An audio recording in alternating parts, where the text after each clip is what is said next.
Shu Wansue, in the esteemed sect of Haotian Sect, a disciple of the current generation, the brother of the sect's founding patriarch, and the revered Shu of all members, dwells an ancient being who has lived for 10 millennia, a formidable entity recognized as the strongest during the Qi refinement stage, and the most handsome man of his era.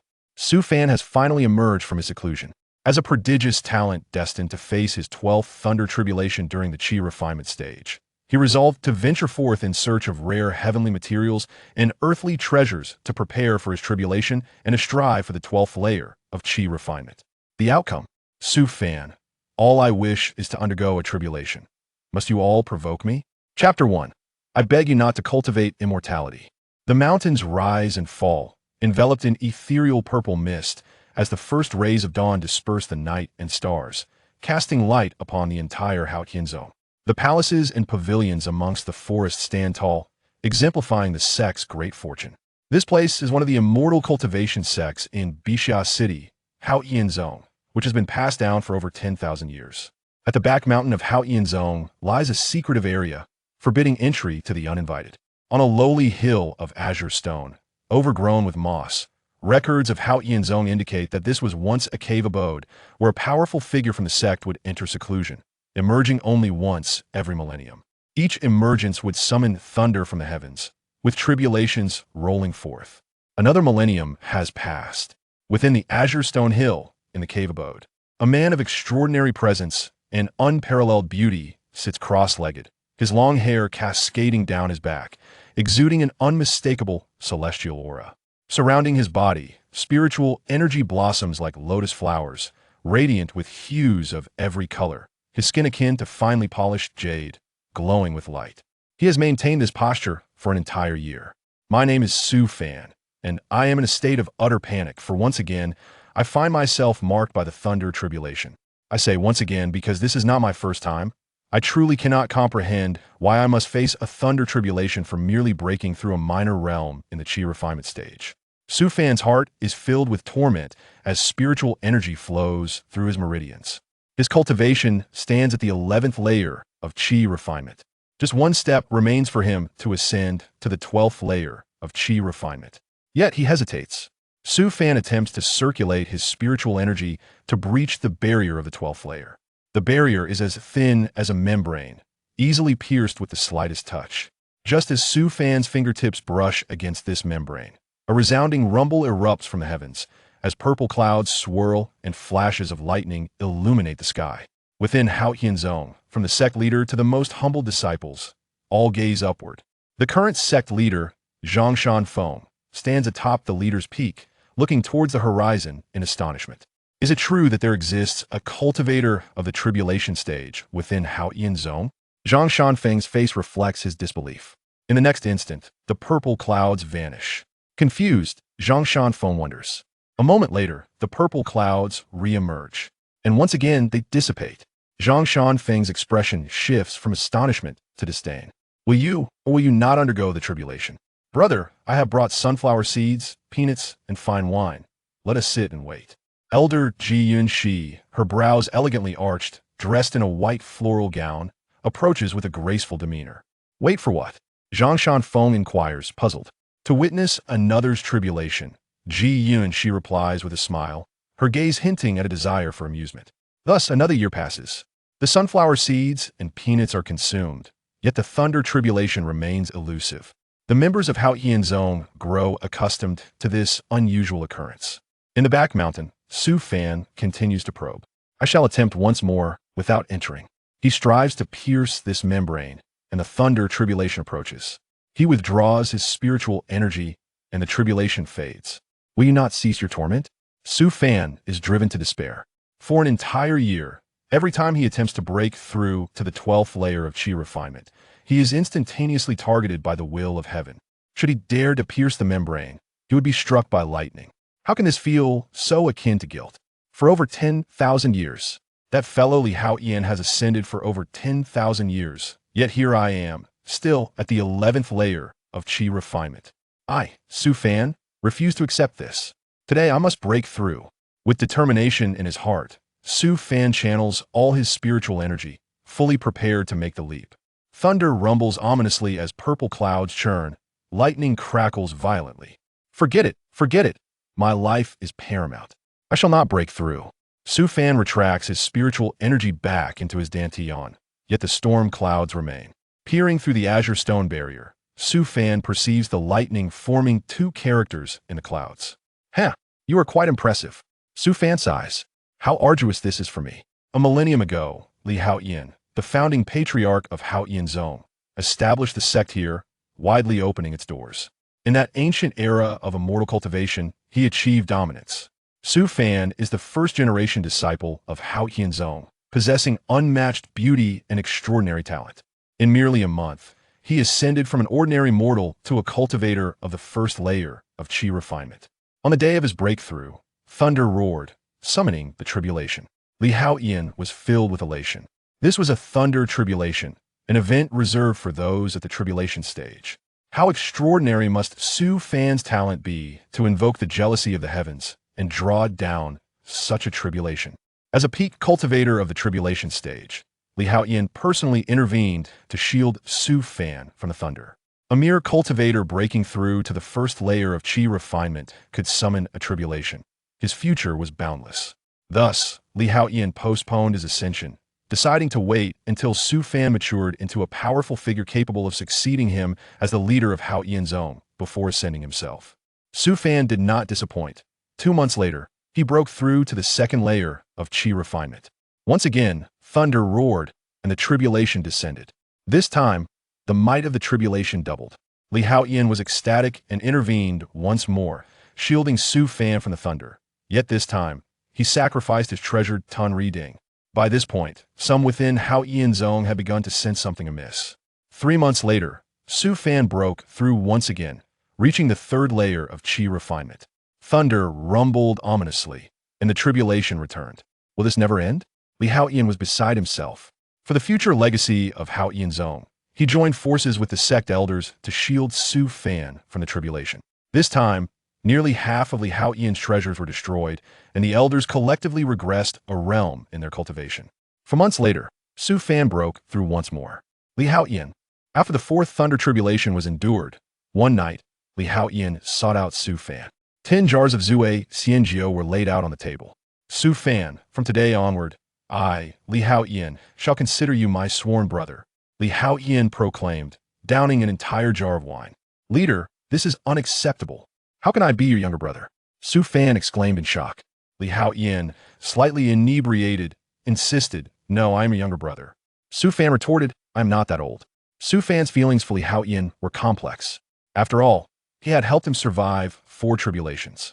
The two, intoxicated, shared a moment as Li Haotian draped his arm around Su Fan's shoulder. Fango, as your younger brother, I have a request. Li Haotian said. Please, speak, leader, Su Fan replied. Fango, I beg you not to cultivate immortality.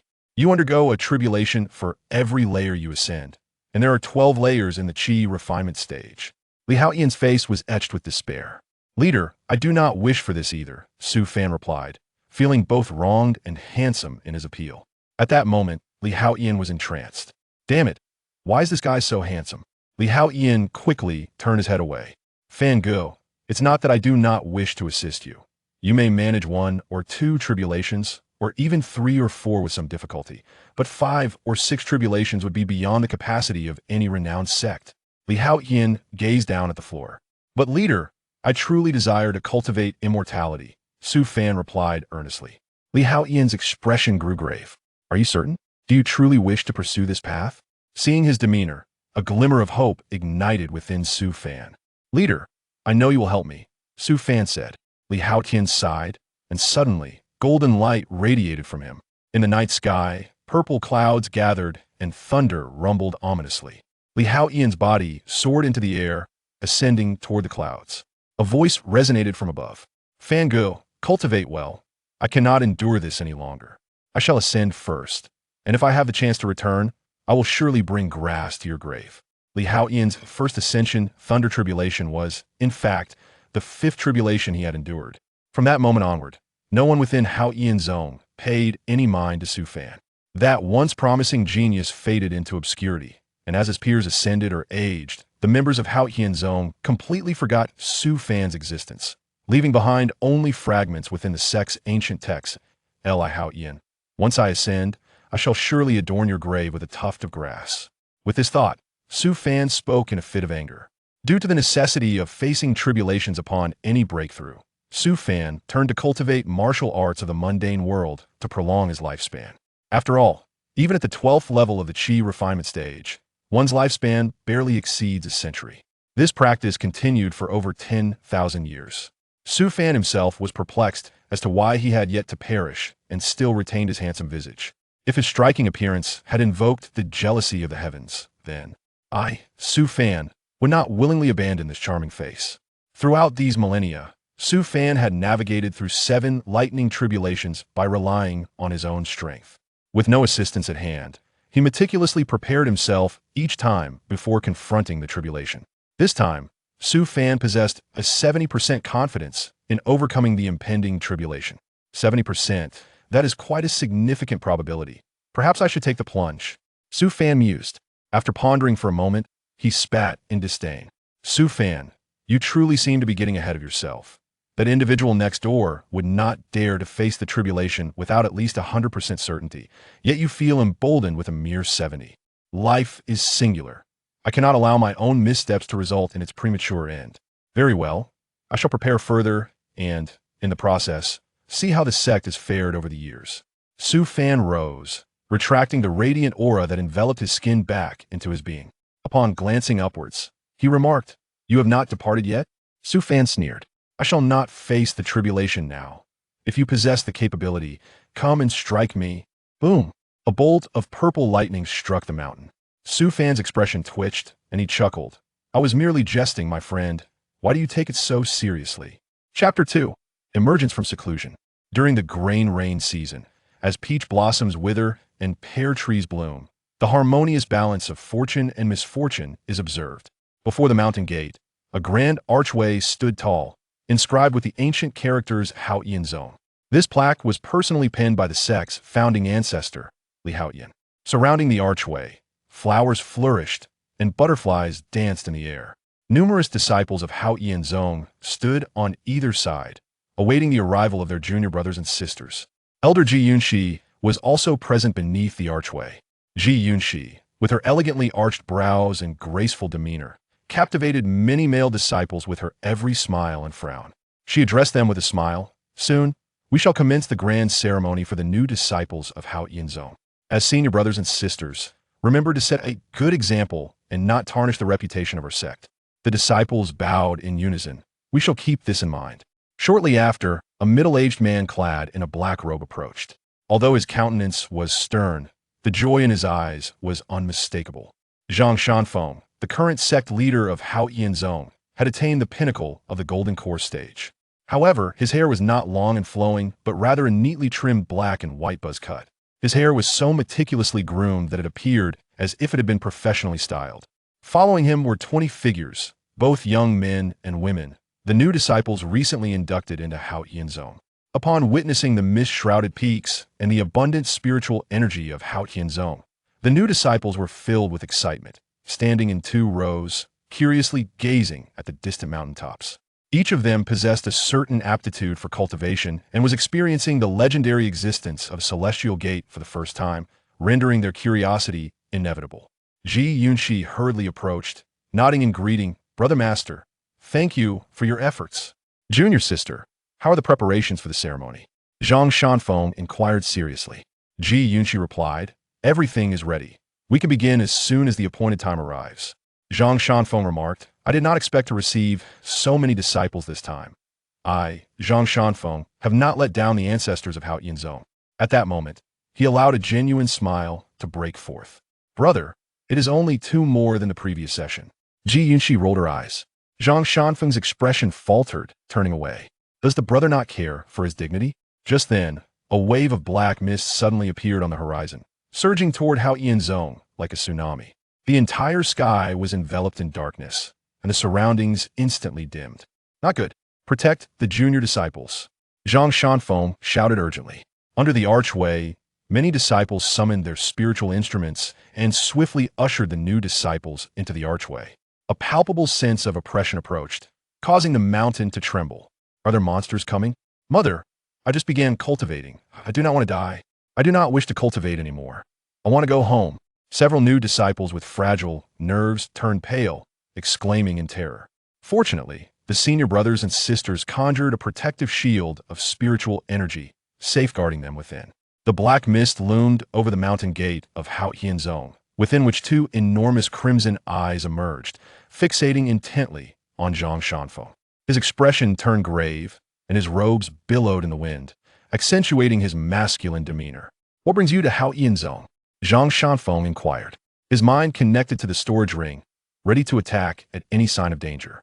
The black mist gradually receded, revealing a bull-like demon beast hovering in midair, with swirling black fog behind it and eyes as large as bronze bells. A demon beast. No, this is the Chaos Bull Demon. Zhang Shanfeng identified the figure within the mist, a flicker of apprehension crossing his gaze. Ji Yunshi, upon hearing his words, frowned slightly. Brother, are you referring to that demon cultivator who destroyed the 3 major cultivation sects of the northern wilderness a century ago? Indeed, Zhang Shanfeng replied gravely. This time, we are likely facing dire consequences. The Chaos Bull Demon exuded a turbulent aura. Laughing maniacally, Zhang Shanfeng, I have come to annihilate your sect. Haotian Sect has never wronged you, has it? Zhang Shanfeng replied cautiously. The Chaos Bull Demon, possessing the strength of the nascent soul stage, had become a formidable presence in the current realm of cultivation. Nevertheless, Haotian Sect, having once harbored ascended immortals, would not allow anyone to trample upon its dignity, even in this era of waning spiritual energy. The Chaos Bull Demon sneered, You have not wronged me. Thus I offer you a chance. If you willingly hand over the treasures unearthed from your sect's back mountain, I shall spare you. What treasures could possibly be found in our back mountain? Zhang Shanfeng inquired, bewildered. For the past 2 years, there have been strange occurrences in your back mountain. Do you dare claim there are no treasures? Or shall I assume someone from Haotian Sect is about to face tribulation? The Chaos Bull Demon taunted. Zhang Shanfeng pondered, recalling the sect's records about the back mountain.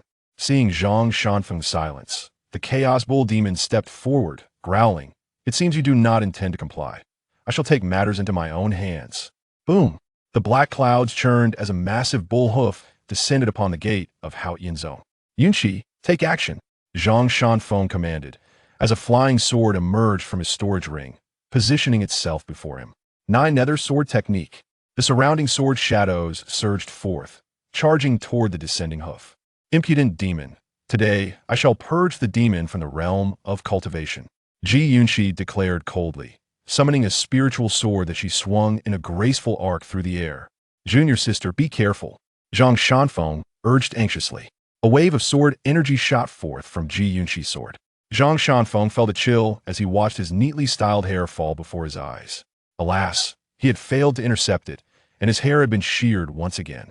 His earlier caution had been about avoiding the loss of hair. Yet now, Ji Yunshi, realizing her blunder, apologized, Brother, I was too hasty. Please do not hold it against me. Zhang Shanfeng maintained a stern countenance, knowing his hair would not grow back anytime soon. In the distance, his 9 Nether Sword Technique and Ji Yunshi's sword energy collided with the bull hoof, but it was as if a stone had sunk into the ocean, creating no ripples. The hoof continued its relentless descent. Return to the mountain gate and activate the protective formation of the sect. Zhang Shanfeng, accompanied by Ji Yunshi, swiftly entered the mountain gate. Within the sect, the other elders and disciples were already prepared. As the two stepped in, a radiant array of multicolored lights enveloped the entire Haotian Sect. Flowing patterns of formation appeared upon the array. The protective formation of Haotian Sect, the Tai Hao Wu Ji sword formation. At that moment, the powerful Niu fell, crashing against the sword formation. Boom! The entire formation shook violently, teetering on the brink of collapse. If it were the fully powered Tai Hao Wu Ji sword formation, I would truly be unable to breach it. However, with just a few golden core stage practitioners maintaining it, how much power can they truly exert? The voice of the mischievous bull demon emerged from the swirling black mist. Boom! The bull demon lifted its foot and stomped down once more. Boom! The formation quivered again, and large boulders began to tumble from the peak. Zhang Shan Feng and the others wore anxious expressions, channeling all their magical energy to sustain the formation's operation. I never imagined that the Haotian Zone would face annihilation in my generation. I, Zhang Shan Feng, have failed my ancestors. Zhang Shan Feng lamented bitterly. Boom! How long can you hold on? The mischievous bull demon struck down again, and visible cracks appeared upon the formation. Gritting his teeth, Zhang Shan Feng guided his flying sword into the formation. In this manner, he truly merged with the formation. The Tai Hao Wu Ji sword formation was originally a combination of offense and defense, yet Golden Core stage cultivators could not activate its offensive capabilities. Now it was a fight to the death. Everyone, quickly escape with your belongings. This place I shall defend, Zhang Shan Feng declared solemnly. Senior brother, Ji Yun, she exclaimed anxiously, her chest rising and falling like the trembling mountains around them. The disciples also changed their expressions, calling out in unison, Sect Master. Boom! The mischievous bull demon struck down again. Puff! Zhang Shan Feng spat out a mouthful of blood, shouting, Why are you not fleeing yet? Senior brother, I will not leave. Ji Yun, she retorted angrily. As disciples of Haotian Zone, we vow to coexist with our sect. The disciples echoed in unison. Zhang Shan Feng was suddenly moved. Although there were few members in Haotian Zone, at least during this moment, they did not flee. The mischievous bull demon seemed somewhat impatient, its massive head emerging from the black mist. The two horns on its forehead reflected a sinister glow. Break for me! The bull's horns crashed into the formation. Boom! The sharp tips pierced through the formation, and cracks spread like a spider's web from the impact point. In the next moment, the entire formation shattered with a thunderous roar. A tremendous shock wave surged forth, casting the disciples far away. It would have been better to release the formation earlier, the mischievous bull demon scoffed. After speaking, it turned its gaze towards the back mountain of Haotian Zone. After 2 years of waiting, let me see what treasures lie hidden here. The mischievous bull demon summoned dark clouds and flew towards the back mountain. A trickle of blood flowed from Zhang Shan Feng's mouth, and a golden core slowly emerged from his dantian. Haotian Zone shall not perish. Sacrificing the golden core, he gambled his life. I, Zhang Shan Feng, shall protect Haotian Zone. Staggering, Zhang Shan Feng charged toward the back mountain. At the back mountain of Haotian Zone, within a small cave dwelling, spiritual energy gathered and overflowed outward. The cave trembled violently, and countless stones began to fall. A figure emerged from the dwelling. Chapter 1, Section 1. Su Fan stretched lazily and inhaled deeply. The air quality is worsening. It was far better 10,000 years ago.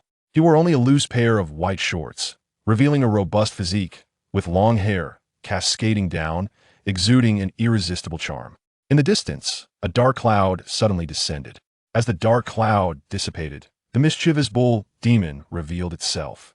Get lost. The mischievous bull demon surveyed its surroundings and spotted Su Fan. After 2 years of anomalies at the back mountain of Haotian Zone, if there were treasures, they must be hidden within the cave behind this person. The mischievous bull demon charged forward, its Yuan Ing stage pressure descending as it aimed a palm strike at Su Fan's head. A mere 11th layer Qi refining stage cultivator, so handsome, yet daring to block my path. You must die. Su Fan looked perplexed at the charging, mischievous bull demon. Are you insane? Impatiently, Su Fan extended his hand, flexing his fingers naturally, and began to rotate his arm around the shoulder as the axis, drawing an elegant arc in the air with his palm. This motion was executed with grace and beauty. Slap! The unremarkable palm struck the bull demon's grotesque face. The bull demon displayed a look of shock, but in the next instant, its entire body shattered into pieces. With a whoosh, a gust of wind swept through, dispersing the mischievous bull demon into a cloud of ashes, leaving no trace behind. Su Fan shook his hand and walked towards the mountain gate. What has happened? Chapter 3. The remarkable Shirshu. Just a moment ago, it seemed that a bull-headed demon charged towards me, declaring I should get lost. Why should I vacate my position? I am a being who has lived for over 10,000 years, embodying the virtue of respecting the elderly and cherishing the young. How dare this aberration threaten my sect? From a distance, a resonant roar echoed. Zhang Shan Feng, with blood at the corner of his mouth and his golden core hovering above, soared through the air on his sword. Boom! With a sweeping gesture, Zhang Shan Feng summoned the 9 nether sword technique once more, surrounding himself with radiant blades, prepared for any impending confrontation. Yet, where was the chaos bull demon? A look of bewilderment crossed Zhang Shanfeng's face. My golden core has manifested, yet why is it absent? Ji Yunxi, clasping her spiritual sword, landed with urgency. Their gazes were drawn to a half-clad figure by the entrance of the cave dwelling. Could it be that the Chaos Bull demon has transformed into this handsome young man? Zhang Shanfeng turned to the ground, unable to bear the sight. How striking! Ji Yunxi's eyes sparkled with admiration. Zhang Shanfeng glanced at Ji Yunxi, who appeared to have forgotten the purpose of their visit, leaving him to fend for himself. Who are you? How did you come to the back mountain of my Haotian sect?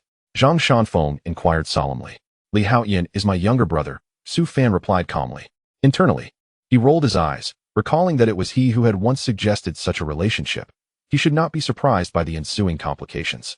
In an instant, Zhang Shanfeng recalled fragmented passages from the sect's ancient texts. One critical lesson for every generation of sect leaders was to remember that within the back mountain of Haotian Sect, there resided a disciple of great mystery who had once shared drinks and tales with Li Haotian, insisting on being addressed as Shishu and not Shizu.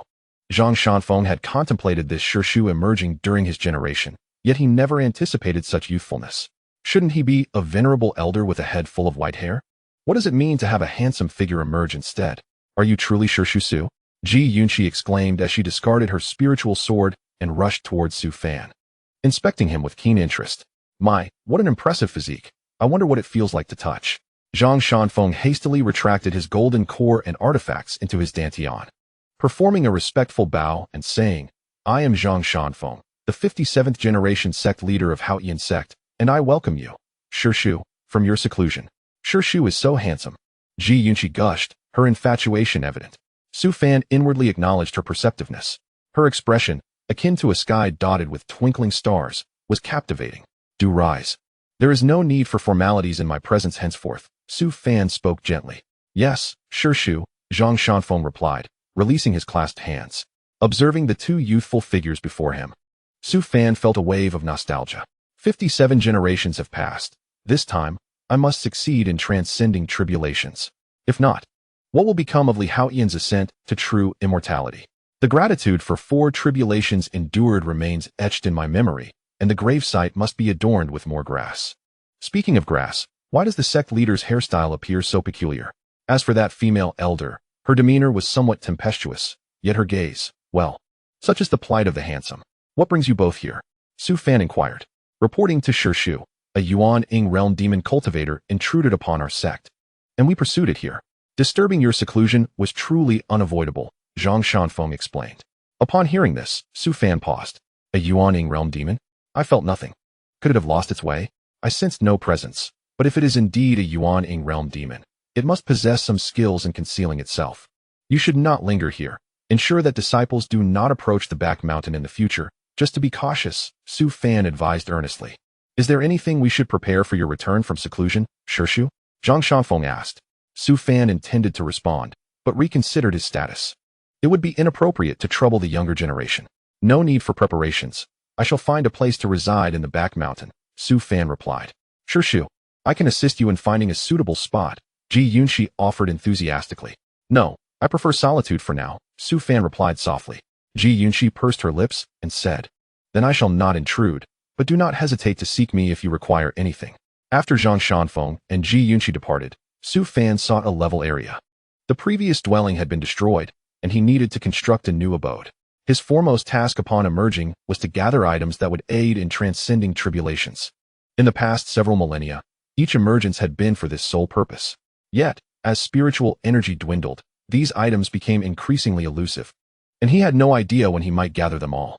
Why not reside with the younger generation? Would it not be undignified to have his cultivation at the 11th level of chi refinement discovered? Gazing at the stones before him, Su Fan sighed heavily. Here I am, a distinguished figure from the first generation of Haotian Sect, yet I must build my own dwelling, even with a few spells at my disposal.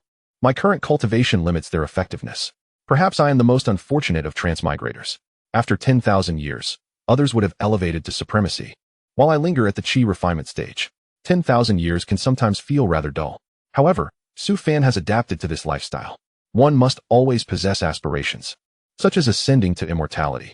Noticing the absence of observers, Su Fan discreetly lifted a massive stone and, using his hand as a tool, shaped it into a perfect square before carrying it to a nearby vacant area. On the summit of Haotian Sect, Zhang Shanfeng and Ji Yunqi observed Su Fan moving back and forth in the back mountain, their expressions bemused. What is Shu doing? Ji Yunqi questioned, puzzled. Such a structure could easily be conjured with a mere spell, Zhang Shanfeng added, equally perplexed. A figure of such caliber would not typically engage in manual labor. Although Zhang Shanfeng had discerned that Su Fan's cultivation was at the 11th level of qi refinement, he could not believe it was truly that low. Surely he was concealing his true strength. Should we not lend a hand to Shu? Ji Yunqi expressed concern. How could such a handsome Shu be reduced to physical toil? Zhang Shanfeng, with a profound gaze, contemplated for a full quarter-hour before responding. No, Shu's actions carry a deeper significance. We must not intrude. Deeper significance? Indeed. Ji Yunqi's eyes lit up. How could this ancient being, having lived for millennia, be so simplistic? Every gesture must surely bear profound meaning. Pray tell, what is the reason behind Shu's actions? Ji Yunqi inquired eagerly. Zhang Shanfeng remained silent for a moment, a glimmer of insight passing through his eyes. I can only speculate, and my thoughts may be imprecise, but you might find it beneficial. Shimmy, he said. Observe Shu's movements as he transports the stones. While they may seem mundane, they encapsulate profound truths of returning to simplicity. As cultivators, we often become ensnared by our powers, forgetting our original intentions. It is rare for one of Shu's caliber to persist in performing tasks akin to immortal. These stones, perfectly shaped, symbolize how we cultivators ought to conduct ourselves with integrity and uprightness, avoiding deceitfulness. The essence of the way is simple. When hungry, eat. When thirsty, drink. When cold, dress warmly. When hot, shed layers. This is the essence of the way. After articulating this, Zhang Shanfeng felt his own constraints loosening. Truly, Shu is remarkable. He marveled inwardly. Ji Yunqi's eyes sparkled with admiration. Brother, you are so insightful, she remarked after a pause. Although she did not fully comprehend, she recognized the wisdom in her brother's words. No wonder he could become the sect leader. Such profundities eluded her grasp. Observing for a while longer without offering assistance, Su Fan stacked another stone, sighing inwardly. In the present day, the disciples of Haotian Sect have indeed diminished in quality with each generation.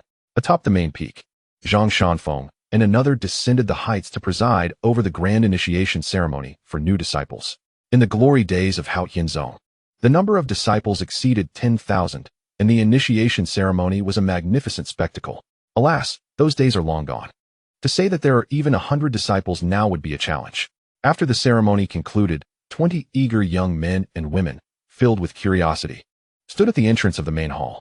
These disciples were to be accepted by the elders of the sect and would subsequently cultivate within Haotian Sect. Currently, the number of elders in Haotian Sect is also insufficient, necessitating that each elder take on several disciples. Among these 20 new disciples, one young girl stood out remarkably. Her large, expressive eyes sparkled with vitality, her skin was as smooth as jade, and her hair was styled in playful pigtails, exuding an aura of enchantment. Xiao Jixiang, come here, Zhang Shanfeng called. The girl trotted over, her youthful voice greeting, greetings, sect master. Her delightful tones stirred something within Zhang Shanfeng. Xiao Jixiang was indeed the most gifted disciple of this cohort.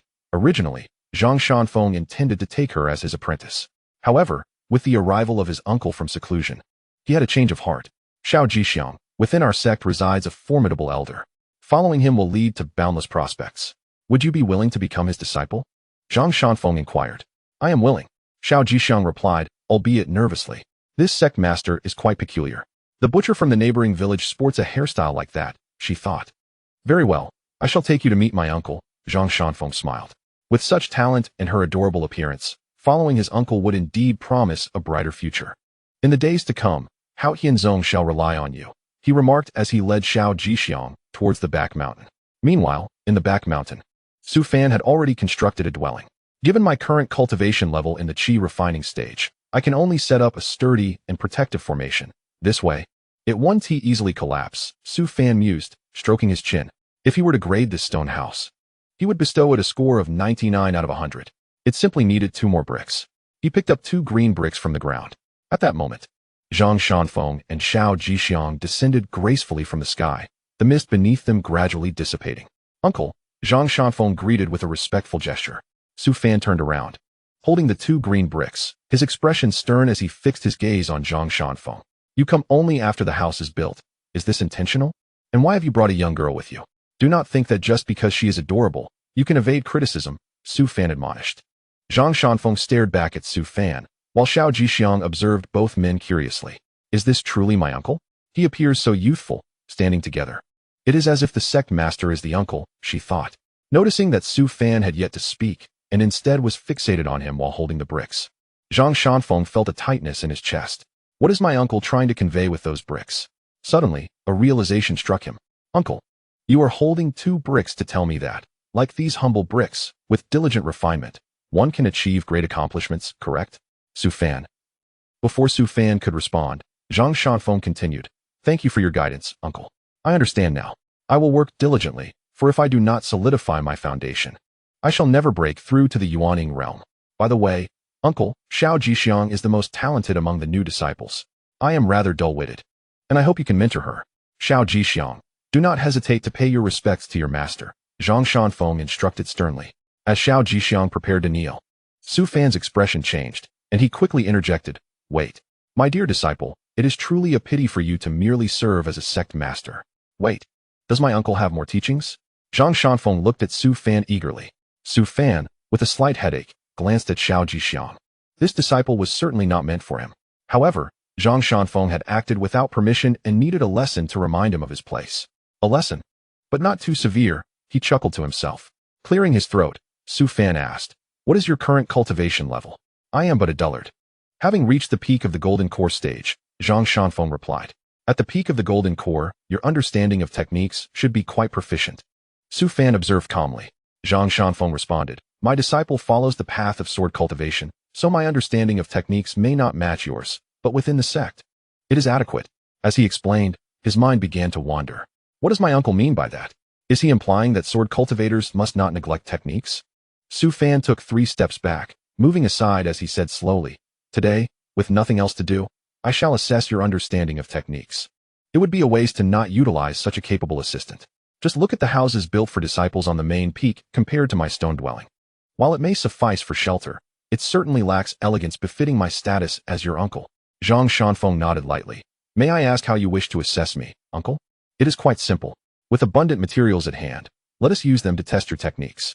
Surround this area with a wall of stones, Su Fan instructed, gesturing to the open ground. Yes.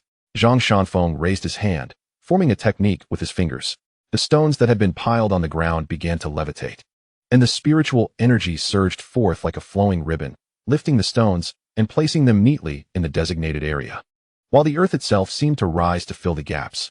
Though Zhang Shanfeng felt puzzled, he understood this was a test from his uncle and did not dwell on it. Su Fan nodded. Well done, you have grasped the finer details effectively. Zhang Shanfeng's expression turned skeptical. Such simple techniques could easily be performed by those at the foundation establishment stage.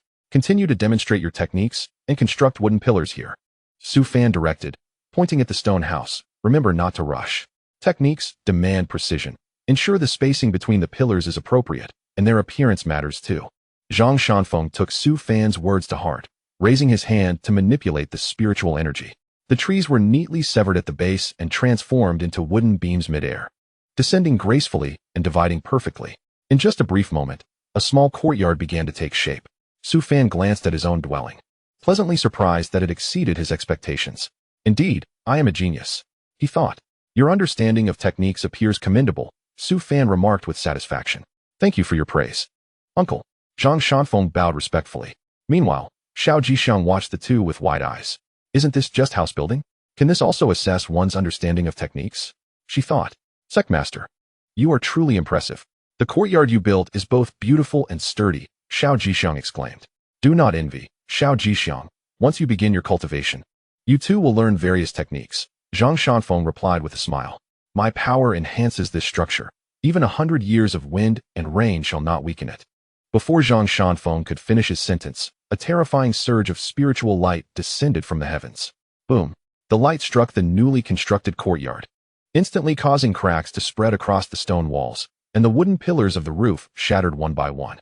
2 figures soared through the sky, unleashing their formidable powers, revealing the presence of Yuan-Ing realm cultivators. Zhang Zhongzhu, I apologize. My junior brother and I lost control during our sparring. Please accept my invitation to tea in our sect as an apology. came a voice from afar as the two Yuan ink experts clashed again, flying off into the distance. Su Fan lamented, "My house. After so much effort to build it, and I haven't even stepped inside yet." As he observed the darkening expression on his uncle's face, Zhang Shanfeng hurriedly activated his techniques to restore the courtyard. Xiao Jixiang hid behind Su Fan, looking nervously at Zhang Shanfeng. "Master uncle, please forgive me. I did not expect anyone to engage in a spar nearby." Zhang Shanfeng glanced at the restored house and hastily offered an explanation. "It is of no consequence. It was an unforeseen event and has nothing to do with you," Su Fan replied slowly. Upon hearing Su Fan's words, Zhang Shanfeng let out a sigh of relief.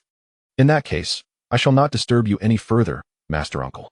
With a respectful bow, the clouds beneath him began to manifest, and he prepared to ascend into the air. Xiao Jixiang waved at the receding clouds, saying, "Safe travels, Sect Master." In midair, Zhang Shanfeng's mind was consumed by the recent encounter between the two Yuanian cultivators, and he felt a surge of annoyance. However, as he pondered this, he became distracted, causing a misalignment in the flow of his spiritual energy. Suddenly, he trembled, the clouds beneath him inexplicably dissipated, and he plummeted from the sky. Thud! Zhang Shanfeng's body fell into the mountains. Su Fan winced at the sight and turned to Xiao Jixiang, his expression peculiar. "By the way, Xiao Jixiang, why haven't you left yet?" After a moment, he realized that Zhang Shanfeng had simply departed, leaving the trouble to him. He truly did not wish to take on a disciple. After all, he was merely a Qi refining stage 11 cultivator, ill-equipped to instruct others. Moreover, having disciples was too burdensome. He could barely manage his own affairs. Xiao Jixiang, noticing Su Fan's gaze upon her, nervously clutched her clothing. She looked up at his gentle and refined features, her heart inexplicably racing. For a girl of ordinary background, she had already developed a nascent understanding of love, and anyone who was handsome and spoke softly easily captured her attention.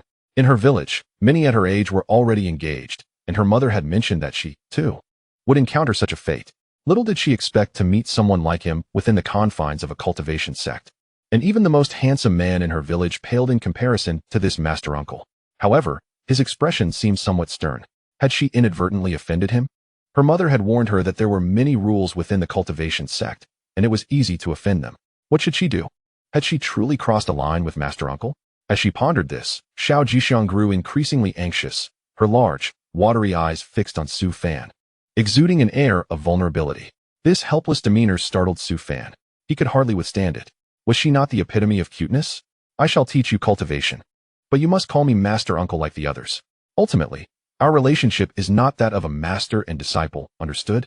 Su Fan said. Xiao Jixiang nodded eagerly and promptly knelt, exclaiming, "Greetings, Master Uncle." Her youthful voice resonated deeply within Su Fan, causing his once stoic heart to tremble. Alas, it seemed his cultivation was still insufficient. In the small courtyard, Su Fan guided Xiao Jixiang to select a room, and then settled beside a stone table to enjoy some tea. He gazed at the delicate Xiao Jixiang standing nearby. Lost in thought, he always sensed something amiss with her, yet he could not articulate it. After a while, he chuckled softly. "Well, perhaps our meeting was fated. From now on, consider this place your home." "Yes, Master Uncle." Xiao Jixiang responded cheerfully. Pleased to hear her address him as Master Uncle, Su Fan nodded in satisfaction. She was indeed teachable. "May I inquire, in the mundane world, did you have a teacher to instruct you in reading and writing?" Su Fan asked. Xiao Jixiang shook her head. "The village teacher charges a fee. Each student requires 50 coins for lessons. I would secretly listen to the lessons from the teacher's backyard. And my mother has also taught me some characters. I know over 1,000. "Very well, that saves us some effort," Su Fan mused. He could not discern Xiao Jixiang's true aptitude, as he himself lacked knowledge of spells. However, Zhang Shanfeng had claimed that her talent was exceptional, so she must possess considerable strength. "Xiao Jixiang, I possess numerous supreme cultivation techniques. Since you are just beginning your journey, do not aim too high. I will present you with a selection for you to choose from." Su Fan retrieved several ancient bamboo scrolls from a Qinkuan ring. 1, 2, 13, 14, 35, 36. Finally, he ceased his retrieval. Xiao Jixiang's eyes widened. Was this what Master Uncle referred to as a mere selection? At that moment, she realized the treasure before her. Staring in awe at the Qinkuan rings adorning Su Fan's fair fingers. 10 Qinkuan rings. On his alabaster wrists, there were also Qinkuan bracelets, with 3 on each wrist. He had amassed 16 storage items.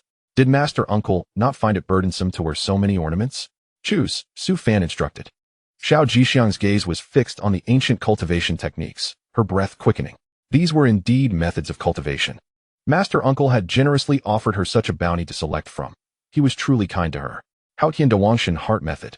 Kimioxian Heart Method. Jiu Xiao Dian True Scripture. Wanjian Guiyuan Sword Cannon.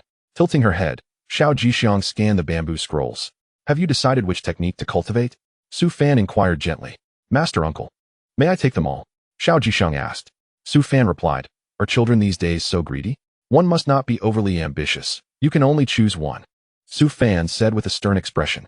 After contemplating, Xiao Jixiang ultimately picked up a scroll. This scroll was remarkably light, as if it were a feather resting in her palm. The grayish-blue surface was engraved with mysterious symbols, seemingly designed for preservation and sealing. At the center of the scroll were 4 large characters. Haotian Dawangshan Heart Method.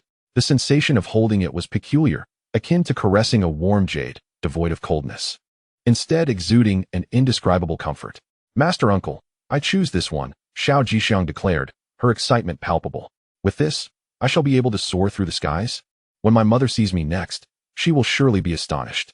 Upon glancing at the Haotian Dawangshan Heart Method, Su Fan's lips twitched. This technique was subpar and would squander her talent. It would be better for her to select another. This method, created by Li Haotian, had proven useless even after Su Fan practiced for millennia. It was far less effective than mundane body-refining techniques. My talent is abundant. I fear no waste, Xiao Jixiang replied. A hint of defiance in her tone. Is this to find a successor for Li Haotian? Do as you wish. Find a place to study it. The characters are not too difficult to comprehend, Su Fan conceded with a sigh. Thank you, Master Uncle, Xiao Jixiang exclaimed joyfully. But then her expression shifted to one of confusion. What's wrong? Su Fan asked, taken aback. Why do you look at me like that? Master Uncle, why are you not wearing proper clothing? Aren't you cold? Xiao Jixiang queried, her cheeks flushing as she realized Su Fan had only been clad in white undergarments since their meeting. Not wearing proper clothing? Am I not dressed? Su Fan finally realized that his garments had long since deteriorated, and he had been in his undergarments since his retreat. Had Xiao Jixiang not mentioned it, he might have forgotten entirely. He quickly retrieved a flowing azure robe from his Qinkuan bracelet and donned it. Xiao Jixiang, clutching the Haotian Dawangshan Heart Method, tiptoed to a corner, moving lightly as if to avoid disturbing Su Fan. In the corner, she puffed her cheeks, blowing the dust off the stone slab before her, exerting considerable effort, which made her face turn a rosy hue. Once the slab was clean, she placed the bamboo scroll upon it. As soon as the scroll was set down, it appeared to respond to an unseen force and opened by itself. Instantly, the sparse spiritual energy within the Haotian Sect began to stir, while Xiao Jixiang gently closed her eyes, completely unaware of the changes occurring around her. Enlightenment. This scene did not escape Su Fan's notice, and a flicker of surprise flashed in his eyes. The innate talent displayed that day was indeed astounding, as it had garnered the active acknowledgement of Haotian Da Huang Ting Xinju. It appeared that Xiao Jixiang truly possessed the demeanor of a celestial being. Such audacity. Why was it that others could cultivate smoothly, while he had to endure the tribulation of lightning even in the Qi refinement stage? Within the confines of Haotian Sect, the spiritual energy surged momentarily, followed by a cascade of petals raining down. A veritable floral deluge. The disciples engaged in their cultivation paused, raising their heads to behold the descending blossoms, some astonished, others perplexed, and some merely curious. In the grand hall of the main peak, senior brother, petals are falling outside, and the disciples claim it to be a sign of good fortune. Are you not inclined to take a look? Ji Yunqi rushed in, breathless. This celestial shower of petals must be the result of a long-lost technique of our Haotian Sect re-emerging, likely because our esteemed uncle has brought it forth. He is, after all, a first-generation disciple of our sect and surely possesses this technique. Zhang Shanfeng spoke with palpable excitement. Upon hearing of the opportunity to seek out their uncle, Ji Yunqi promptly remarked, "What are we waiting for? Let us pay our respects to our uncle. It would be prudent to bring some exquisite wine, perhaps intoxicated. He might impart this technique to us. Do not feign disinterest in this method." Zhang Shanfeng retorted, "Is that truly a visit? Intoxicating our uncle? Are you certain your intentions are purely for the technique and not for your own desires? Since our uncle has revealed this technique, it is likely intended for another purpose. Perhaps to impart it to Xiao Jixiang. We must not disturb him lightly," Zhang Shanfeng replied thoughtfully. Such a breathtaking technique must harbor terrifying backlash. Should we interrupt him at a critical moment, the repercussions may endanger both him and Xiao Jixiang. We absolutely cannot interfere at this juncture. Upon hearing this, Ji Yunqi recognized the validity of his reasoning.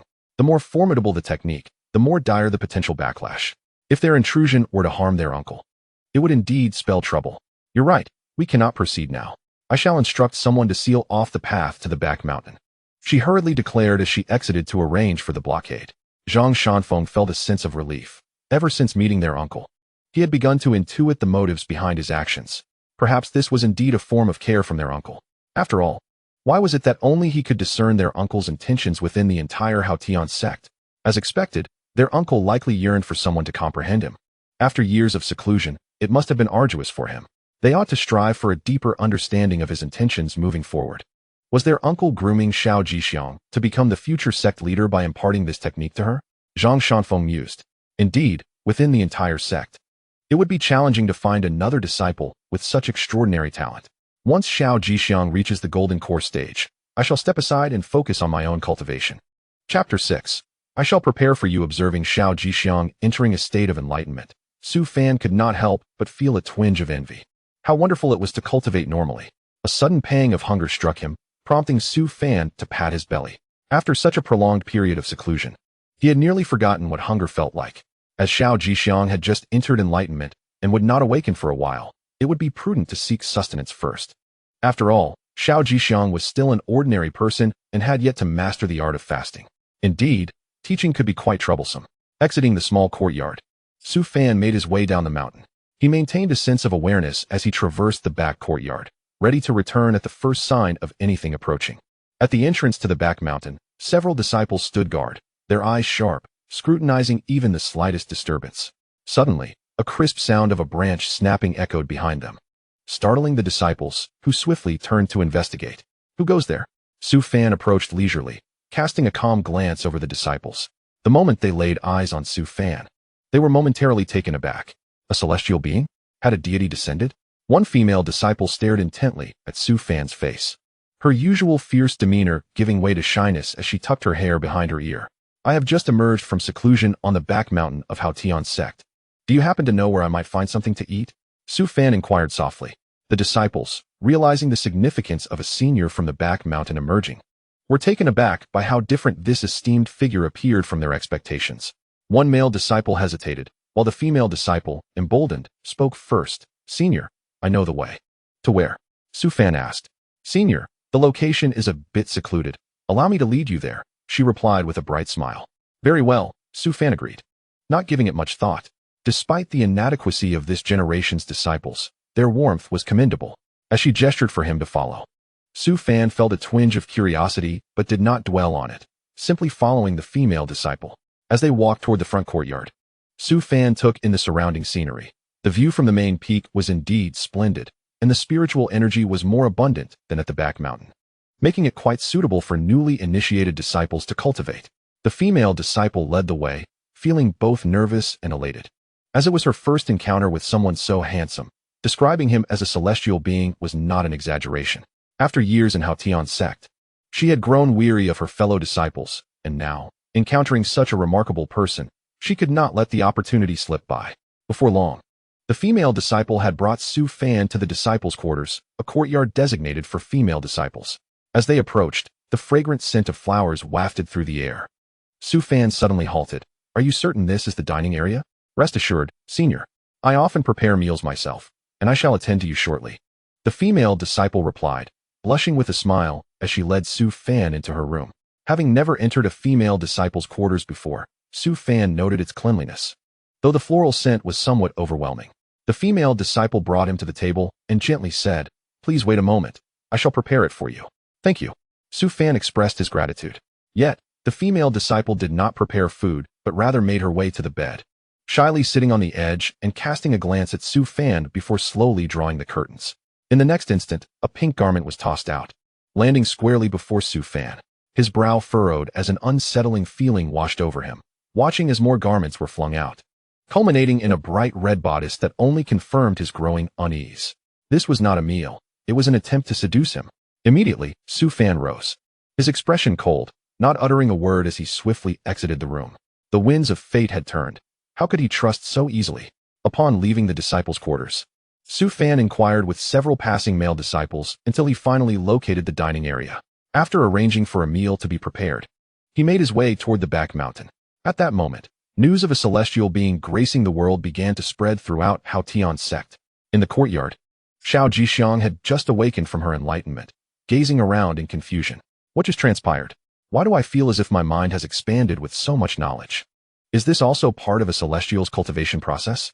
Noticing that Xiao Jixiang had awakened, Su Fan turned and said, Xiao Jixiang, come and eat. One must not solely pursue cultivation. A balance between work and rest is essential. Yes, uncle, Xiao Jixiang replied, getting up and brushing the dust from her attire before scampering over with small, eager steps. Spotting the array of dishes already laid out on the table, Xiao Jixiang swallowed hard. The dishes were not only exquisite in appearance, but also exuded a tantalizing aroma. Su Fan sat at the stone table, serving a generous portion of food into Xiao Jixiang's bowl. Eat well, this will help you grow, he said earnestly before serving himself a piece of meat. But why do you eat meat? Xiao Jixiang inquired, staring at Su Fan. Su Fan gazed at the chopsticks in his hand and said earnestly, Sure Shu, you need not grow up any longer. But my mother told me that eating meat helps one grow faster, Xiao Jixiang replied. Instantly, Su Fan felt the meat before him had lost its appeal. How remarkably astute this child was. If you wish to eat meat, just say so, he said. All right, Sure Shu. Xiao Jixiang promptly picked up her chopsticks and began to grab the meat. Before long, the meat had vanished. Xiao Jixiang's face was smeared with grease.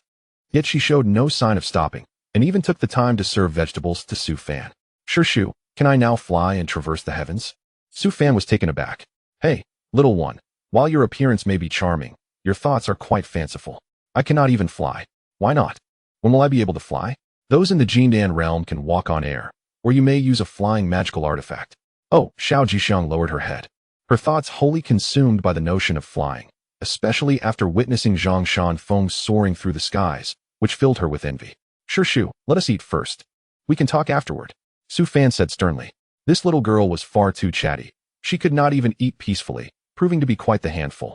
Upon hearing this, Xiao Jixiang hastened her pace, finishing her meal in no time, and tidied up the bowls and chopsticks in front of her. In the future, do not rush while eating. Savoring each bite is the way to go, Su Fan advised. Xiao Jixiang weakly responded with an "oh," then glanced around before asking, Sure Shu, I heard from the Zhongzhu that all cultivators will ascend to the immortal realm. Is it true that one can achieve eternal life? Indeed, Su Fan replied, cleaning the table and placing the dishes into the food box. Do you know what the immortal realm is like? Are there many stars? My mother said immortals reside among the stars. This question left Su Fan momentarily speechless. Having never ascended to the immortal realm himself, how could he possibly know its conditions? However, it must be better than the current cultivation world. He was uncertain why spiritual energy had become so fractured. In due time, you will understand. Focusing on your cultivation is of utmost importance, Su Fan said softly. Xiao Jixiang blinked, her cheeks flushed, and she timidly added, Sure Shu, I have memorized the techniques you taught me, but when I try to practice, it feels as if something is blocking me. Something is blocking you? A bottleneck? Su Fan's eyelids twitched, and he became quite disheveled. She had just entered the qi refinement stage. How could she be facing a bottleneck already? Was she attempting to break through to the second layer of qi refinement?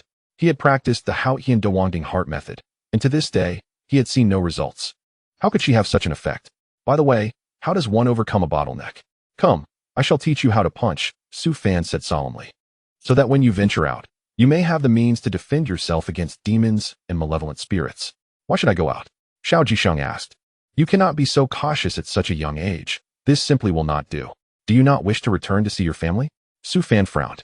Hearing that she could descend the mountain to see her family, Xiao Jixiang quickly stood aside. Having been away for so long, she wondered how her mother was doing and whether the vegetables she had planted had sold. To punch, one must exert strength.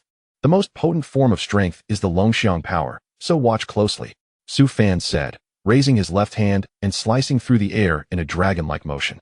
Transform your left hand into a dragon shape, gathering your strength.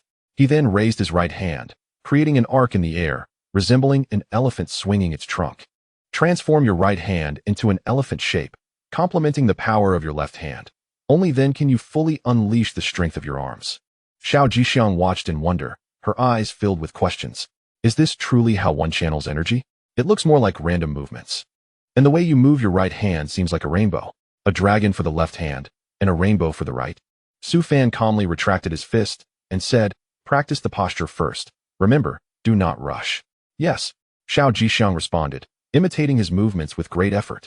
her little face turning crimson. However, her posture seemed ineffective, as she swung her arms for quite some time without any response. Do not rush. Overcoming a bottleneck is not so simple. Before Su Fan could finish his sentence, a sound of shattering chains resonated from within Xiao Jishang's body, and the surrounding thin spiritual energy converged around her. No way, is this really possible? Su Fan was astonished. When did breaking through during the Qi refinement stage become so effortless? As he watched Xiao Jishang achieve this breakthrough, he felt a twinge of discomfort. Despite being human, how could the gap between them be so vast? At that moment, he felt a hint of urgency. If Xiao Jishang surpassed him, would he not be utterly humiliated as her Shirshu? We must descend the mountain. He resolved to seek out the necessary items for transcending tribulations, lest he be shamed by his disciple. You should focus on comprehending the second layer of the Qi refinement stage. I have matters to discuss with the Zhongzhu. Remember, do not rush. The Qi refinement stage is a time for solidifying your foundation.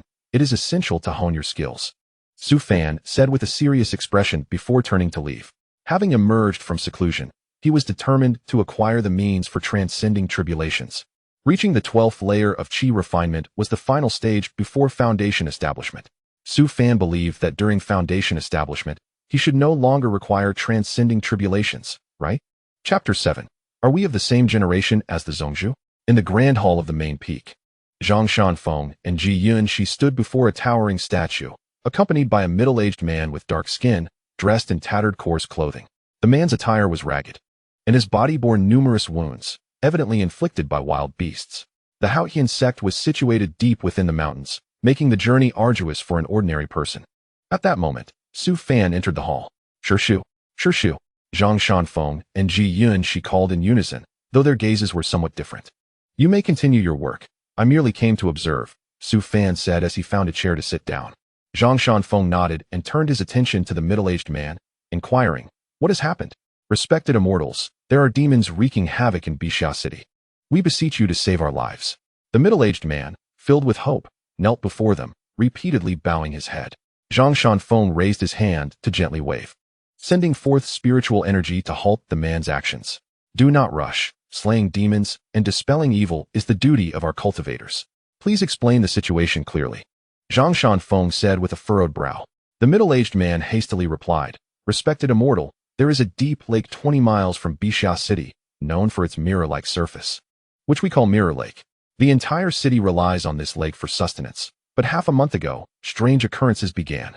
As the middle-aged man continued, Zhang Shanfeng's expression grew increasingly grave. Children from Bixia City love to fish at Mirror Lake, but 3 children who went fishing half a month ago disappeared without a trace. The city lord led a search party for days, yet they remained missing, ultimately sealing off the lake. Such actions cannot quench the children's adventurous spirit. 10 days ago, Old Wong, while returning from farming, saw a fish-headed, human-bodied monster emerge from the lake, dragging a child into the water. Old Wong reported this to the city lord, who, upon investigating, encountered the fish demon. Consequently, the city lord enlisted several passing cultivators to eliminate the demon, but those cultivators also vanished, and similar disappearances have occurred among the children in the city. By day, the children are present, yet once night falls, they vanish without a trace, leaving only a puddle of water behind. Zhang Shanfeng asked in a low voice. How many children have gone missing? 23. The city is in a state of panic. The city lord, aware that immortals reside in the mountains, specifically sent me to seek your assistance. We implore you to show us mercy, the middle-aged man said, bowing once more. Shirshu, this fish demon is likely no ordinary evil being, Ji Yunxi whispered. Su Fan nodded slightly. To dare to enter the city so brazenly. Ordinary monsters would not possess such courage. Either this fish demon is extraordinarily powerful, or it has some formidable backing. However, in his memory, fish demons were always associated with a piece of dragon scales, which are excellent materials. If handled properly, they could yield certain benefits during tribulations. Furthermore, the flesh of fish demons, nourished by spiritual energy, is quite delectable. With this thought, Su Fan felt a bit greedy. What of the city god within by Xiacheng? Are they indifferent to this situation? Zhang Shanfeng inquired. The middle-aged man hastily explained, what you may not know, immortal, is that we in by Xiacheng do not have a city god temple. There is only a land god temple in the city. Zhang Shanfeng coldly retorted. To consume the incense offerings of one region is to ensure its safety. Does the land god truly do nothing? He continued, in these times of severed spiritual energy, Some cultivators, in their quest for ascendance, abandon their physical forms to become spiritual souls, practicing the method of incense body cultivation. The stronger the incense offerings, the more powerful the spiritual soul cultivators become. The middle-aged man responded, "The city lord took us to worship the land god. But we did not witness any manifestation of the deity, so I have no choice but to seek your assistance, esteemed immortals." Upon hearing this, Zhang Shanfeng furrowed his brow tightly. A dignified land god being ineffectual likely signified some underlying issues. Either the land god encountered misfortune, or it too feared the monsters within Jinghu. If even a piece of land is so intimidated, descending the mountain may prove futile. "Please, esteemed immortal, save us," the middle-aged man implored, kneeling on the ground. Zhang Shanfeng, still frowning, was somewhat reluctant to intervene. If it were merely minor demons or spirits, he would certainly take action. However, given the current turmoil within Haotian Sect, attracting the attention of a formidable demon would be detrimental to the sect's development. Just as he was about to speak, Su Fan interjected. "Should evil forces be at play, our Haotian Sect shall certainly lend our aid. You may rest for now. We shall set out shortly." The middle-aged man's gaze shifted towards Su Fan, and his expression changed. The pain from his injuries seemed to diminish. What defines an immortal? This is the true essence of an immortal, he thought to himself, admiring Su Fan's visage, hair, and eloquence. "Shu?" Zhang Shanfeng queried, perplexed. In his view, this matter hardly warranted his masteress' involvement. "I find stillness leads to inspiration. I shall personally descend the mountain this time," Su Fan replied slowly. A glimmer of joy appeared in Zhang Shanfeng's eyes. If Shu intervened, the situation would surely be resolved. Moreover, this was a splendid opportunity to accompany his master and absorb his teachings. "Please return now. Our disciples will arrange for your comfort," Zhang Shanfeng instructed. "Thank you, esteemed immortal, thank you," the middle-aged man expressed gratefully. After ensuring the mundane individual was settled, Zhang Shanfeng approached Su Fan respectfully, asking, "Shu, do you plan to go alone or take a group?" "Why do you ask?" Su Fan replied.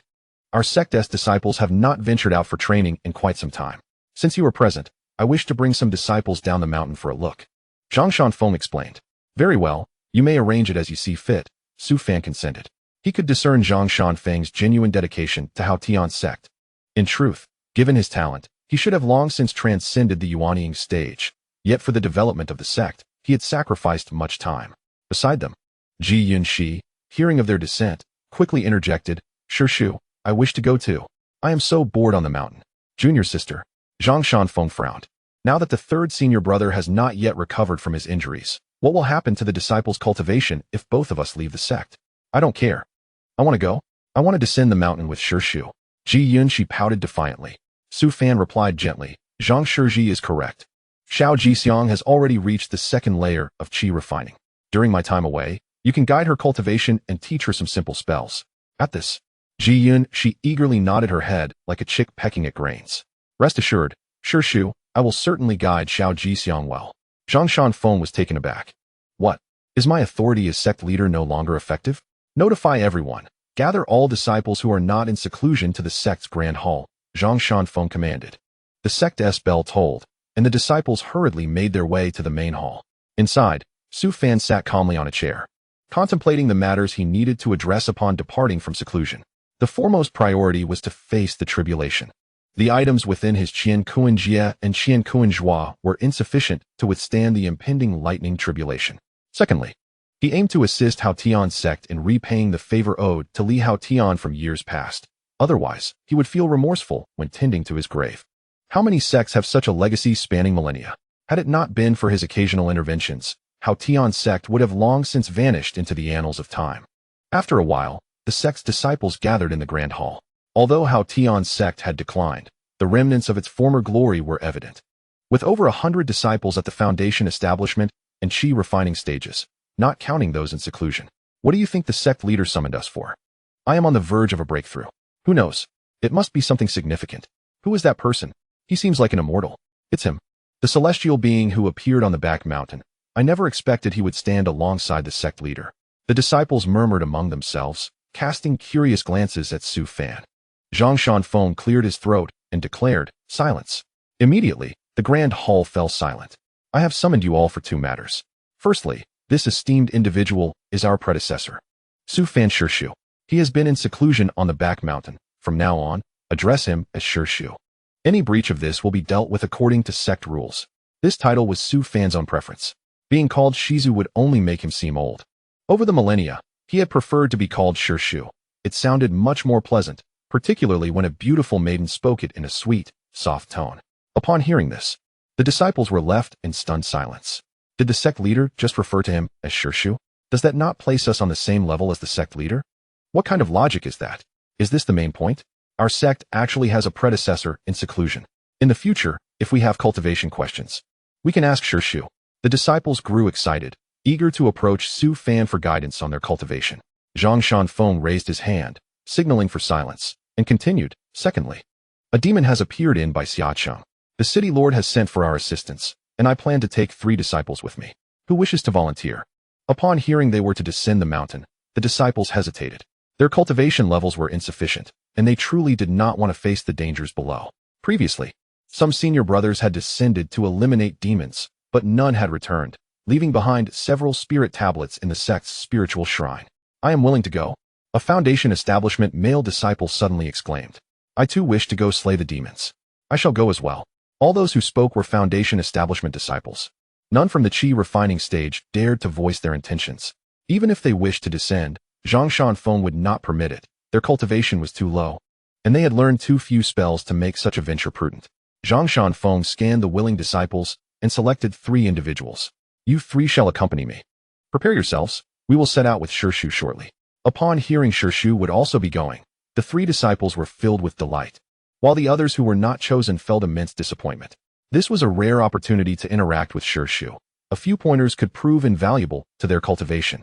Alas, such a wonderful opportunity has slipped away. All right, gather your belongings. We are departing, Zhang Shanfeng instructed gently, as they made their way towards the exit. Ji Yun, she called out. Shu. What is it?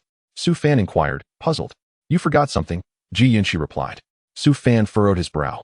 Aside from the dozens of Qinkuan rings, he seemed to possess little else.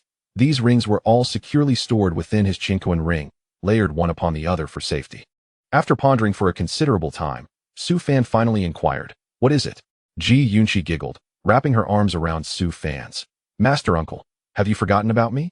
Su Fan, realizing the implication, responded, so you are a thing? Chapter 8. The demonic perish after tidying up. The 3 disciples in the Foundation establishment stage felt a sense of relief, having only brought their own weapons. Upon seeing Su Fan and Zhang Shanfeng standing together, the trio respectfully greeted, Master Uncle, Sect Leader. Are you all ready? Zhang Shanfeng inquired with a smile. One of the plump disciples chuckled, rest assured, Sect Leader. We had little to organize, just our own belongings. Su Fan glanced at the trio, a flicker of surprise crossing his eyes. Their weapons were all spirit artifacts. Although they had yet to cultivate spirit consciousness, they were indeed remarkable. It seemed unlikely that the current sect could distribute spirit artifacts to disciples, suggesting these were personal possessions. Clearly, not all disciples hailed from mundane backgrounds. You must be Fang Qingming, the disciple of the 3rd senior brother. He often praises your talents. Be cautious on your way down the mountain. I would prefer not to hear him nag, Zhang Shanfeng remarked, evidently familiar with the plump disciple. Fang Qingming scratched his head and replied, Sect Leader, you jest. With Master Uncle accompanying us, how could we encounter any mishaps? Upon hearing this, the other 2 exchanged glances, their eyes gleaming with admiration for Fang Qingming's cleverness, as they too were seeking to engage with their Master Uncle but were outpaced by him. Su Fan regarded him and slowly remarked, your talent is commendable. With diligent cultivation, you are bound to achieve greatness. Hearing Su Fan's words, Fang Qingming's face lit up with joy. Thank you, Master Uncle. However, isn't this Master Uncle merely at the 11th layer of Qi refinement? He mused, bewildered. It was not only Fang Qingming who had noticed, the other 3 disciples had also recognized this detail. Su Fan's cultivation was indeed at the 11th layer of Qi refinement. A fact he could not conceal. Anyone with a higher cultivation could discern it. Master Uncle at the 11th layer of Qi refinement? The 3 disciples fell into contemplation. Zhang Shanfeng retrieved a palm-sized, exquisite wooden boat from his Qinkuan ring, placing it on the ground. After performing a hand seal, the wooden boat gradually enlarged, surrounded by swirling talismans, adorned with 5 intricately carved chairs. What spirit artifact is this, Sect Leader? Fang Qingming inquired, his eyes wide with curiosity. This is my traveling treasure. The Chuanyun boat, crafted from numerous high-grade materials, capable of traveling 1,000 miles in a day, Zhang Shanfeng replied with a smile. This arrangement greatly benefited Su Fan, as he was not capable of flight. We shall take the Chuan Yun boat to Baixia City. It saves travel time and conserves our internal spiritual energy, an exceedingly convenient means of transport, Zhang Shanfeng remarked, stepping aboard first and settling into the foremost seat, where a directional control array awaited, requiring only a modicum of spiritual energy to operate. Su Fan calmly seated himself, and the three disciples followed suit, their curiosity piqued by the Chuan Yun boat. This must be modeled after the Lu Yun shuttle, Su Fan observed. Master Uncle is well informed. The Chuan Yun boat is indeed modeled after the Lu Yun shuttle, crafted by my master with the assistance of a master craftsman, Zhang Shanfeng explained earnestly. Well informed? Su Fan chuckled inwardly. The Lu Yun shuttle was his creation, later handed over to the 43rd sect leader of the Haotian Sect. It was specifically designed for expeditions to seek items for transcending tribulations, for convenience in travel. A journey of 1,000 miles, though swift, could not solely rely on one's legs. Zhang Shanfeng then infused spiritual energy into the control array, and the Chuan Yun boat gradually ascended. In the blink of an eye, it vanished from the mountaintop, darting through the air. Baixia City lay some distance from the Haotian Sect. While ordinary individuals took a month to arrive, it would not consume as much time for cultivators, although traveling via flying treasures still required a fair duration. However, upon reaching Baixia City, the atmosphere was lively and the citizens appeared unperturbed, as if no demonic presence plagued them. The most bustling locale was undoubtedly the Earth God Temple. Baixia City was uniquely constructed, nestled against mountains and rivers, enjoying significant feng shui advantages. The Earth God Temple was centrally located within the city. Even the city lord's residence was merely adjacent to it. This temple was lavishly adorned, supported by 4 redwood pillars, its roof gleaming with pristine azure-glazed tiles. The doors, crafted from a century-old wood core, radiated wisps of spiritual energy, while the surrounding walls bore mysterious talismans etched in vermilion. Inside, a redwood altar held a gilded statue of a middle-aged man, accompanied by 6 youthful maidens kneeling in reverence. At the entrance stood a 3-legged bronze cauldron, from which a thick stream of incense wafted upward, forming a vague human figure in the air, flickering in and out of visibility. Many citizens knelt before the entrance, their expressions filled with sincerity. Above their heads, slender golden threads ascended, drifting towards the gilded statue within the temple, though none noticed this phenomenon. The incense golden threads were used by cultivators to form golden bodies, invisible to ordinary people, only discernible by cultivators. Su Fan and his companions descended not far from Baixia City. After disembarking from the Chuan Yun boat, Zhang Shanfeng performed a hand seal to retract it. Observing Baixia City, his brow furrowed. Master Uncle, what do you make of Baixia City? He asked. Su Fan replied solemnly. The incense permeates the air, yet there is no trace of demonic energy. Fang Qingming pointed to the swirling smoke above the city and questioned, Master Uncle, is it those wisps of smoke? Any cultivator could perceive the scent of incense and sense the presence of demonic energy. However, Zhang Shanfeng stood there, stunned. Weren't we told there were fish demons causing trouble? There seems to be no trace of demonic energy, and the incense is so dense. The land of Baixia City must be extraordinary. Could it be that the mundane people are deceiving us? He wondered. No. Su Fan interjected suddenly. Can you smell that? Upon hearing this, the 3 disciples eagerly sniffed the air, their expressions shifting dramatically. What is that smell? It's as foul as my master's feet. It's overpowering. Fang Qingming exclaimed, hastily covering his mouth and nose and waving his hands in front of him. Zhang Shanfeng's voice turned cold, the smell of fish. The entire city is infused with the stench of fish, now mingling with the incense. Indeed, the land here harbors secrets. Master Uncle is truly perceptive. Had he not mentioned it, we might have been deceived, Fang Qingming acknowledged. The incense masked the odor of fish, making it nearly impossible to detect without careful discernment. Su Fan questioned, what are you all discussing? My intention was to indicate that someone nearby was roasting meat, albeit burnt. Master Uncle, look over there. Zhang Shanfeng pointed toward the corner of the city. Su Fan turned to see a figure standing by a fire pit, seemingly roasting something. How peculiar. The figure stood motionless, as if in a trance. Seeing him cook has made me a bit hungry, Fang Qingming remarked, patting his belly. Zhang Shizhi, did you see clearly? Su Fan asked solemnly. Before he could finish, Zhang Shanfeng nodded. It's not ordinary beast meat. What's roasting over that fire pit is a human calf. Outrageous. Such an act is no different from that of a demon. Master Uncle, wait here. I will capture that person at once. Fang Qingming's voice was filled with fury, his spiritual energy surging as he rushed toward the corner. The remaining 2 disciples, realizing this was their moment to shine, hurriedly followed suit. In the next moment, 3 figures emerged beside the shadow in the corner. Fang Qingming and his companions were taken aback by the sight before them. With jade-like eyes, a flat nose, and a mouth stretching to the ear, the creature bore a face reminiscent of fish scales. This was a fish demon transformed into human form. As they sensed the aura emanating from this fish demon, they realized it, too, was at the Foundation establishment stage. The fish demon stood frozen in place, its gaze filled with astonishment as it regarded the trio. Demon spawn, meet your end, Fang Qingming shouted angrily, channeling his spiritual energy as it coalesced into a magical seal in his hand.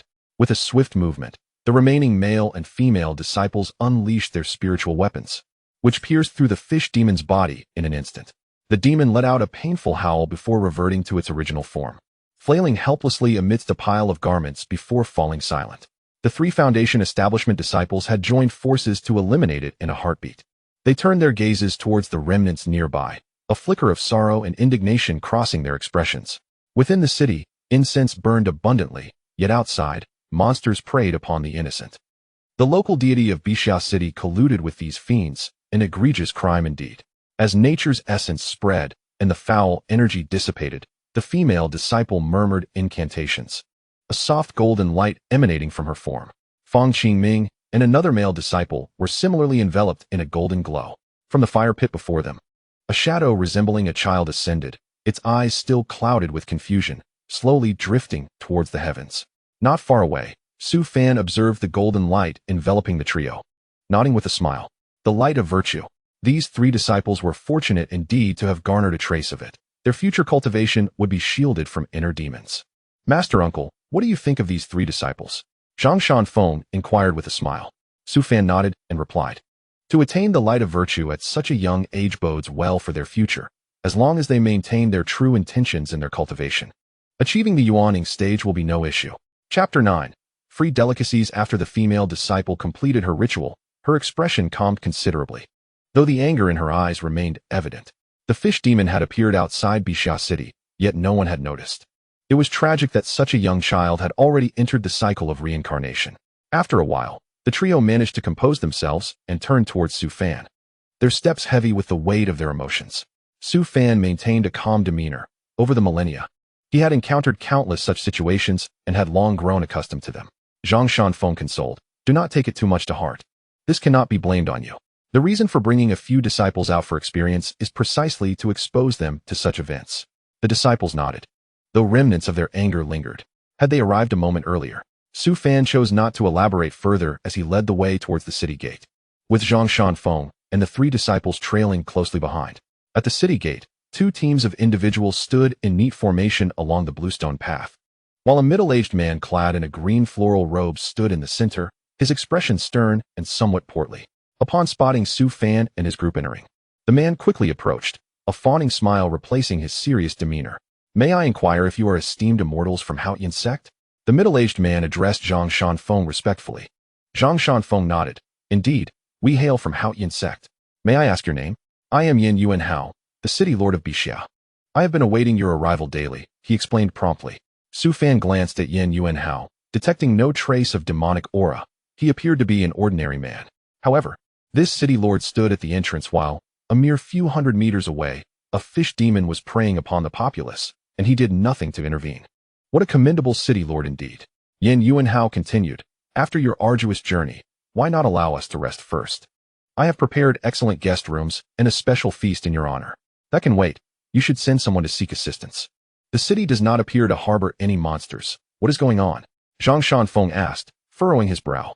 Indeed, there are no monsters in the city. The only anomaly is the fishy scent mingled with the incense, Yin Yuan Hao explained. Rest assured, Bixia City is safe. While I sent someone to invite you, a new local deity arrived, ensuring our safety. He continued, since esteemed immortals have made the effort to visit, why not enjoy a meal in the city? It would be my pleasure as the host.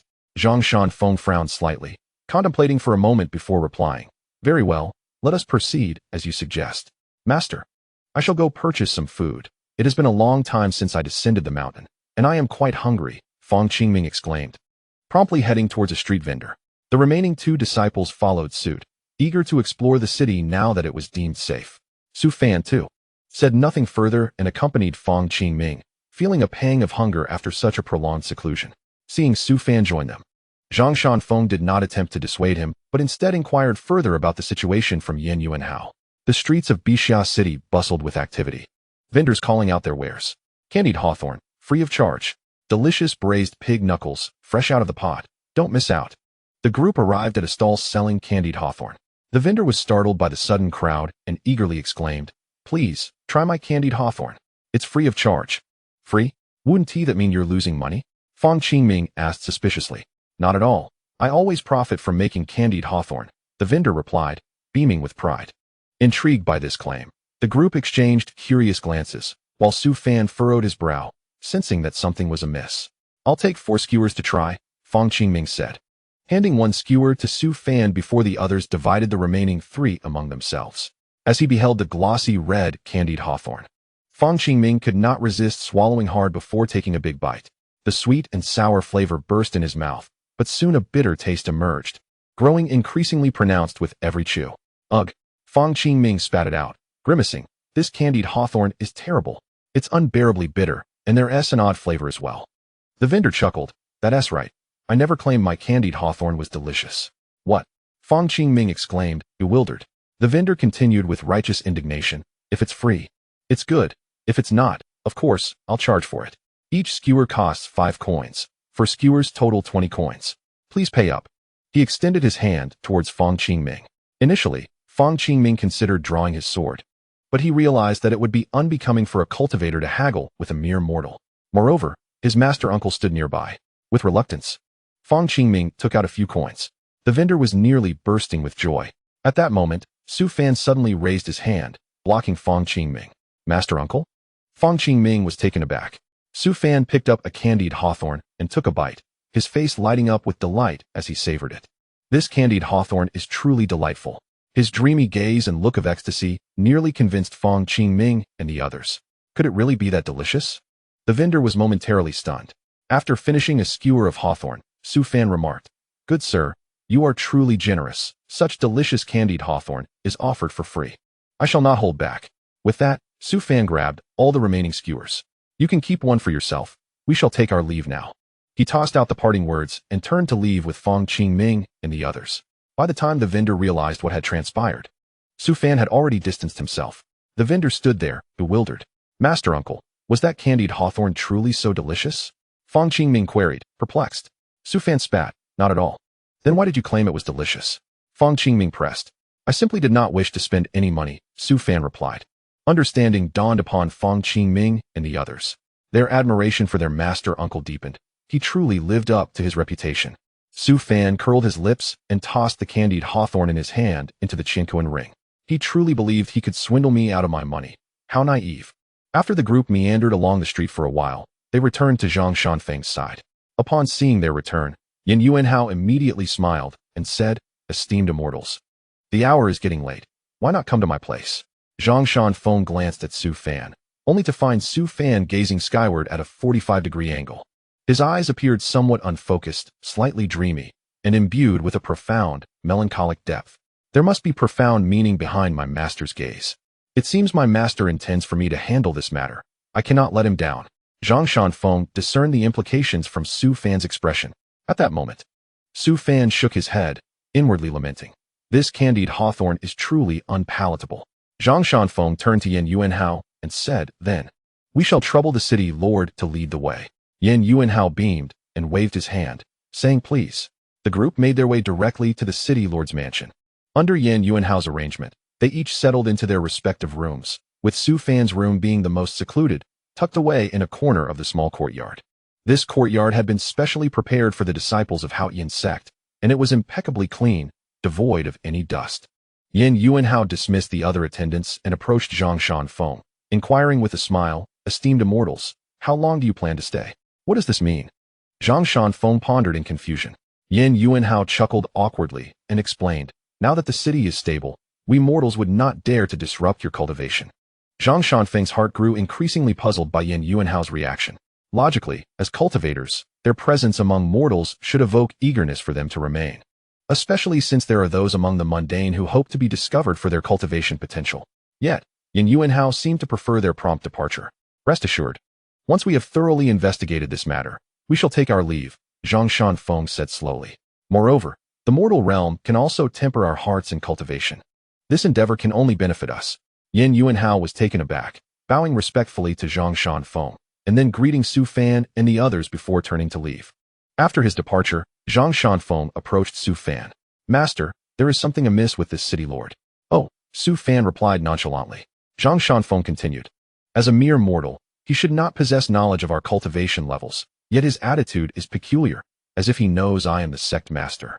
Earlier, his veiled attempts to hasten our departure likely conceal some secret. Zhang Shanfeng expressed his concerns. Oh, handle it as you see fit, Su Fan replied casually. Understood, master. Meanwhile, in the back courtyard of the city lord's mansion, in a meticulously decorated room, the sound of a zither resonated as a captivating young woman gracefully swayed in the center. On either side were neatly arranged sandalwood tables, laden with steaming delicacies. At the head of the table sat a delicate young man, draped in a crimson robe that lent him an air of sinister charm. A figure entered the doorway. None other than Yin Yuanhao, who had just left the small courtyard. Yin Yuanhao hurriedly approached the delicate young man and respectfully said, Mr. Xiao, I have arranged for them to stay as per your instructions, but it seems they do not intend to leave. Not leaving? Mr. Xiao narrowed his eyes slightly. Indeed. It was that buzzcut fellow who mentioned they planned to uncover the truth before departing. Yin Yuanhao responded nervously. Mr. Xiao cast a disdainful glance at Yin Yuanhao. Since they refuse to depart, I cannot be blamed. Tonight, I shall send someone to incapacitate those disciples. Tomorrow, you may feign concern for their well-being and ascertain their condition. As for that golden core peak cultivator, leave him to me. Yin Yuanhao nodded repeatedly, his eyes glinting with ambition. Once Mr. Xiao had finished his arrangements, Yin Yuanhao quickly affirmed, Rest assured, Mr. Xiao, I will ensure it is done. Enough, go arrange it and do not disturb me again, Mr. Xiao said, dismissively waving his hand and sending Yin Yuanhao on his way. After Yin Yuanhao departed, Mr. Xiao ordered the dancing maidens to leave and took out a red bell, gently shaking it. Chapter 10. Who isn't experiencing this for the first time? In an instant, the temperature in the grand hall dropped significantly, and the surrounding lanterns transformed into an eerie green hue, creating a strange atmosphere. 6 ethereal figures floated in from outside, undeniably spectral. Once the 6 specters entered, they knelt before Mr. Xiao, heads bowed and voices submissive. Mr. Xiao, what are your commands? A few Foundation establishment cultivators have arrived from the small courtyard. With your current strength, you cannot kill them, but you can weaken them significantly, Mr. Xiao said coolly. As for the Qi refinement stage 1, dispose of him with ease. The specters hurriedly replied, Mr. Xiao, we do not wish to kill. Their faces bore expressions of fear. Mr. Xiao snorted coldly, your bodies and lives are in my hands. If you do not comply, beware of your inability to enter reincarnation. The specters trembled in fear and quickly replied, Rest assured, Mr. Xiao, we will comply. Begone. Mr. Xiao commanded sternly. The 6 specters fled in disarray. After their departure, the lanterns in the room returned to their original color. Night fell. The inn was enveloped in silence, with gusts of cold wind sweeping through its surroundings, fleeting in an instant. Su Fan lay quietly on his bed, taking a brief rest. Not long after, the temperature in his room dropped significantly, and a spectral figure began to drift about, ultimately settling beside Su Fan. In that moment, the figure gradually solidified, revealing a pale young girl's face beside Su Fan's bed, her long hair cascading down. A ghost. The spectral girl stared intently at Su Fan's face. After a while, feeling uncomfortable with her position, she sat at the edge of Su Fan's bed, gently gliding her hand across his face, her eyes sparkling with mischief and delight.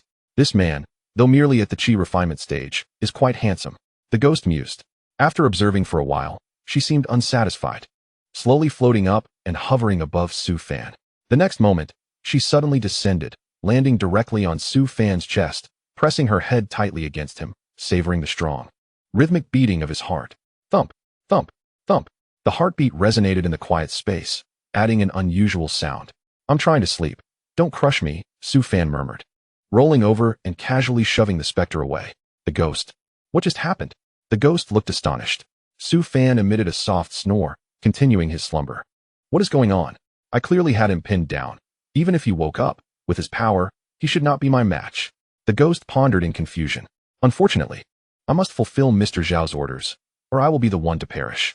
The ghost sighed and floated back to the edge of Su Fan's bed. After confirming he was still asleep, she once again lay on his chest. I have never seen such a handsome man before. What a pity that you are to perish tonight. The ghost lamented. She then straightened up, her hands enveloped in dark energy, reaching towards Su Fan's neck. This time, I shall ensure his demise. Just then, Su Fan abruptly opened his eyes. Their gazes met. Could you get off? I'm feeling a bit cold, Su Fan said. The ghost froze, exclaiming, You can see me? Su Fan maintained a calm expression, fixing his gaze on her as he replied, What do you think? A ghost? The specter suddenly cried out, hastily rising to flee. However, Su Fan evidently reacted more swiftly, seizing the phantom and forcefully throwing it onto the bed. You think you can simply leave after sleeping? It's not that easy, Su Fan stated coldly. The phantom, visibly frightened, curled up in the corner of the bed. It's my first time too, it cried out. Who hasn't had a first time? Su Fan replied. Observing the phantom's anxious demeanor, he discerned that this specter bore little malevolent energy, suggesting it was indeed its inaugural foray into mischief. Its techniques were woefully unrefined. Su Fan fixed his gaze upon the phantom and inquired, Now, tell me, why did you come forth to harm others? Fortunately, my vitality is robust. Had it been an ordinary person, you might have already brought about their demise. I was coerced. The phantom sobbed. Coerced? Su Fan seated himself on the bed. Speak, who compelled you? The phantom hesitated and then replied, It was Mr. Xiao. At this moment, it realized it could no longer harm Su Fan. Given this, it decided to divulge everything, hoping to secure a glimmer of mercy. I am from Baixiacheng, having lived there since childhood. However, 3 days ago, the land deity within the city was replaced, and they sought to choose a devout maiden. My parents urged me to try my luck.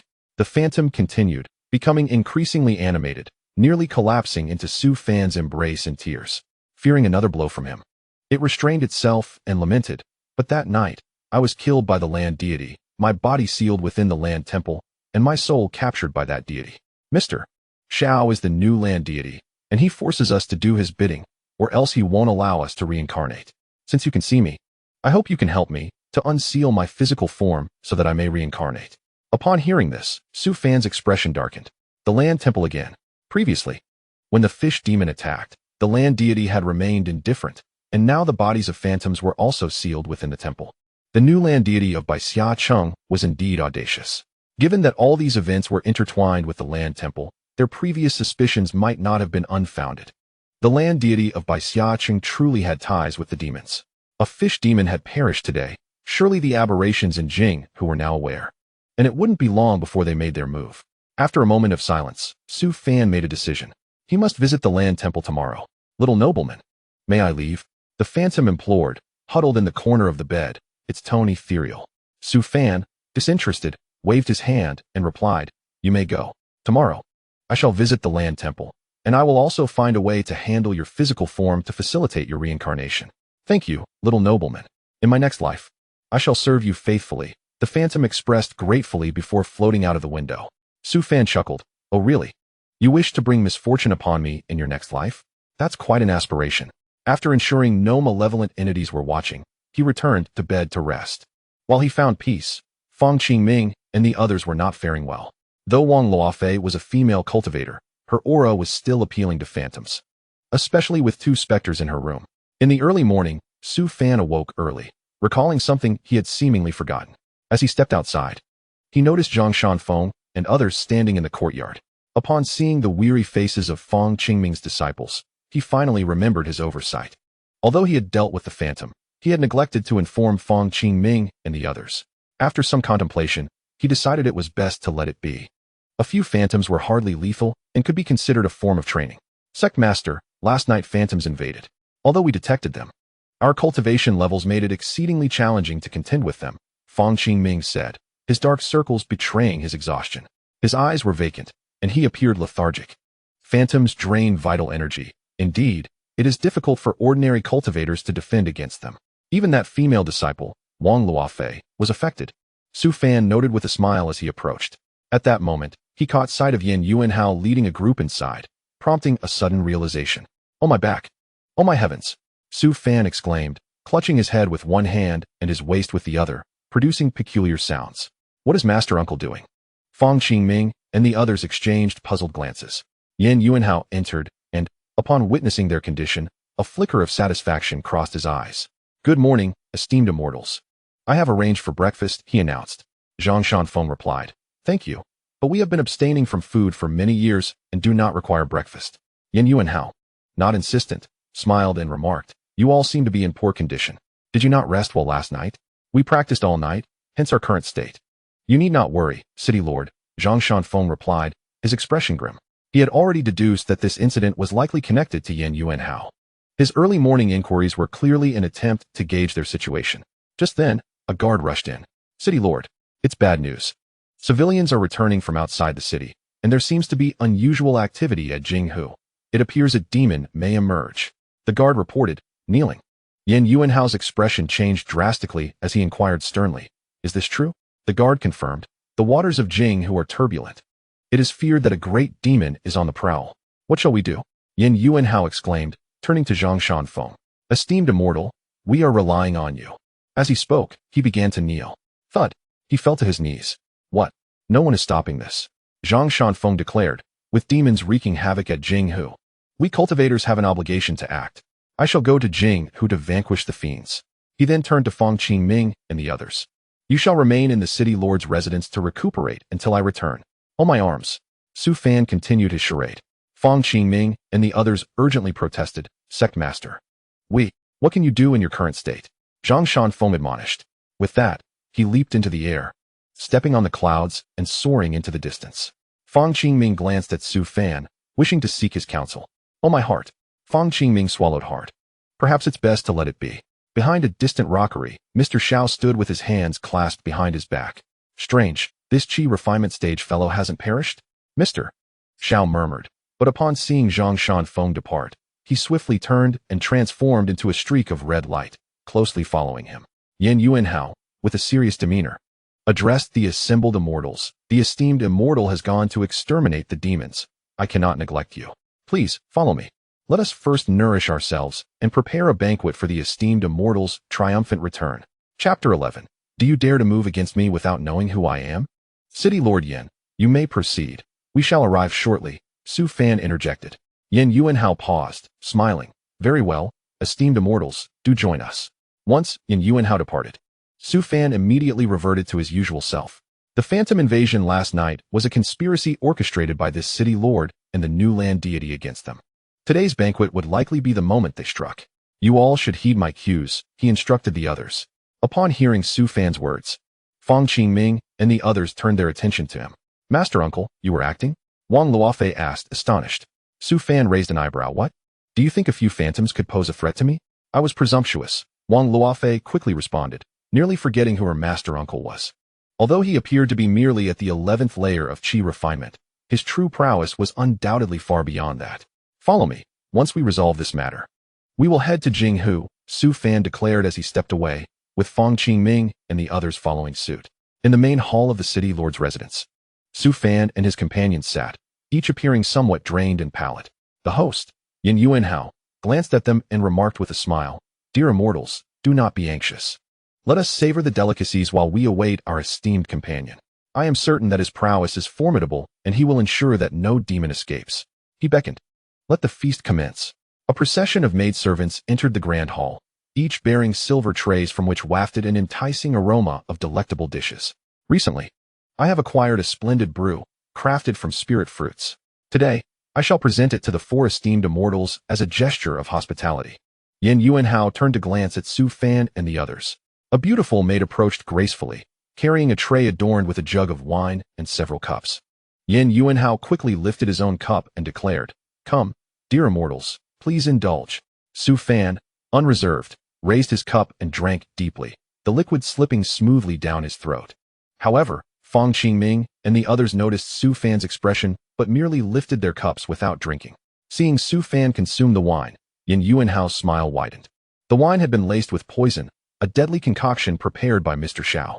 Even those at the foundation establishment stage would suffer immensely from a single drop.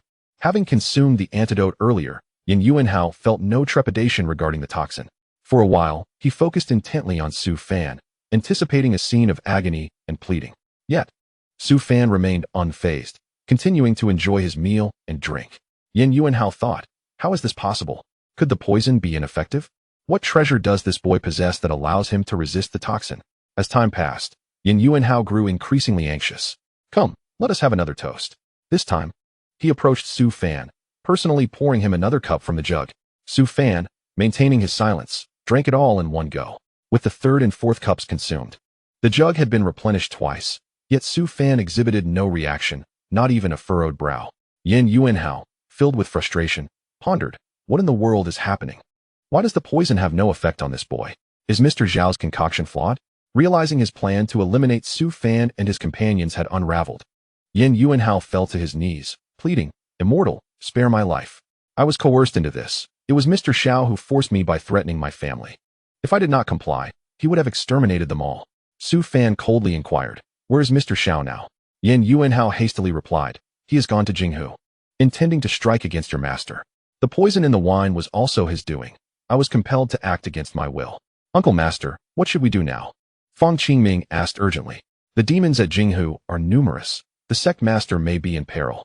Do not worry. With Zhang Shiji's capabilities, he should be able to protect himself. We will first investigate the Earth God Temple, then proceed to Jinghu, Su Fan stated before making his way outside. Fang Qingming raised his fist at Yin Yuanhao in a threatening manner before hastening to follow Su Fan. Upon reaching the Earth God Temple, they observed only the golden statue of the Earth God and 6 statues of young maidens, emanating a sinister crimson aura. Uncle Master, those 6 maiden statues seem problematic. Fang Qingming remarked, frowning. Su Fan nodded, letting out a sigh. The maiden statues and the Earth God statue were of the same material. Yet the former lacked the offerings of incense and golden threads, instead utilizing a nefarious sacrificial method to suppress the blood aura emanating from the Earth God statue. It was likely that the corporeal forms of the ghostly maidens were contained within these statues. The statues bore a sanguine essence, likely crafted from blood soil.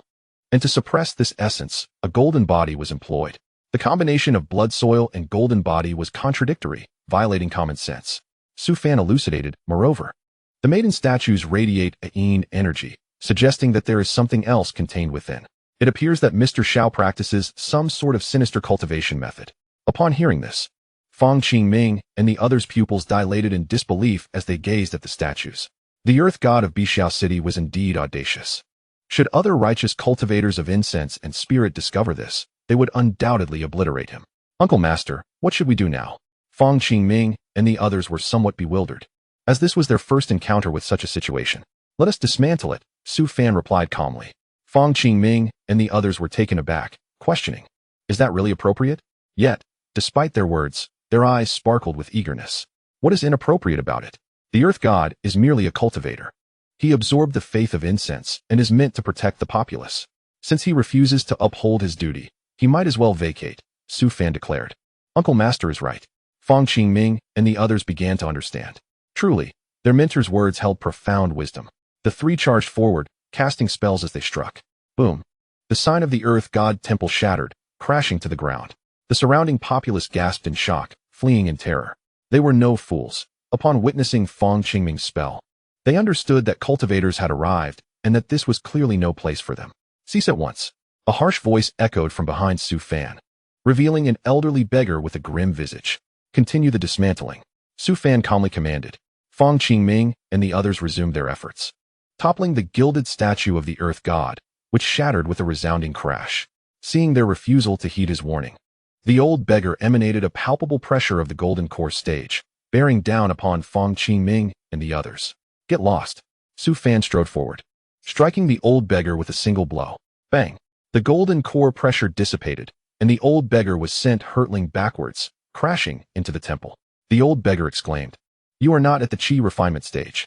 I am indeed at the Qi refinement stage, Su Fan grinned. Fang Qingming and the others halted, astonished that this unassuming old beggar was actually a golden core cultivator, far beyond their expectations. The old beggar, indignant, rose from the ground and shouted, How can you practitioners of the true cultivation sect be so unreasonable? Is the Earth God Temple something you can just dismantle? Who are you? Su Fan inquired. The old beggar nearly spat blood in disbelief. You dare strike me without knowing who I am? I am the former Earth God of Bixiao City.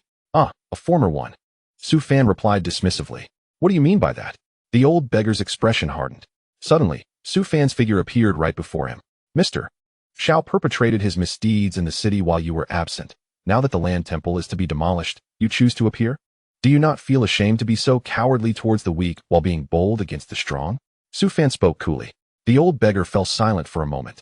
Before Mr. Zhao's arrival, I had already safeguarded Xia City for several decades, he retorted. Su Fan's gaze was chilling. Were it not for your past contributions, you would have already met your demise. His voice echoed in the old beggar's ears, sending a chill down his spine.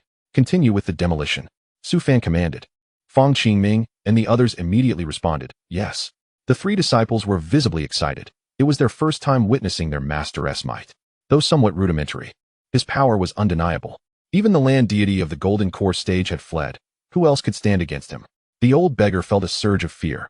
If you truly wish to resolve this matter, I advise you to desist at once. Su Fan inquired why. Behind this incident lies a primordial infant stage flood dragon manipulating affairs, who calls himself the Dragon King of Jinghu. He conspired with Mr. Zhao to consume the young men and women of the city to aid in his cultivation. Had Mr. Zhao not departed from Xia City today, I would not have dared to emerge. The old beggar explained, his expression filled with remorse. He had abandoned his struggle. The person before him was not an ordinary individual. Upon hearing the term flood dragon, Su Fan's eyes sparkled. A flood dragon is indeed a type of dragon, belonging to the dragon lineage. Above the dragon lineage exists a scale of invulnerability, an indestructible artifact for transcending tribulations. I had thought only the fish demons possessed transformative dragon scales. Yet there are also dragon scales of invulnerability. What a fortunate turn of events. At that moment, Fang Qingming and the others had thoroughly dismantled the land temple, shattering the statues of 6 maidens. The 3 of them began to guide the souls of the deceased, their bodies radiating moral golden light. The old beggar, witnessing this golden light, was astonished. My heavens, is this even reasonable? Chapter 12. A mindless encounter at Linlang Fudi after guiding the 6 maiden souls. Fang Qingming and the others approached Su Fan. Master Uncle, it has been taken care of. Su Fan nodded, saying, we must hurry to Jinghu. Zhang Shizhi may encounter trouble. Fang Qingming and the others exchanged glances, perplexed.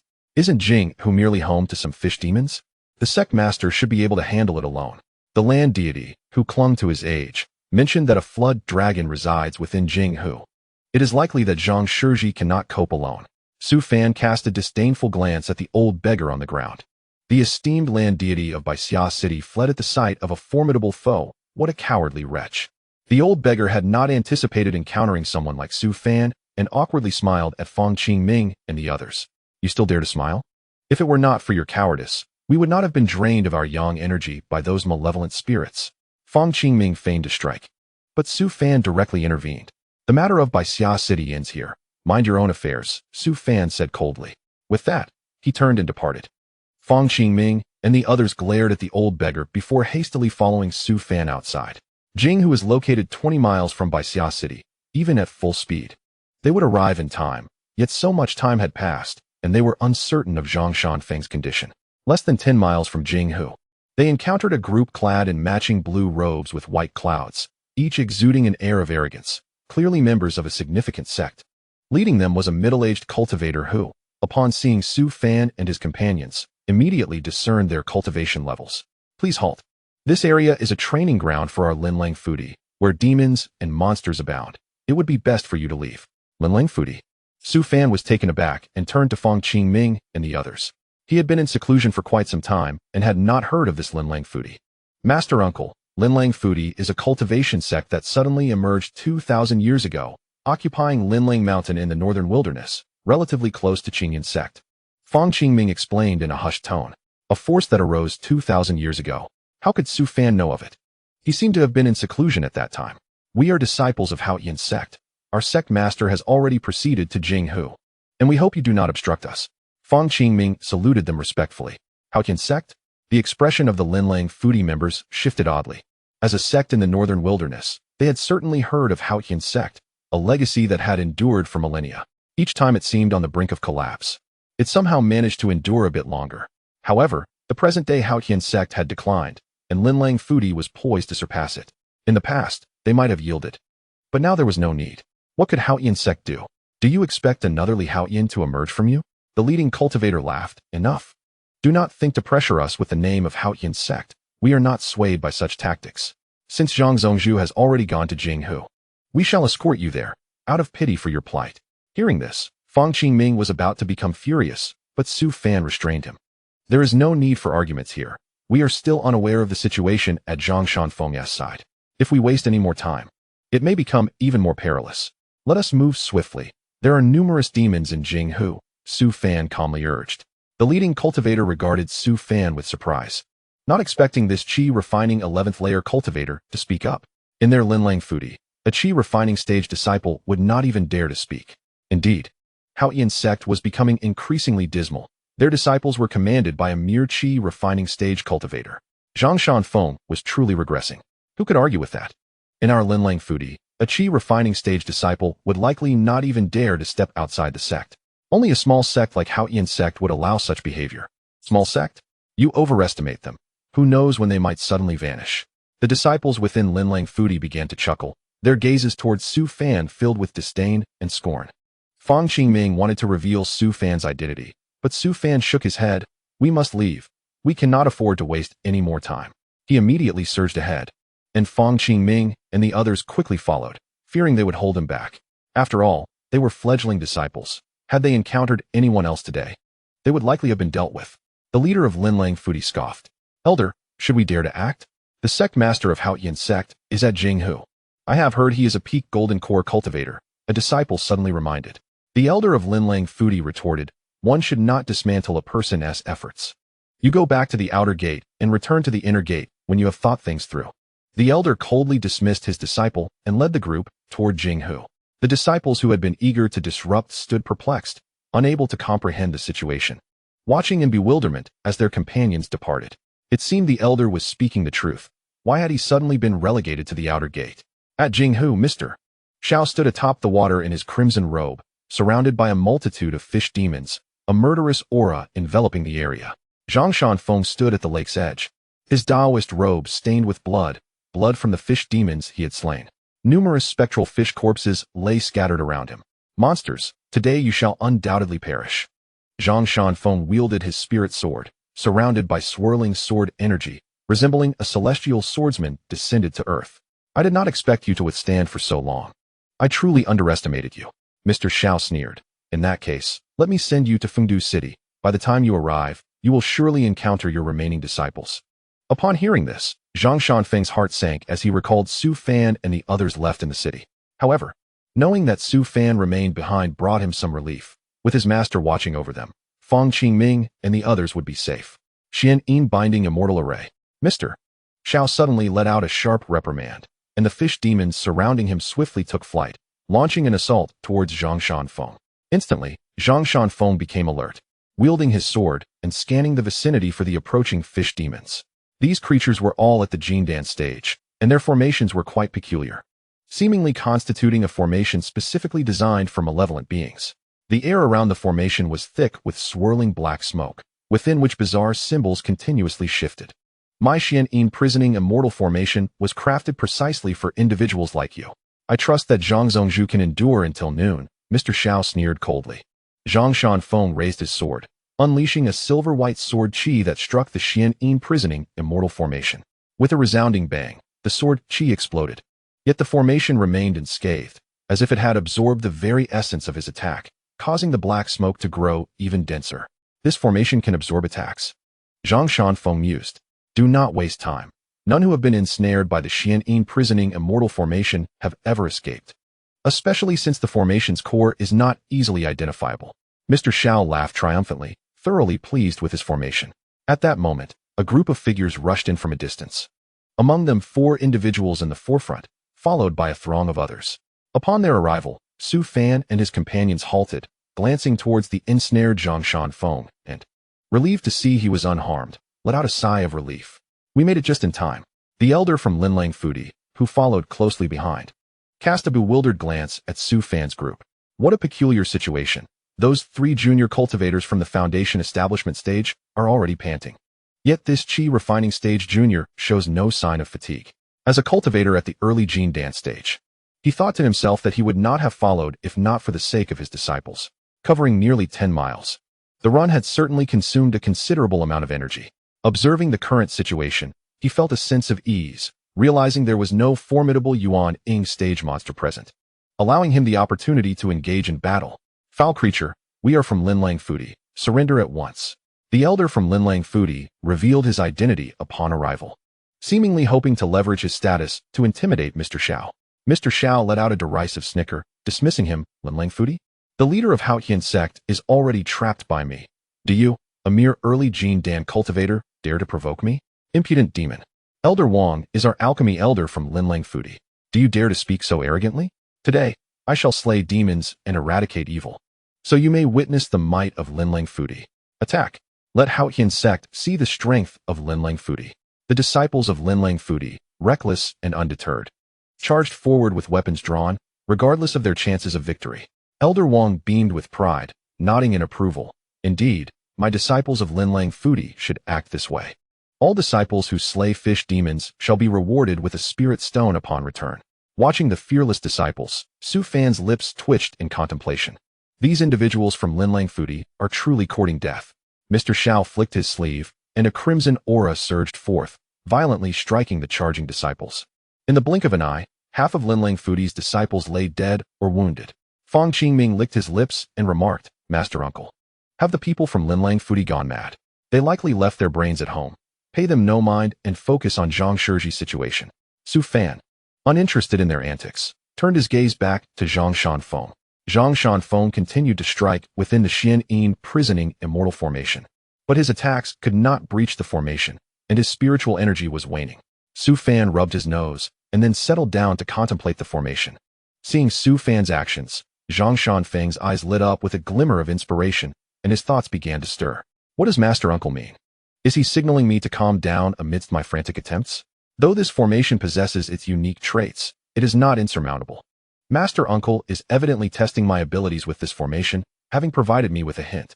I must not disappoint him. Without hesitation, Zhang Shanfeng sat down within the formation, closed his eyes, and endeavored to stabilize his mind, allowing his breath to grow steadier. Indeed, at the moment his heart was tranquil, he sensed the fish demons controlling the formation. Their incantations and spiritual energies were rapidly circulating. These energies seemed to follow a specific pattern, all converging towards a singular point. Within the formation, Zhang Shanfeng reached a state of oneness, perceiving the flow of spiritual energy within the Xian prisoning immortal formation. Following the trajectory of the energy, a small orb gradually emerged at the very center of the formation, shifting locations every 3 breaths. The formation's core, Zhang Shanfeng's eyes widened, and his sword aura intensified. 9 underworld sword technique. 9 sword shadows erupted simultaneously, and Zhang Shanfeng leaped into the air, aiming directly at the recently relocated orb. Crack! The moment the black orb was touched by the sword tip, countless fissures appeared, and the next instant, it shattered into pieces. The Xian prisoning immortal formation abruptly faltered, and the fish demons controlling it spat blood, gazing in terror at Zhang Shanfeng. Demon, meet your end. Zhang Shanfeng bellowed, charging forth with his sword. His sword shadows wreaking havoc, leaving cries of anguish from the fish demons in their wake. In mere moments, the Jin Dan stage fish demons fell one after another. How is this possible? How could you possibly break the Xian prisoning immortal formation? Mr. Xiao was utterly astonished, his expression shifting to one of sheer dread. There is nothing impossible. Today marks the demise of your vile kind. Zhang Shanfeng declared fiercely, his sword glaring with intent as he slaughtered the nearby fish demons. Those that had just emerged were so frightened they retreated back into the waters. Su Fan watched Zhang Shanfeng in disbelief, astonished that he had truly broken the formation. It seemed he had not even grasped the principles of the formation. Zhang Shanfeng did not rush to attack, but instead flew over to Su Fan, respectfully clasping his hands in gratitude. Thank you, Master Uncle, for your guidance. Without your reminder, I might not have broken the formation so swiftly. Su Fan was taken aback. Did I provide any guidance? Fang Qingming and the others exchanged bewildered glances. They had been right beside Su Fan and were aware of everything he had done. Realizing he had not offered any such guidance, Master Uncle sitting down was to encourage me to remain calm and not let the formation disturb my mind. I have followed your example, and indeed, I have broken the formation, Zhang Shanfeng explained to Fang Qingming and the others. Upon hearing this, they were left speechless, astonished by their Master Uncle's capabilities. Su Fan, after a moment's pause, replied, since you have broken the formation, prepare for a counterattack. The foreheads of the Jin Dan fish demons bear transformation scales. Remember to collect them for me. With that, he stood up, intending to join in and stretch his muscles. However, Zhang Shanfeng quickly interjected. No need for Master Uncle to take action. Since we have come down the mountain to train, we should take the initiative. You may oversee the formation while we handle these minor foes. Indeed, Master Uncle, we have yet to truly engage. Fang Qingming and the others were eager to dive into the fray, itching to charge ahead. Su Fan hesitated for a moment before nodding. Very well, but do exercise caution. Zhang Shanfeng led his 3 disciples directly into the fray, and the fish demons at that moment were as fragile as paper, easily dispatched. Su Fan, feeling somewhat bored, moved aside, picked up a stick, and pierced through a flopping fish, casting a basic spell from the Qi refining stage, the fire spark technique. After igniting a pile of firewood, Su Fan began to salivate uncontrollably. This was a rare opportunity, and he must savor the fish and meat. On the other side, Mr. Zhao's expression changed dramatically upon witnessing the unstoppable presence of the Haotian Sect. Mirror Lake Dragon King, how much longer must we wait? A cold shout echoed, and a terrifying pressure enveloped the vicinity of Mirror Lake. Boom, boom, boom. The surface of the lake erupted with towering water columns, scattering countless droplets that struck the disciples of Linlang Fudi and the fish demons, leaving them heavily injured and spitting blood. In the next moment, dark clouds gathered, and the sky above Mirror Lake crackled with thunder and lightning, while fierce winds howled around. The force of summoning wind and rain descended with terrifying intensity. The entire surface of Mirror Lake began to boil, resembling water brought to a rolling boil. Suddenly, a pair of long horns emerged from the lake's surface, slowly rising, with the hair on the horns swaying in the wind, untouched by water. Beneath these horns, a fearsome head appeared, covered in azure scales. With eerie green eyes radiating murderous intent, the head alone was the size of a city gate, and the body followed suit. In an instant, the entire dragon leapt out of the water, darting through the dark clouds, its powerful legs tearing through the mist as it soared through the air. The Mirror Lake Dragon King had emerged. Seeing the dragon burst forth from Mirror Lake, Mr. Xiao laughed maniacally. Haotian Sect, Linlang Fudi. Today I shall see who meets their demise first. The disciples of Linlang Fudi were already paralyzed with fear. They had believed only fish demons would emerge, never expecting a Yuanying-level dragon to appear. Run. A Yuanying-level dragon has appeared. I don't want to die. Don't block my escape. Someone save me. From the clouds, the Mirror Lake Dragon King extended its serpent-like head, coldly surveying the individuals below. Useless. Do you need me to intervene for such a few people? The words of the Mirror Lake Dragon King reverberated around, and in the next moment, a dragon claw descended, grabbing Mr. Xiao and violently flinging him into the air. What do you want? Don't forget I can still help you. Mr. Zhao's voice echoed in the air, but was abruptly silenced as the dragon's blood-red maw descended upon him. The only way you can help me is to hand over your golden core. Only then can I seek vengeance for you.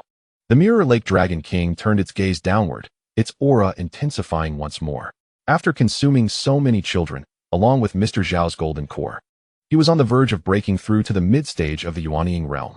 Zhang Shanfeng, witnessing the Mirror Lake Dragon King's surge in power, quickly urged, "You all retreat to where the master is. Leave this to me. Peak of the golden core. Consuming you will surely elevate me to the mid-stage of Yuanying." The Mirror Lake Dragon King noticed Zhang Shanfeng and issued a chilling command. A breath of dragon energy, laced with demonic essence, surged downwards towards Zhang Shanfeng. Retreat. Zhang Shanfeng bellowed, unleashing the 9 nether sword technique to confront the incoming dragon energy. Boom. The clash between dragon energy and sword aura erupted, generating a terrifying shockwave that sent columns of water spiraling into the air, and the disciples of Linlang Fudi were hurled away by the force. Zhang Shanfeng's complexion paled, and he spat out a mouthful of blood. Master, Fang Qingming and the others rushed to support Zhang Shanfeng as they withdrew. The Mirror Lake Dragon King watched with amusement, not in a hurry to pursue Zhang Shanfeng, but instead focusing on Su Fan.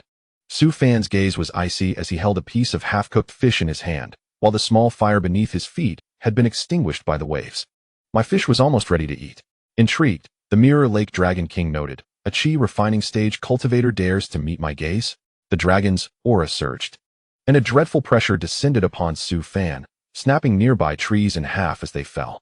Yet, Su Fan remained unfazed, his expression unchanged, as his robes fluttered and his long hair danced in the air. What a pity, just 1,000 years more, and I could transform into a dragon. I wonder if my reverse scale is still effective. Su Fan sighed internally, casting a regretful glance at the Mirror Lake Dragon King. Then, he spotted the striking azure reverse scale on the dragon's side. Found it. How bold of you to eat my servant. Today, I shall let you experience what it feels like to be devoured. The Mirror Lake Dragon King, noticing the roasted fish in Su Fan's hand, flashed a glimmer of murderous intent. The dragon opened its mouth and unleashed a torrent of dragon breath, its body descending as it lunged towards Su Fan. Be careful, master. Zhang Shanfeng and the others cried out in alarm. However, Su Fan seemed not to hear, merely raising his hand to grasp the dragon's massive mouth, rendering the lethal dragon breath utterly ineffective. Got you. Su Fan grinned, then yanked down hard on the dragon's lips, causing the Mirror Lake Dragon King's head to crash violently against the ground. Boom. Dust and water erupted into the air. A flicker of terror crossed the dragon's eerie green eyes as it beheld the seemingly inconspicuous Qi refining stage cultivator at the 11th layer. This fellow is definitely not merely an 11th layer Qi refining cultivator. He is concealing his true cultivation level. With an enraged roar, the Mirror Lake Dragon King opened its mouth.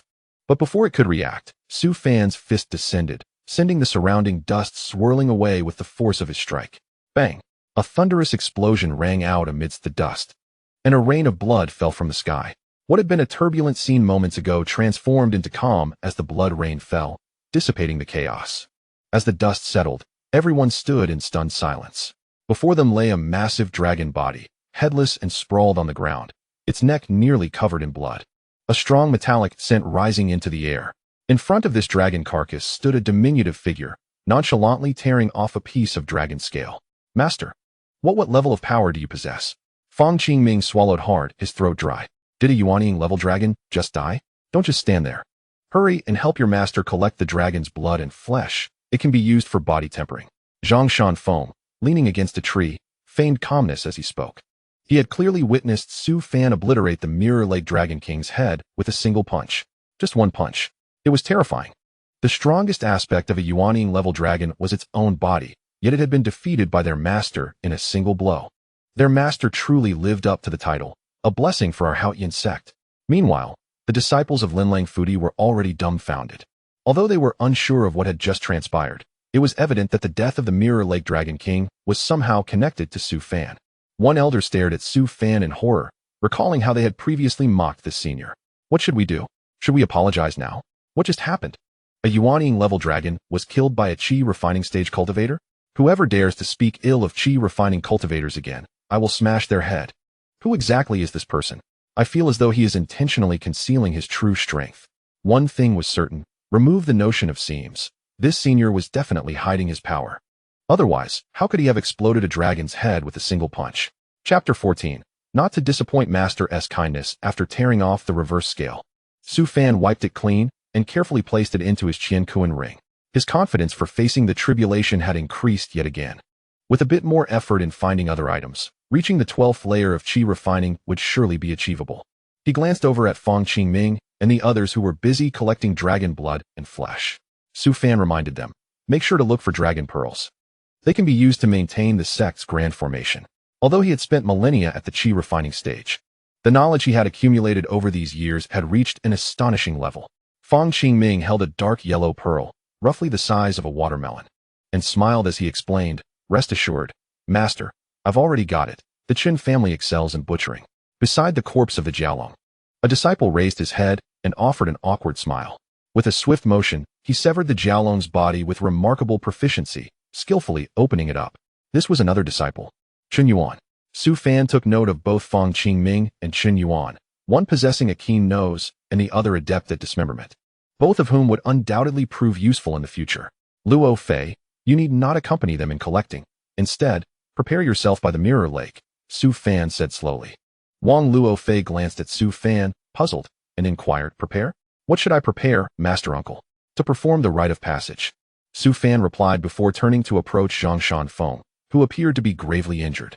Upon seeing Su Fan approach, Zhang Shanfeng managed to stand upright, respectfully expressing, I appreciate your assistance, Master Uncle. The memory of the Mirror Lake Dragon King's appearance sent a chill through Zhang Shanfeng. This was his second encounter with a Yuanying realm beast.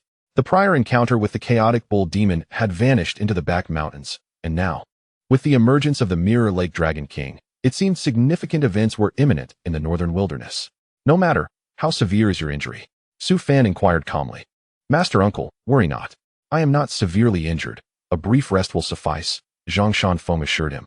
He then glanced at Wang Luo Fei by the lakeside and quietly asked, "Did Master Uncle send Luo Fei to perform the rite because of her potential? Does she possess the ability to ferry souls?" Su Fan responded, "You are overthinking. He simply wished to avoid entanglements, since someone nearby could perform the rite. There was no need for him to intervene personally. Indeed, she is quite remarkable," Su Fan affirmed with a nod. Hearing this, Zhang Shanfeng felt a surge of joy, realizing yet another disciple in their sect was being valued. The Linlang Fudi had suffered significant losses, and the elders could only watch as Fang Qingming and the others managed the situation. The terrifying image of Su Fan's fist bursting ahead haunted him. This was not yet over. Wang Luo Fei by the lakeside was also showing signs of progress. As she performed the rite for the many souls trapped in the mirror lake, she was once again enveloped in a halo of moral radiance, drawing admiration from those around her. The halo of moral radiance was a coveted treasure for cultivators, promising no bottlenecks during breakthroughs and protection from mental demons during tribulations. How could one not feel envy when it was a female disciple from the Haotian Sect who had obtained it? After everyone cleaned up, Zhang Shanfeng addressed the people of Linlang Fudi, stating, "We of the Haotian Sect shall take our leave for now. Should there be leisure in the future, feel free to visit the Haotian Sect to discuss the Tao." Having said this, he summoned his cloud-piercing ship, and after a few boarded, they ascended into the celestial expanse.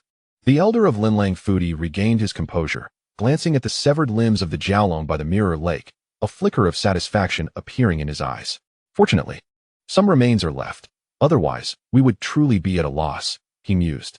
"Quickly gather the remnants. Ensure you collect the soil tainted with dragon blood." An earnest disciple hesitated, stating, "Elder, this is all that remains from the Haotian Sect. If we do this, won't it be akin to scavenging?" The other disciples were taken aback, turning to stare at the earnest disciple in disbelief. "Every day, you only speak nonsense," the elder retorted. "Why is there always someone who cannot speak properly? You are no longer suitable for the outer sect. From now on, stay in the kitchen and do not follow the disciples in their cultivation." The earnest disciple appeared bewildered, feeling as though he had just been demoted from inner disciple to outer disciple, and now even that was being taken away. On the back mountains of the Haotian Sect, Ji Yunxi was instructing Xiao Jixiang in the art of spell cultivation. In the days when Su Fan and the others were away, Xiao Jixiang had once again broken through, now achieving the third layer of qi refinement and mastering several techniques of this realm, leaving Ji Yunxi astounded by the child's exceptional talent. "Master Uncle has returned," Ji Yunxi exclaimed upon spotting the cloud-piercing ship in the distance. Xiao Jixiang quickly rose from the ground, waving his small hands towards the sky. "Master Uncle, I'm here." The cloud-piercing ship descended in the small courtyard of the back mountains, and as Su Fan and the others disembarked, Ji Yunxi noticed Zhang Shanfeng's pale complexion and hurried over to inquire about his condition. "Elder Ji, we encountered a Yuan-ing stage Jiaolong at the Mirror Lake, and the sect master sustained some injuries," Fang Qingming explained as he assisted Zhang Shanfeng down. Ji Yunxi expressed concern. "Brother, are you all right? If you are unwell, you can pass the sect master token to me, and I will select a suitable position for you in the Spirit Ancestral Hall." Zhang Shanfeng replied, "I knew you would want the sect master token. I do not understand why master took you as a disciple in the first place. I am fine. A few days of rest will restore me," Zhang Shanfeng assured. He then turned to Su Fan, stating, "Master Uncle, I shall not disturb you further. I take my leave. We shall not intrude upon you either, Master Uncle. We will return to consult you another time." Fang Qingming and the others bowed respectfully before departing with Zhang Shanfeng. Su Fan stretched and took a deep breath of the mountain's spiritual energy. "Ah, still so thin," he remarked. "Master Uncle, did you bring me any treats?" Xiao Jixiang tugged at Su Fan's sleeve, inquiring eagerly. Su Fan glanced at Xiao Jixiang, retrieved his Qinquan bracelet, and handed it to him.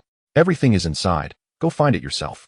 With that, he turned and walked towards the stone table, dejectedly retrieving the collected dragon scales and reverse scales. Damn it, Xiao Jixiang seems to have reached the third layer of qi refinement. How did he break through again? At this rate, I will be surpassed by my new disciple. He resolved to refine the dragon scales and reverse scales and find a way to transcend tribulation sooner. After rummaging through the Qinquan bracelet for a while, Xiao Jixiang pulled out 4 skewers of candied hawthorn, his eyes instantly sparkling. "Candied hawthorn. Master Uncle is so good to me." Ji Yunxi, upon hearing about the candied hawthorn, rushed over, snatched a skewer from Xiao Jixiang's hands, and exclaimed, "There must be one for me in there. Master Uncle is so thoughtful, knowing I love candied hawthorn." The two exchanged glances, smiling as they began to eat. However, with the first bite, Their expressions quickly turned strange, and they hastily spit out the candied hawthorn. Yuck! What is this? I remember candied hawthorn does not taste like this. It's so awful. They grimaced and turned to Su Fan, seeking an explanation. Yet, Su Fan simply stated, "This is the latest version of candied hawthorn from Bixia City. It aims for a unique flavor and is quite popular." Upon hearing this, Ji Yunxi and Xiao Jixiang stared at the candied hawthorn in their hands. Unsure of what to say, Master Uncle had actually found them the latest version of candied hawthorn, clearly putting in effort, and they absolutely could not let him down. No matter, I cannot waste Master Uncle's good intentions. Ji Yunxi closed her eyes and began to eat, soon finishing an entire skewer of candied hawthorn while forcing herself to endure the odd taste. Master Uncle, I will return to cultivate now, Xiao Jixiang said. Holding his candied hawthorn, feeling that it was inedible, and recalling that Master Uncle's words seemed somewhat off. After hesitating for a while, she put the candied hawthorn back into the Qinkuan bracelet and took small steps towards Su Fan. Master Uncle, I think I have hit another bottleneck. Could you continue teaching me how to punch? Listen, is this even coherent? Su Fan shot a sideways glance at Xiao Jixiang, finally taking a deep breath and saying, "Very well, I will teach you all the boxing techniques. You can practice on your own from now on." He then set aside the dragon scales and reverse scales and stood in the middle of the courtyard. Xiao Jixiang hurried over, standing beside Su Fan and mimicking his stance. "Watch closely. I will demonstrate only once." Su Fan slowly raised his hand, gracefully adopting a punching posture before retracting his fist and stepping forward. Xiao Jixiang followed suit, carefully memorizing each of Su Fan's movements. After a moment, Su Fan exhaled a breath of stale air, feeling refreshed. "All right, practice on your own. I have my own matters to attend to. Do not rush your breakthrough." Xiao Jixiang was diligently imitating his master, when suddenly, a sound resembling the shattering of shackles resonated within him. He had reached the 4th level of qi refinement. Su Fan was taken aback. Is this a display of prowess? Could he not wait for me to finish speaking? It appears I have made a breakthrough. Xiao Jixiang turned to Su Fan, his face beaming with excitement. Su Fan's lips twitched slightly as he nodded and advised, "Take your time to comprehend this. In the future, when cultivating, do not rush, lest you fall into a state of madness." With that, he turned and exited the courtyard, wishing to leave this place immediately. It was too much to bear. He had only been at Haotian Sect for a few days, yet Xiao Jixiang had already advanced to the 4th level of qi refinement. Reflecting on his own exceptional talents, Su Fan recalled that it had taken him nearly several years to achieve the same. Observing Xiao Jixiang's rapid advancement, Su Fan realized he could no longer afford to squander time and must hasten to overcome the thunder tribulation. With both dragon scales and reverse scales in hand, he merely needed to forge a protective artifact for the thunder tribulation. The only task remaining was to seek out someone skilled in crafting artifacts. Currently, at the 11th level of qi refinement and lacking a personal spiritual flame, he was unable to forge artifacts. Upon descending the mountain, Su Fan made his way to the main hall at the front mountain. Along the way, numerous disciples greeted him respectfully, to which Su Fan acknowledged with nods. Zhang Shanfeng was currently recuperating, leaving all matters within the sect in the capable hands of Ji Yunxi. Upon seeing Su Fan, Ji Yunxi's face lit up with joy. "Master Uncle, why are you here? Were you not supposed to guide Xiao Jixiang in his cultivation?" Su Fan surveyed his surroundings and replied, "Cultivation should not be rushed. I have come to you for a specific purpose. Please feel free to command me. I am willing to assist you in any way," Ji Yunxi eagerly responded, inching closer to Su Fan, almost as if she wished to envelop him in her embrace. "Is there anyone within the sect who can forge artifacts?" "I wish to create a magical item," Su Fan stated directly. Ji Yunxi hesitated for a moment, a flicker of disappointment crossing her eyes. The third junior brother is a craftsman, but currently, due to a scarcity of materials within the sect, he might be somewhat out of practice in crafting magical treasures. Su Fan shook his head, reassuring her, "It matters not, as long as he is capable of forging. I possess all the necessary materials and will not utilize the sect's supplies." Chapter 15, with Master Uncle's guidance. I am absolutely confident Yanhua Peak is the only mountain of Haotian Sect that connects to the Earth's fire, and the artifact forging pavilion is situated atop Yanhua Peak. In contrast to other peaks, which are lush with greenery, Yanhua Peak is characterized by its crimson landscape, where even the flora thrives in the sweltering conditions. At the summit stands a magnificent hall, emblazoned with the words Artifact Forging Pavilion. Su Fan pondered how this grand hall had changed from before as Fang Qingming emerged from within. "Junior has met Master Uncle," Fang Qingming exclaimed promptly. "Where is your master?" Su Fan inquired. "The master of Yanhua Peak, Tang Mingdong," is Feng Qingming's mentor. Feng Qingming replied, reporting to Master Uncle. My master is currently in the forging room, crafting weapons. Su Fan glanced inside, and was met with a wave of heat, faintly hearing the sound of hammering. Are you certain it is weapons, and not spiritual artifacts? Su Fan asked skeptically. Feng Qingming replied sheepishly, Master Uncle, the sect has limited forging materials. So my master said to first practice with mundane iron ore. Su Fan shook his head. It truly sounded like iron was being forged. Haotian Sect is rather impoverished at the moment. Please wait a moment, Master Uncle. I will call for my master right away. Feng Qingming led Su Fan inside, making their way toward a large door deeper within. At that moment, a voice suddenly rang from within. Run! Boom! A tremendous explosion erupted, and a thick cloud of smoke billowed from the door, instantly filling the entire hall with haze. Another explosion quickly extinguished the flames. Several disciples hurriedly formed seals and rushed inside. Just then, a small, middle-aged man emerged, covered in soot, with iron-gray residue in his hair, giving him a metallic appearance. My ironwood core. 10 spirit stones worth of treasure gone just like that, along with black-patterned rock and refined gold.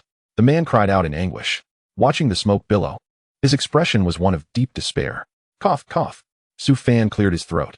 The man quickly turned to look, and when he recognized Su Fan, the sorrow on his face vanished instantly, replaced by a broad smile as he approached. Greetings, Master Uncle, I am Tang Mingdong. He wiped his face and quickly wrapped his clothing around him, his demeanor becoming one of utmost respect. However, his eyes kept darting over Su Fan, for this was his first encounter with the esteemed Master Uncle. He had only heard about him from Zhang Shanfeng and learned previously that Su Fan had defeated a nascent soul stage dragon with a single punch. Seeing Su Fan at the 11th level of Qi refinement, he could not help but recall Feng Qingming's words. Master Uncle is intentionally concealing his true strength. Su Fan shook his head. There is no need for excessive courtesy. I have come to discuss a matter with you. Please, do not hesitate to instruct me. I shall do my utmost to comply. Tang Mingdong chuckled, though his hands began to fidget nervously. Su Fan waved his hand. I have a magical item that requires your craftsmanship. With that, he produced the dragon scales and reverse scales from his Chinquan bracelet, along with some precious materials from his collection. Upon seeing the materials before him, Tang Mingdong's eyes widened in astonishment. Are these the dragon scales and reverse scales? And sea silk, Yinyang Xuanmu stone, and 5,000-year-old stone milk? If these were sold, we could build a new forging room at Yinhua Peak. Tang Mingdong, a true craftsman, recognized the materials immediately, his expression a mixture of delight and shock. Su Fan interjected, do you wish to sell them? What a preposterous thought. Little Tang, I understand that Yinhua Peak has its challenges, but I am here to offer you an opportunity. Su Fan's expression turned serious. Tang Mingdong appeared somewhat disheartened. Master Uncle, these materials are top tier, yet my abilities are limited, so I fear I may not be up to the task. Upon hearing this, Su Fan knew it was unacceptable. That Tang Mingdong could identify these materials indicated that he possessed some skill. Currently, he was the only master craftsman left in Haotian Sect, and Su Fan was uneasy entrusting this task to anyone else. If you do not forge, who will? It is time to instill some confidence in Little Tang. Su Fan patted Tang Mingdong on the shoulder and said, Little Tang, what do you think of me as your Master Uncle? Tang Mingdong looked over, his gaze meeting Su Fan's handsome visage. Master Uncle, you are quite handsome, he replied with utmost seriousness. Everyone knows I'm handsome. There is no need to mention it again. What I want to convey is, do you think I would waste such precious materials? Su Fan coaxed gently. Perhaps? Tang Mingdong ventured cautiously. Master Uncle's resources are abundant. I am certain you do not mind. Su Fan replied. Had there been anyone else, I would not have sought you. Resisting the urge to strike him, Su Fan continued. Rest assured in your forging, with me by your side. Even if it fails, you need not compensate for the materials. Upon hearing this, Tang Mingdong's brow relaxed, and he smiled. Master Uncle, you should have said so earlier. I was worried that if I ruined these materials, I would owe you money. If there is no compensation, then I will have confidence. Tang Mingdong rolled up his sleeves, exuding an air of assurance. How do I feel like I have been taken advantage of? Su Fan thought to himself. Tang Mingdong confidently inquired, what type of magical item does Master Uncle wish to forge? A defensive magical item, preferably one that can be worn, Su Fan replied. Very well. Please follow me, Master Uncle, Tang Mingdong said slowly. The smoke inside had dissipated, and Tang Mingdong stepped forward. This is the forging room of Yinhua Peak. A vast plaza at its center, featuring a circular fire-gathering array that draws forth the power of the earth's fire to assist in forging. However, to truly forge artifacts, Earth fire alone is insufficient. One must employ spiritual flames, which only cultivators of the golden core stage possess. Su Fan had endured this reality for many years. At the center of the fire-gathering array stood a towering furnace, yet it was coated in black ash, indicating it had not been used in quite some time. Master Uncle, please do not take offense. This furnace is indeed a magical artifact.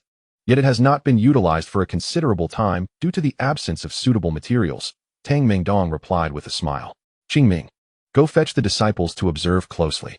Today, Master Uncle is present. You all must listen attentively as we learn together from him, Tang Mingdong instructed in a solemn tone. Yes, Fang Qingming responded with excitement. For years, he had yearned to learn the art of weapon forging, but opportunities had been scarce. Now, it seemed fortune smiled upon him as his master was finally ready to impart true knowledge of forging. In a short while, numerous disciples gathered outside the gathering fire formation. Tang Mingdong rubbed his hands together and said, Master Uncle, please wait a moment. These materials require melting before we proceed. I shall ignite the furnace at once. With a gesture, he cast a spell, and a golden flame suddenly erupted from his hands. Spirit flame. The surrounding disciples drew closer, their eyes wide with anticipation. Tang Mingdong activated the gathering fire formation, illuminating the entire array with a glow of red light. The temperature in the space surged rapidly, and in the center, a ground fire surged upward, settling beneath the furnace. Boom! The black ash atop the furnace was instantly blown away, revealing a surface of purple gold. With a wave of his hand, Tang Mingdong directed the spirit flame to the core beneath the furnace. Let the spirit flame serve as the core, with the ground fire as assistance, and activate the forging furnace. He proclaimed, First, we shall temper several materials. The Hai Jinsha and the Shiru must merge until they display a faint yellow hue.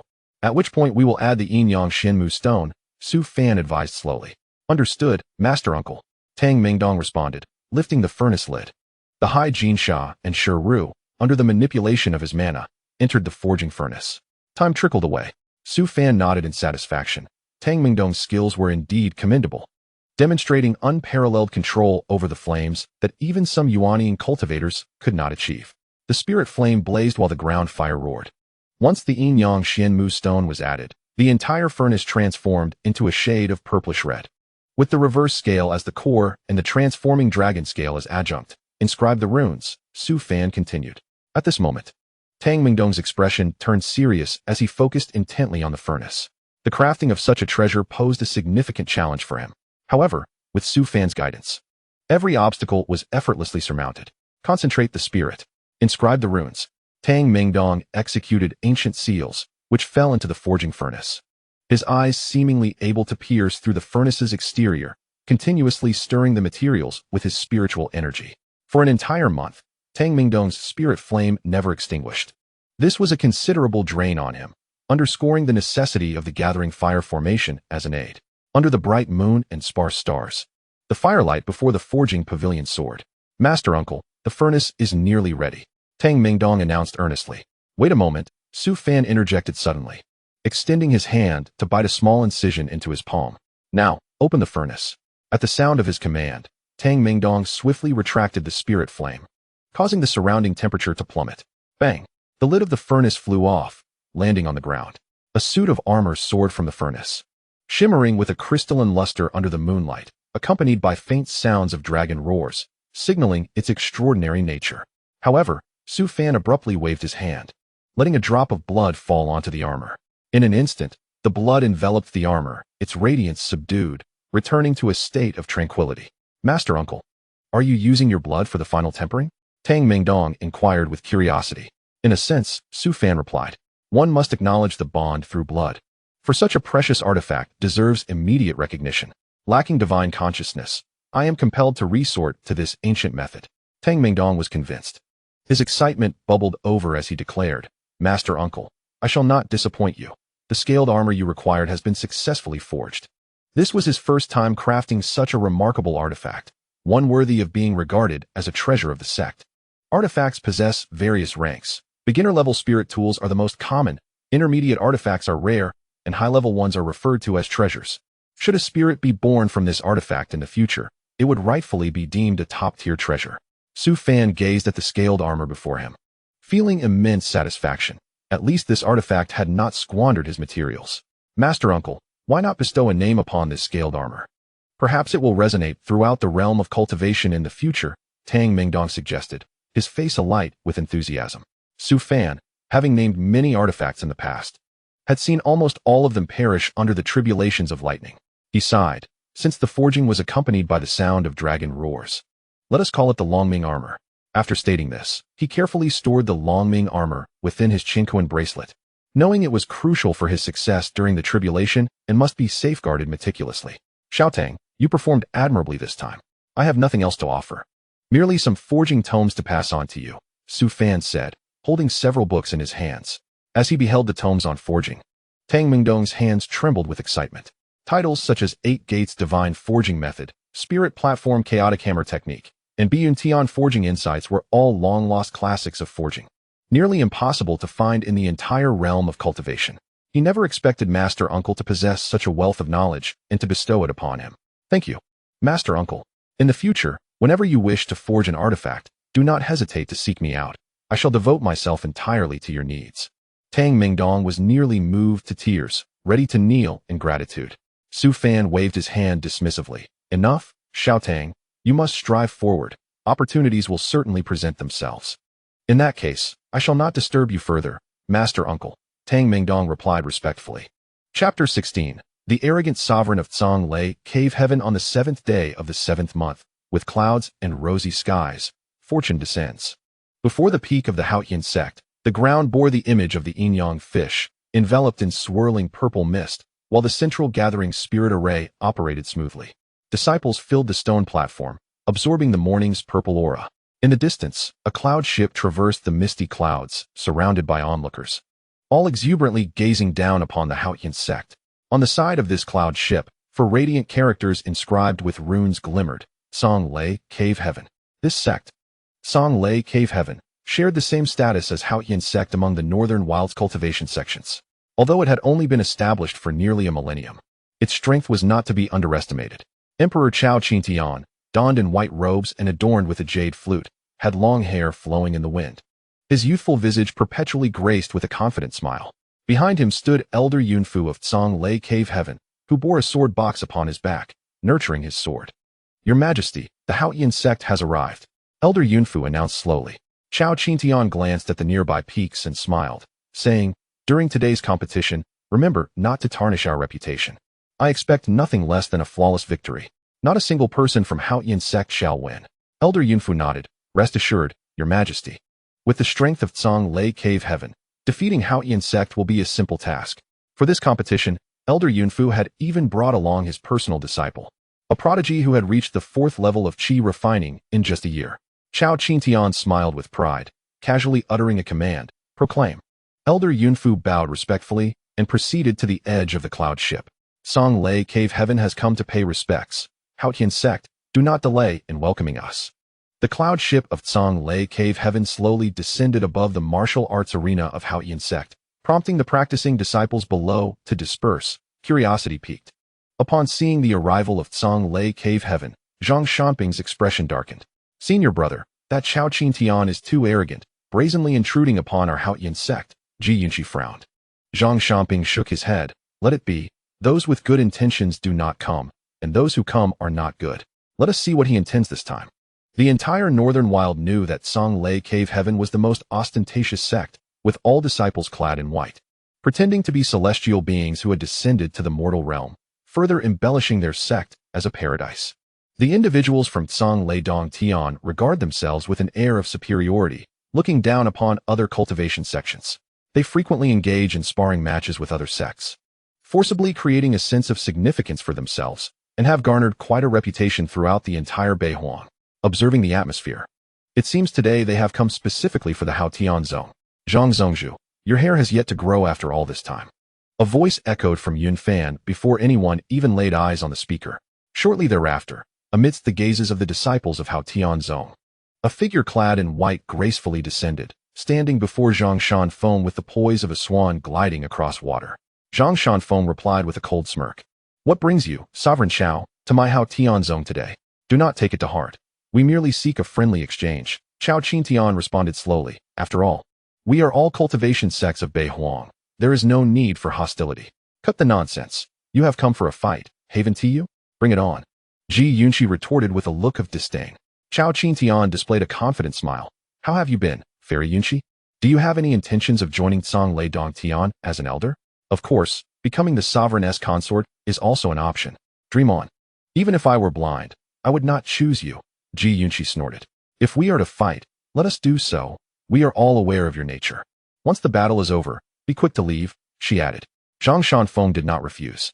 This method of competition with other sects was precisely what Haotian Sect required. The disciples within had all made progress, and it would be beneficial to see how they fared against those from Tsang Lei Dongtian. Chao Qingtian nodded with a smile, since Fairy Yunqi is eager to see. I shall not delay. Elder Yunfu, have the disciples prepare. Let us not allow the disciples of Haotian Sect to become a laughingstock. Elder Yunfu acknowledged with a hum, casting a glance at Zhang Shanfeng and Ji Yunqi before turning to raise his hand. Numerous disciples flew down from the large Yun fan, each showcasing their abilities in the air, landing with disdainful glances directed at the disciples of Haotian Sect. Is this the extent of Haotian Sect's disciples? The most accomplished among them is merely at the mid-stage of foundation establishment? One disciple from Tsang Lei Dongtian scoffed, only to quickly clasp his hands in apology. Forgive me, sovereign, my words were too blunt. Zhang Shanfeng and Ji Yunqi's expressions darkened as they glared at Chao Qingtian. However, Chao Qingtian merely chuckled. He is but a child, lacking malice. Surely, Zhang Zongzhu would not hold a grudge against a junior? Before Zhang Shanfeng could respond, another incident stirred from Tsang Lei Dongtian. Brother, he is right. I reached the 5th level of qi refinement in just 1 year. None of their disciples from Haotian Sect could possibly match my speed in cultivation, chimed a small boy, seemingly around 11 or 12 years old. Wang Ming, the direct disciple of Elder Yunfu, was renowned as the most talented disciple within Tsang Lei Dongtian. Children speak without restraint. Please forgive me, Zhang Zongzhu. Chao Qingtian smiled. Zhang Shanfeng snorted, fully aware of Chao Qingtian's intentions. To use the younger generation to belittle others was utterly shameless. Only reaching the 5th level of qi refinement in a year. Has your talent been devoured by a dog? Ji Yunqi suddenly laughed. Upon hearing this, Chao Qingtian and his companions were taken aback. Ji Yunqi continued. My disciple has only been in the sect for less than a month and has already reached the 5th level of qi refinement. If not for my elder stopping her, she would have already reached foundation establishment. Oh, Haotian Sect has an elder? May I inquire if this esteemed predecessor is present within the mountain? I wish to seek guidance. Chao Qingtian chuckled lightly. To belittle the disciples of Haotian Sect before the eyes of their elder was a perfect scheme. He was eager to see the expression on that elder's face after witnessing their defeat. Who wishes to see me? A calm voice resonated, causing everyone from Tsang Lei Dongtian to turn in unison, only to be captivated by an exceptionally handsome visage. Greetings, esteemed elder. All the disciples of Haotian Sect bowed in unison, expressing their respect. Chao Qingtian was taken aback. What is happening? Why do even these disciples address him as elder? Is this pretty boy truly from the previous generation? Su Fan approached slowly, his gaze devoid of emotion, while behind him, Xiao Jixiang curiously surveyed the surroundings. Chao Qingtian scrutinized Su Fan, a hint of peculiarity shining in his eyes. So this elder of Haotian Sect is merely a waste at the 11th level of qi refinement? Su Fan steadily walked beside Zhang Shanfeng, turning to face Chao Qingtian as he spoke. Weren't we to spar? I would like to observe as well. Zhang Zongzhu, is this the elder of your Haotian Sect? Chao Qingtian inquired, his brow furrowing. Zhang Shanfeng nodded affirmatively. Elder Su has been in seclusion for a long time and has only recently emerged. Very well. Since our friend wishes to observe, let us proceed. I hope the disciples of Haotian Sect will not embarrass themselves, Chao Qingtian sneered. Elder Yunfu stepped forward, indicating for his disciple Wang Ming to take the lead in combat. Zhang Shanfeng raised his hand, weaving a spell that caused the first platform, inscribed with the symbol of yin and yang, to erupt from the ground 3 feet high, prompting the surrounding disciples to retreat below. Wang Ming leapt onto the platform, his expression filled with arrogance as he glared at the disciples of Haotian Sect. Let this first battle be a contest of qi refinement. Chao Qingtian chuckled. I am Wang Ming, a disciple of Tsang Lei Dongtian, having reached the 5th level of qi refinement in just 1 year. Even a typical 6th level qi refinement cultivator would struggle against me. Zhang Zongzhu, who will you send to fight? Zhang Shanfeng replied with a cold demeanor. That is not for you to concern yourself with. As the opponent had already come knocking, it would be excessive to greet them with a smile. Su Fan glanced at the young boy on the platform, slowly saying, Xiao Jixiang, why not give it a try? Upon hearing Su Fan's words, All eyes turned to Xiao Jixiang. However, she shook her head. Master, I might hurt him. Did you not say it is wrong to bully the small? Do not worry. If he can challenge beyond his level, it shows he possesses some ability. You are of similar age, so it does not count as bullying, Su Fan reassured her. Chao Qingtian regarded Xiao Jixiang, a flicker of suspicion crossing his eyes. So you truly have reached the 5th level of qi refinement at this age. I did not expect Haotian Zone to have someone of this caliber. However, Ji Yunqi's previous statement was not credible. This little girl could not possibly have only practiced for a month. Master, may I refrain from participating? Xiao Jixiang still hesitated, gazing at Su Fan with wide eyes. Su Fan smiled. If you win, I will take you out to play next time, and you can meet your mother.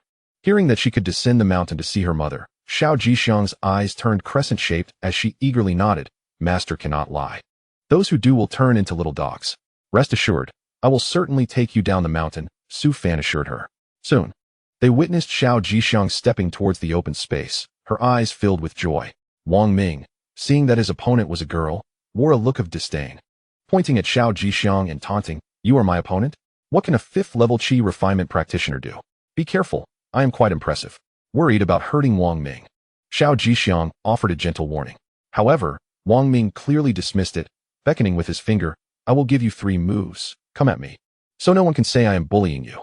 Xiao Jixiang glanced at Su Fan, who nodded slightly, prompting her to proceed without further hesitation.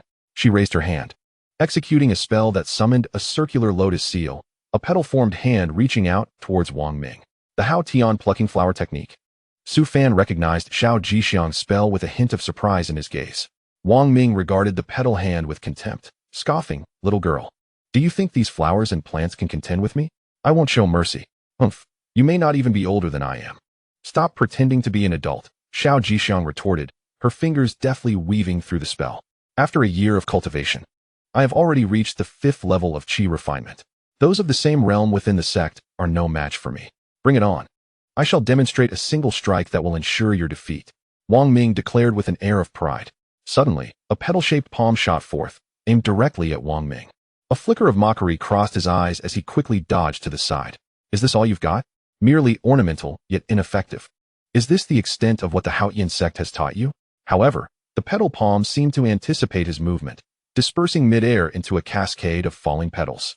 Before Wang Ming could react, those petals transformed into countless small hands, relentlessly striking towards him. With a cry of pain, Wang Ming was sent flying into the air, only to be met with a massive palm descending from above. The moment the petal palm touched the ground, it vanished, swirling away with the wind.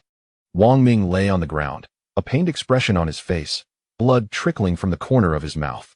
Chapter 17, Apologies. "I couldn't hold back. Is this how it ends?" The expression on Chao Qingtian's face turned exceptionally grim.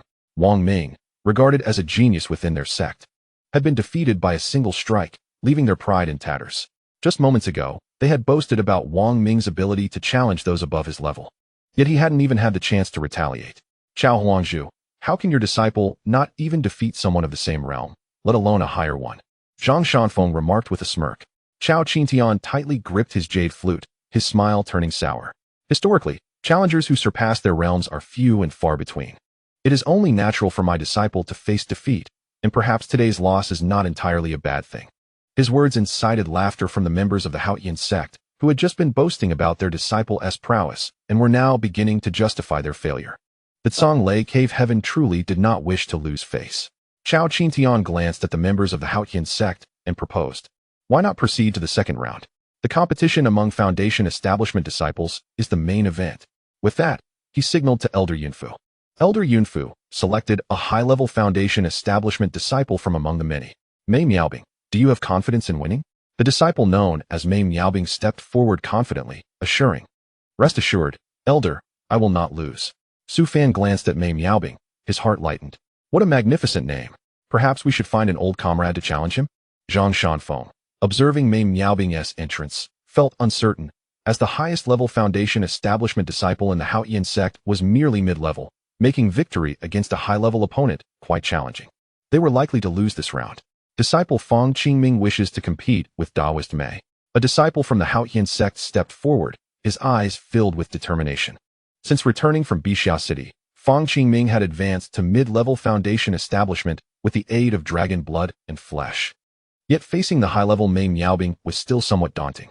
However, there were few mid-level disciples in the sect, most lacking practical experience. In contrast, Fang Qingming and his companions had fought numerous fish demons in Bixia City, maintaining a stable level of strength. Zhang Shanfeng turned to Su Fan and inquired, "Master Uncle, what do you think?" "No worries, let Fang Qingming give it a try. Even if he loses, it won't be a loss, but if he wins, it will be a significant gain," Su Fan replied with a smile. Now the initiative lies with the Haotian Sect. Even if Fang Qingming loses, it would merely level the playing field. Zhang Shanfeng remarked, "Master Uncle speaks candidly, yet it seems to pose no issues. Their victory with the little auspicious one has already given the Haotian Sect a gain, so Fang Qingming's participation is not a bad thing." All right. Upon hearing the confirmation, Fang Qingming chuckled and stepped into the arena, gazing calmly at Mei Miaobing across from him. Chao Qingtian's smile brightened upon seeing a mid-level foundation establishment disciple emerge from the Haotian Sect, filling him with confidence. A high-level foundation establishment against a mid-level one. This seems almost like child's play. Mei Miaobing regarded Fang Qingming with a cold smirk. "Warning, Taoist Fang, I do not hold back. You must be cautious. Please." Fang Qingming raised his hand in a gesture of respect, not in a hurry to strike first. Mei Miaobing's eyes were filled with mockery as he plunged his sword into the ground. "I need not use a weapon against you." With that, he raised his hand, performing a series of incantations, channeling spiritual energy that transformed into a ferocious tiger, launching itself forward. Fang Qingming maintained his composure, unleashing 3 incantations that summoned a golden light, intercepting the rushing tiger. "Interesting, but you should retreat."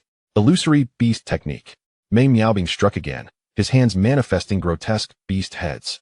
Seeing his opponent intent on close combat, Fang Qingming immediately withdrew in defense. The two exchanged blows, and Mei Miaobing's expression darkened as he struggled to suppress Fang Qingming, unable to gain any advantage. With a decisive strike, Fang Qingming sent Mei Miaobing reeling back. Mei Miaobing staggered backward 3 to 4 steps, spotting the sword still embedded in the ground. He swiftly pulled it from its sheath. Swish! The black spiritual sword slowly emerged behind him, causing the temperature in the arena to plummet. "This strike will reveal the disparity between us." The black sword shadow whirled through the air, striking with incredible ferocity towards Fang Qingming. Unfazed, Fang Qingming stood resolute, his wrist adorned with jade bracelets that radiated a brilliant azure light. Swish! As the sword shadow passed, Mei Miaobing found himself behind Fang Qingming, his wrist twisting as the black sword energy coalesced above Fang Qingming's head. Eerie sword technique. Fall. With a sudden downward motion of his sword, the massive black sword plummeted from the air. In a flash, Fang Qingming's jade bracelets vibrated wildly, and he vanished from sight. A dream of 1,000 years. Fang Qingming's voice rang out, freezing time within the arena. The black sword's tip rested against the ground, unable to descend even a fraction. Mei Miaobing's expression shifted dramatically. Attempting to counter was too late. Fang Qingming approached him, placing his hand like a blade against Mei Miaobing's throat, his gaze impossibly clear. "You have lost." Instantly, an uproar erupted from the Haotian Sect. Brother Fang is remarkable. He has triumphed over a high-level foundation establishment disciple with his mid-level prowess. Mei Miaobing likely remains unaware that Brother Fang's master is the artifact elder of our Haotian Sect.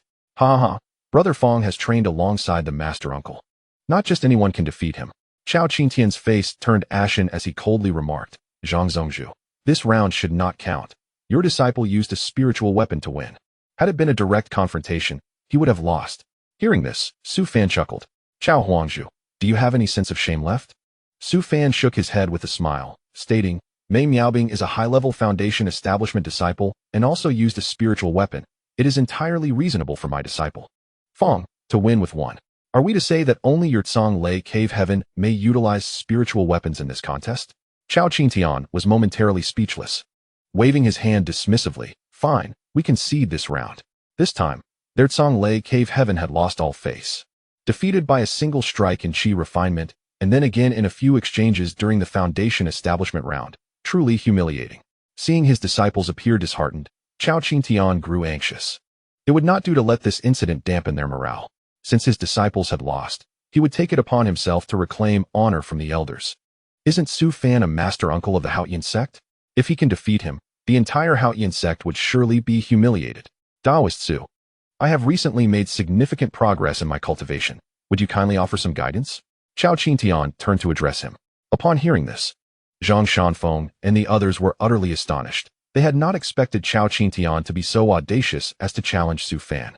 To comprehend the prowess of Su Fan, one must recognize that he is the kind of cultivator capable of slaying a Yuanying stage Jiao dragon with a single blow.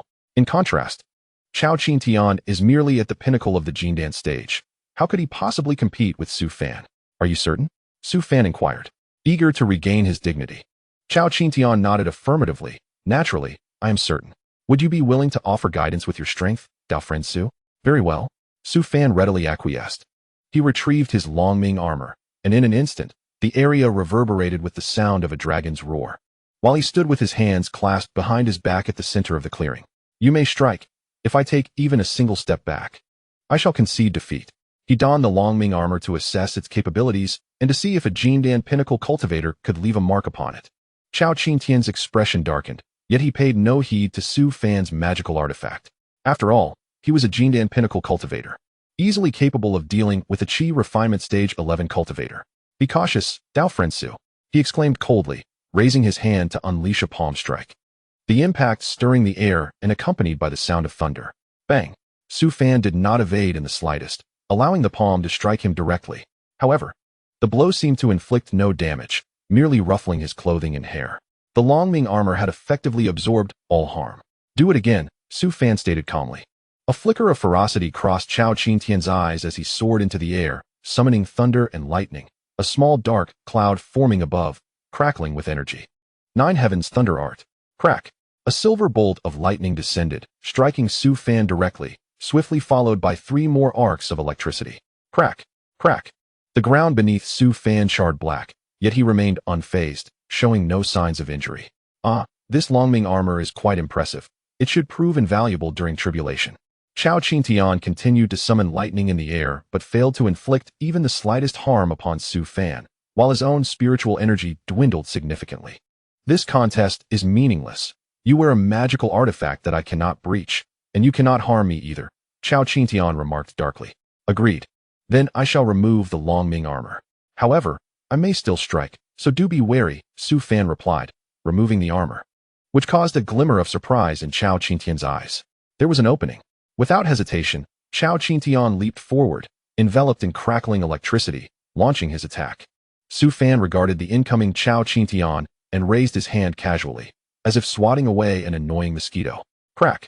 Chao Qingtian suddenly felt a sharp pain across his face, and he was sent flying backwards, crashing through several houses before finally embedding himself into the hillside. My apologies, I didn't rein in my strength, Su Fan said, shaking his head. I did mention that I would strike. Why were you so careless? At this moment, Chao Qingtian's expression was one of astonishment. After consuming several healing pills, he finally managed to stabilize his breath. This senior is indeed formidable, he murmured. To have been sent flying by a single punch, such strength is rare even among Yuanying stage experts. Could it be that this senior has already reached the out-of-body stage? The thought sent a tremor through Chao Qingtian's heart. Yunfu, was I overly reckless just now? He communicated telepathically. Your Majesty, it is not merely reckless. I believe we have stirred a great calamity. Yunfu responded hastily. This senior Su's cultivation is at least at the out-of-body stage. Such a cultivator will undoubtedly hold a significant position in the northern wasteland in the future. If matters escalate, our Tsang Lei Dantian would struggle to withstand his wrath. Hearing this, Chao Qingtian's mind began to scheme. He approached Su Fan with a beaming smile, clasping his hands in respect. The elegance you displayed earlier still lingers in my mind, and I find myself yearning for it. On behalf of Tsang Lei Dantian, I apologize for the previous incident and am willing to offer half a spiritual vein to solidify the friendship between Tsang Lei Dantian and Haotian Sect. Instantly, the eyes of Zhang Shanfeng and Ji Yunxi brightened. What the Haotian Sect lacked most was indeed a spiritual vein. In a proper cultivation sect, every disciple has their own cave for practice. The Haotian Sect, due to insufficient spiritual energy, could only arrange gathering formations, forcing everyone to cultivate together. They were eager to agree on Su Fan's behalf.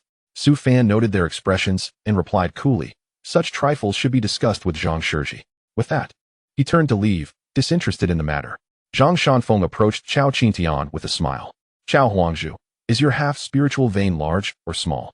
Seeing that Su Fan had not yet departed, Chao Qingtian responded, it is undoubtedly a large spiritual vein. Excellent. The Haotian Sect is also eager to establish a friendship with Song Lei Dantian. They both shared a knowing chuckle. Linglang Fudi. Mist enveloped the mountain peaks, where palatial structures appeared intermittently, and cultivators could be seen soaring on swords. Amidst the towering peaks, the calls of spiritual beasts echoed endlessly, with patches of spiritual fruits dotting the lush greenery. The clustered residences were orderly, and ahead, disciples in green robes cast spells and performed arts. Before the grand hall atop the mountain, a group of disciples surrounded by mist and spiritual energy wielded their spiritual swords, exuding an air of celestial grace.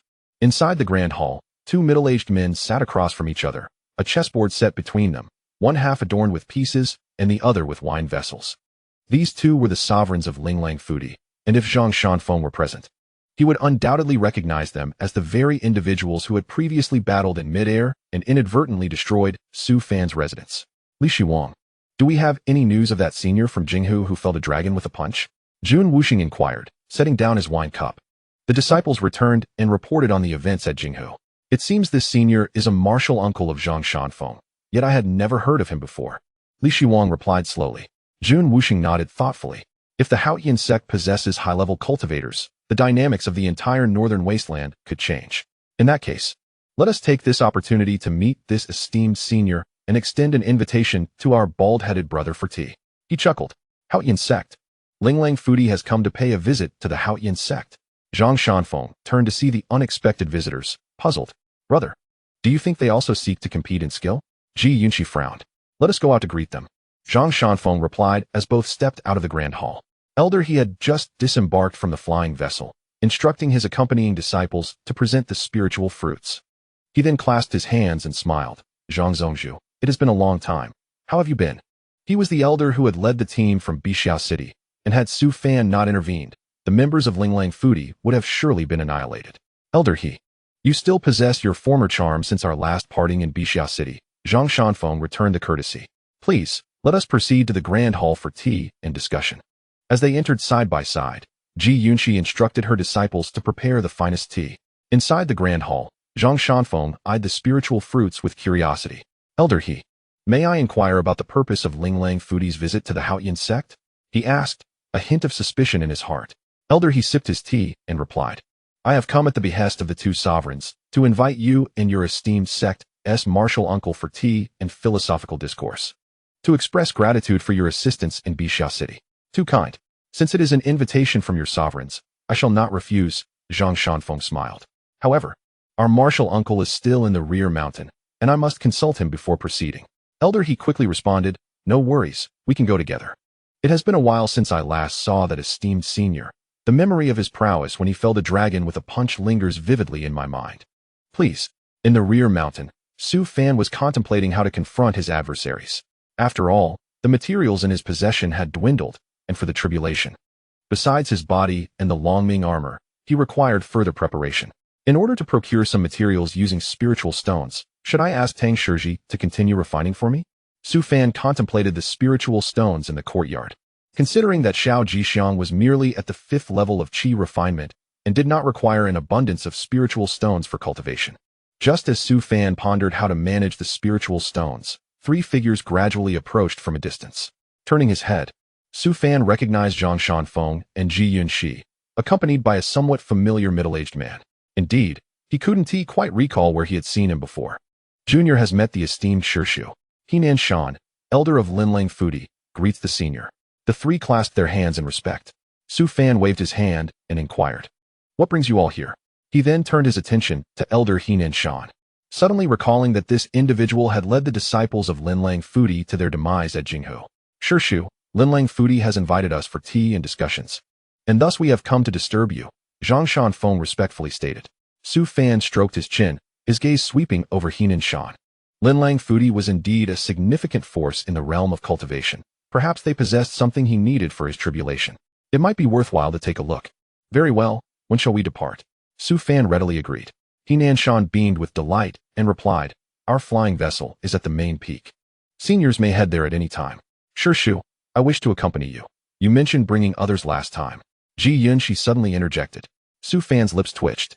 He had indeed made such a promise during his previous visit to Bixiao City. However, he had already committed to bringing Xiao Jixiang this time. and taking Ji Yunxi along seemed to complicate matters. Nonsense. This time Linlang Fudi has only invited Shi Shu and me. Who will guard the sect if you accompany us? Zhang Shanfeng reprimanded with a stern expression. Yet, Ji Yunxi shook her head defiantly. I don't care. I want to go. You should stay this time. We are merely having tea, and there is nothing for you to do. You can join us next time when we venture out to subdue demons, Su Fan replied. Turning to her.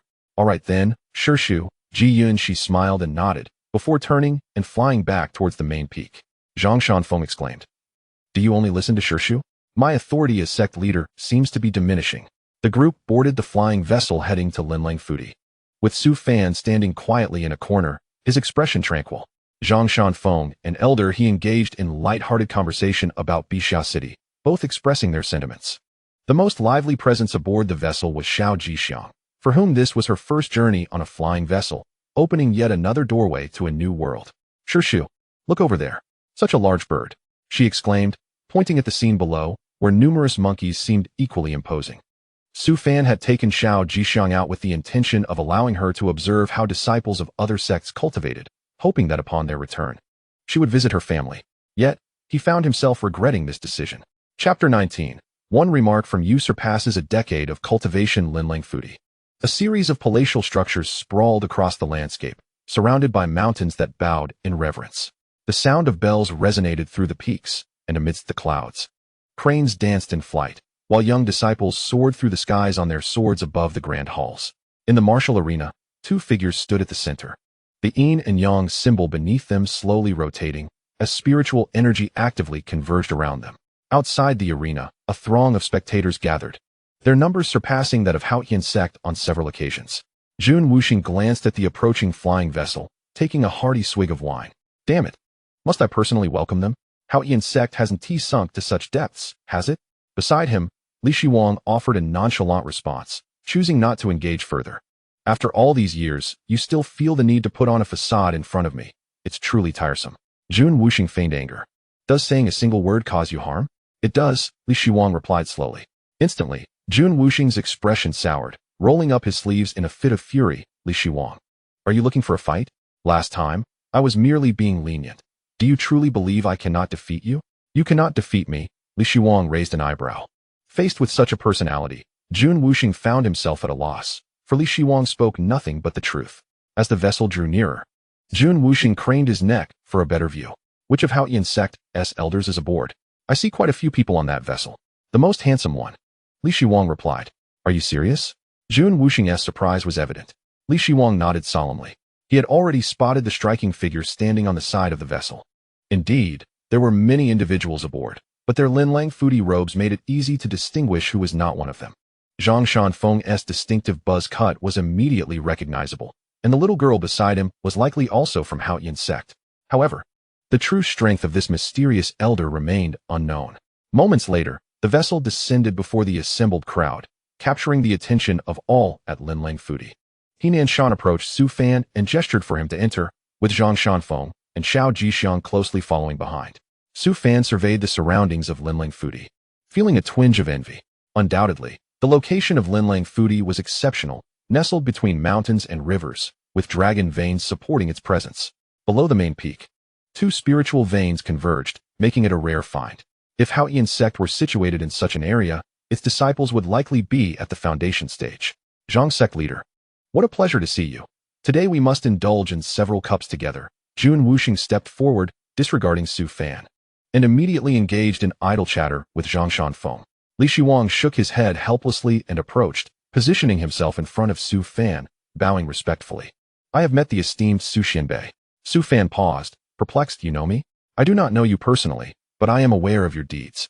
Li Shiwang replied with an indifferent expression. Upon hearing this, Zhang Shanfeng's eyes widened in surprise.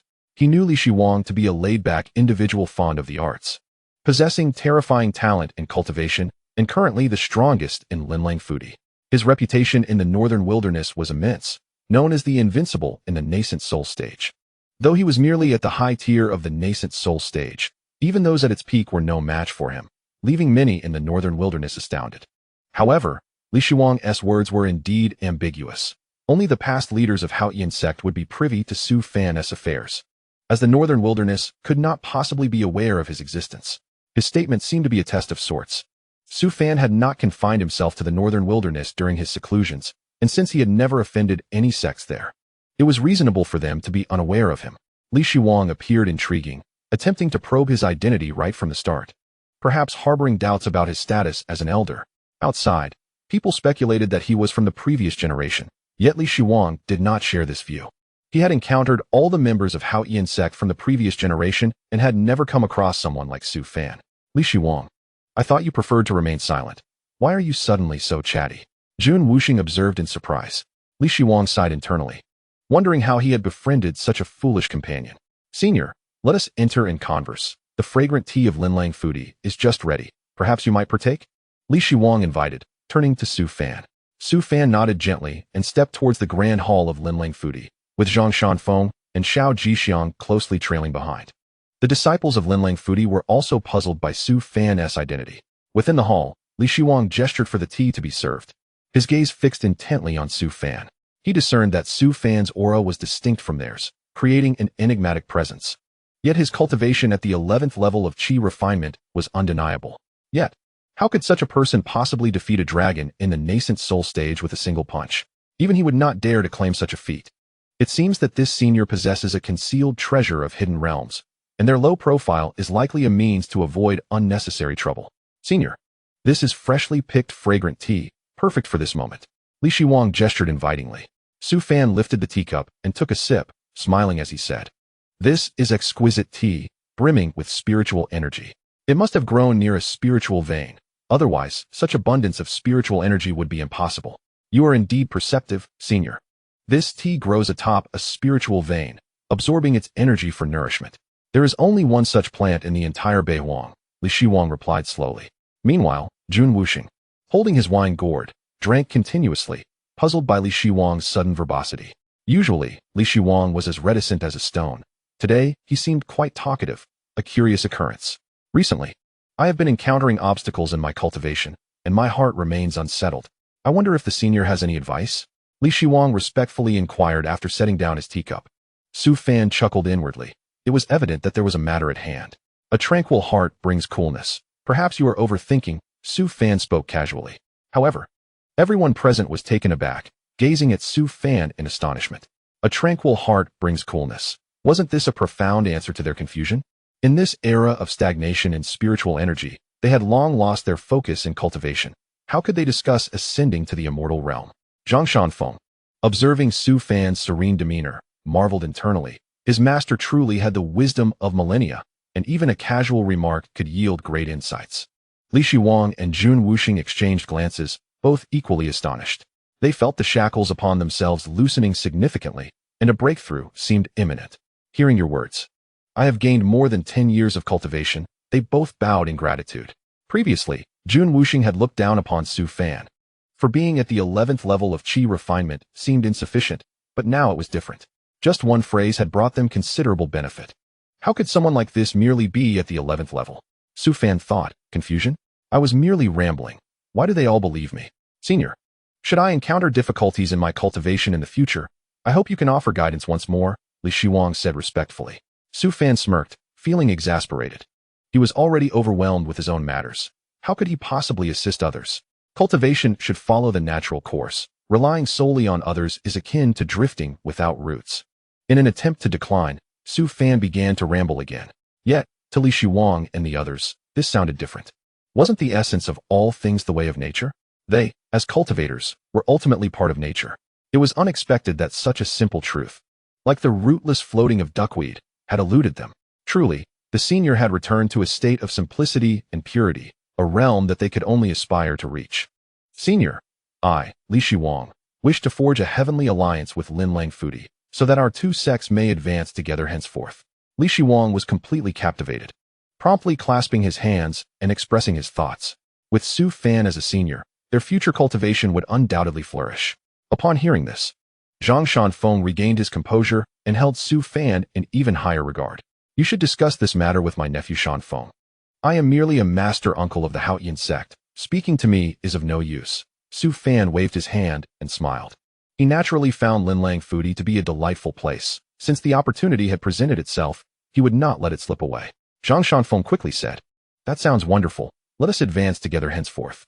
Suddenly, a thunderous explosion erupted from the forbidden grounds of Linlang Fudi's rear mountain, engulfed in overwhelming demonic energy. Li Shiwang and Jun Wuxing's expressions changed dramatically, and Jun Wuxing bid farewell to Su Fan, soaring into the sky and vanishing from sight. Li Shiwang furrowed his brow. A smile wiped from his face. The timing was off. According to the sect's historical records, disturbances in the forbidden grounds were expected in half a month's time. Why had they come so suddenly? What? Does Linlang Fudi harbor demons? Su Fan inquired, puzzled. Li Shiwang sighed. Senior, you may not be aware, but there is a forbidden ground at the rear mountain of Linlang Fudi, leading directly to the 9 Nether Demon Cave. Many predecessors sacrificed themselves to suppress the cave, sealing it with their own treasures. It seems the seal has now been broken. Hearing about the treasures, Su Fan's thoughts began to race. Generally, sealing treasures also serve as defensive artifacts. The treasures used to seal the 9 Nether Demon Cave, regardless of their grade or materials, would not be subpar. If he could obtain something from within, it would undoubtedly be of great use to him. With this thought, Su Fan's expression turned serious. You need not worry. I will accompany you to investigate. Exterminating the demons and safeguarding the path is our duty. Thank you, Senior. Li Shiwang expressed his gratitude hurriedly. Su Fan turned to Zhang Shanfeng. Nephew Shanfeng, take good care of Xiao Jixiang. I will return shortly. Understood. Zhang Shanfeng nodded in response. Su Fan then rose and walked out with Li Shiwang, heading toward the forbidden ground at the rear mountain under Li Shiwang's guidance.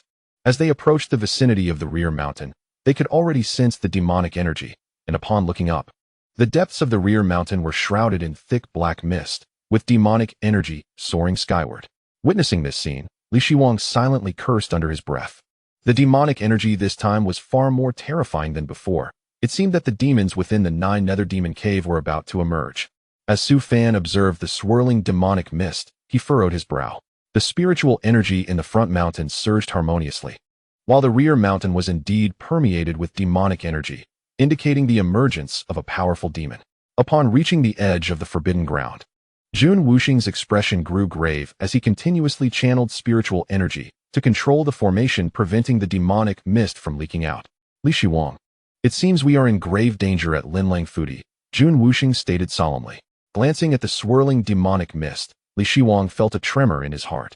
What kind of demon would emerge from such terrifying mist? Immediately, Li Shiwang began to weave hand signs, joining Jun Wuxing in channeling their spiritual energy into the formation. Together, they managed to slow the flow of the demonic mist slightly, but the effect was not significant. It was likely that within half an hour, the entire formation would completely fail. Senior, please lend us your strength to save Linlang Fudi. We would be immensely grateful. Li Shiwang, aware that he could not hold on much longer, turned to Su Fan.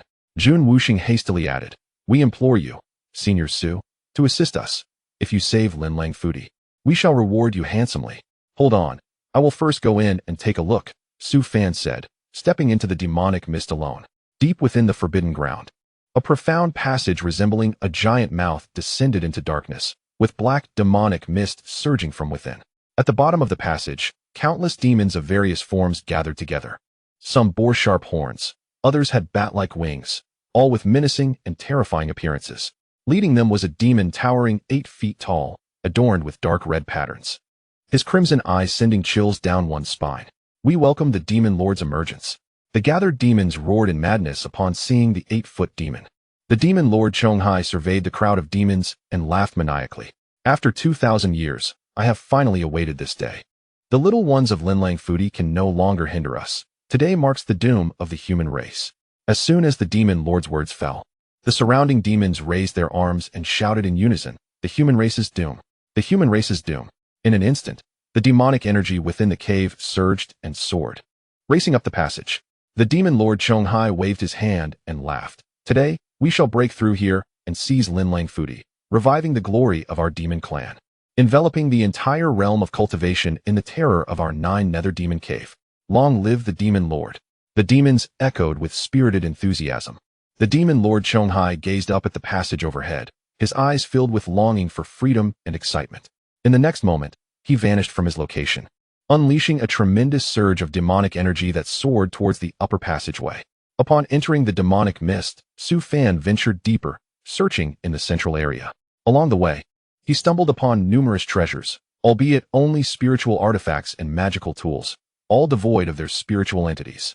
Most of these were swords and blades, which would prove useless during tribulations, and taking them out would necessitate reforging, a cumbersome task.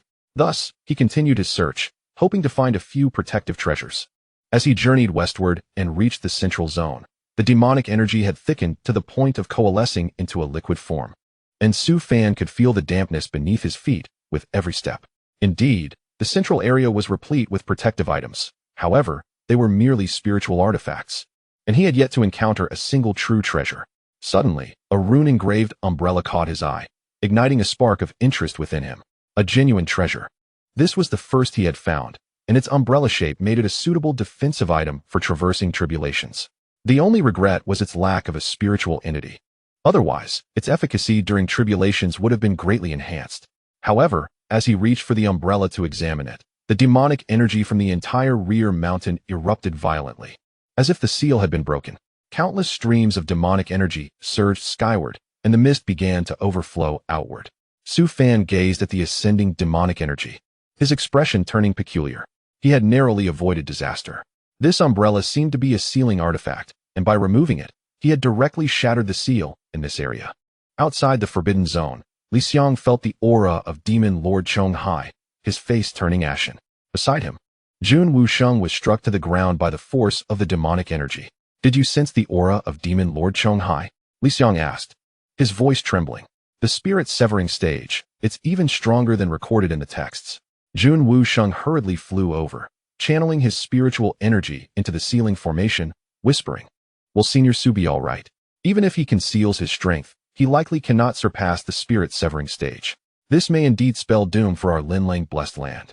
Now we can only hope that Senior Su's strength has increased." As Li Xiang spoke, he intensified the flow of spiritual energy. Demon Lord Chong Hai smoothly traversed the passageway and leaped to the spot where Su Fan held the umbrella, positioning himself right beside Su Fan.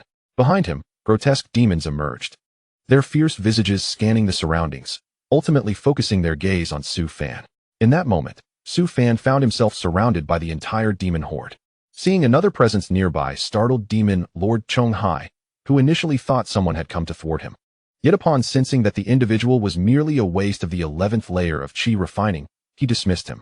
Observing Su Fan standing motionless with the sealing umbrella, Demon Lord Chong Hai narrowed his eyes. Linlang blessed land has truly regressed. They dare send a mere chi refining ant to obstruct us.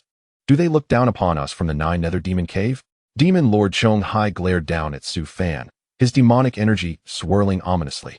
"You are the demons of this place?" Su Fan inquired, furrowing his brow. "Ant, hand over the sealing umbrella in your possession, and I shall spare your life, offering you a chance to join us in the 9 nether demon cave." Demon Lord Chong Hai's gaze burned with intensity as he fixated on the umbrella.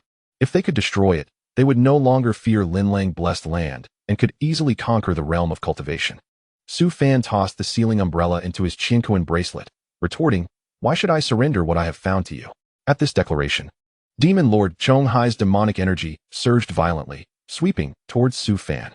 The force of the demonic energy roared like a tempest, rustling Su Fan's garments. Yet he did not retreat even a single step.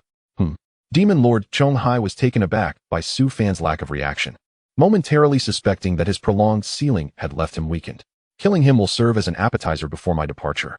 Instantly, the surrounding demons charged forth, their terrifying momentum causing the air to tremble with demonic energy. Su Fan's feet suddenly propelled him forward, unleashing a terrifying speed as he soared among the demons.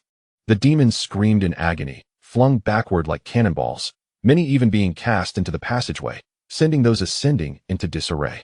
Seeking death, Demon Lord Chong Hai's fist struck out, fracturing the space around them, as a terrifying mass of demonic energy coalesced into a fist that descended like a hand of doom. Su Fan quickly turned, raising his hand to block Demon Lord Chong Hai's punch, yet the demonic energy fist had already descended.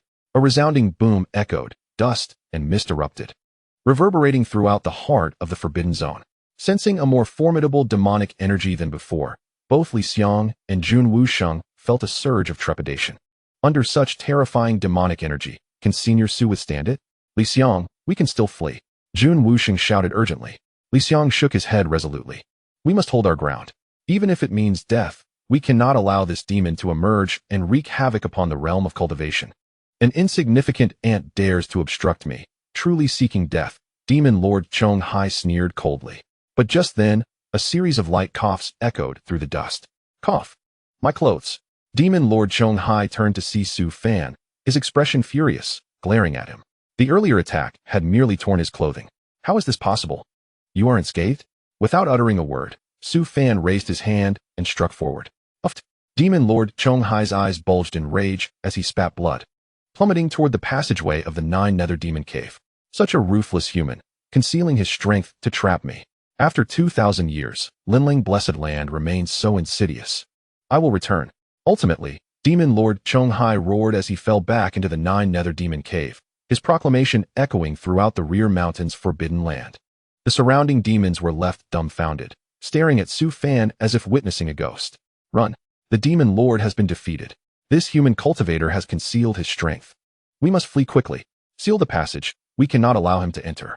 In an instant, all the demons outside rushed towards the passage, even the injured ones frantically crawling toward it. Su Fan did not hasten to pursue. After all, finding treasures remained paramount. He circled the forbidden area several times, yet found no new treasures, only a few defensive spiritual artifacts, which were of no use during tribulations. Ultimately, he contentedly returned with the sealing umbrella in hand, also taking a sword with him. After all, this was Linling Blessed Land's domain. He ought to bring back something for them. Li Xiang and Jun Wusheng, stationed at the entrance of the rear mountain's forbidden area, were startled by the earlier commotion. Their faces pale. Both stared at the swirling demonic mist, their nerves frayed, mentally preparing for a desperate fight. Suddenly, they noticed the mist roiling violently, as if something were about to emerge. They hastily formed hand seals, ready to deliver lethal strikes at any moment. As Su Fan emerged from the mist, holding the umbrella and sword, a faint smile adorned his face. What are you two doing? He inquired, puzzled by the expressions on Li Xiang and Jun Wusheng's faces. Senior, did you encounter the demons? What was that earlier commotion? Li Xiang asked eagerly. I did encounter them. They fled before they could strike. That sound was a demon lord's call, and his power was quite impressive. He even tore my clothes. Su Fan shrugged, recounting the earlier events. Demon Lord? Demon Lord Chong Hai. Li Xiang and Jun Wusheng's expressions turned grave, their mouths agape, rendered speechless. That Demon Lord Chong Hai was a terror of the spirit-severing stage. Years ago, Linling Blessed Land had nearly been annihilated by him alone. To think such a formidable being could not best this elder from Haotian Sect. What exactly was Senior Su's true strength? Chapter 21. The arrival of the immortal at Yuya village. At this moment, the malevolent energy spilling outside began to recede, as if drawn by an unseen force, flowing back towards the Jiyo demonic cavern. Even the dark energy within the forbidden area was drawn back. The passage leading directly to the Jiyo demonic cavern was sealed from within. Only a trace of dark energy remained outside the forbidden area, just enough to temper the disciples' resolve. Li Xiang looked at the situation in the forbidden area, swallowed hard, and inquired, Senior Su, what has happened to the demonic clan from the Jiyo demonic cavern? Where have they gone? The demonic clan that fell into the passage has returned, and they sealed the passage as well, Su Fan replied, shrugging. The seal seems quite robust. It should last for several thousand years, so there is no need for concern. Li Xiang and Jun Wusheng felt parched, incredulous that the crisis threatening Linlang Fudi for a millennium had been resolved so effortlessly. Had they known it would be this simple, they would have contacted Haotian Sect long ago instead of keeping vigil day and night. By the way, I find this umbrella quite appealing. I shall choose it. As for this sword, I have brought it for you, Su Fan remarked, handing the sword to Li Xiang before contentedly making his way towards the main peak. Li Xiang hurriedly followed, saying, Senior, allow me to escort you. The subsequent matters could be handled by Jun Wusheng and the other disciples. It was imperative to ensure Su Fan's comfort first. At the main hall of the peak, Zhang Shanfeng stood at the entrance, watching, while Xiao Jixiang sat on the steps, swinging her short legs back and forth, a plate of spiritual fruits beside her. Uncle Master is so slow. I can't eat these spiritual fruits until he arrives, she lamented. Zhang Shanfeng shook his head in resignation at her impatience. Before long, the figures of Su Fan and Li Xiang appeared in the distance. Instantly, Xiao Jixiang leapt from the steps and ran towards them. Uncle Master, you've finally returned. There are so many delicious fruits in Linlang Fudi, and I saved a lot for you, she exclaimed, tugging Su Fan towards the steps to present the prepared fruits. Su Fan smiled as he picked up a fist-sized spiritual fruit and took a bite. Quite delightful. This fruit is sweet and tasty. It seems the Emperor Li has put in considerable effort, he remarked. Senior, you're too kind. This is what we ought to do. If it weren't for your assistance, Linlang Fudi would have faced dire consequences today, Li Xiang hurriedly responded. Senior might as well enjoy some tea in the hall first. After I signed the Heavenly Tao Agreement with Zhang Sect Master, we can continue our discussion on the path of cultivation. Su Fan nodded. For he had come primarily for tea, and encountering the demonic clan was merely fortuitous. However, this trip had already proven fruitful, as he had acquired a defensive magical artifact. Su Fan returned to the hall with Xiao Jixiang, who munched on the spiritual fruit while curiously observing her surroundings. Before long, Zhang Shanfeng and Li Xiang arrived side by side, their faces beaming with joy. Uncle Master, Senior, they greeted, bowing in unison.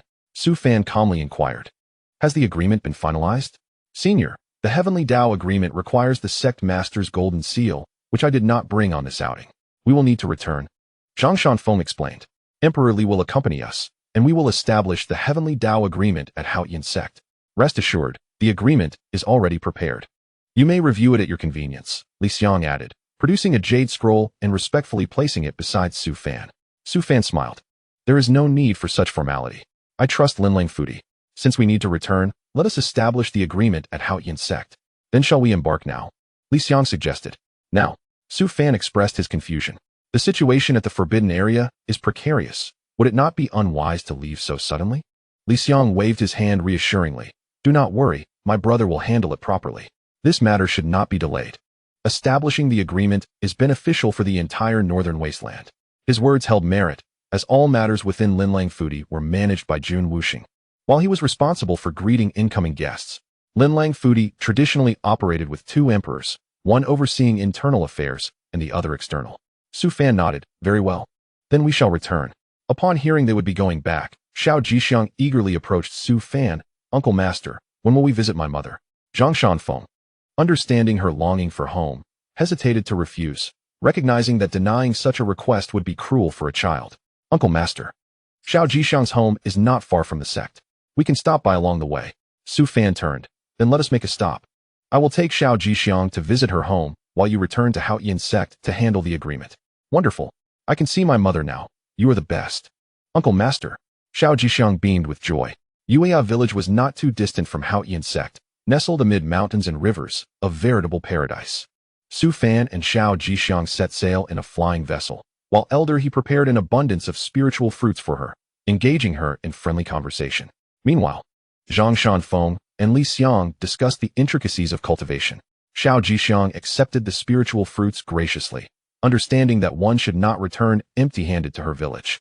Su Fan observed quietly, refraining from interjecting. As the vessel reached the skies above Yuya village, Xiao Jixiang gazed down excitedly at the small cluster of houses and shouted, Stop! Stop, stop! Below is our Yuya village. Uncle Master, come and take a look. Su Fan thought to himself, children can be quite a handful. He nodded to Elder He, signaling him to lower the vessel. Descend. Elder He promptly instructed the disciple piloting the flying vessel to land. Once on the ground, the villagers of Yuya village gathered around, their expressions filled with reverence. This must be the flying vessel of the immortals. Who would have thought that another immortal would visit our Yuya village? This vessel is enormous. Surely it can accommodate all of us. Do not speak nonsense. This is the vessel of an immortal. How could we dare board it at will?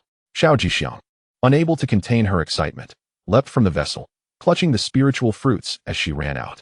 Grandpa Village Chief, I'm back. I've brought delicious treats for everyone. Upon seeing Xiao Jixiang return, the villagers exchanged peculiar glances. Su Fan turned to Elder He and said, Thank you for your assistance. You may return now. I will take good care of Xiao Jixiang. Zhang Shanfeng quickly interjected, Then I shall take my leave first.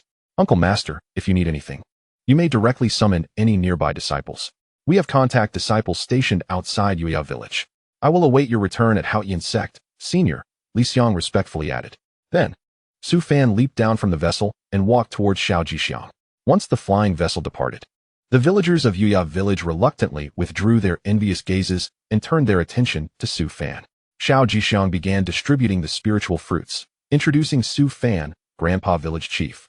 This is my Uncle Master. He treats me so well and often encourages me to cultivate. He brought me out this time, and there's more, as she chattered away. Su Fan remained silent, observing quietly. For reasons unknown, he felt a twinge of envy as he looked at Xiao Jixiang. All in the world strive to ascend through cultivation. pursuing the endless lifespan. Yet, who truly understands that eternal life also brings solitude? After a while, Xiao Jixiang turned to him. Uncle Master, come quickly. These are all the people from Yuya village. They treat me so well. The village chief, an elderly man with graying hair clad in a patched hemp robe, approached with a trembling cane. Yuya village welcomes the arrival of the immortal.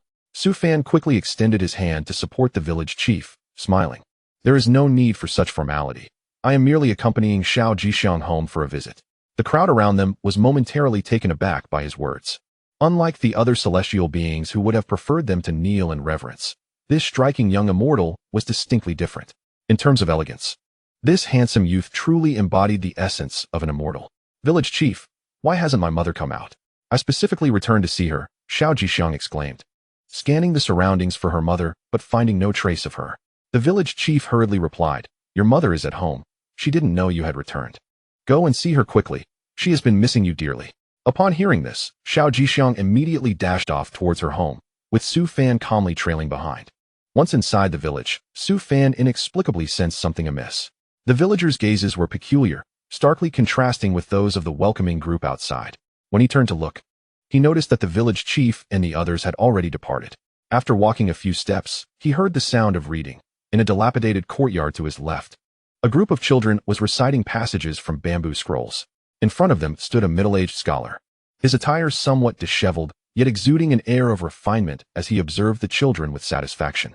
Previously, Xiao Jixiang had mentioned a teacher in Yuya village, and this must be the very individual she spoke of. The entire village seemed normal, with this teacher being the only exception. As Su Fan continued on his path, he gradually approached Xiao Jixiang's home, which was modestly situated at the village's edge, backed by a grand mountain and separated by a small river, with a small vegetable patch in front growing fresh produce. A spinning wheel stood at the entrance, adorned with half-finished fabric, and within the courtyard, two female voices were engaged in conversation. As Su Fan stepped forward to take a look, he saw Xiao Jixiang joyfully handing some of the better spiritual fruits to her mother, Huang Cuiping, her face beaming with delight. Mother, you should eat this. It's delicious. Huang Cuiping, though not old, had a slightly yellowed complexion and a slender figure, clad in gray linen with a scarf wrapped around her head. However, what surprised Su Fan was the expression in her eyes. Although she spoke with a smile, her gaze was filled with worry and reluctance, lacking the joy typical of a long-awaited reunion. After observing for a moment, he noticed that Huang Cuiping appeared to be in good health and not suffering from any illness. Xiao Jixiang looked up at Su Fan and exclaimed, Shirshu, Mother, this is my Shirshu I mentioned earlier. Welcome, immortal. Please come in and sit. Thank you for taking care of Jixiang during this time. Huang Cuiping quickly rose to bow and pulled a chair over, wiping it down multiple times with her sleeve. Su Fan stepped forward, saying, there is no need for such formality.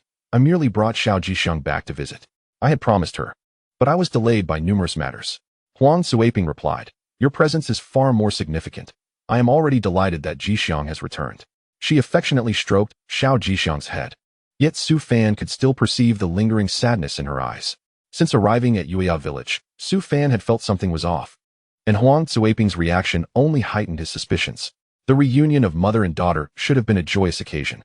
Yet Huang Cuiping seemed to wish for them to leave quickly. Xiao Jixiang, why don't you distribute the spiritual fruits to your friends? We will not be returning today. You should enjoy your time in the village, he suggested, hoping to get her away so he could inquire further. Overjoyed by the prospect of staying, Xiao Jixiang exclaimed, Shirshu, you are the best. Mother, wait for me. I will be back shortly. Once she had left, Su Fan turned to Huang Cuiping, who wore a troubled expression, and asked, now that Xiao Jixiang has gone, can you tell me what is happening? Suddenly, Huang Cuiping knelt before Su Fan. Her eyes reddened as she pleaded, please, take Jixiang away. I do not want her to be sad. Get up first, Su Fan said, helping her to her feet, perplexed. What could possibly trouble you so greatly? He did not sense any demonic energy or malice, and logically, Yuya village should not be plagued by such troubles. Immortal, you may not be aware, but there have been a series of deaths in the village lately. Each victim met with a gruesome fate, their blood completely drained. The entire village is filled with anxiety. Huang Cuiping explained. Moreover, all the deceased shared a commonality. They were relatives of children who practice cultivation. Now, I am the only remaining family member of a practitioner. The rest have perished. Su Fan's expression turned grave. The village seemed peaceful, devoid of any demonic presence. Such tragedies should not be occurring. Could it be the work of mountain spirits or ghosts? That did not seem plausible either, as the world of cultivation did not involve such beings that required human blood. Not wanting Xiao Jixiang to lose her innocence at such a tender age, Su Fan said, "Very well. I shall take you back to Haotian Sect tomorrow. You can stay on the mountain to look after Xiao Jixiang." Haotian Sect did not prohibit family members from visiting, though they preferred not to involve themselves in mundane matters. However, as Su Fan was a sure shoe of Haotian Sect, it would be a simple matter for him to allow anyone to remain on the mountain. "Thank you, Immortal, for your life-saving grace." Huang Suiping had anticipated her fate was sealed, as she knew that ordinary people were seldom accepted by practitioners. To her astonishment, Su Fan had agreed to let her join him at Haotian Sect. Su Fan waved his hand dismissively, saying, "There is no need for thanks. I appreciate Xiao Jixiang's character. Having more people around adds to the vitality." At that moment, a group of disheveled villagers sauntered in, each looking unkempt and chewing on blades of grass. "Immortal, she cannot leave Yuya village." The leader of the ruffians pointed at Huang Suiping. Su Fan furrowed his brow and inquired, "Why not?" The ruffian replied dismissively, "Is it not obvious? There are unclean things in the village targeting the relatives of these cultivating children, and now she is the only one left. If that unclean thing cannot find her, we would all be in peril. Indeed, Huang Suiping cannot leave. We do not wish to die." Another echoed, "She must stay, Immortal. You should not concern yourself with this matter. The nature of that unclean thing remains unknown. Perhaps it is a divine punishment, since Xiao Jixiang is not truly auspicious. Ever since her birth, the village has known no peace. Even after leaving, people have begun to die." Su Fan chuckled lightly, gazing at them with indifference. If there truly were unclean forces, it was likely that Yuya village would not escape unscathed. Those who drained blood were not necessarily mountain spirits or demons. You are merely worried that misfortune will befall you if Huang Suiping departs. How about this? I will personally deal with the unclean entity. Ensuring that Yuya village will no longer be in danger, Su Fan stated calmly, which piqued the interest of many. After all, Su Fan was an immortal. With his intervention, what could they possibly fear from the blood-sucking entity? The leading ruffian quickly replied, "If the immortal is willing to take action, we would not dare to obstruct you. We only hope that when you capture the demon, you will inform us." "Of course, I will notify you at that time," Su Fan replied nonchalantly. "Then we shall not disturb your rest any longer." The ruffians bowed respectfully before hastily departing, heading towards the village chief's home. It was evident that their actions were orchestrated by someone behind the scenes. Once they had left, Huang Suiping hurriedly approached, attempting to kneel again. Su Fan quickly supported her, asking, "What are you doing?" "Thank you for your life-saving grace, Immortal. Had you not intervened, I would likely have been imprisoned today," Huang Suiping said. Her voice choked with emotion. "Xiao Jixiang is a disciple of my sect, and as you are her mother, it is only natural for me to assist you." Su Fan spoke with an air of composure, adding that slaying demons and dispelling evil is a responsibility of cultivators. When faced with such situations, one must act. Huang Suiping expressed her gratitude once more, then invited Su Fan to sit before she busied herself in the kitchen. Before long, Xiao Jixiang returned, accompanied by a number of children from the previous school. "Master Uncle, look, I have brought friends." Su Fan sighed, "What on earth? You alone have already caused me enough trouble, and now you bring a whole crowd? Are you hoping I, your master uncle, will meet an early demise?" "Xiao Jixiang, you all can play for now. I shall take a stroll outside." Su Fan hastily rose and left without hesitation. As night fell, Xiao Jixiang stayed with her mother while Su Fan perched on a tree in the village, his gaze flitting over the surroundings. Most of those who resorted to bloodsucking had fallen into the path of evil, practicing sinister techniques that compelled them to consume human blood. However, there were also peculiar cases where individuals became bloodthirsty and cruel due to personal circumstances. Several hours later, the lights in Yuya village extinguished completely, and the chirping of insects ceased, enveloping the entire village in silence. At that moment, a shadowy figure approached along the wall, becoming clearer under the moonlight. It was the village schoolteacher. Su Fan was taken aback upon recognizing him. During the day, he had regarded the teacher as cultured and amicable, never expecting him to be the first to venture out at this hour. What astonished him further was the fact that the teacher was heading towards Xiao Jixiang's home. Under the moon's glow, the teacher's shadow began to transform, darkening and gradually taking on a red hue. A monster? Su Fan narrowed his eyes, confirming his suspicions. The seemingly refined teacher by day morphed into a creature of the night, hidden beneath a veneer of civility. Su Fan swiftly descended from the tree and stealthily followed the teacher. Just as they neared Xiao Jixiang's home, the teacher revealed his true form, hands covered in dirt and weeds, fingers transformed into claws, and a visage that had become grotesque and terrifying, no longer resembling a human. With a face of an ape, a body of a wolf, and a tail of a monkey, it was a Shan's house. Witnessing the teacher's transformation into a Shan's house, Su Fan was filled with confusion. Shan's house were not known for blood-sucking. They were merely thieves, preferring to hide among trees or in the earth, rarely seen by ordinary folk. How could this schoolteacher suddenly turn into a Shan's house? As the Shan's house approached Xiao Jishang's home, Su Fan stepped from the shadows, coldly declaring, "You wretched beast, dare you?" The Shan's house was startled, turning to face Su Fan, its eyes instantly glowing blood red, and it lunged at him with lethal claws. A mere cultivator at the 11th level of Qi refining dares to engage me? The claws of the Shan's house sliced through the air, narrowly missing Su Fan. He realized he could not strike with full force, for he had to consider the people of Yuya village, who had never encountered a Shan's house before. Thus, he raised his hand to block and rolled behind the creature. Before the Shan's house could react, Su Fan lightly tapped the back of its head, and in an instant, the creature was sent crashing to the ground. How could this be? He was merely at the 11th level of Qi refining. How could he subdue me with a single move? The Shan's house began to shrink, transforming back into the figure of the schoolteacher. However, at that moment, the teacher was alert. His expression filled with resentment as he glared at Su Fan. "Explain yourself. How can you transform into a Shan's house?" Su Fan questioned, bewildered. "Why?" The teacher sneered bitterly. "You would not understand. You exalted immortals cannot fathom the desires of us mere mortals. You are unworthy of the title cultivator." Chapter 23. Sometimes, the fault lies not with the demons, but with mankind. Su Fan frowned at him, remaining silent. The teacher slowly rose, wiping the blood from the corner of his mouth, the malevolence in his gaze unwavering. "You should question the damned heavens. Why is it that I, who devoted myself to teaching, have been denied even a sliver of opportunity for cultivation? What did I do wrong? Do you know how envious I was when the children of this village were taken by you cultivators? I wished so fervently for one of you to glance my way and tell me that I too could cultivate." Observing the teacher's madness, Su Fan fell silent. He had encountered such situations before. Many ordinary people yearned for cultivation, yet few possessed the requisite talent. Cultivation is not a path open to all, for to the current cultivators, their practice is a battle against the heavens. Su Fan had grown weary of such lamentations. For cultivators, the purpose of cultivation is not merely to enhance strength, but to temper one's character. Even if gifted, one who chooses such a path will find it impossible to ascend. He had witnessed too many seekers of cultivation, yet only a handful had ever achieved ascension. In fact, some cultivators, aware of their hopelessness in ascending, opted to abandon their practice and return to mundane life, blending into the vast sea of humanity. "What do you know?" The teacher retorted angrily. "How could you, so young, comprehend the benefits of immortality? Who in this world does not desire eternal life? Who does not wish to ascend to the celestial realm?" Su Fan sighed. "You are mistaken.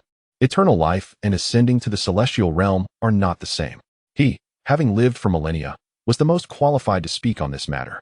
Ascending to the celestial realm was his ultimate aspiration, the very goal he had initially sought. While many cultivators pursue longevity, who knows the true nature of the celestial realm? Ultimately, regardless of one's motives, the prerequisite remains the same: ascension to the celestial realm. If one lacks even this pursuit, Su Fan would likely have entered the cycle of reincarnation long ago. "I understand your desire to cultivate. There are countless individuals like you in this world. Yet, the path you have chosen, feeding on human blood to cultivate, will forever bar you from ascension." Su Fan shook his head slowly. "Without the possibility of ascension, what is the point of pursuing eternal life? Furthermore, longevity is not necessarily a blessing." "You speak nonsense. How can longevity not be a blessing?" The teacher snarled. "I killed the Shan's house, consumed its flesh, and now I can cultivate. I have become a cultivator. This is what I deserve. I educate those children, teaching them to read and write. When they ascend, their parents ought to repay me. This is also what I deserve." Seeing the teacher lost in his delusions, Su Fan sighed, helplessly grasping his shoulder and leading him away. Every being possesses a spirit. The teacher's act of slaying the Shan's house and consuming human blood was his retribution. Without the sustenance of human blood, his days were numbered. Ultimately, Su Fan brought the teacher to the village chief's home, waking him directly. Upon seeing Su Fan with the teacher in tow, the village chief was startled and quickly said, "Immortal, what brings you here? This village has but one schoolteacher. If he has wronged you, I shall apologize on his behalf." "He has not offended me," Su Fan replied, shaking his head. "Is it not true that your village frequently has deaths? He is responsible for all of it." Hearing this, The village chief's expression changed. Su Fan elaborated. He consumed the flesh of the Shan's house, leading him to become an abomination, reliant on human blood to maintain his appearance by day. Before the village chief, the teacher's crimson eyes flickered with a hint of shame. The after-effects of his transformation lingered, and though he had regained his human form, his blood-red gaze was indeed frightful. A monster! There is a monster! The village chief was so frightened that he staggered back several steps. Fear not. He has already been injured by me and will not harm you, especially since I remain here, Su Fan stated calmly. The village chief glanced at the teacher and quickly implored, I beseech you, immortal, to eliminate this foul creature and restore peace to our Yuya village. As he spoke, he knelt down, his face a mask of supplication. Su Fan shook his head, saying, such a peculiar method of sustenance is inherently perilous. It continually depletes his vitality.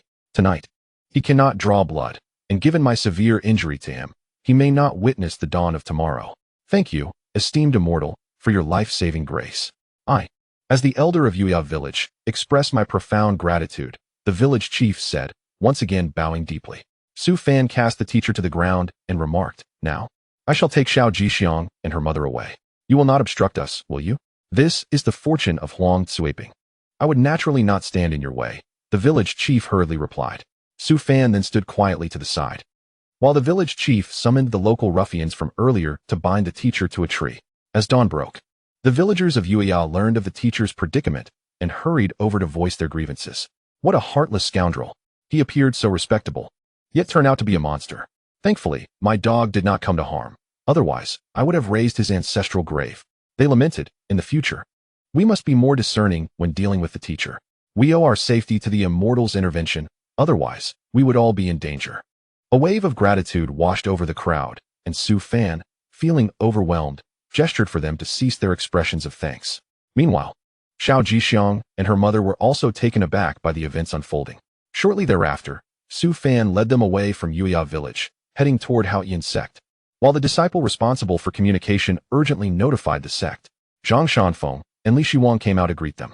They had already established a significant alliance the day prior, and Li Shiwang intended to personally greet Su Fan before departing. Welcome back to the sect, Uncle Master. Greetings. Esteemed elder, the two bowed respectfully. Su Fan, feeling somewhat exasperated, replied, no need for such formalities. There is no necessity for you to keep bowing to me. Does it not become tedious? Zhang Shanfeng and Li Shiwang exchanged awkward smiles, as it was customary in the cultivation world for juniors to show deference to their elders. Shanfeng, this is Xiao Jixiang's mother, who will be residing on the back mountain from now on. Please make the necessary arrangements and ensure she receives an extra portion during meal deliveries, Su Fan introduced. Huang Tsuiping, being a commoner, stood to the side, visibly uncomfortable. Since Su Fan had made this statement, Zhang Shanfeng refrained from further comments, as Haotian Sect was not one that barred ordinary individuals from entering. Xiao Jixiang, having returned to the sect, was liberated from her earlier constraints and began to run about joyfully. Noticing that everyone had departed, Li Shiwang stepped forward to inquire, esteemed elder, allowing a commoner to ascend the mountain may hinder Xiao Jixiang's cultivation in the future. Cultivators must eventually part from the mundane world, and that moment is often the most painful. She is still young. There is no need for her to experience this so soon. Do you hold high hopes for this little girl? Li Shiwang expressed her doubts. Currently, the stagnation of spiritual energy persists. For cultivators, ascending is increasingly difficult. Perhaps only one person will achieve ascension in this millennium. It is uncertain whether anyone will, but the era of stagnation will not last long. Su Fan gazed upward at the sky as he spoke. Li Shiwang's eyes sparkled with intrigue. If what Su Fan said held truth, it might herald the arrival of a new era for cultivators. The stagnation had endured for nearly 3,000 years, during which countless cultivators sought ways to prolong their lives, especially those in the tribulation phase, who wished to extend their existence for several more millennia. Now that Su Fan had emerged from seclusion, it seemed he had indeed foreseen something significant. Truly, he was worthy of respect, possessing knowledge of such celestial secrets. Su Fan, however, had no awareness of when the era of stagnation would conclude. For someone like him, who enjoyed immortality, the stagnation bore little consequence. Even if it persisted, it posed no threat to him. What need had he to worry about time? I shall not disturb your cultivation any longer, esteemed elder. I hope you will visit Linlang Fudi more often in the future, Li Shiwang said with a bow. Su Fan nodded in agreement. We have established an alliance between our sects, so mutual communication is indeed appropriate. Thus, I shall take my leave. After bidding farewell, Li Shiwang boarded the flying vessel of Linlang Fudi, soaring slowly into the distant sky. Su Fan gazed at the vast expanse of clear blue above, his mind still occupied with thoughts of the teacher's struggles in Yueyao village. The last time he emerged from seclusion, there had been a similar figure, yet tragically, that individual perished beneath the tribulation.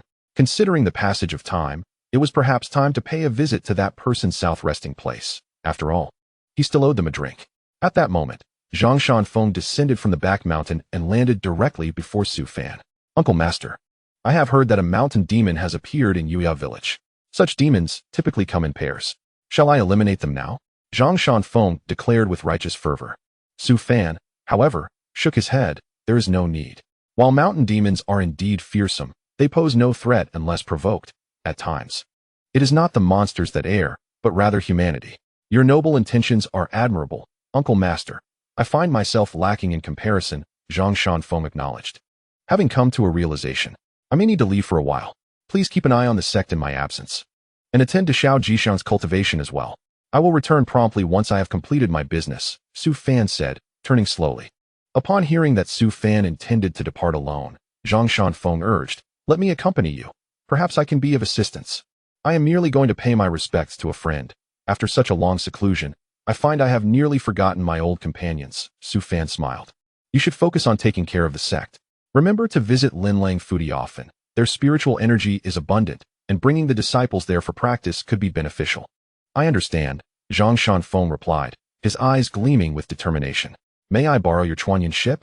The journey is quite far, and traveling alone may consume considerable time. For this trip, he intended to venture to the far side of the North Wilderness. The distance was great, and relying solely on his own legs would be an arduous task.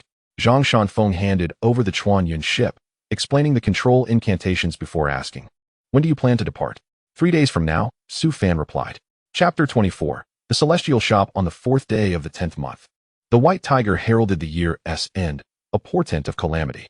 Su Fan calculated that the time had come and, on his own, temporarily left Haotian Sect, making sure to remind Xiao Jishan to cultivate diligently. With her mother by her side, Xiao Jishan would not feel lonely by the time he returned. Her cultivation would likely have progressed further. Zhang Shanfeng had intended to see Su Fan off, but Su Fan declined directly. There is no need. The disciples still have their own cultivation to attend to.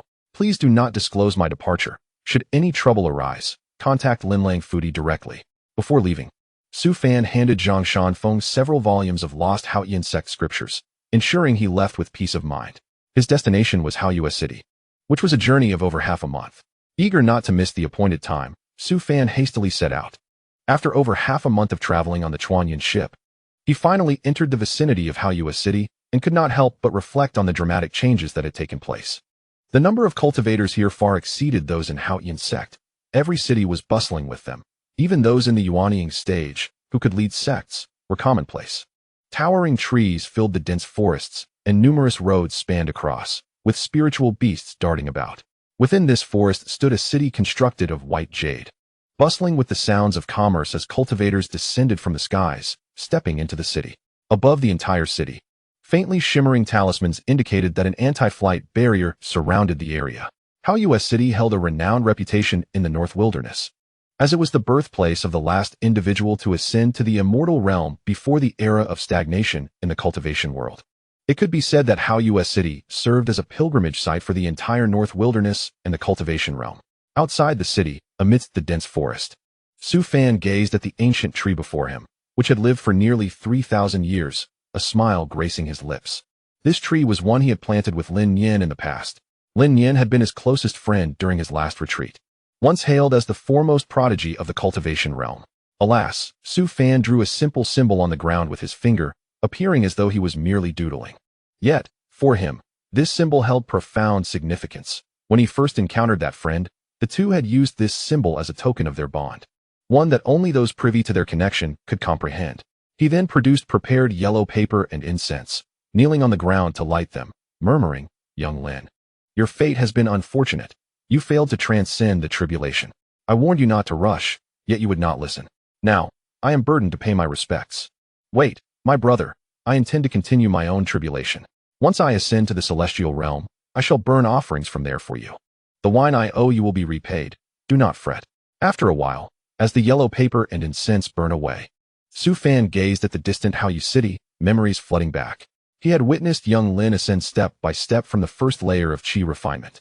A person once deemed most likely to achieve ascension, yet he ultimately perished beneath the wrath of the lightning tribulation. After so many years, who would still remember the once great prodigy of the cultivation realm? Well, I shall not linger any longer. I must search for the means to face my own tribulation, Su Fan declared, rising and brushing off his hands. I am not as impulsive as you. One should be adequately prepared for tribulations, at least with a tenfold assurance. With that, he strode towards Haoyu City, his white attire soon vanishing within its gates. Shortly after his entrance, several figures soared from the distance, landing precisely where Su Fan had offered his paper. Following them was a shimmering purple haze, with two radiant dragon steeds pulling an opulent dragon carriage. The air around the carriage shimmered, adorned with dragon orbs that drew in the surrounding spiritual energy. A striking woman emerged from within, surrounded by ethereal mist, her cold aura causing those nearby to instinctively retreat. The followers, clad in azure robes, exhibited visible trepidation. They hailed from the Haotian Sect, one of the three extraordinary powers from the northern wasteland, and the woman was the current empress of that realm. Upon noticing the symbol on the ground, her expression shifted dramatically as she intoned, "Who dares to burn paper here? Your Majesty, allow us a moment to employ the Dayin technique for divination." An elderly servant with graying hair responded. Immediately, he and the others began to chant ancient incantations, causing countless runes to float in the air, flickering above their heads. Suddenly, they all spat blood, their faces turning pale, as the Dayin technique rebounded upon them. The elderly servant's face contorted with fear as he exclaimed, "An unsummoned being. I did not expect one to appear in this era." The Dayin technique was a refined method of their Haotian Sect, used to seek fate and avoid calamity, but the unsummoned were their nemesis. According to their records, such beings had only manifested once in history, and now another had arisen. The Empress, regarding the symbol on the ground, dismissed the servant's concerns. The scene before her mirrored one from years past, and a flicker of gentleness crossed her icy visage as she recalled the two youths who had once defended her. Regrettably, one had perished during the heavenly tribulation, and the other had vanished after seeking someone in Fengdu City. Find the person who burned the paper, regardless of the cost, the Empress commanded with resolute determination. But the hidden treasures of the Tian Fuxian Run are about to emerge, the elderly servant warned. The Empress turned to him, and the temperature around them plummeted. With a mere glance, everyone felt as though they had plunged into an icy abyss, their very souls trembling. "I said, find that person." "Yes, we shall obey." The servant and his companions hastily knelt in response, then soared into the sky, scattering talismans in every direction. Su Fan ambled through the streets of Haoyu City, reflecting on the unchanged landscape after millennia. Before long, he inexplicably found himself in a shadowy corner. Noticing a nondescript little shop at the farthest end, he mused, "This shabby little shop is still open?" The shop lay concealed in darkness, its entrance shrouded in black, as if scorched by flames. With a sign bearing 4 twisted characters, Tong Tianju Di, a smile crept across Su Fan's lips. He had unexpectedly arrived at this place. He stepped forward and slowly pushed open the shop door. Creak. The door, worn from age, emitted a screech as it opened, but Su Fan seemed unfazed. Accustomed to the sound, the shop was modest, barely accommodating 3 or 4 individuals, with shelves displaying foul-smelling black herbs, and a scale resting on the counter beside a small sign that read, "Barter only, no credit." Su Fan chuckled softly, lightly tapping the counter in a rhythmic pattern. Suddenly, a clattering noise erupted from beneath the counter, and a figure, shrouded in a black robe and exuding a foul odor, slowly rose. Beneath the dark garment were a pair of emerald green eyes, which flickered with a mixture of fear and disbelief upon meeting Su Fan's gaze. "Why, you're still alive?" the figure rasped. Ignoring the man, Su Fan skillfully dragged a dusty chair from the corner and placed several sheets of yellow paper on it. "This is the secret yellow paper left by the Tian Fuxian Ren. Countless individuals would covet it," the figure remarked, squinting. Su Fan shrugged, "I am not like them. Besides, I did not come here to trade." The cloaked figure scrutinized Su Fan warily before finally asking, "After all these years, are you truly unwilling to reveal the secret of your longevity?" Upon hearing the inquiry about longevity, Su Fan's expression soured. "Please, after all this time, how can you only remember that?" Su Fan shook his head. "Moreover, I told you back then, I achieved longevity through cultivating mundane martial arts." "Huh. Even after all this time, you still resort to such excuses. No matter how formidable mundane martial arts are, they cannot grant eternal life to a cultivator. You must be fooling me. Are you not afraid I will disclose your secrets to those ancient beings who remain? The figure narrowed his eyes. Suit yourself. As if I truly fear those old relics, Su Fan replied nonchalantly. For a moment, silence enveloped them. The cloaked figure fixated on Su Fan's face. Desperate to extract the secret of his longevity, yet he understood the futility of such an attempt. Su Fan's strength had been witnessed 3,000 years prior, and he was acutely aware of the events that transpired over the millennia. If anyone knew Su Fan best, it would be him alone in the entire cultivation realm. Ultimately, the cloaked figure took a deep breath and said slowly, "What brings you to Haoyu City this time? Is it also for the treasure of the Tian Fuxian Ren?" Su Fan was unfamiliar with the matter of the Tian Fuxian Ren, merely considering it a newly emerged cultivator post-retreat. Nevertheless, the treasure must be extraordinary.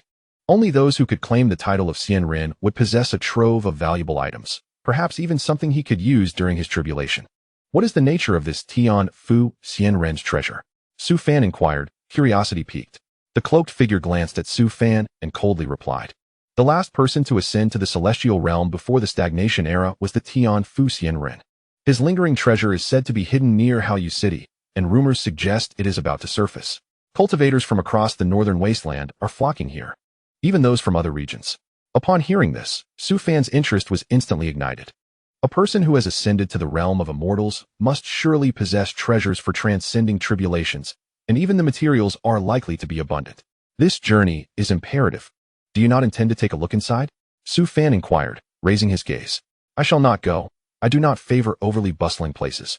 The figure in the black robe replied, his tone icy. Su Fan nodded and said, Very well, I shall not disturb you further. The Qiulong rope that Lin Nian possessed after his failure in transcending tribulation should be with you. After all these years, it is time for its return. A flicker of brilliance flashed in the emerald eyes of the figure in the black robe, who fixed his gaze on Su Fan for a prolonged moment. Stop staring and hand it over quickly. I am eager to explore the secret stash, Su Fan said impatiently. The figure in the black robe snorted coldly, but ultimately reached beneath the counter and retrieved a square box. Do not forget the promise you made to me back then, the figure said, pushing the box forward. Su Fan opened the box to reveal a golden rope resting within. He took it out and tossed it into his Qingquan ring, smiling. Rest assured, I am a man of my word. There is still ample space in the Posititi. Whenever you wish to go, simply speak up, and I shall personally take you there. With that, he turned and exited, but as he reached the door, the figure in the black robe reminded him.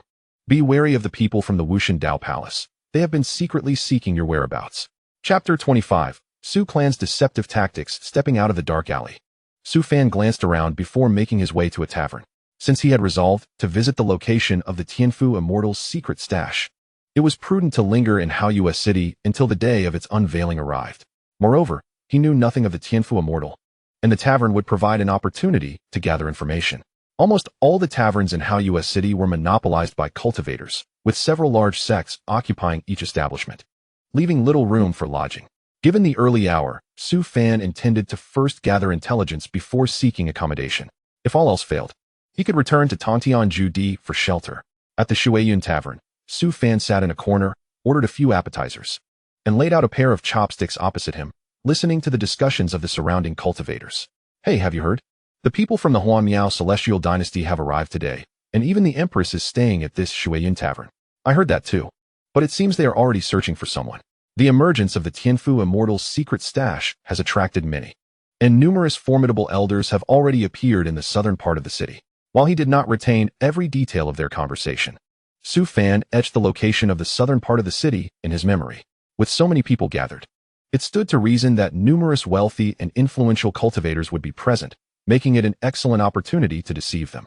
After finishing his meal, Su Fan tossed a few spirit stones onto the table and rose, heading towards the southern part of the city. The closer he approached, the more powerful cultivators he encountered.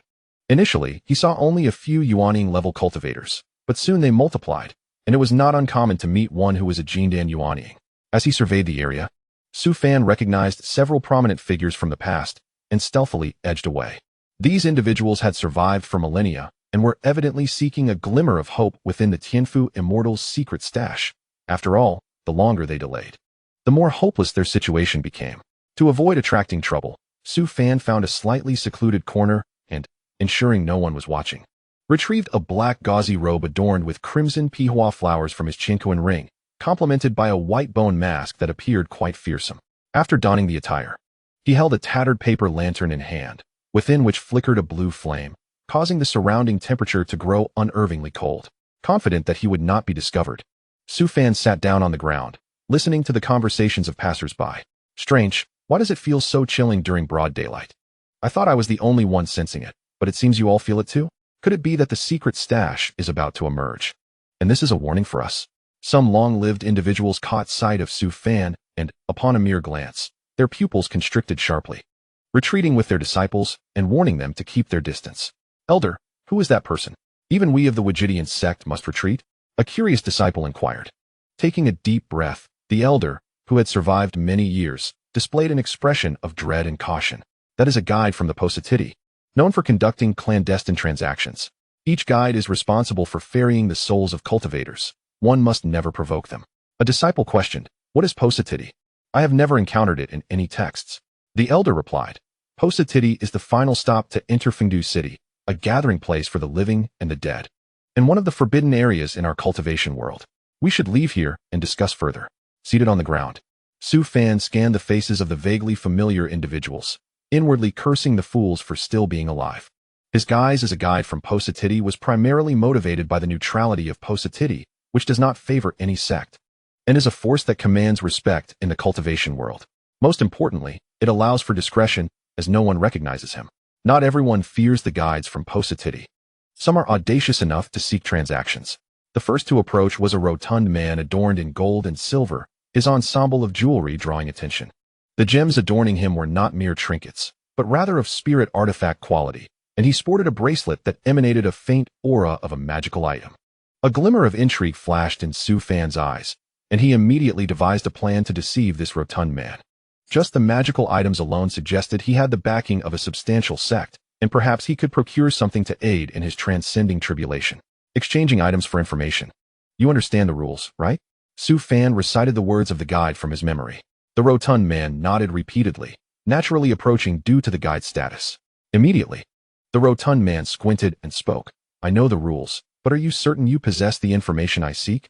As long as you can provide something of equivalent value, ascending would be no issue. Su Fan replied slowly. You certainly have a hefty appetite. If I were aware of the precise location of the stash, would I need to come here? Not enough. Su Fan could not help but assert, fully intending to exploit this rotund man. One magical item in exchange for the stash's location? Such a deal was too good to be true. Upon hearing this, the rotund man froze momentarily before removing his chinquan ring and offering it. Take a look inside. It should suffice. As Su Fan opened the chinquan ring, his eyes gleamed with gold. Inside were numerous treasures, with at least dozens of refining materials and several defensive magical items. Goodness, this man was undoubtedly a wealthy upstart. Stay calm. There must be other good items hidden within. I must not lose my composure now. Not enough. Still not enough. The rotund man pouted. You, as a guide, are rather greedy. My chinquan ring contains many treasures. You should examine it closely. Su Fan shook his head slowly. The treasures within the Tianfu immortal stash are far more valuable than what you possess in your chinquan ring. His words left the rotund man speechless. Despite his wealth, it paled in comparison to the treasures of the Tianfu immortal, a stark reality. After hesitating for a while, the rotund man removed the remaining spirit artifacts from his possession and murmured, I shall give you everything. But you must tell me how to access the location of the Tianfu immortal stash. As long as you provide something of value, that is acceptable. Su Fan continued to deceive. Upon hearing Su Fan's words, the rotund man gritted his teeth and removed a bronze bracelet from his wrist, handing it over along with the other items. This is indeed a treasure, a life-saving existence at a critical moment. I have only used it once, and there are 2 opportunities remaining. That should suffice. Su Fan gazed at the bracelet before him, a glimmer of joy flashing in his eyes. Success. He had come specifically for this chubby man's bracelet, and now that it was in his grasp, he needed to act quickly before the chubby man might reconsider. Noticing Su Fan's silence, the chubby man hesitated before removing a piece of golden silk armor from his person. This was the Qing Wan armor, crafted from the feathers of a celestial beast, capable of concealing one's cultivation. Even a practitioner at the out-of-body stage would be tempted by it. This was my last treasure. If you do not exchange now, then so be it. Su Fan focused on the Qing Wan armor, feeling quite tempted himself. Although he possessed the Long Ming armor, who would refuse an additional defensive treasure? The Qing Yuan armor was indeed superior to his Long Ming armor, at least in terms of materials. He could discern that the scales of a dragon could not compare to the feathers of a Qing Yuan. In the southeastern vicinity of 100 miles, Su Fan accepted the Qing Yuan armor along with the other materials and fabricated a story. Digging 3 feet deep will reveal the stone door at the bottom. The method of entry requires a chant. What chant? The chubby man inquired eagerly. Balala energy, Sha Luo, little demon fairy transforms. Su Fan replied coldly. Upon hearing this incantation, the chubby man quickly glanced around before committing it to memory. Thank you. Soon, the chubby man hurriedly departed, vanishing into the crowd. At that moment, Su Fan couldn't help but chuckle softly. Modern cultivators are becoming increasingly gullible. Even my fabricated words have found believers. In the past, no one would have been willing to heed my claims. However, the chubby man's belief in him likely stemmed from the guiding attire he wore. Without it, he might not have approached Su Fan at all. He could continue to deceive, and by the time the chubby man realized the truth, he would have already changed back into his own clothes. Seeking to demand treasures? The chubby man would probably need to go to Pasati himself. Just as Su Fan planned to continue his charade, several individuals approached him, adorned in azure robes embellished with a magnificent palace design. The surrounding crowd dispersed upon their arrival. Hurry, it's the people from the Huan Miaoxian Chao. I didn't expect them to return here. Damn it, weren't they supposed to be at the Shui Yin Tavern? How did they end up here? They are likely after the guide. They were searching for someone previously. Seeing more people arrive, especially from the Huan Miaoxian Chao, Su Fan steadied his nerves, lowering his head in silence. At the forefront was the national master of Huan Miaoxian Chao, whose cultivation level remained unknown. It was rumored that his strength was second only to the current empress, a figure above all others. The national master approached Su Fan and produced a magical artifact, drawing the attention of those around. The immediate display of a magical artifact indicated that Huan Miaoxian Chao sought the location of the mysterious individual. It was said that the empress had even abandoned the secret cache of Tian Fu Xian Run in her singular pursuit of this enigmatic figure. The national master glanced at Su Fan, but due to the concealed restrictions of the black robe, he could not discern Su Fan's strength. Nonetheless, this only solidified his belief in Su Fan's identity as the guide. Such a black robe could only be found in Pasati. No other place in the realm of cultivation would yield it. This is the 100-beast soul ring, capable of guarding the mind, and in times of peril, it can transform into the souls of 100 beasts for protection. First, let us discuss the news, Su Fan spoke slowly. The national master replied in a low voice. Today, at the entrance of Haoyu City, someone burned paper. I require specific information about this person. Upon hearing this, Su Fan was momentarily taken aback. Was he not referring to himself? Why had Huan Miaoxian Chao suddenly sought him out? He had no prior interactions with them. However, since they had come to him, what was there to fear? Regardless of their intentions, he needed to see if they could indeed locate him. Not enough. Su Fan replied slowly. That person is not someone you can approach. The risk of exchanging information about him is too great. One magical artifact is insufficient. The national master's pupils dilated, seemingly caught off guard by this answer. One magical artifact could lead to countless casualties among those present. Yet they could not even secure information about one person. This individual must truly be extraordinary. Chapter 26. He has predicted everything correctly. The national master inhaled deeply, then retrieved another treasure to present. The Holy Celestial Lion Order, an exceptional artifact, rumored to be not far from a first-grade spiritual treasure. What kind of information could warrant such a substantial investment from Huan Miaoxian Chao? Previously, that chubby man had offered numerous valuable items in exchange. Su Fan was equally curious about what news he had procured.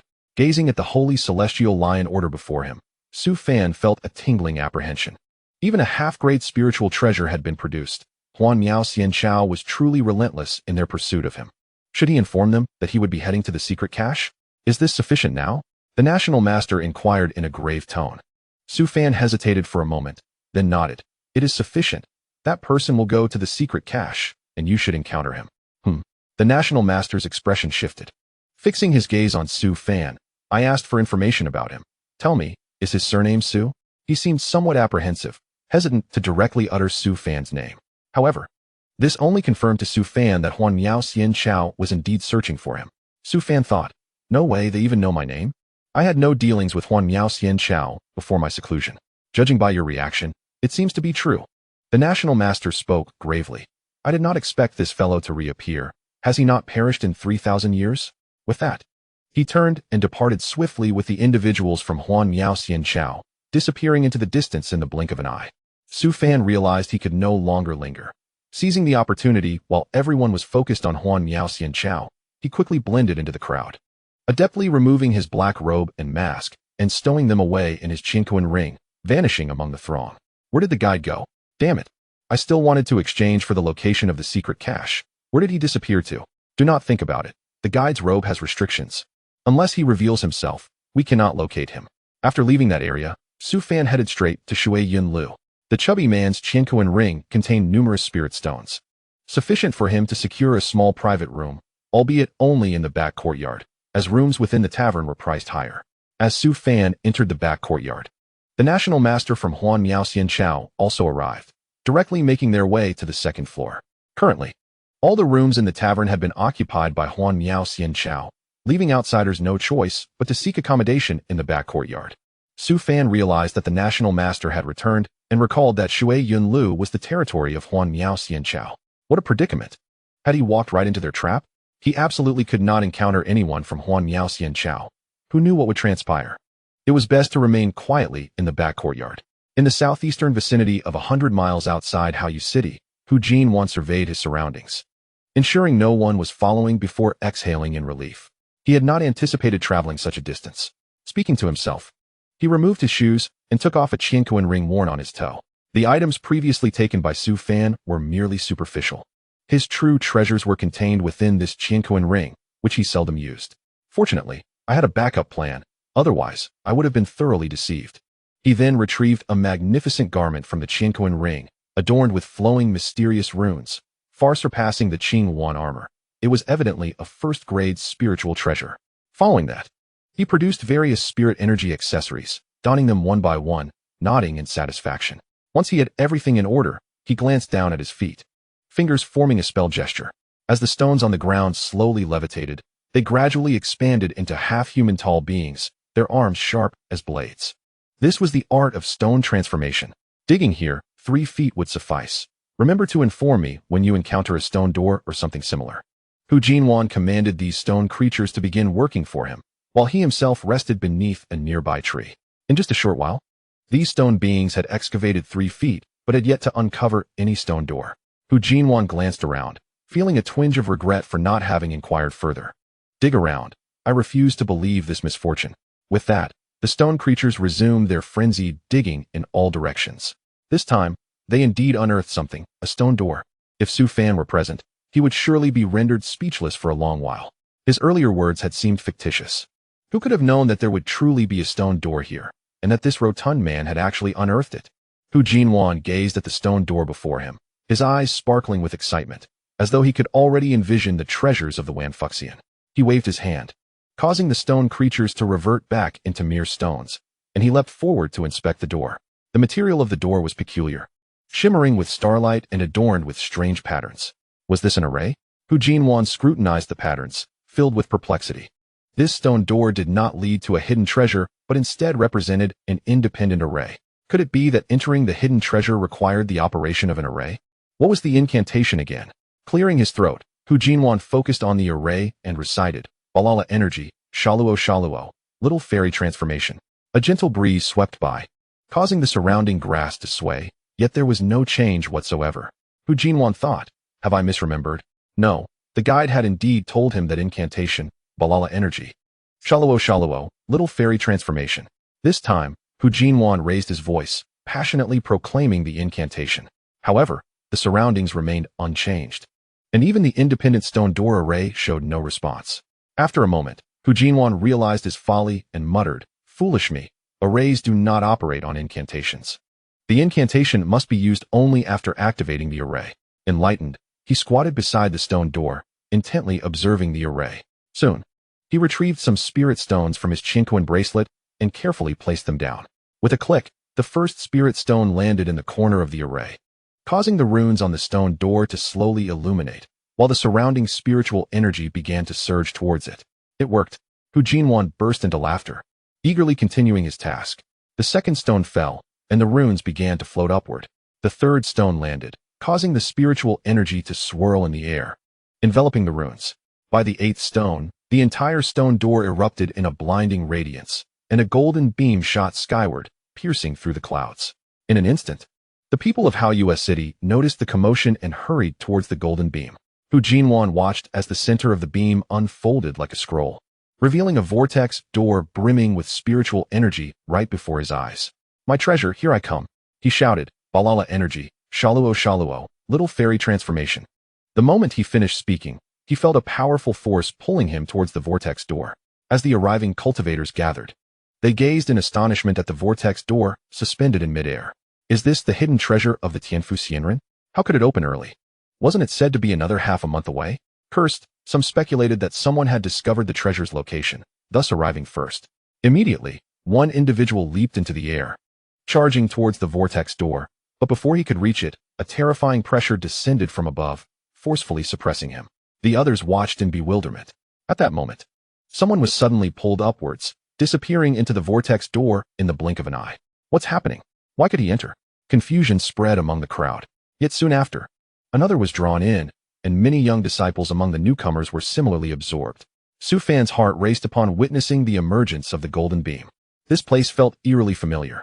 Wasn't this the direction he had indicated to that portly fellow? As he arrived, observing the extensive excavation marks on the ground, his lips twitched in disbelief. Goodness, I was just speaking whimsically, and now it's all come true. Southeast direction, dig 3 feet, stone door. He got it all right. At that moment, another individual was drawn upwards, vanishing into the vortex door. I understand now. This vortex door has a power restriction. Only cultivators below the Qi departure stage can enter. Someone exclaimed. Hearing this, the expressions of those above the Qi departure stage changed dramatically. They had traveled so far to locate the Tianfu Xianren's hidden treasure, only to find that only those below the Qi departure stage could enter. Disciples of Minghua Xianzong.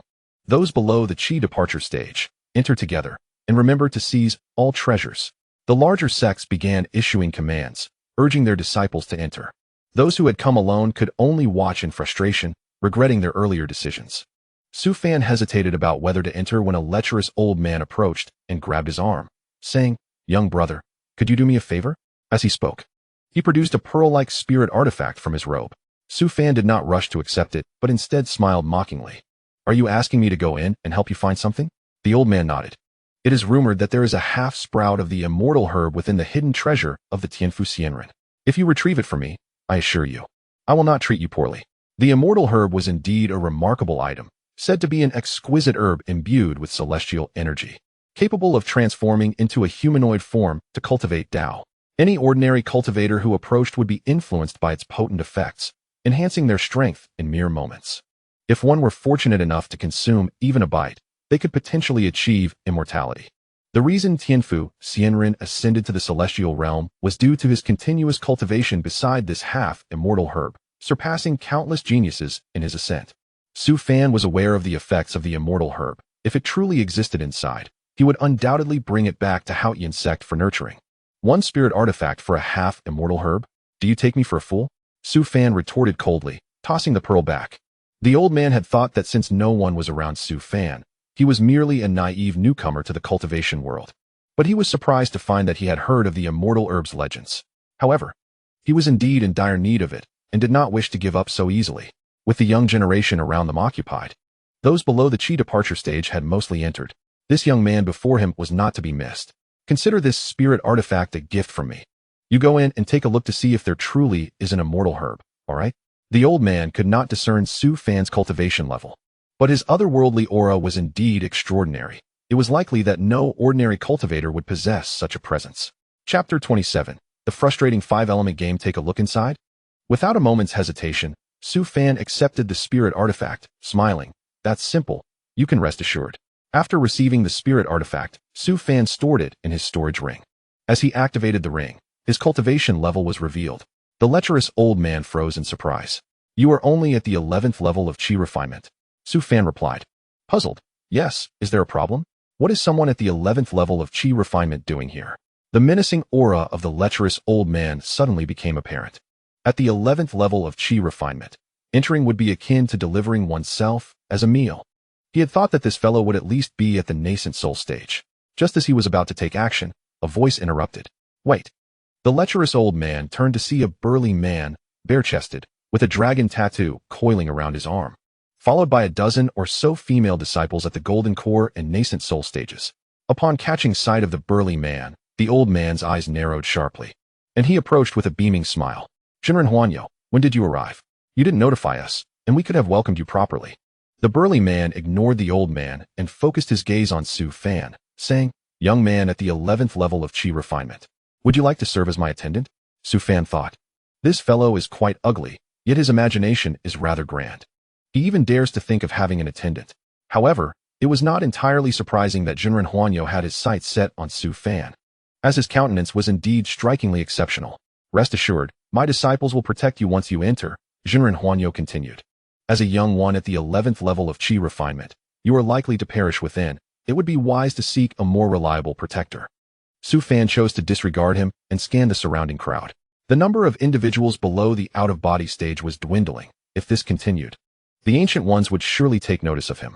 Old man, I have agreed to help you. I will keep an eye out for you once we enter. With that, Su Fan dashed toward the golden pillar of light with remarkable speed, completely ignoring Jinren Huanyo, as such a person was truly repugnant, not even sparing men from his lecherous gaze. Seeing Su Fan's indifference and his solitary departure, Jinren Huanyo's expression darkened, and the dragon tattoo on his arm turned a deep crimson. How dare a mere insect at the 11th level of Qi refinement disregard my words? He truly seeks death. The lecherous old man gulped nervously, shrinking his neck and refraining from speaking. Yet, he cursed Su Fan's entire family in his heart for hiding his true strength and deceiving him with a spirit weapon.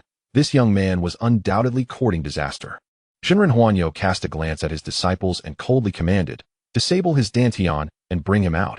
I shall make him suffer a fate worse than death. Yes. The female disciples chirped in unison. In the next moment, they all soared toward the pillar of light, and among those waiting outside, no cultivators below the out-of-body stage remained. Upon entering, Su Fan found himself in a bizarre space, surrounded by a gray mist with no visible end. The earlier arrivals had congregated here, forming small groups. Is this the interior of the secret vault? Su Fan surveyed the area and noticed several intriguing aspects, particularly the ground beneath them. The floor of this space resembled a massive chessboard, with everyone standing upon it like pieces, yet the player had yet to appear. How fascinating! As the last person entered, the golden pillar of light gradually closed, leaving those inside unable to see the exit, and they anxiously began to probe their surroundings. I am the chess spirit beneath the celestial master Tianfu. You must defeat me to leave. A voice resonated around them, drawing many to look toward the gray mist. Su Fan squinted, his mind racing with the earlier proclamation. A chess spirit? A weapon spirit? This chessboard was likely a magical artifact, possessing intelligence on par with a human. To acquire the treasure of celestial master Tianfu, they would have to abide by his rules. What does it mean to defeat you? Someone in the crowd inquired with confusion. The voice echoed once more, play chess. Winning by half a piece will suffice. And the Fuxing Yuan 2 left behind by celestial master Tianfu shall be your reward. Let us begin quickly. I am already quite eager. An untimely shout interrupted, drawing the attention of those present toward Hu Jinwan. Su Fan couldn't help but smirk, observing the rotund figure standing in the center. Goodness, in such a short time apart. He had already donned a new outfit that seemed even better than the Qingwan armor. In an instant, Hu Jinwan was enveloped by a white pillar of light and vanished from sight. As the crowd murmured in confusion, Hu Jinwan tumbled from the light pillar, landing heavily on the chessboard beneath him. What happened? This chubby fellow is a master at the out-of-body stage. How could he change so drastically in just a breath? Cursing, Hu Jinwan wiped the cold sweat from his forehead, exclaiming, Damn it, I've never encountered such a merciless situation. The chess spirit of celestial master Tianfu is too vile. Hu Daoyu, what did you see just now? Someone asked, puzzled. Hu Jinwan cursed again. If you want to know, go see for yourself. This chess is likely beyond our capabilities. Hearing this, many grew increasingly curious and hurriedly opted to begin. In an instant, several white pillars of light enveloped the chessboard, engulfing those present within. Yet, only moments later, they descended, drenched in sweat, gasping for breath, their eyes filled with terror.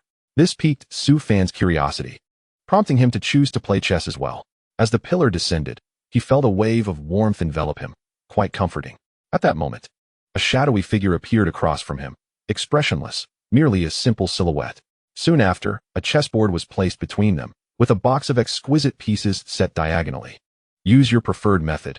As long as you defeat me, you shall prevail, the shadowy figure stated slowly. Su Fan paused for a moment, then picked up a white piece and replied with a smile. My method is quite simple. If 5 pieces connect in a line, that counts as a victory. The shadowy figure glanced at Su Fan and softly remarked, an interesting method. I hope you succeed. Su Fan snickered inwardly. Having not played 5 in a row for quite some time, taking advantage of a novice should not be considered cheating, right? He promptly placed his white piece at the center of the board, awaiting the shadow's move. The black piece fell beside the white piece, seemingly innocuous. Su Fan then placed another white piece directly opposite the black piece. The shadowy figure mirrored his move, attempting to follow suit. However, when Su Fan placed his third piece, the shadowy figure altered its strategy, blocking Su Fan's next move. The 8th piece was met with the same response from the shadow. By the 9th piece, Su Fan had connected 3 pieces in a row. By the 15th piece, 4 of Su Fan's white pieces were aligned, while the shadowy figure remained frozen. No matter how it tried to block, it could not win this round. Let us play again, the shadowy figure said coldly. Su Fan replied. Are you trying to cheat? Best 2 out of 3.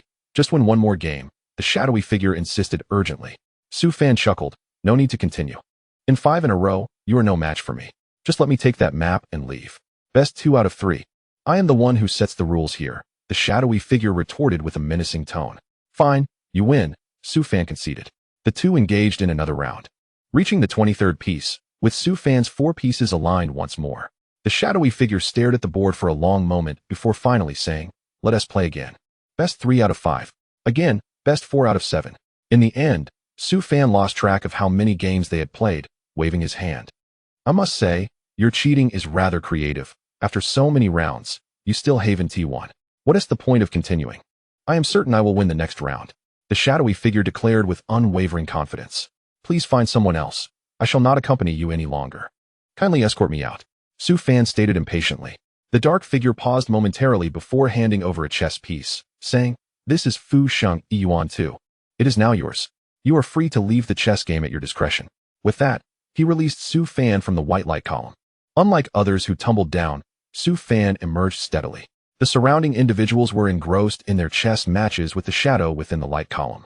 Completely oblivious to Su Fan's exit, Su Fan, with an expression of calm indifference, walked towards the edge of the chessboard and soon vanished into the mist beyond. Someone noticed Su Fan's departure and immediately pursued him. Thud! The individual collided with the mist, falling backward onto the ground. Someone has exited. I witnessed it. I could hardly believe someone could achieve victory in such a brief span. Stop staring. The chess spirit suggested a different approach, employing a method known as Go. And I feel confident of winning. Win? Nonsense. The chess spirit humiliated me with 5 pieces. Hu Jinwan emerged from the white light column, his countenance dark as he surveyed the surroundings. He too had played Go against the chess spirit, and predictably, his 10 pieces were utterly defeated. Nevertheless, this method appeared simple enough. At least they saw a glimmer of hope in obtaining Fu Sheng Yuan Tuesday. I refused to believe it. Connecting them in a line is hardly a challenge. He promptly stepped out again, engaging in a fierce contest with the chess spirit. A few breaths later, Hu Jinwan fell from the light column, lying on the ground, lamenting his misfortune. Within another light column, a stunning saintess gazed at the chessboard, her expression grim. The dark figure placed a piece, creating a seamless line. Is this method truly winnable by anyone? The saintess inquired despairingly. The shadow paused briefly before nodding slowly. Witnessing someone win, the saintess expressed astonishment. How many pieces did they play? At least 15, and at most 37. At most? Did you play 2 games? We played a total of 21 games, and I did not win a single one. All 21 were in his favor. Absurd. This scene unfolded in other light columns as well, and many were elated to hear that the shadow had lost 21 games. If others could win, then surely they too had hope. Now, they cared little for Fu Sheng Yuan 2. They merely wished to escape this wretched place. Several hours later, someone frantically emerged from the light column, sprinting into the mist under the gaze of many. I won. I defeated that infernal chess spirit. Chapter 28. The explosive gang. As Su Fan traversed the mist, he soon arrived in a corridor, surrounded by an eerie emptiness, devoid of other figures. Logically, one would expect guardians or spirit beings to be present, but it was peculiar. This is the alchemy room, followed closely by the divine weapon pavilion and the library. You may take what you wish, a vague voice echoed from the surroundings. Su Fan paused momentarily in surprise. Wasn't that the voice of the wretched chess spirit? Could he truly take whatever he wanted here? On either side, there were 2 doors, emanating a rich fragrance of herbs. The corridor was lined with these internal doorways. With a gentle push, Su Fan opened one door, and a rush of herbal aroma enveloped him. In the center stood a bronze alchemy furnace, surrounded by numerous refined elixirs. Elixirs? He did not rush to seize them, but instead turned and entered the opposite room, which mirrored the previous one. As his gaze fell upon the elixirs, a glimmer of delight sparkled in his eyes. The rich fragrance suggested they were aged. Bringing them back for the disciples of his sect would be splendid. Moreover, since the chess spirit stated he could take freely, how could he refuse such generosity? Thus, he filled his Chinquan bracelet with everything in the alchemy room, including the alchemy furnace. When it came to storage treasures, Su Fan was undoubtedly the foremost in the world. He wore a Chinquan ring and had a plethora of Chinquan bracelets and rings, all gathered over millennia. There was no such thing as running out of space. Regrettably, the books on the table, chronicling the elixirs, had decayed with time, turning to dust at his touch. Otherwise, they could have yielded several alchemists for the Haotian Sect. The entire corridor's rooms were nearly stripped bare by him. In some rooms, even the cabinets had been taken. Gazing at his handiwork, Su Fan thought of a certain mysterious faction, the Explosive Gang. When the Explosive Gang sets out, not a blade of grass remains. When the Explosive Gang appears, only threads are left. Indeed, this maneuver evoked fond memories. Su Fan nodded with a smile, securing his Chinquan ring and turning towards the door at the end of the corridor. Upon entering, Su Fan beheld neatly arranged weapon racks, and his smile broadened. The Heavenly Blessing Immortal had prepared these specifically for him. The racks displayed only magical artifacts, with not a single spiritual weapon in sight. And 3 racks were filled with treasures, including many defensive artifacts. Although these magical artifacts lacked spirit beings, their quantity satisfied Su Fan immensely. The hope of transcending the tribulation had arrived. With these trump cards, his chances of success had greatly increased. Grasping the edge of a shelf, he effortlessly stored the entire rack into his Chinquan bracelet. In no time, the divine weapon pavilion was utterly empty, not leaving behind even a splinter of wood. Immediately, Su Fan moved towards the other side, his pace swift, vanishing from the divine weapon pavilion in the blink of an eye. The number of individuals emerging from the mist was increasing. Upon reaching the corridor, they were greeted by the overwhelming scent of herbs. Some even found their realms shifting merely by inhaling the aroma. This is the alchemy room, followed closely by the divine weapon pavilion and the library. You may take what you wish. The chess spirit's voice reverberated once more, though his tone was now less than pleasant. The chess spirit had observed Su Fan's actions. Initially, he thought it reasonable for one person to possess 2 or 3 Chinquan bracelets, perhaps taking a few items. However, Su Fan had utterly overturned the chess spirit's impression of cultivators. The storage rings seemed as if they were free, with Su Fan taking them out one after another, causing the spirit's scalp to tingle. As the crowd surveyed the empty rooms, they were filled with despair. Judging by the fragrance, the elixirs must have been aged for a long time. Consuming even one might lead to a breakthrough. But now, there was nothing left. A throng of individuals hurriedly flung open every door, yet found not a single elixir lingering. Aside from the pervasive scent of herbs, they gained nothing. Damn it! Who touched my belongings? Do they not know I am the one who unlocked the hidden treasures? Hu Jinwan gazed at the empty alchemy room, feeling utterly disheartened. After arduously defeating the chess spirit and acquiring a replica of Fu Sheng Yuan II, he rushed here, only to be met with a result that nearly made him spit blood. There is a way out, someone exclaimed, having discovered the route to the divine weapon pavilion. Hu Jinwan sprinted over, and no one dared to impede him. In this realm, those in the out-of-body stage were revered. Those of lower cultivation could only linger behind. Bursting into the divine weapon pavilion, Hu Jinwan's face darkened upon witnessing its barren state. It was one thing for the elixirs to be taken, but how could not even a single divine weapon remain? Even a spiritual weapon would suffice. Who has taken my belongings? Fat Master, Hu Jinwan roared through gritted teeth. A diminutive cultivator beside him spoke up, suggesting, could it be that there was nothing to begin with? Or perhaps we have fallen victim to an illusion. No, look, there are traces of shelves on the ground. There should be an entire room filled with divine weapons. Someone countered directly, but with so many items, how could an ordinary person carry them all? The small cultivator continued. Upon hearing this, the crowd paused, seemingly recognizing the validity of his argument. Most of them possessed merely a single storage treasure, and even the members of the larger sects had only 2 or 3. It would be insufficient to contain such a multitude of items. Just for the divine weapon pavilion, at least 3 storage rings would be necessary. Not to mention the elixirs from the alchemy room prior. What if someone possesses multiple storage treasures? A voice from the crowd queried. Moreover, someone must have won against the chess spirit before us. Could it be that person who took everything? Hu Jinwan's expression darkened, regardless of who it is. My belongings are not so easily taken. Pursue them. The group immediately dashed towards another section of the divine weapon pavilion, each person bearing a deep-seated grudge. Meanwhile, the orchestrator of this chaos stood in a back room of the divine weapon pavilion. Behind the pavilion lay a library filled with numerous texts. But Su Fan did not rush to take them. In terms of cultivation techniques, Su Fan had plenty, even possessing the foundational skills of various sections.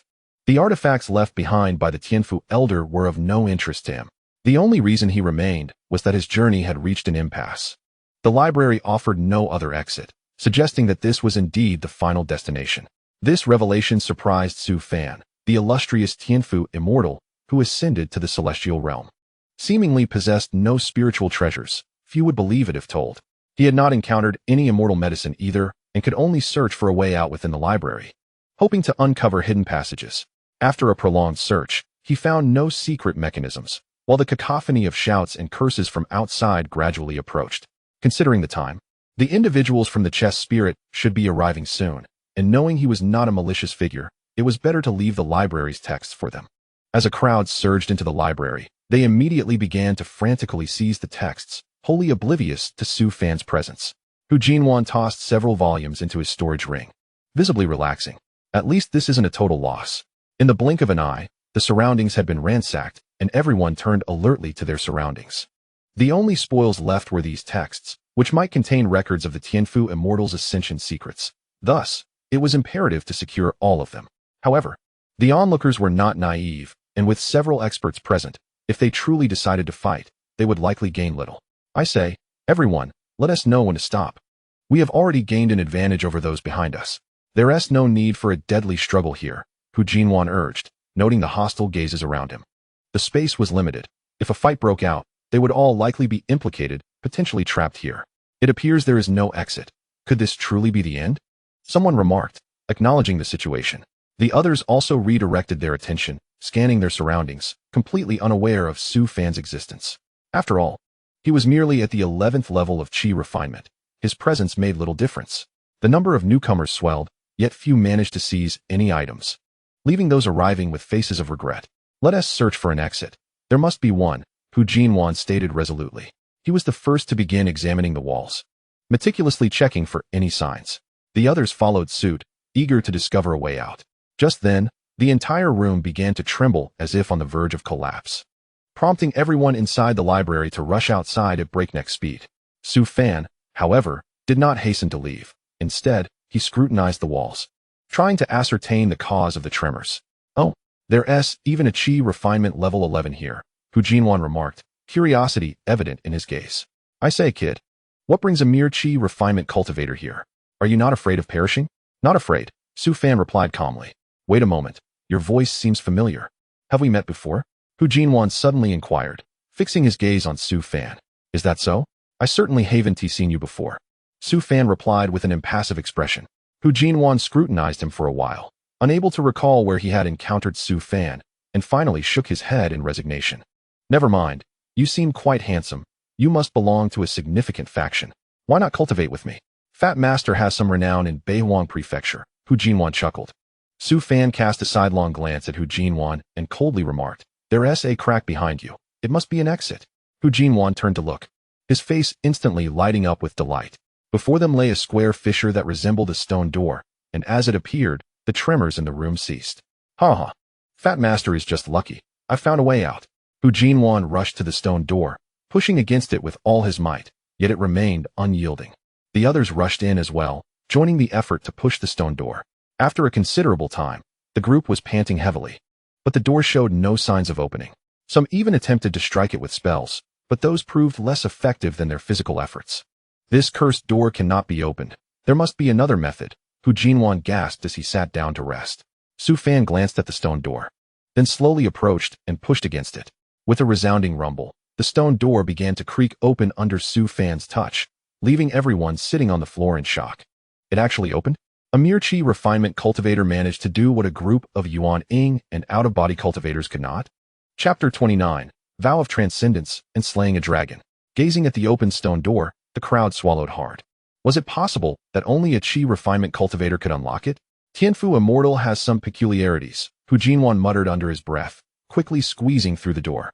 The others, eager to follow, rushed out, leaving Su Fan calmly standing inside. What lay beyond the door was uncertain. If danger awaited, it could be troublesome. After several individuals entered, Su Fan finally stepped through. Behind the stone door lay an expansive field of medicinal herbs, stretching endlessly, with those who had entered earlier already crouched down, cautiously harvesting the spiritual grasses. Su Fan paused at the sight of the herb field, narrowing his eyes slightly. He had not heard the words of the chess spirit, suggesting that this area might not be under its jurisdiction. Hurry! There's a 2,000-year-old heart-stabilizing orchid over there. A throng of cultivators dashed forward, vanishing from Su Fan's sight in an instant. Uninterested in the herbs, Su Fan instead recalled the words of that lecherous old man before entering. Immortal medicine. The spiritual herbs here had clearly been meticulously cared for, with not a single weed in sight, and their growth was superior to that of those outside. The rumors of immortal medicine were likely true. Su Fan's goal was now singular, to find the immortal medicine, bringing the immortal elixir back to Haotian Sect. Will they ever lack for spirit herbs and spiritual grasses again? Ignoring the surrounding spiritual grasses, Su Fan stepped deeper into the area, his eyes glimmering with interest as they flitted over the various spiritual herbs. Hu Jinwan, upon entering, rushed deeper, seemingly well aware that treasures awaited within. My cherished herbs. I, the Fat Master, am here to let you breathe fresh air. The further he ventured, the more he encountered millennium-old spiritual herbs. And Hu Jinwan even paused to pluck several. However, as he continued his foraging, two figures approached him, adorned in expressionless masks, their cold gazes looking down upon him. Clad in white and black robes, their soulless demeanor marked them as members of the Wuxin Daogong. Hu Jinwan recognized them instantly. A flicker of wariness and trepidation crossing his eyes, and he slowly released the spiritual herb from his grasp. The two youths before him possessed peak-level cultivation, evidently surpassing his own. Hu Jinwan, inheritor of the thief god, the Dao Zi Jing resides within you, they stated in unison. Upon hearing their words, Hu Jinwan's heart sank, and he quickly replied, You must be mistaken. I am not Hu Jinwan, nor do I comprehend what you speak of. Your denial holds no weight, they retorted, their voices devoid of emotion. Hu Jinwan's expression shifted dramatically as he activated his Qinkuan ring, summoning a fragment of stone that appeared in his hand. Ancestors have their ways, while descendants remain oblivious to the Dao Zi Jing. You shall die? The stone flew through the air with a piercing sound. In an instant, it struck the two members of Wuxin Daogong. Hu Jinwan did not linger. Instead, he performed a series of hand seals and vanished into the ground. The methods of Wuxin Daogong were shrouded in mystery, and his point stone transformation technique might not suffice. The most pressing concern was to escape and maintain distance from them. Point stone transformation, 5 elements, escape method. Pursue. The masked duo said nothing as they swiftly took flight, disappearing into the horizon. Many onlookers had witnessed this scene, their expressions turning peculiar. How could Wuxin Daogong pursue Hu Jinwan? Su Fan continued onward, encountering little danger, and as he ventured deeper, the number of visible figures diminished, and the aura of spiritual energy thickened. Suddenly, a commotion erupted from behind him, the ground trembling as if something were about to emerge. With a thunderous crash, a figure soared out from the earth. Su Fan turned to see Hu Jinwan, bloodied and battered, his face swollen, and one arm grotesquely twisted at an unnatural angle. Help me, he gasped. Before Su Fan could assess the situation, two figures from Wuxin Daogong leapt out as well. Upon seeing them, Hu Jinwan let out a forced laugh, blood trickling from his lips, his breath shallow. It's over. I'm done for. He never anticipated encountering members of Wuxin Daogong within the hidden cache of Tian Fuxianren. Run. Hu Jinwan glanced at Su Fan, mustering his remaining strength to shout. His impression of Su Fan was favorable. After all, Su Fan had aided them in opening the stone door to this place. This shout was perhaps his final gratitude. The members of Wuxin Daogong fixed their gazes on Su Fan, a flicker of confusion in their eyes. We've seen this face before. From which sect do you hail? They inquired, one after the other. Su Fan regarded the two members of Wuxin Daogong with a trace of surprise. Wuxin Daogong, much like Haotian Sect, had existed for millennia, perhaps even longer. During his first emergence from seclusion, he had encountered members of Wuxin Daogong, and their previous conflict over a refining material had left a bitter taste. His initial injury had also been at their hands. Subsequently, He had taken great care in his movements, yet whispers of Wushun Daogong's actions reached him. They had also learned of his immortality and issued a decree to capture him. How can you still wear such an arrogant demeanor? Su Fan spoke coldly. 3,000 years ago, did not Mu Laotou inform you that Wushun Daogong was nearly obliterated? Mu Yiren, the leader of Wushun Daogong 3 millennia prior, was once the foremost sword immortal in the cultivation world. The incident of Lin Nian's failed tribulation had his hand in it. Witnessing Lin Nian's sudden rise, Mu Yiren harbored murderous intent. After Lin Nian's failure, Su Fan had first ventured to Fengducheng before seeking out Wushun Daogong. He nearly bested Mu Yiren with his fists. Were it not for the intervention of the Fengdu Ghost Emperor and the ancient members of Wushun Daogong, the sect would not have survived for another 3,000 years. You are the exile, Su Fan, the foremost target on the Wushun list. The eyes of the two members of Wushun Daogong widened in realization, and they summoned spiritual energy, creating an intangible mask that emerged behind them. A terrifying aura coalesced, draining the spiritual energy from the surrounding herbs, causing them to wither instantly.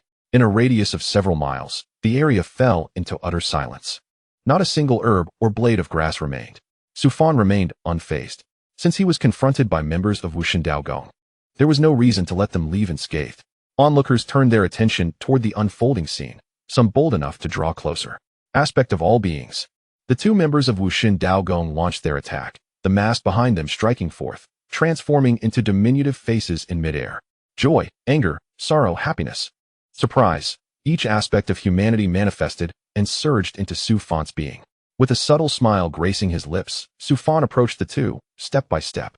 It seems Wushun Daogong has truly forgotten its lessons. I, Su Fan, am the exile in your eyes. Do you dare to lay hands on me? With that, he unleashed two powerful punches, the force of the wind creating explosive sounds. In an instant, the space before him was devoid of any figures. The entire herb field appearing as if ravaged, a conical barrier forming amidst the destruction. This marked Su Fan's first serious engagement, even when facing the Mirror Lake Dragon King. He had held back. Yet, despite his restraint, a significant portion of the herb field lay in ruins. Hu Jinwan, lying on the ground, was left in utter shock, gaping at Su Fan, unable to articulate his thoughts. Is this truly the 11th level of Qi refinement? Two members of the exit phase were dispatched so effortlessly? And not just any exit phase, but that of Wushun Daogong? What transpired next left Hu Jinwan utterly dumbfounded.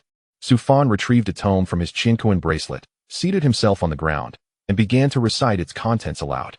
Heaven and earth in their natural state, impurities disperse. The cave of mystery, illuminating the great origin. Was he performing a rite of passage? Heavenly Tao, is this still human? To kill was not enough. He sought to transcend their souls as well. How merciless. The onlookers gazed at Su Fan chanting, their mouths watering in disbelief.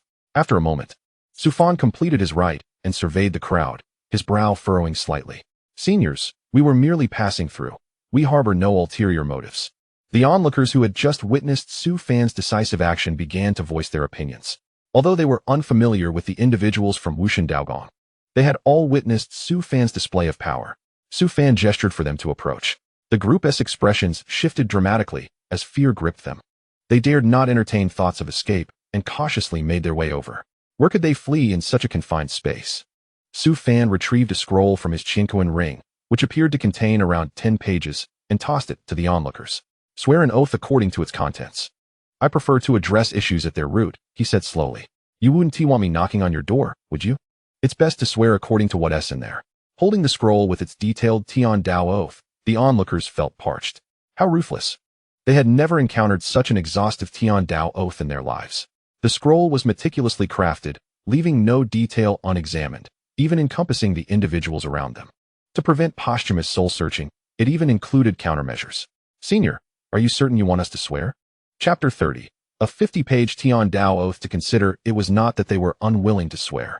They could easily recite the contents of those 10 pages. However, the manner of doing so was far too humiliating. After all, they were disciples of great sects in the Eastern continent, renowned figures in the cultivation world. If word spread that they had sworn such an oath, their sects would surely cast them out. What? You are reluctant to recite? Su Fan asked softly. I have a 50-page Tian Dao oath here. Perhaps you'd prefer that one? It's even more specific. The crowd was taken aback. Is this even something a human should be doing? You are a cultivator, yet you waste your days on trifles instead of honing your skills. Do you not honor your identity as a cultivator? We swear. We will swear right away.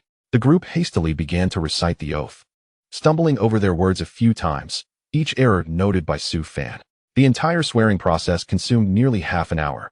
Once they completed their vows, and peculiar cloud patterns appeared above their heads, Su Fan finally exhaled, approached them with a smile, and retrieved the scroll. All right, you may continue to harvest your spiritual herbs. Do not speak of this matter indiscriminately.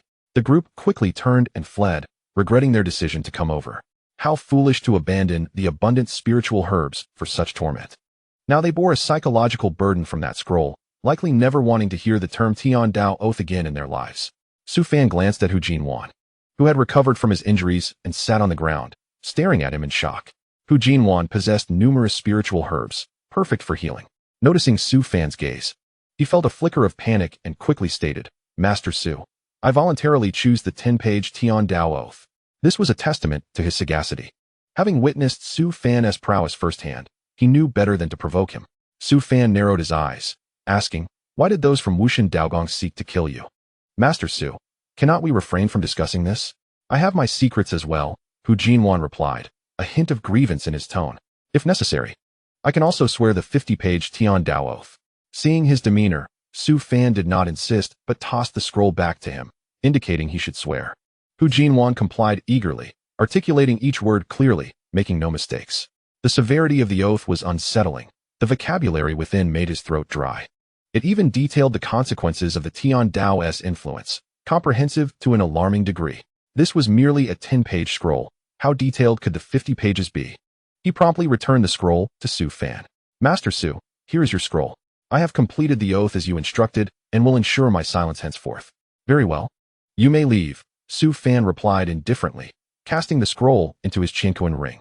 Hu Jinwan hesitated, then turned back to Su Fan. Now he was being hunted by Wushan Daogong, and even if he ran, he wouldn't get far. There might still be members of Wushan Daogong outside. Rather than face capture and torture, it was wiser to seek a stronger ally. Few dared to confront Wushan Daogong in the cultivation world, and they certainly wouldn't take notice of him unless he offered up the Dao Zi Jing as leverage. However, Su Fan's emergence provided a glimmer of hope. Although he was unaware of Su Fan's reputation, he had overheard the conversation between Su Fan and the Wushan Daogong members, absorbing every word. 3,000 years.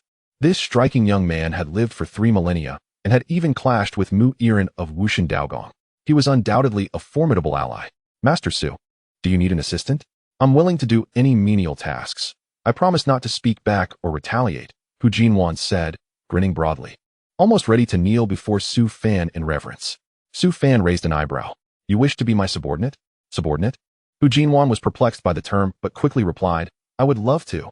Even if it's just as a little brother, I'm fine with that. Su Fan smirked slightly. First, tell me why Wushan Daogong is after you. I prefer to avoid unnecessary troubles.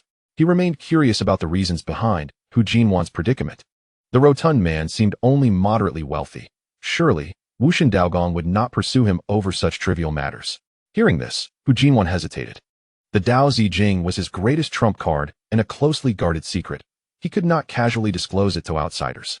Yet, since Wushan Daogong was already aware of its existence, it was only a matter of time before they sought him out. Rather than face certain death, it was wiser to gamble. One of the 13-character secret texts, the Dao Zi Jing, is in my possession. Wushan Daogong is intent on collecting the 13-character secret text to discover the secret of ascension, Hu Jinwan stated firmly, his eyes fixed warily on Su Fan, anticipating a demand for the Dao Zi Jing. Oh, Su Fan replied nonchalantly, then stepped outside. Hu Jinwan was left dumbfounded. Oh, is that it? This is one of the 13-character secret texts, rumored to contain secrets of ascension, and you respond with such indifference? Can you not respect the efforts of the predecessors? Without hesitation, Hu Jinwan chased after Su Fan, urgently inquiring, Master Su, are you not going to ask for the Dao Zi Jing? What use would I have for that? Su Fan replied dismissively. The 13-character secret texts held little value for him. He had 5 copies gathering dust in a corner of his Qinquan ring. He had perused them before and found them of no use, even repugnant for his purposes. Master Su, this pertains to ascension. Do you not wish to ascend? Hu Jinwan's curiosity was piqued by Su Fan's nonchalance, prompting him to inquire further. Su Fan rummaged through his Qinquan ring and produced 5 volumes of the 13-character secret texts, tossing them to Hu Jinwan. I have plenty. Take them if you wish. But now be quiet and do not bother me. Staring at the 5 intricately woven volumes in his hands, Hu Jinwan was rendered speechless. The Ren Zijing, Niao Zijing, Chan Zijing, Ming Zijing, and Tian Zijing. Were these not the very 5 volumes his master had claimed had not appeared for 5,000 years? Obediently, he stood beside what could only be described as a pillar of heaven, not merely a thigh. Any of the 13 character scriptures could cause an uproar within the realm of cultivation, yet here was Su Fan, seemingly indifferent to them all. 5 volumes had emerged, including the Dao Zi Jing he possessed, bringing the total to 6. Should the Wushun Dao Gong become aware of this, they would undoubtedly upheave the entire cultivation world in their search for them. Hu Jinwan was no fool. 1 volume had already caused him considerable distress, and to attempt to seize the others would be tantamount to courting disaster. Suyi, wait for me. Coming back to his senses, Hu Jinwan realized Su Fan had moved ahead, and he hurriedly ran after him, cautiously offering the 5 volumes of the 13 character scriptures. Suyi, where are we headed now? Hu Jinwan inquired, his face alight with a grin. He felt a newfound confidence. Even if those from Wushun Dao Gong were at the out-of-body stage, he felt unafraid. For it was solely Su Fan who mattered. Calmly, Su Fan replied, we seek the immortal elixir. Hu Jinwan gasped sharply. Listen, this is the kind of vision possessed by someone who has lived for 3,000 years, entering the medicinal fields with the aim of acquiring the immortal elixir. He was aware of the legends surrounding the elixir, yet he had never witnessed it firsthand. Now that Su Fan mentioned seeking the immortal elixir, it seemed the tales might indeed hold truth. Suyi, have you ever encountered the immortal elixir? Have you consumed it? Which is why you remain unchanged after all these years. Hu Jinwan babbled on, his incessant chatter beginning to wear on Su Fan's patience. Had he not considered this plump fellow's capabilities and intended to have him serve as an elder at Haotian Sect, he would have ignored him entirely. Do not call me Suyi. If you truly wish to be my subordinate, simply refer to me as Big Brother, Su Fan stated with increasing annoyance.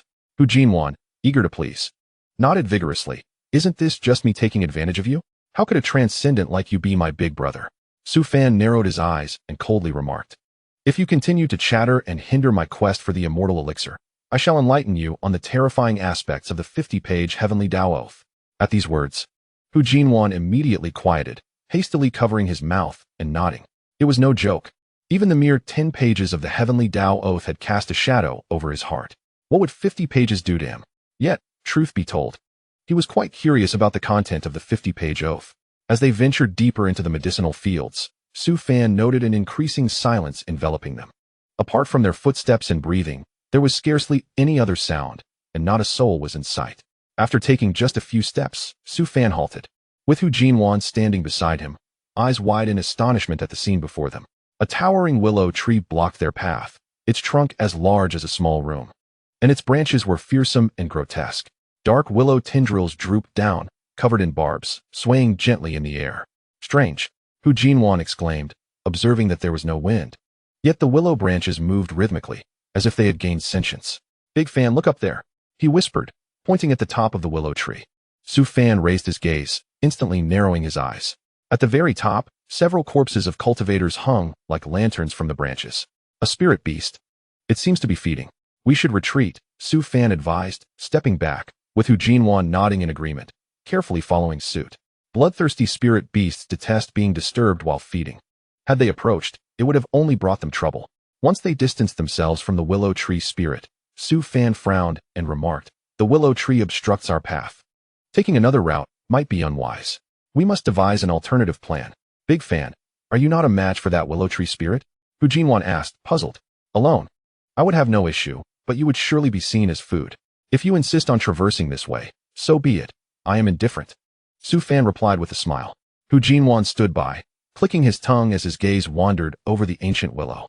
A willow that has lived for 1,000 years is a rare sight indeed. Su Fan remained silent, contemplating how to circumvent the tree. Big Fan, do you know of the forest outside Haoyue City? There lies a grand tree that has existed for a millennium. Alas, it lacks spiritual consciousness. Otherwise, it would be a formidable beast, Hu Jinwan said slowly. Many cultivators once sought to take advantage of that tree, but in the end, none succeeded. Su Fan's interest piqued at this, recalling that tree was one he and Lin Yan had planted, surviving to this day against great odds. Were powerful cultivators unable to manage it? Su Fan inquired. Hu Jinwan shook his head. No, initially, it was to be felled for crafting materials. But the Empress of the illusionary celestial dynasty intervened, declaring that no one could harm the tree, or they would be opposing her dynasty. It is unclear what the empress was thinking. She neither cut it down herself nor allowed others to do so, and she sends people annually to tend to it. At this, Su Fan fell silent. The empress of the illusionary celestial dynasty likely recognized him or Lin Yin, prompting her intervention. It seemed that during his visit, she had noticed the lingering dust, leading her to seek his whereabouts. This had been a miscalculation. In the future, he must exercise greater caution, ensuring no traces remained. What is your proficiency in fire-based techniques? Su Fan suddenly asked. Hu Jinwan nodded. Fairly decent, I suppose, but I am more adept at evasion. Fleeing when outmatched is the way to go. His ability to escape from the Wushun Dao Gong stemmed from this very skill. Otherwise, he would have long been captured. Big fan, why do you ask? Hu Jinwan questioned, puzzled. To incinerate, Su Fan declared. Instantly, a glimmer of shock appeared in Hu Jinwan's eyes as he stared at Su Fan in disbelief. Burn. You intend to set the willow spirit ablaze? Indeed. If that were to happen, the entire medicinal field would be at risk, and we would likely be in peril as well, Hu Jinwan cautioned, swallowing hard. Su Fan turned to Hu Jinwan, smiling. If not to burn, you may wait here while I venture in alone to seek the immortal elixir. While he felt no fear entering alone, leaving Hu Jinwan behind posed a danger. No one knew how many from Wushun Dao Gong might enter. Should Hu Jinwan encounter them, he might not even have a chance to flee. Hu Jinwan understood this and nodded in agreement. Burn. With that, Hu Jinwan began to weave hand seals, a flicker of flame emerging from his palm, the surrounding temperature suddenly rising. An ethereal aura surged above the willow tree, coalescing into a character in midair. Burn. In the next moment, the character expanded, transforming into a formation that began to swirl in the air.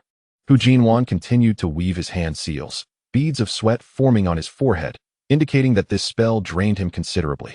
Suddenly, flames rained down from the formation, akin to a celestial firestorm, striking the willow tree. The spirit of the willow was startled, frantically waving its tendrils to extinguish the flames, yet no matter how it flailed, the fire would not dissipate. In an instant, the entire willow transformed into a blazing inferno, with surrounding medicinal herbs and plants wilting, leaving a vast area of withered ground in its wake. Hu Jinwan let out a sigh of relief, wiping the sweat from his brow. I have pilfered the spiritual fire of the Wuji sect. Extinguishing it is no simple matter. Su Fan was taken aback by Hu Jinwan's unexpected prowess.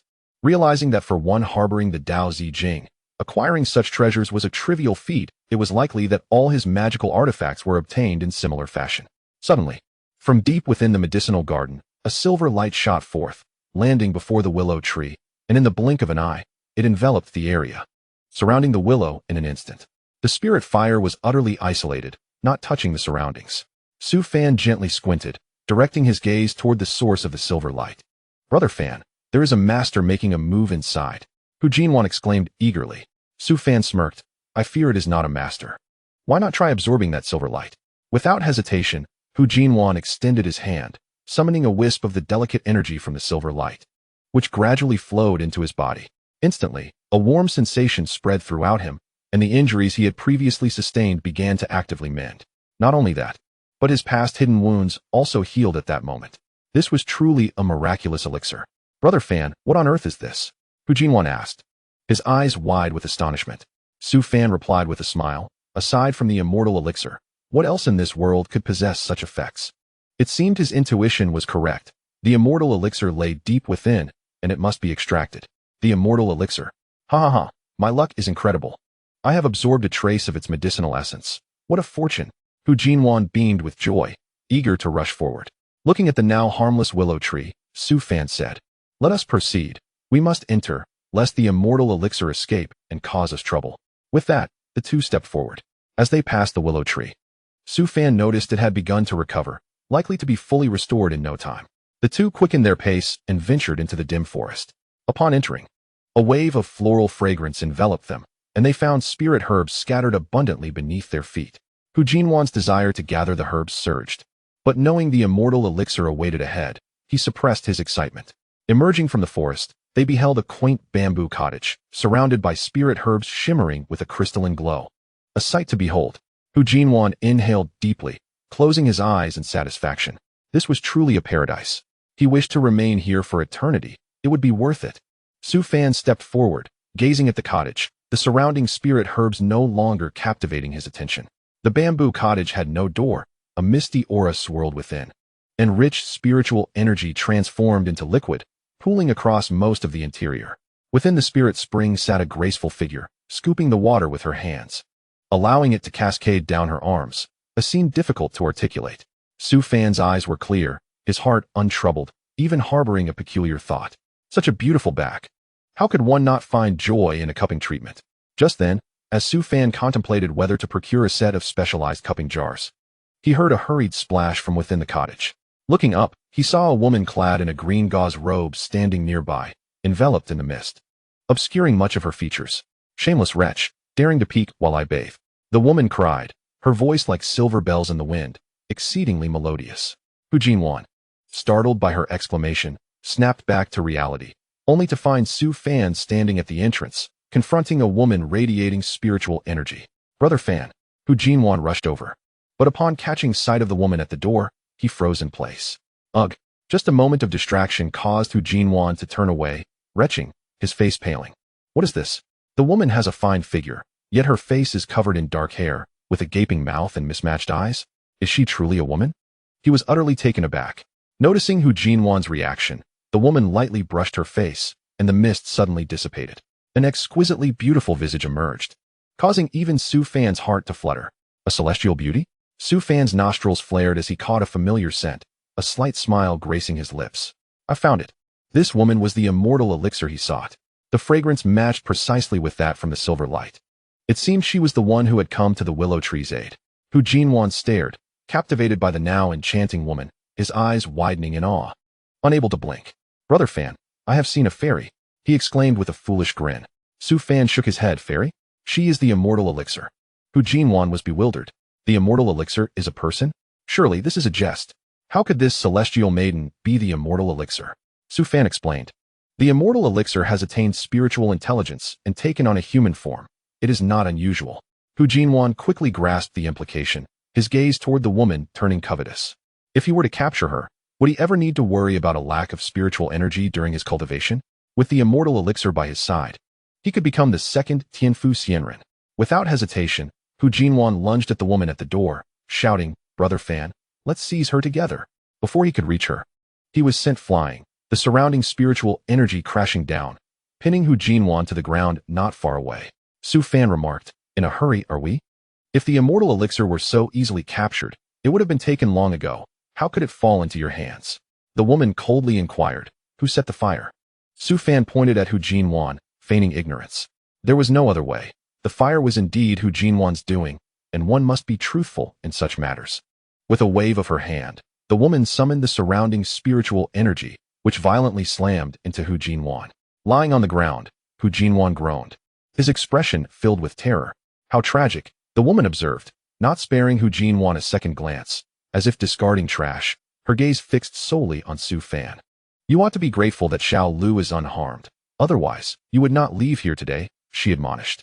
Hearing this, Su Fan smiled. "Now that you have vented your anger, can we converse?" The woman fell silent, regarding Su Fan with suspicion. The one who had been peering at her was indeed this man, whose gaze had been remarkably clear, devoid of ulterior motives, unlike that fire-setting cultivator. "What is your true form?" Su Fan inquired curiously. "You wish to capture me too?" "Human cultivators are indeed all the same," the woman replied coldly. To deal with such a seasoned and shrewd woman, one must employ the Su family's art of persuasion. The first step was to foster a connection, striking at the root of her psychological defenses. Su Fan slowly shook his head. "I am not here to capture you. You have been with Tianfu for 3,000 years. I imagine you do not wish to remain here indefinitely. For anyone, being trapped in one place for 3,000 years is a torment. Even during seclusion, few would dare to isolate themselves for so long. The fear of death and the loneliness of solitude were overwhelming. Su Fan belonged to the latter. Thus, rather than viewing this place as a paradise, it was more akin to a private prison, with the immortal elixir as its captive. Upon hearing Su Fan's words, a flicker of nostalgia passed through the immortal elixir's eyes, as if recalling past events beyond these confines. Sometimes, remaining in one place for too long can become tiresome. "I will find my own way out. There is no need for you human cultivators to worry," the woman replied, her demeanor softening slightly. Though she maintained her distance from Su Fan, he noted this progress. It was undoubtedly a small victory. "I am uncertain how Tianfu Xianren managed to capture you. Yet I can assure you of your freedom once we depart." Su Fan spoke slowly. I comprehend the solitude of 3 millennia. I once shared your plight. The second step of Su's deceptive technique involves offering care and the gift of freedom. For women in the realm of cultivation, freedom is their utmost necessity. And when accompanied by a touch of care, it can completely disarm a lonely woman. As expected, the woman gazed at Su Fan, perplexed, and inquired, "Are you also an immortal elixir?" "I am not, but I might be considered an anomaly among cultivators, akin to your immortal elixir," Su Fan replied, a trace of sorrow flickering across his face. "You are different from Tianfu. I can sense it," the woman remarked slowly. "What is the world like outside now?" Su Fan shook his head and sighed. "I have recently emerged from seclusion. The spiritual energy outside is insufficient for cultivators to ascend. Tianfu was the last cultivator to achieve ascension." Su Fan felt a surge of joy within. Su's deceptive technique had several more steps, but it seemed they were no longer necessary. The immortal elixir had evidently lowered her guard, and by merely speaking of his merits, he could undoubtedly win her over.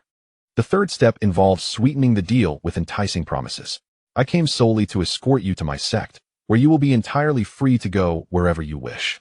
There are many within the sect, far surpassing Tianfu in number," Su Fan continued, gently enticing and testing her resolve, unafraid of her potential refusal. "The Haotian Sect has undergone a remarkable transformation. It is undoubtedly the best destination. My true form is Lu Yao Linqian. You may call me Lu Ling." The woman revealed her true nature. "Lu Ling? A melodious name," Su Fan replied with a smile. Lu Ling studied Su Fan and asked slowly, "You truly will not confine me?" "It's settled." Upon hearing this, Su Fan knew Lu Ling had been won over. Naturally, the Haotian Sect upholds the principles of freedom and equality. There will be no restrictions, Su Fan assured with a pat on his chest. Lu Ling hesitated for a moment before finally nodding. "Very well, I shall accompany you." Women are easily swayed, and had the immortal elixir taken on a beastly form, Su Fan might have acted long ago. However, it would not do to leave just yet. He needed to wait until Qi Ling lifted all barriers here. Su Fan had already surmised that Qi Ling controlled the entire hidden chamber. Thus, a departure required Qi Ling's intervention. Lu Ling was aware of this fact as well. Her confinement within the medicinal field was partly due to Qi Ling's influence. To prevent outsiders from acquiring the immortal elixir, Tianfu Xianren had deliberately left Qi Ling within the hidden chamber. Yet what was the outcome? Qi Ling had seemingly abandoned the medicinal field, becoming ensnared in Su Fan's game of Go. Even if Su Fan expressed a desire to take Qi Ling away, Qi Ling would undoubtedly follow. There was no alternative. After all, Su Fan was an exceptional player. Hu Jinwan lay on the ground, watching in astonishment as Su Fan gradually wooed Lu Ling. His eyes nearly bulged out of his head. Truly, a man who has lived for 3,000 years possesses unmatched cunning. "Brother Fan, do not forget about me." Seeing Su Fan and Lu Ling preparing to leave, Hu Jinwan hurriedly called out. Su Fan replied apologetically, "My friend has acted recklessly. I hope you can overlook his behavior." Lu Ling hesitated for a moment before raising her hand and waving it in the air, causing the spiritual energy pressing down on Hu Jinwan to dissipate. Only then did Su Fan continue onward, gesturing for Hu Jinwan to remain silent. Realizing the situation, Hu Jinwan quickly began to wink at Su Fan. Su Fan thought, "Why are you winking? I instructed you to follow closely and keep quiet, yet you remain rooted in place." Once Su Fan and Lu Ling had walked some distance, Hu Jinwan finally sighed in relief. "Brother Fan, as expected of you, your actions are meticulous. Not only did you manage to take the immortal elixir, but you also allowed me to carry away all the spiritual herbs from here. Remarkable, simply remarkable." In the blink of an eye, Hu Jinwan had nearly cleared the spiritual herbs from the bamboo hut, even storing the spiritual spring in a treasured gourd. What was once a paradise had quickly become a desolate sight. Upon his exit, he spotted Su Fan and Lu Ling standing by a willow tree. The tree had now returned to its original state, a branch gently resting in Lu Ling's hand, swaying as if reluctant to part. However, Su Fan furrowed his brow, remaining silent as his gaze swept the surroundings. "Should I not remove this entire medicinal field? Leaving it here is pointless. It would be far better to transport it directly to the Haotian Sect. The Grand Willow could stand at the sect's entrance, serving as a guardian for the disciples." "Lu Ling, do you believe Qi Ling holds dominion over the medicinal field as well?" Su Fan suddenly inquired. "He is indeed the master here. Thus he possesses control over this place," Lu Ling explained. Instantly, Su Fan's eyes brightened as he asked, "If I take him away, will I gain control over this location?" "That is impossible. He has become so engrossed in his game that he would not easily leave," Lu Ling asserted. Su Fan smiled mysteriously. That may not be the case. Enjoy playing chess? Surely that is not a challenge. Whether it be Go, Xiangqi, or military chess, I can conjure up a game of Ludo if necessary. With that, Qi Ling could be easily persuaded. Can you contact Qi Ling? Su Fan urgently inquired. Lu Ling nodded. I can, but he may not agree to meet. His temperament is rather peculiar. No matter, just mention that I wish to see him, and he will undoubtedly acquiesce, Su Fan replied with confidence. Subsequently, Lu Ling contacted Qi Ling, relaying Su Fan's request for a meeting. Before long, a shadow appeared behind Su Fan, identical to the figure he had encountered on the chessboard. You wish to see me? Do you intend to continue our game? Qi Ling's tone was filled with skepticism. He had grown somewhat wary of Su Fan, especially after witnessing him plunder the Dan room and the Divine Weapon Pavilion. Su Fan chuckled. As long as you agree to one condition, I would be glad to play chess with you, or even teach you new strategies. Is that truly the case? Qi Ling asked, surprised. Go is merely one form of play. I possess knowledge that far surpasses yours, Su Fan stated confidently. Immediately, Qi Ling nodded and replied, speak your desires. Everything within this hidden chamber is under my control, and you may do as you please. Su Fan glanced at Qi Ling, sharing a knowing smile. I want you to accompany me while bringing the hidden chamber along. Upon hearing this, Qi Ling stood frozen, coldly stating, you wish to take the immortal elixir out? Not her. I wish to take you all. Su Fan smiled. I want to transport the entire hidden chamber to my Haotian Sect. For the Haotian Sect, this medicinal field is of utmost importance. Since Su Fan emerged from seclusion, he had not encountered a medicinal field like it. Thus, it must be relocated. With Tianfu Xianren's hidden chamber, even in times of crisis, the Haotian Sect could seek refuge here. It is an entirely natural sanctuary. And Su Fan would never let such an opportunity slip by. Haotian Sect? Qi Ling exclaimed in astonishment. You are from the Haotian Sect? That ancient sect with a lineage spanning millennia? Have you heard of Haotian Sect? Su Fan looked at Qi Ling in surprise. It is rare for a sect with a history of millennia to exist. Even if there are a few, they are mostly located in the central continent.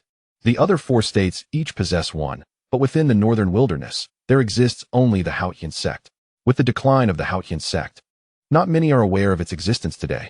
Long ago, Tianfu Xianren learned of this sect only after traveling to the central continent. When he sought to visit the Haotian Sect, he could not find it, and thus abandoned the idea.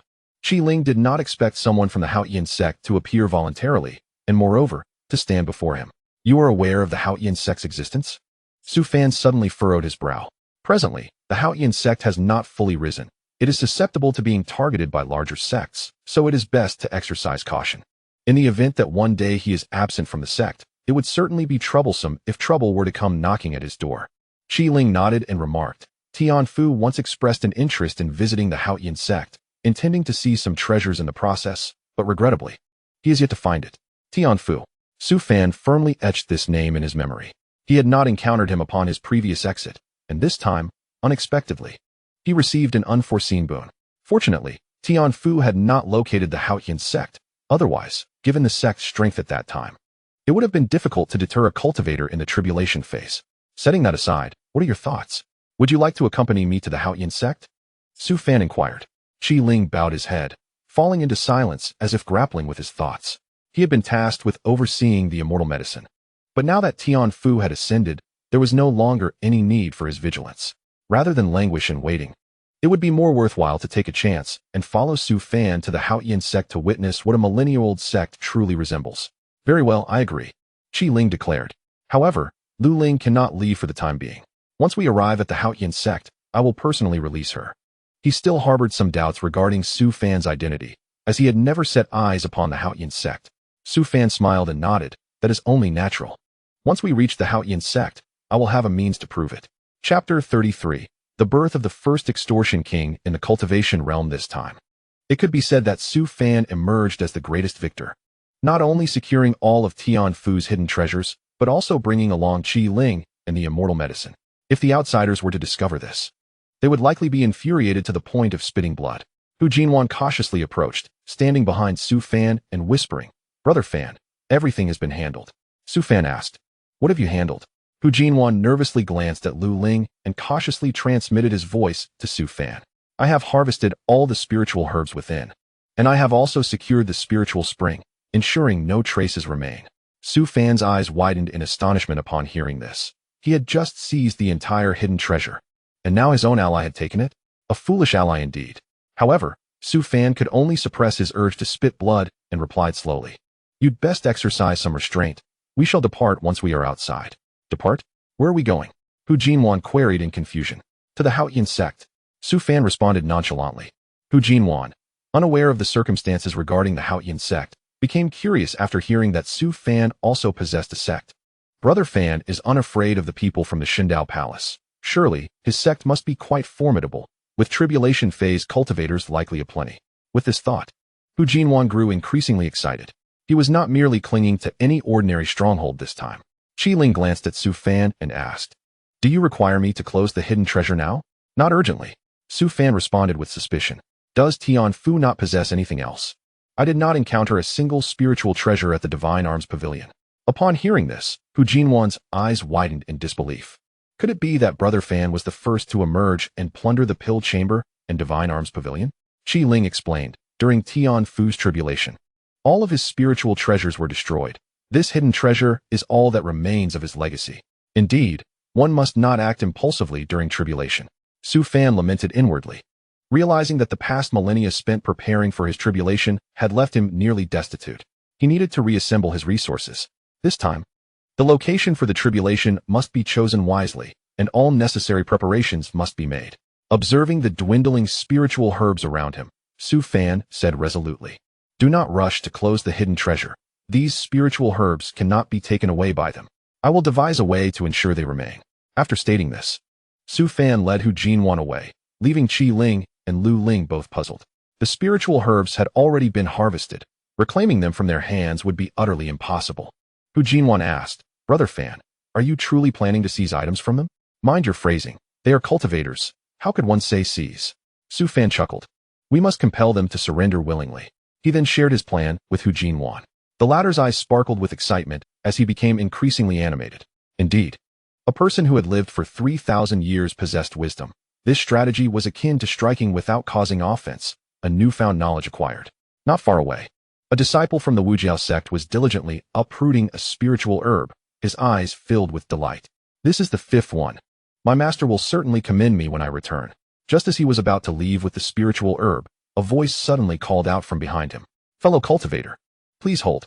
The disciple turned around and saw a young man at the 11th layer of Qi refinement approaching with a friendly smile, holding several common spiritual grasses. Do you require something, fellow cultivator? The young disciple queried, perplexed.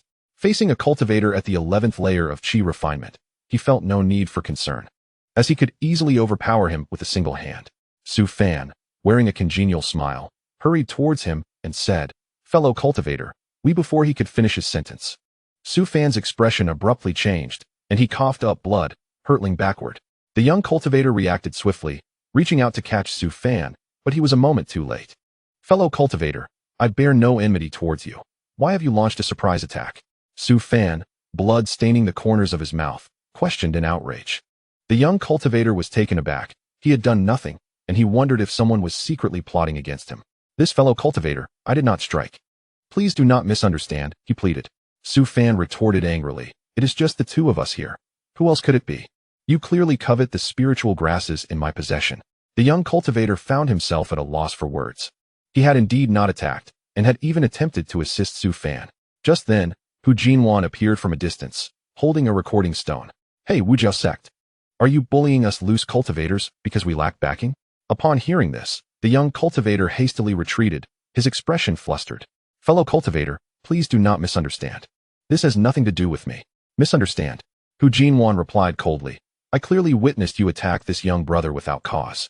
Is that also a misunderstanding? The recording stone in my hand has captured everything. Seeing the recording stone in Hu Jinwan's hand, the young disciple's face turned pale. I did not strike. What does it matter if you have a recording stone? Hu Jinwan, seeing that the other party was unyielding, activated the recording stone, and the captured images began to materialize. Initially, the recording displayed a picturesque landscape, but soon it revealed Su Fan and the young disciple, capturing Su Fan greeting the disciple from behind. The next moment, Su Fan was seen flying backward, blood spewing forth, clearly injured. Finally, the image showed the young disciple reaching out to assist Su Fan, which appeared to be an assault on Su Fan. Impossible. This cannot be. I clearly did not attack. In the next instant, the young disciple raised his head, glaring at Hu Jinwan in fury. It was you. This is all you're doing. The one who harmed him cannot be me. It must have been you acting from the shadows. Everything seemed too coincidental. Hu Jinwan, who had no interest in spiritual herbs, just happened to be carrying the recording stone around. This certainly raised suspicions. He must have plotted this in advance. Hand over the recording stone, otherwise, none of you shall leave. The young disciple clenched his teeth, intending to threaten Hu Jinwan into relinquishing the recording stone. However, Hu Jinwan was not an easy target. He ranked among the strongest within the hidden treasure. With a cold chuckle, Hu Jinwan unleashed his aura at the out-of-body stage, tossing a handful of debris into the air, which transformed into stone figures that descended, encircling the young disciple. What is it? Do you wish to compete with me, Fat Lord? Upon realizing Hu Jinwan's out-of-body stage strength, the young disciple's expression became extremely grim. He understood that this matter could not be resolved amicably. Should he engage in combat, he would likely be left behind. What do you intend to do? The young disciple ground his teeth and asked. Hu Jinwan grinned. Quite simple, an apology. The young disciple gritted his teeth and approached Su Fan, saying, Esteemed friend, I acknowledge my wrongdoing in confronting you. Please take this spiritual herb to aid your recovery. With that, he tossed the freshly harvested herb to Su Fan and turned his gaze towards Hu Jinwan. Is that all? Your herb is merely for healing. An apology requires more. Hu Jinwan replied with a smug expression, casting a glance at the stone figure beside him. The young disciple clenched his teeth and threw the remaining herbs over. Upon receiving the herbs, Hu Jinwan chuckled. Very well, I am not unreasonable. You may leave. The recording stone. The young disciple retorted angrily. Hu Jinwan shook his head. I cannot give you the recording stone. If you were to seek your sect to trouble me, I would be in dire straits. Rest assured, the contents of this recording stone will be unseen by anyone else. Is that true? I, Hu Jinwan, hold a respectable position in the northern wilderness. You can trust my word. Ultimately, the disciple from Wuji Sword Sect departed in a state of fury, vowing to remember Hu Jinwan's face and seek revenge in the future. Once the disciple had left, Su Fan stood up and wiped the blood from the corner of his mouth. Brother Fan, your strategy is truly remarkable. That lad was utterly helpless against us. Hu Jinwan chuckled. Su Fan nodded and gazed into the distance at a figure. Let us seek our next target. The two continued their scheme, ensnaring numerous cultivators within the medicinal field, each one seething with anger. Senior brother, did you manage to collect any spiritual herbs? I only found a few spirit grasses. Humph. Let us search elsewhere.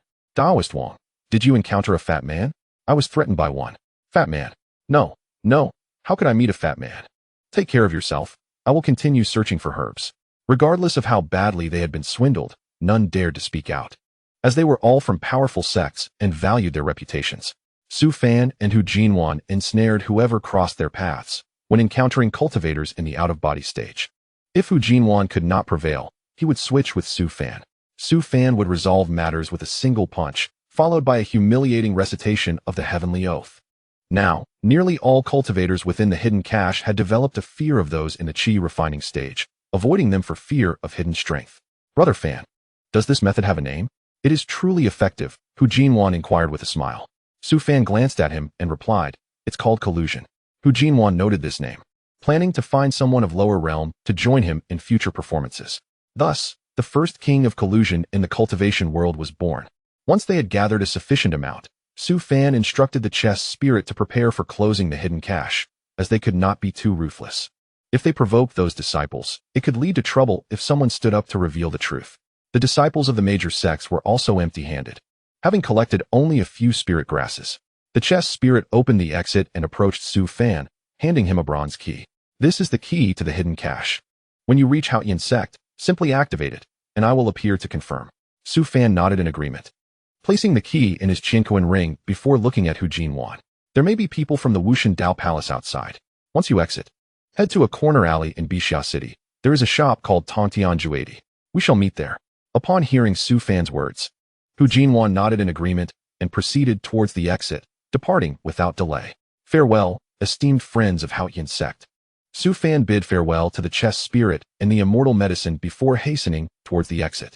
Chapter 34. Tongtian Juedi. Bartering goods. The autumn wind howled, and the area outside the hidden cache was filled with people. Those who emerged subsequently returned to their respective sects to report their findings. As expected of our sect's genius, acquiring such a profound technique is truly commendable. Excellent. These spirit grasses are sufficient to refine an entire batch of elixirs. To think I found a 2,000-year-old spiritual herb. My dear disciple, feel free to ask for anything in the future. The prominent figures outside beamed with joy as they observed the treasures brought back by their disciples. From a distance, Su Fan stood in a corner, relieved to ascertain that those who had been threatened were not lying. Just as he prepared to leave, a lecherous old man blocked his path. You young rascal! You dare to deceive even me? You truly possess the audacity of a lion. Su Fan glanced at the lecherous old man, retrieving the spiritual energy orb he had previously acquired. I could not accomplish the task you assigned, so I am returning this orb. I have matters to attend to and must take my leave. Su Fan intended to linger no longer, hastily handing over the orb and departing towards Haotian City. The lecherous old man stared at Su Fan's retreating figure, his expression shifting to one of confusion. A mere chi refining stage junior managed to leave unscathed. He likely possessed something to ensure his safety.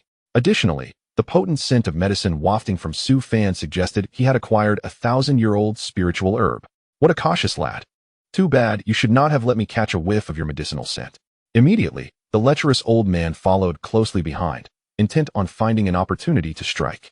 Nearby, the real person of Huanyo observed the spirit grasses brought back by his disciples, nodding in satisfaction, for these were rare 1,000-year-old herbs. Excellent. Did you encounter that young man? Upon hearing the question, several female disciples' expressions darkened. They too had been victims, losing several spiritual herbs to Hu Jinwan. Huanyo's expression soured as he realized his disciples had not seen him. Useless. You cannot even locate one person. If it were not for my foresight, that young man might have escaped. Previously, he had secretly left a trace of his own aura on Su Fan to prevent him from fleeing. That aura was now heading toward Haotian City. You all return first. I shall personally capture that young man. With that, Huanyo soared into the air, racing towards Haotian City. Within Haotian City, combat among cultivators was strictly prohibited. If discovered, they would face pursuit from all the cultivators in the city. Huanyo could only follow Su Fan, waiting for an opportune moment to act when he was alone. Su Fan was well aware of the pursuit behind him, but did not take it to heart. The old ghost within Tonton Juedi was not easily provoked.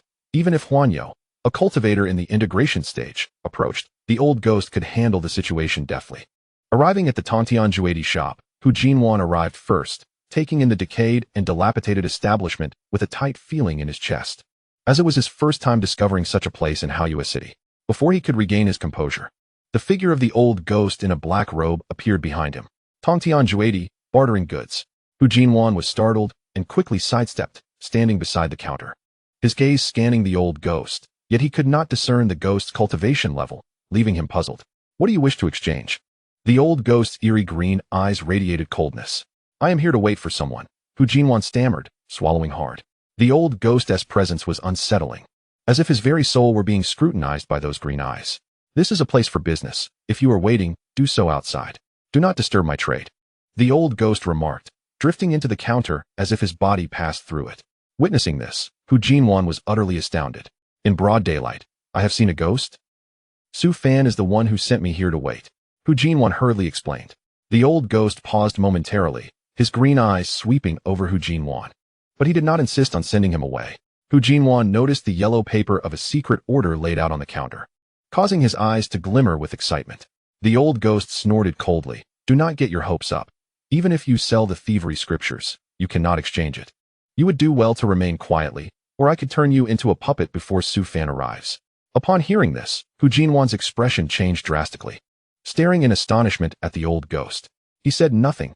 Yet how could the figure in the black robe discern that he possessed the Daozi Jing? With a sudden push, Su Fan entered and proclaimed, Old ghost, fetch me something to drink. I am parched. The old ghost rummaged beneath the counter for a while before producing a worn bronze cup filled with a dark liquid that emitted wisps of white smoke. Su Fan took it and gulped it down, promptly burping and tossing the cup back to the old ghost. Have you found the elixir of immortality? How do you know? The medicinal aura emanating from you is quite potent, and it is not the scent of ordinary spiritual herbs. You have a keen nose. Su Fan chuckled. The entire secret vault is now mine, and once again, I emerge victorious. I had already suspected as much. Wherever you are, others are bound to lose. The old ghost remarked casually. He had initially intended to join, but upon seeing Su Fan, he relinquished the thought, having witnessed Su Fan's prowess in the past. At this moment, the wooden door creaked open, and another figure stepped inside, the lecherous old man who had been following Su Fan. Now, The old man looked perplexed at the scene within the Tantian, seemingly just realizing the existence of such a place in Haoyue City. Your friend? The old ghost inquired telepathically, a hint of curiosity in his voice. Su Fan subtly shook his head. The old ghost cast a glance at the lecherous old man, a flicker of coldness flashing in his emerald eyes. Tantian operates on the principle of barter. The lecherous old man scrutinized the old ghost behind the counter. Yet after a prolonged moment, he could discern nothing of the other's realm, his expression becoming increasingly perplexed. Eventually, he spoke. I am here for that young man. Su Fan turned with a smile. I returned your spiritual artifact. What more do you desire? You entered the medicinal field. Did you not find a single spiritual herb? The lecherous old man frowned. Do I look like someone who has found a spiritual herb? It would be a miracle to even locate a spiritual grass. Even disciples from major sects only manage to acquire a single herb. Su Fan shrugged, explaining. Suddenly, the old ghost transmitted a message to Li Hao. That old man bears the Haotian Ling. He may be related to you. Upon hearing this, Su Fan narrowed his eyes. The Haotian Ling was an artifact exclusive to the descendants of Li Haotian. Since Li Haotian's ascension, his descendants had rarely appeared in the Haotian sect and had ultimately vanished. Su Fan fixed his gaze on the lecherous old man and inquired, Is your surname Li? Or does your ancestry include someone with the surname Li? The lecherous old man glanced at Li Hao, his heart filled with confusion. He indeed bore the surname Li, but how could Su Fan possibly know? Noticing the old man's demeanor, Su Fan decided not to pursue the matter further and extended his hand, stating, Very well, relinquish the Haotian Ling to me. And you may make a single wish, any wish you desire. The lecherous old man's eyes widened in alarm, filled with trepidation. The Haotian Ling had been passed down through his ancestors, said to be invaluable in times of peril, yet it required locating the Haotian Sect. Over the years, he had searched for the Haotian Sect but had found no news, so he had kept the Haotian Ling on him, never expecting it to be discovered now. But how could this chi-refining 11th layer lad know of the Haotian Ling? Hu Jinwan curiously asked, Fanggu, what is the Haotian Ling? Before Su Fan could respond, the old ghost interjected, the Haotian Ling has no other use but to grant a wish to the Haotian Sect, any wish.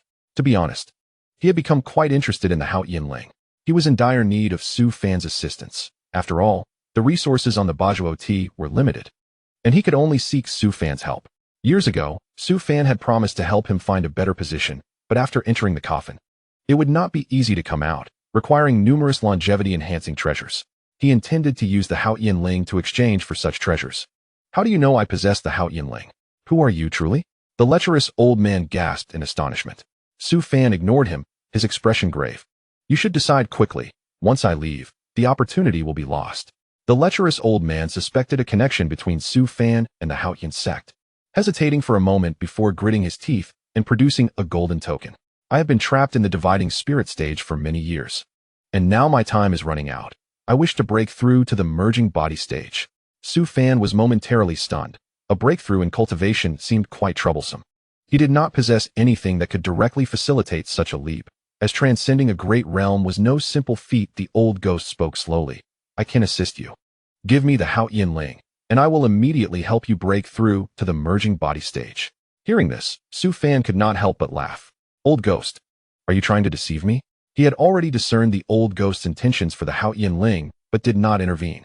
Knowing the old ghost would require some time to reach Bajuo, the lecherous old man hurriedly handed over the Haotian Ling, which the old ghost carefully placed aside before retrieving a cup of black liquid identical to what Su Fan had consumed earlier.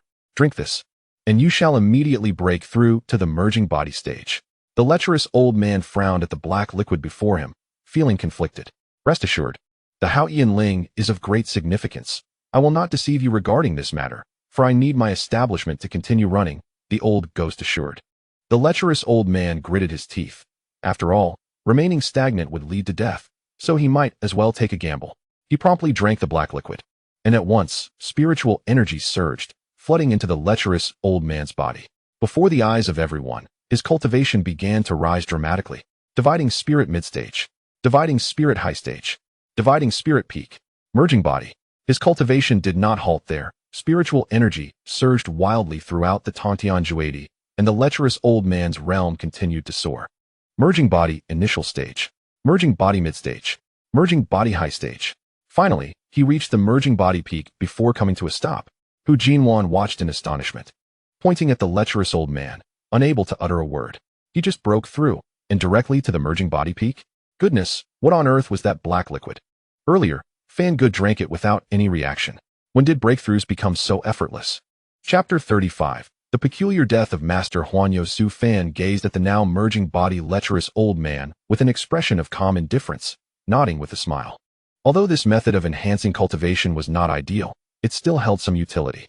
The liquid concocted by the old ghost proved effective.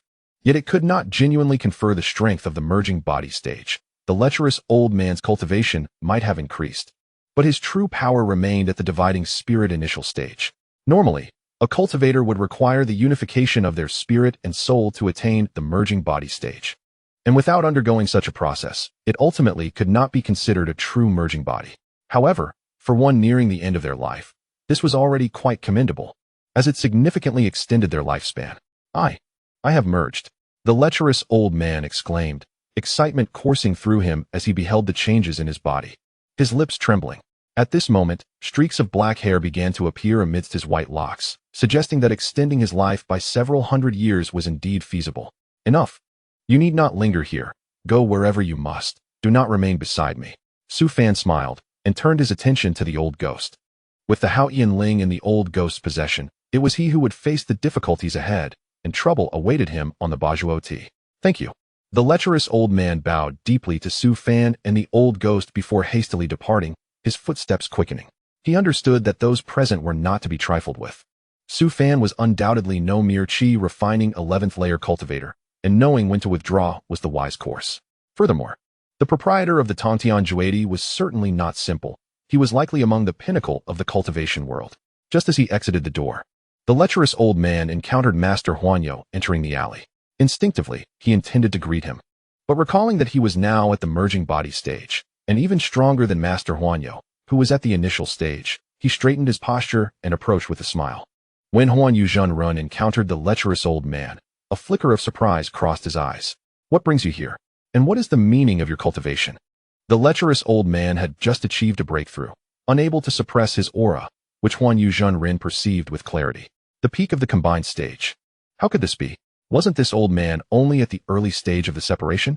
The old man snorted coldly and strode out with an air of arrogance, completely disregarding Huanyu Zhenrun. Now he possessed the qualifications to look down on his opponent, and thus saw no need to engage. Huanyu Zhenrun's heart swelled with confusion. How could someone who was clearly at the early stage of separation suddenly leap to the peak of the combined stage? Could it be related to this dilapidated shop? That young man's aura was also present within. Perhaps this matter truly involved him. Without hesitation, Huanyu Zhenrun stepped forward, lifted his eyelids, and cast a glance at the worn sign. Tongtian Juedi. Such grandiosity. Having resided in Haoyu City for some time, he was well aware of the circumstances within, yet this was the first time he learned of such a place. As Huanyu Zhenrun pushed the door open, a pungent scent of decayed wood assaulted his senses, prompting him to furrow his brow. The scene inside was laid bare before him, and the individual he sought, Su Fan, stood leisurely at the counter, toying with a golden token.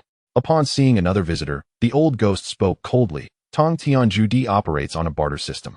Huanyu Zhenrun cast a fleeting glance, his eyes betraying a hint of doubt. Su Fan appeared to have anticipated Huanyu Zhenrun's return, standing beside him with a smile directed at the old ghost. I am not here to trade, Huanyu Zhenrun declared coldly. After uttering his words, he turned to Su Fan and said, Boy, did you ever expect me to come looking for you? Indeed, I did not, Su Fan replied with a nod. Huanyu Zhenrun laughed heartily. Guest, Tongtian Juedi only conducts business. If you do not wish to trade, it would be prudent to leave promptly. The old ghost's eerie green eyes glinted with a trace of coldness. Huanyu Zhenrun paused for a moment before stating, Do not meddle. I have no desire to kill today. Su Fan burst into laughter, then turned to say, Apologies, I just recalled something amusing. Youngster, you would do well to remain as my disciple. Otherwise, no one in the vast Haoyu City will be able to assist you. Huanyu Zhenrun chuckled lightly. Hearing this, the old ghost's eerie green eyes flashed with surprise. To allow Su Fan to be his disciple, Huanyu Zhenrun must truly be tired of life. What if I refuse? Su Fan asked nonchalantly. Refuse? You lack the authority to refuse. Huanyu Zhenrun scoffed. A mere chi refining cultivator thinks to escape from my grasp. You overestimate yourself. Su Fan paid Huanyu Zhenrun's words no heed. This was Tongtian Juedi. Even a crossing tribulation cultivator would have to comply here. For Huan Yuzhenren to act recklessly would be tantamount to seeking death. Noticing Su Fan's continued calm demeanor, Huan Yuzhenren grinned sinisterly. Youngster, since you refuse to comply, I shall capture you and refine your soul, turning you into a puppet. You have lingered in Tong Tianju Di long enough. It is time for you to depart. The old ghost spoke coldly. Presumptuous. Huan Yuzhenren retorted angrily. What right have you to speak here? A mere shopkeeper dares to direct orders at me? A glimmer of murderous intent flickered in the old ghost's eerie green eyes as he solemnly declared, Huan Yuzhenren, one of the fugitives from Ming Xinc, once secretly studied the joyful Zen there. Instantly, Huan Yuzhenren's murderous intent surged, his gaze fixated on the old ghost. I did not expect this shopkeeper to possess such insight, he remarked coldly. The old ghost fell silent. Huan Yuzhenren continued, since you know so much, your life is no longer necessary. Some matters are better left unresolved. With that, he gathered his spiritual energy, and a heart seal from the Buddhist realm materialized in an instant. Die.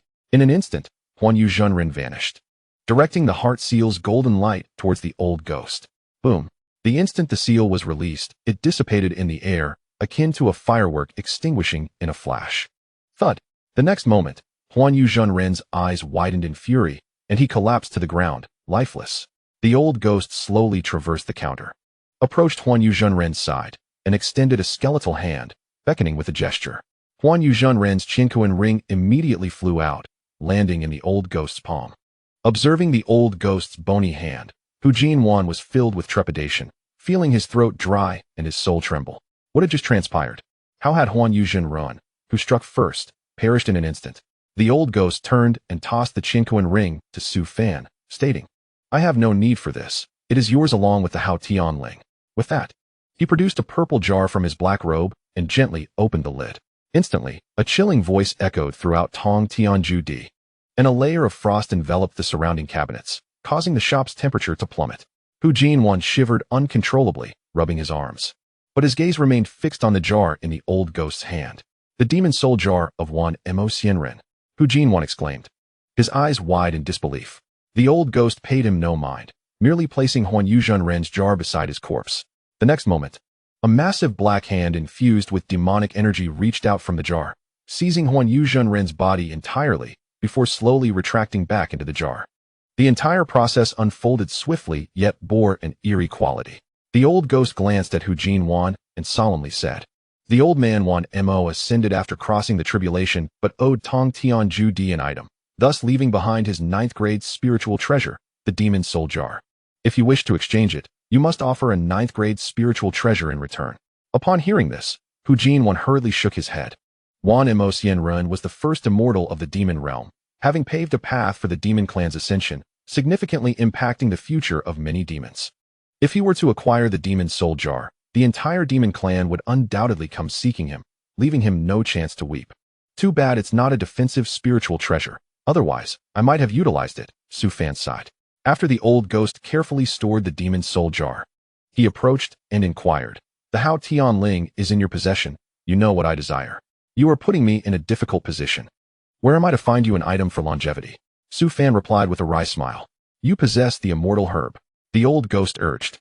The immortal herb held great significance for him. Consuming it would undoubtedly grant him another 1,000 years of life, ample time to ascend. However, Su Fan shook his head. No. The immortal herb is damaged. Giving it to you would be a waste. You must devise your own solution.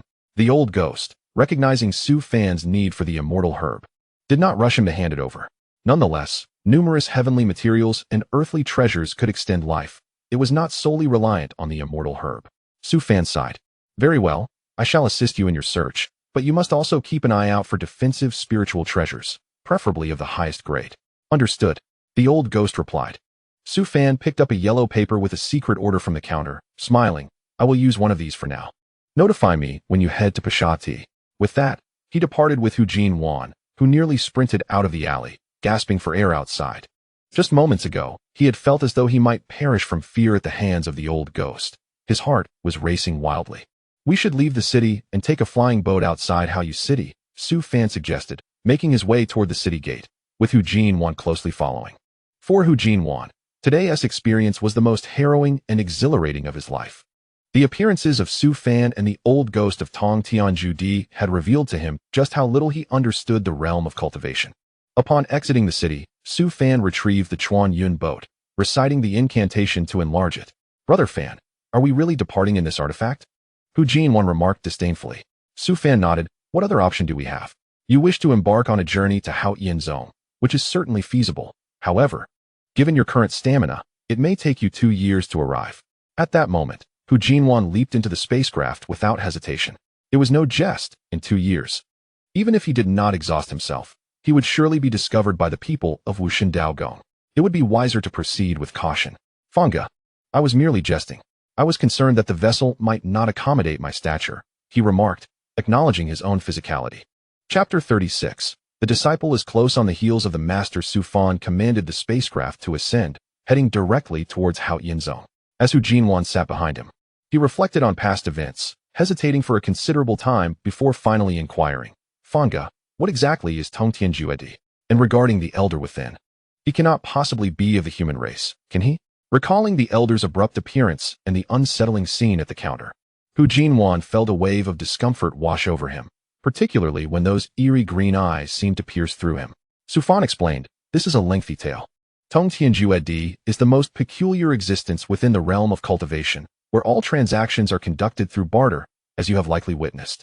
Hu Jinwan nodded vigorously. As long as you possess equivalent items, you can exchange for anything you see here.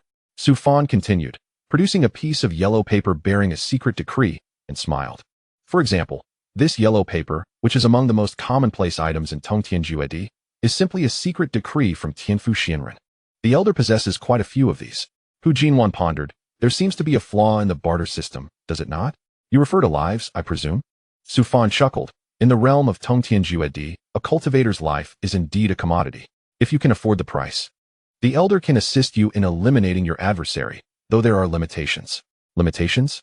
Hu Jinwan inquired with curiosity. Su Fan nodded gently. The elder's services do not come cheaply, and he only engages in transactions involving peak tribulation stage cultivators. He spoke lightly, yet aside from peak tribulation stage cultivators, Su Fan himself was a unique anomaly, standing apart from the usual thresholds of tribulation. Having lived for 8,000 years, the elder had never encountered a being like Su Fan, who transcended the tribulation stage even in the Qi refining phase. Despite his attempts to eliminate Su Fan, he had ultimately failed, and after 3,000 years, he abandoned the notion of killing him, realizing it was futile. What race does the elder belong to then? Hu Jinwan pressed on. Su Fan replied, he is of the Gui race, and notably the last of his kind, since the reincarnation immortal ascended, thoroughly cleansing the Gui from the realm of cultivation. The elder was fortunate enough to survive, subsequently hiding in Hao Yueqing. Unaware of these hidden truths, Hu Jinwan gleaned only a fragment of understanding from Su Fan's elucidation.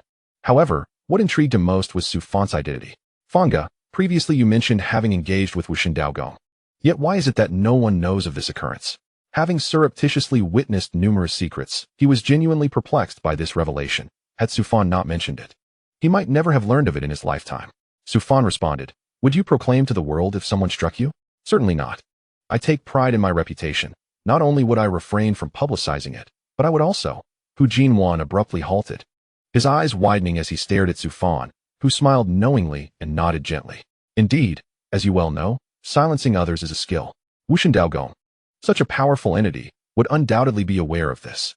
It is likely that this piece of history has long been erased from their records, known only to those who experienced it. Su Fan chose not to elaborate further. After all, the fewer individuals who were privy to his affairs, the better.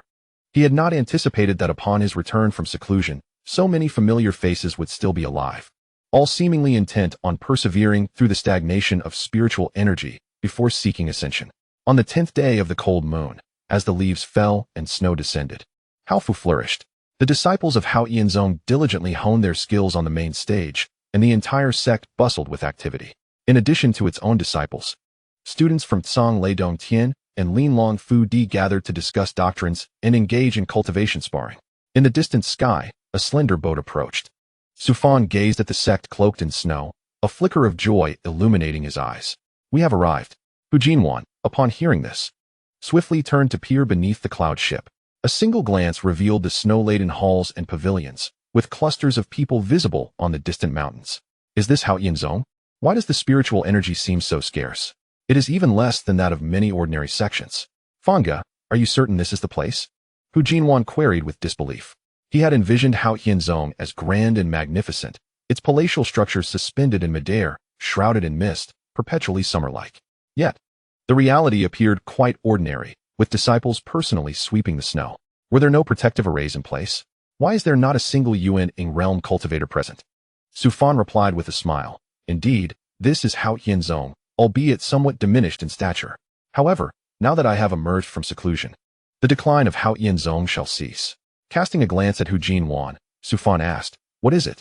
Do you regret accompanying me?" Hu Jinwan shook his head vigorously. "How could I? Even if this is a small sect, I would not depart from your side, even in the mundane world." It was no jest. Su Fan was a pillar of support, and he would not utter foolish words at such a critical moment. The cloud ship descended into a small courtyard on the rear mountain, where Xiao Jixiang was meditating, her cheeks rosy from the cold. Her mother, Huang Tsuaping, was in the kitchen, the aroma of cooking wafting through the air. Hu Jinwan followed Su Fan as they disembarked, standing in the snow while observing Xiao Jixiang. Now, she had reached the 10th level of qi refining, achieving a remarkable 5-level breakthrough within a single month. Truly an extraordinary pace. Fanga, this young girl possesses exceptional talent. Reaching the 10th level of qi refining at such a young age, she is destined for greatness, Hu Jinwan remarked, offering praise. Su Fan clarified, she is my disciple. And the only ones residing in this rear mountain are myself, her, and her mother. Use your magical powers to construct a dwelling. But remember not to act recklessly within the sect. Hu Jinwan nodded promptly, harboring no objections. After all, he had already boarded Su Fan's proverbial ship, and disembarking would prove challenging. The noise from his construction disturbed Xiao Jixiang, causing her to frown and open her eyes. Upon seeing the familiar figure in the snow, a smile broke across her face. "Master Uncle, you have returned. Did you bring me any treats?" she exclaimed, running over to grasp Su Fan's garment. Her face alight with joy, Su Fan retrieved various elixirs and magical artifacts from his Qianquan bracelet, forming 3 small mounds in the courtyard. "See what you fancy. Take your pick," he said generously. At that moment, Zhang Shanfeng arrived from a distance. He had sensed Su Fan's presence as the cloud ship approached Haotian Sect, and after it landed, he hurried over.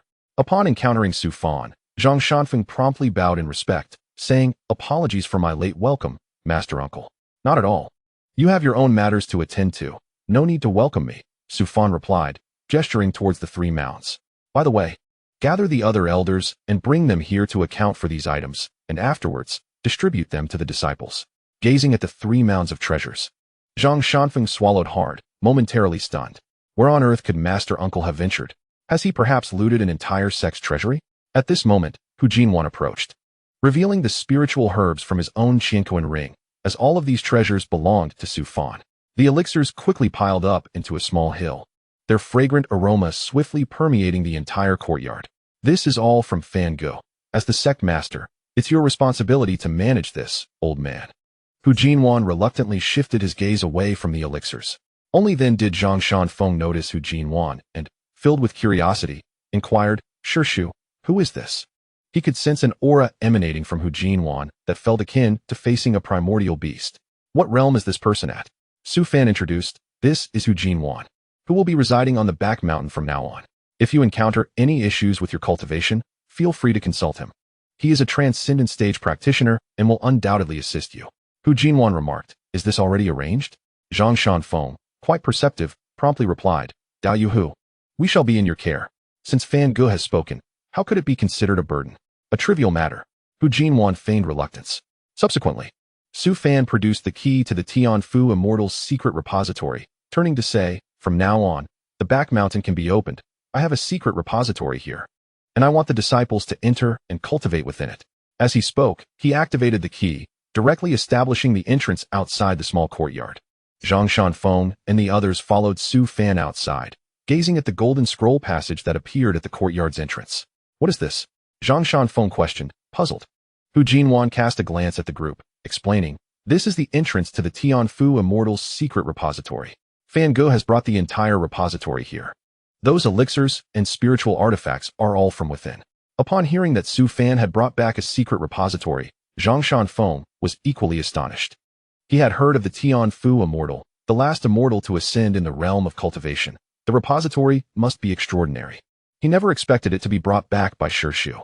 It seems that the Haotian sect is truly on the verge of rising to prominence in this generation. Just then, a figure floated out from the passageway. Clad in black, the individual stood out vividly against the swirling snow. Their exquisite features adorned with an air of cold arrogance, casting a frosty gaze around. Is this the Haotian sect? The Qi Ling emerged and immediately furrowed their brow, the surrounding spiritual energy causing them to question if they had arrived at the wrong place. Su Fan stepped forward, saying, "You are not mistaken. This is indeed the Haotian sect, albeit in a state of decline. Not everyone can endure the passage of 10,000 years." Acknowledging Su Fan's explanation, Qi Ling nodded. After all, the Haotian sect is the most enigmatic of the 10,000-year-old sects, and its decline is only to be expected. It is no wonder the Tianfu immortal could not be found. No one would believe that such a sect has existed for 10 millennia. But are there records? Qi Ling sought further confirmation. Su Fan turned to Zhang Shanfeng, nodding for him to retrieve the sect's records. Zhang Shanfeng hastily produced a hefty tome from his Qinkuan ring and approached Qi Ling. However, just as Qi Ling reached out to take it, Su Fan firmly pressed down on their hand. "You may look, but the contents must remain confidential," Su Fan warned gravely. The inheritance records of the Haotian sect are only accessible to the sect master, for they contain matters pertaining to Su Fan. Up to this point, only Zhang Shanfeng is aware, and even Ji Yunxi merely regards Su Fan as a senior from a previous generation. Su Fan is particularly cautious about this matter, as it involves complexities surrounding his longevity. The old ghost had inquired multiple times in the past, and even now, he is curious about the reasons behind Su Fan's eternal youth and formidable power. Qi Ling observed Su Fan before nodding. "Naturally, if you doubt my word, I can swear an oath to the heavens." Only then did Su Fan release his grip, standing aside with a smile. Qi Ling opened the tome, and upon glancing at the first page, his expression shifted dramatically as he looked up at Su Fan. You actually." Su Fan smiled silently. Qi Ling continued to read, but with each subsequent page, he felt an increasing chill. This is indeed the 10,000-year-old sect, Haotian sect. And its endurance over millennia is not without reason. Each time it faced life and death, Su Fan would emerge from seclusion to resolve the crisis. So this is how it is. Qi Ling had not anticipated such a record within the sect's inheritance. Nor did he expect Su Fan to be an immortal of eternal youth. After a brief moment of contemplation, Qi Ling finally finished reading the entire content and sighed heavily. "Senior, I have completed my reading. I will not disclose the contents within to outsiders. Should I breach this oath, may I face dire consequences." Qi Ling's expression was serious. Now fully aware of Su Fan's identity, Hu Jinwan, however, appeared perplexed. What could be contained within the inheritance records that would cause Qi Ling to become so vigilant? Previously, Qi Ling had not addressed Su Fan in such a manner, but now even the way of addressing had changed. Though curious about the contents of the inheritance records, Hu Jinwan understood his limitations. Some things are permissible to see, while others are not. Su Fan chuckled. "No worries, I trust you. Now can we let Lu Ling out?" "Please wait a moment." Qi Ling immediately tossed a chess piece into the golden passage and retreated to Su Fan's side. Inside the secret repository, Lu Ling received the message, her expression brightening, a hint of a smile gracing her usually tranquil face. "Finally, I can go out." Moments later, everyone witnessed Lu Ling emerging, clothed in ethereal gauze. The spiritual energy of the back mountain surged instantaneously. Even the withered trees revived in that moment. All the desiccated trees in the back mountain sprouted tender buds almost simultaneously, which visibly expanded at an astonishing rate. In a brief span, the back mountain seemed to return to the height of summer, the white snow no longer able to conceal its lushness. The emergence of Lu Ling stirred the hearts of all present, a rich fragrance of elixirs wafting towards them, nourishing their very beings. "Shu," Zhang Shanfeng exclaimed, astonished, unsure of how to articulate his feelings. Su Fan nodded with a smile. "This is Lu Ling. From now on, you need not hinder her. Inform the disciples that she is our most esteemed guest at the Haotian sect. The elixir of immortality alone warrants the Haotian sect's utmost respect." Lu Ling surveyed the surrounding peaks, feeling the chill beneath her feet, and began to laugh joyfully. "Is this snow? I have truly emerged from the secret repository? This is the Haotian sect. You may explore at your leisure. If you wish to leave, please inform me, as your identity is somewhat unique." Su Fan spoke calmly. "I plan to stay for a while. You need not worry," Lu Ling replied softly. Xiao Jixiang scampered to Lu Ling's side, observing her bare feet in the snow, and exclaimed, "Sister, aren't you cold? Mother says this will make you sick." Hearing this, Lu Ling glanced down at Xiao Jixiang, gently ruffling her hair. Sister isn't cold. What is your name? Lu Ling asked softly. I am Jixiang. They all call me Xiao Jixiang. My cultivation is progressing rapidly, Xiao Jixiang replied cheerfully. The two girls quickly found common ground, especially given how endearing Xiao Jixiang is. Lu Ling took a liking to her, and soon they were engrossed in conversation. Senior, I have an unorthodox request, and I hope you will grant it.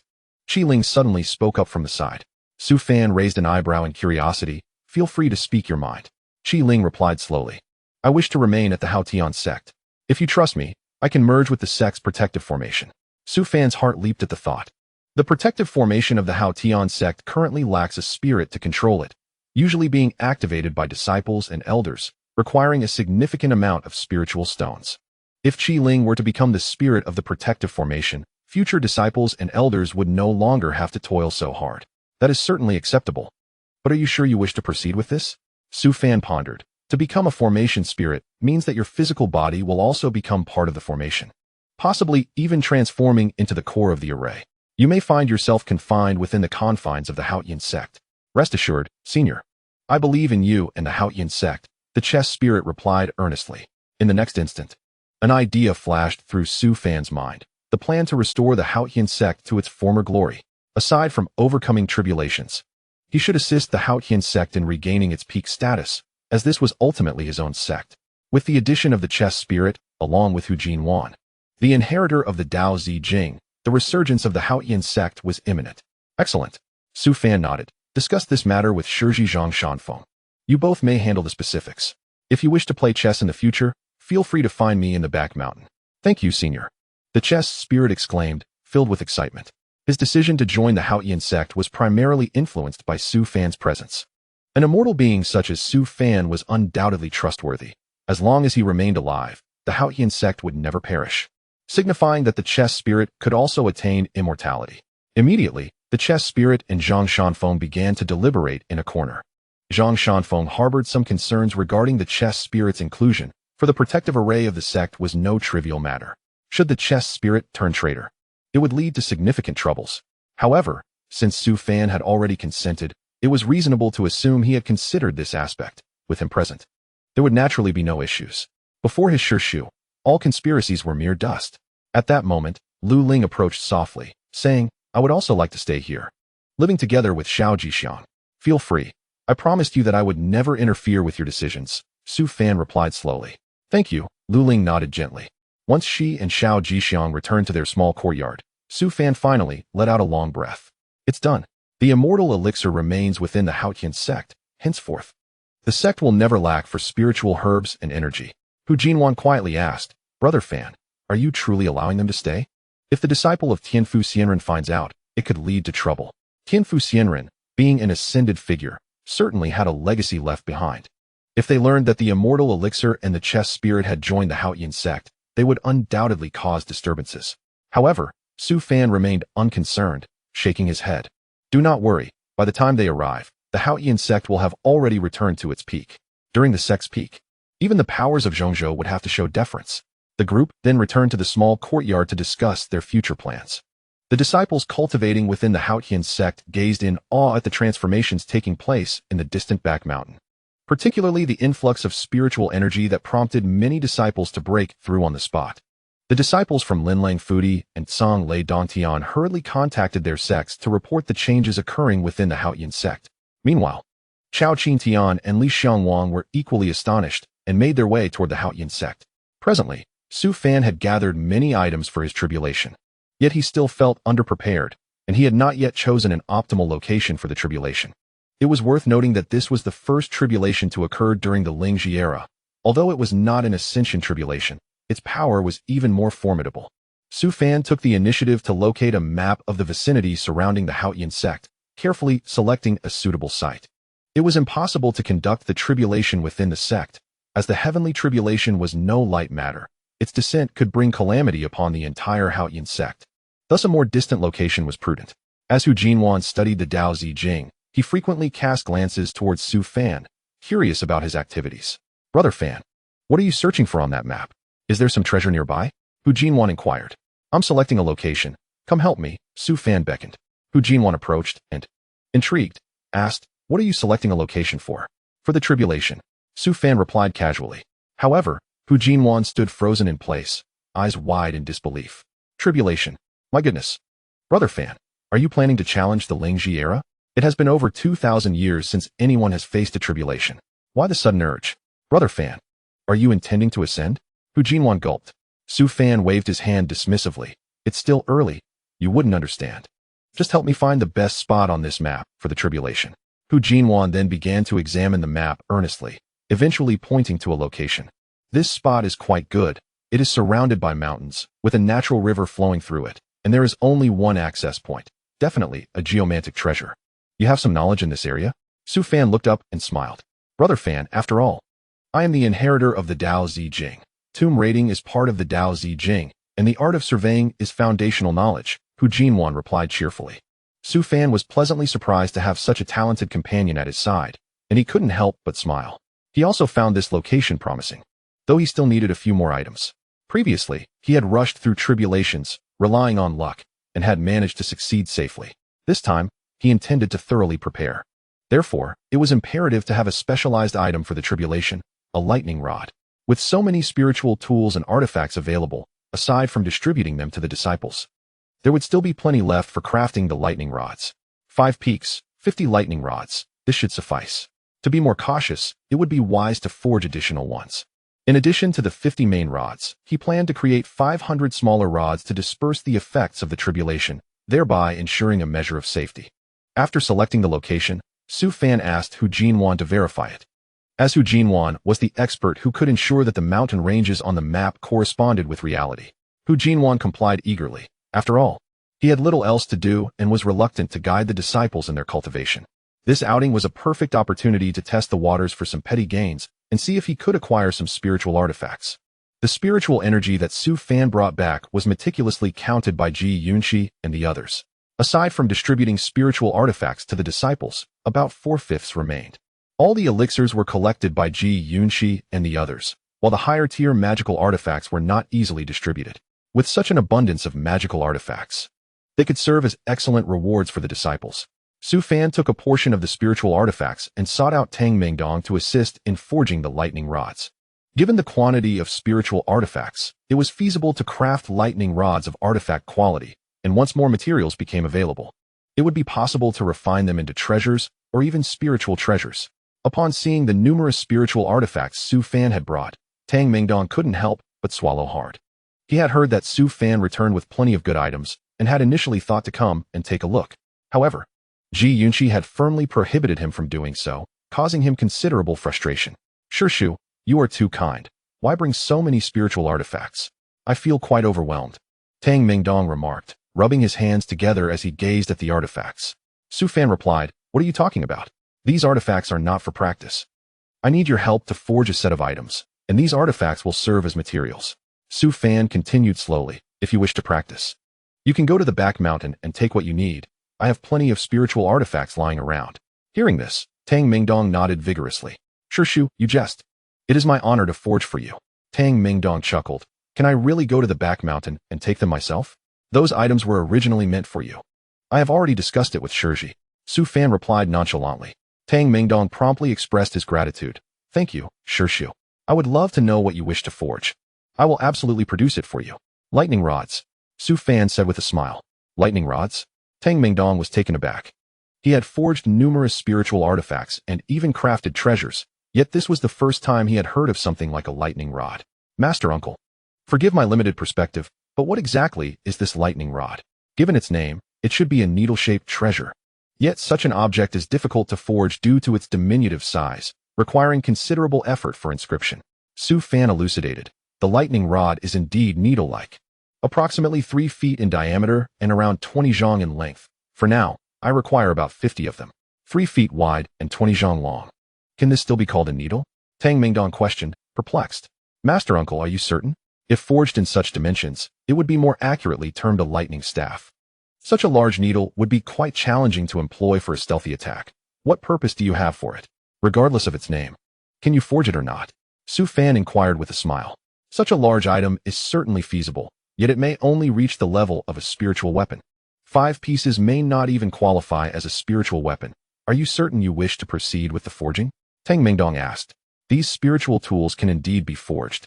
But the materials may not suffice for crafting a spiritual weapon. It may be possible to create just one. Su Fan fell silent, realizing that he could only forge a spiritual tool, which posed some complications. Is it possible to forge one that can be remelted? I will seek better materials to enhance its quality, Su Fan spoke slowly. Naturally, that poses no issue, as long as Master Uncle can procure good materials. Enhancing it to a spiritual weapon is quite feasible, Tang Mingdong replied confidently. Su Fan nodded, confirming the decision. A spiritual tool it shall be. Let us begin with the basics, and once Hu Jinwan returns, we can finalize our plans. After departing from Haotian Sect, Hu Jinwan journeyed southward according to the map.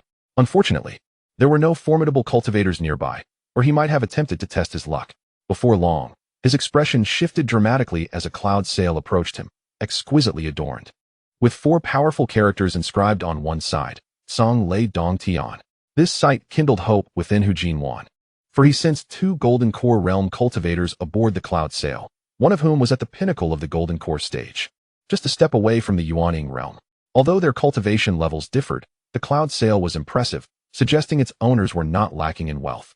He immediately soared towards the cloud sail, his aura diminishing to the initial stage of Golden Core, a smile plastered across his face. Fellow cultivators, please stop. Hu Jinwan cheerfully landed on the cloud sail, discreetly producing a small piece of recording stone. On the Tsang Lei Dong Tian cloud sail, Chao Qin Tian and the real person Yunfu were discussing matters concerning Haotian Sect when they turned to see a stout Taoist descending upon their vessel. Initial stage of Golden Core?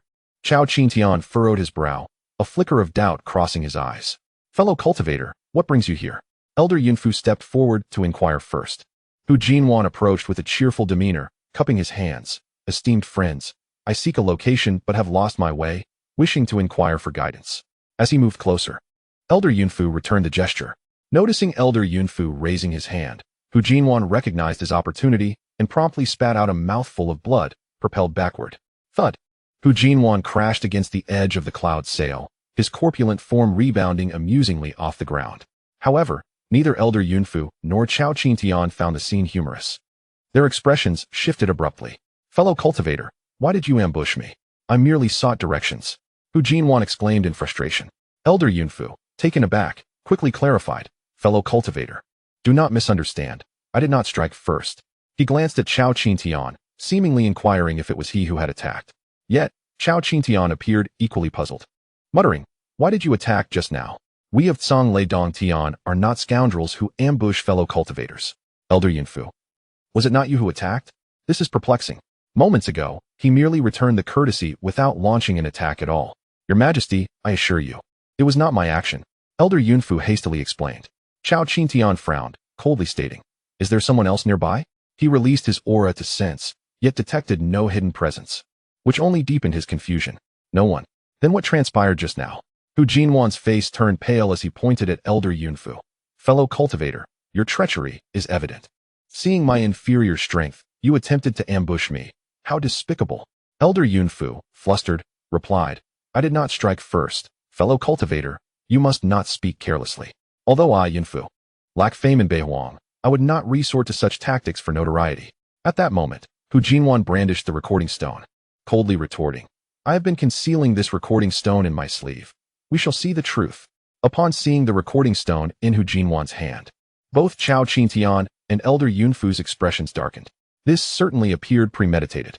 The recording stone displayed an image, gradually revealing Elder Yunfu raising his hand, followed by the image swirling and flying out. Chao Qin Tian, and you claim it was not you who attacked? Your Majesty, I am innocent. It truly was not my action. Elder Yunfu hastily protested. This cultivator must have orchestrated this. He arrived here with the recording stone, which raises many questions. Pray tell, which cultivator carries a recording stone everywhere? Hu Jinwan coldly scoffed. You attempt to ambush me and refuse to take responsibility. I shall disseminate this recording stone to expose the true nature of Tsang Lei Dong Tian throughout Beihuang. Hold on. Chao Qin Tian interjected hastily. This matter can be negotiated. What do you desire? Provide me with 10 treasures, and this incident will be settled. Should you refuse, expect the entirety of Beihuang to learn of today's events. Hu Jinwan rose, wiping the blood from his mouth. As the heir of the thief god, he deemed 10 treasures not excessive, but rather a modest request. In Chao Qin Tian's eyes, however, 10 treasures were akin to extortion. Fellow cultivator, this is excessive. Chao Qingtian retorted coldly. Not to mention 10 treasures. Even a single one is out of the question. You should obediently hand over the recording stone, and I shall pretend not to have seen today's events. Otherwise what? Hu Jinwan erupted in anger. You ambush me and refuse to acknowledge it, and now you wish to silence me? If you insist on being unreasonable, I shall have no choice but to put an end to this matter. As he spoke, Chao Qingtian unleashed his peak golden core aura, directing it towards Hu Jinwan. Yet, Hu Jinwan wore a smile, unfazed, as he released his own aura. The initial stage of out-of-body could easily establish his dominance here. With a clash, their auras collided, causing Chao Qingtian to pale and vomit blood, gazing at Hu Jinwan in terror. This rotund man was indeed intentional. Such a formidable aura wielded in this manner was utterly shameless. Hu Jinwan approached, seething with anger, glaring at Chao Qingtian. Speak, will you provide the 10 treasures, or not? Faced with such a terrifying aura, Chao Qingtian felt his legs weaken, hastily agreeing. Yes, esteemed senior, forgive my transgressions. I will have someone bring them to you immediately. In comparison to the treasures, he prioritized his survival. Success. Upon securing the 10 treasures, Hu Jinwan felt a sense of relief.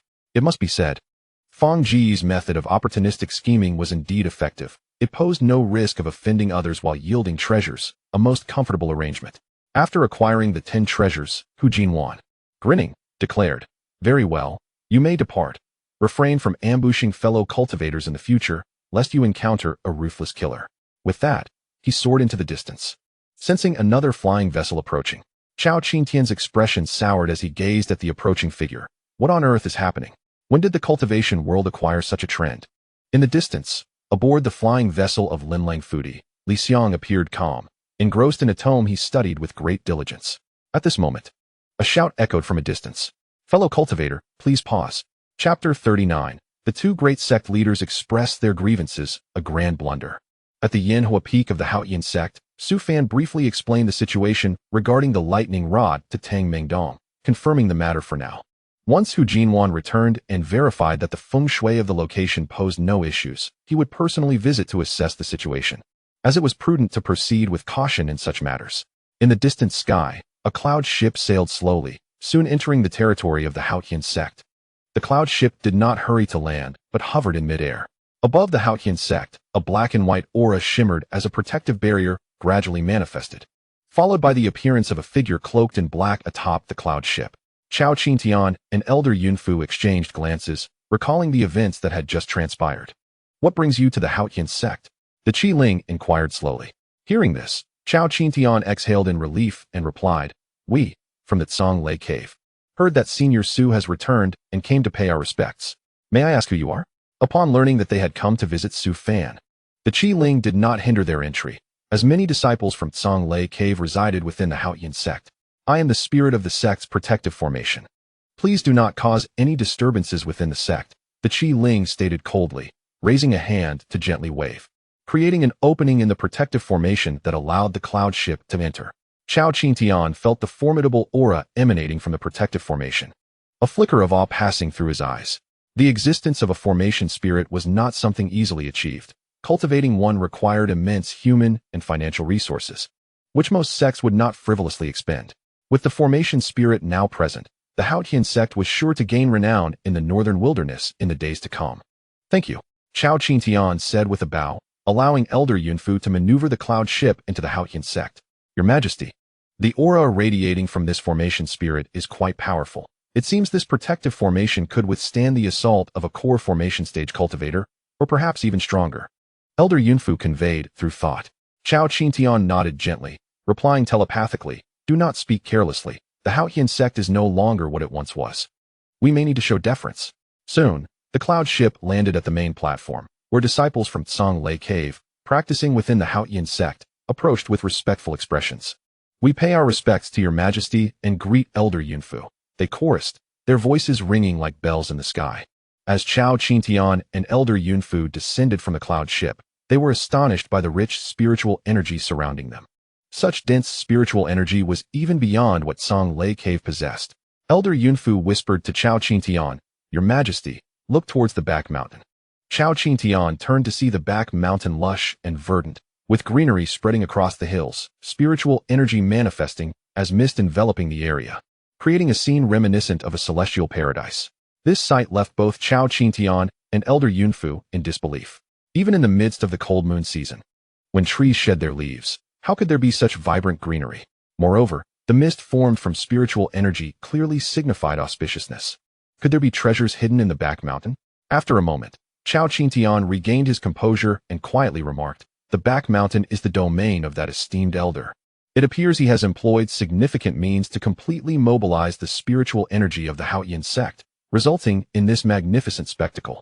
Elder Yunfu nodded in agreement, believing it to be the handiwork of Su Fan. At that moment, Zhang Shanfan emerged from the main hall, smiling as he said, "Chao Huangzhu, it has been quite some time. How have you been?" Chao Qingtian responded with a smile, "Zhang Zongzhu, the Haotian Sect has indeed astonished us greatly. Today has seen rivals, even the great sections. Congratulations." Elder Yunfu added with a bow and a smile. Zhang Shanfan waved his hand lightly. "This is all due to my master. We juniors merely follow his lead. Please come. Let us discuss matters over tea." Chao Qingtian and Elder Yunfu smiled as they followed Zhang Shanfan into the main hall. Inside the hall, tea was already brewed using spiritual water, entirely harmless for cultivators. After taking a sip, both men's eyes sparkled with delight, bursting into laughter. "What excellent tea! Tea brewed with spiritual water. It seems Zhang Zongzhu has spared no expense. This spiritual water was also brought back by my master. We merely use it to entertain esteemed guests. I hope you enjoy it," Zhang Shanfan replied with a smile. "You two have come today for your disciples, correct? If so, rest assured, the Haotian Sect will not treat them poorly." "Zhang Zongzhu, you jest." "We naturally trust the integrity of the Haotian Sect," Chao Qingtian said with a smile. "To be frank, we heard that Senior Su has returned and thought to pay our respects, thus interrupting your cultivation." "Not at all. My master is currently at Yanhua Peak. I shall have my junior sister inform him right away. Please enjoy your tea in the meantime," Zhang Shanfan quickly assured, turning to send Ji Yunxi to notify Su Fan. Hearing that Su Fan was to be informed, Ji Yunxi was naturally delighted and flew towards Yanhua Peak. Just as she departed, another flying vessel landed on the main platform, belonging to Linlang Fudi. Li Shiwang disembarked with a dejected expression, sighing as he looked towards the main hall of the Haotian Sect. How could this be? How could such shameless cultivators appear in the northern wilderness? Zhang Shanfan was surprised to see Li Shiwang and felt a wave of curiosity. What day is it today that both leaders from these factions have arrived? "Li Xiong, please come in quickly. You should have informed me of your arrival, so I could have welcomed you," Zhang Shanfan urged, ushering Li Shiwang inside.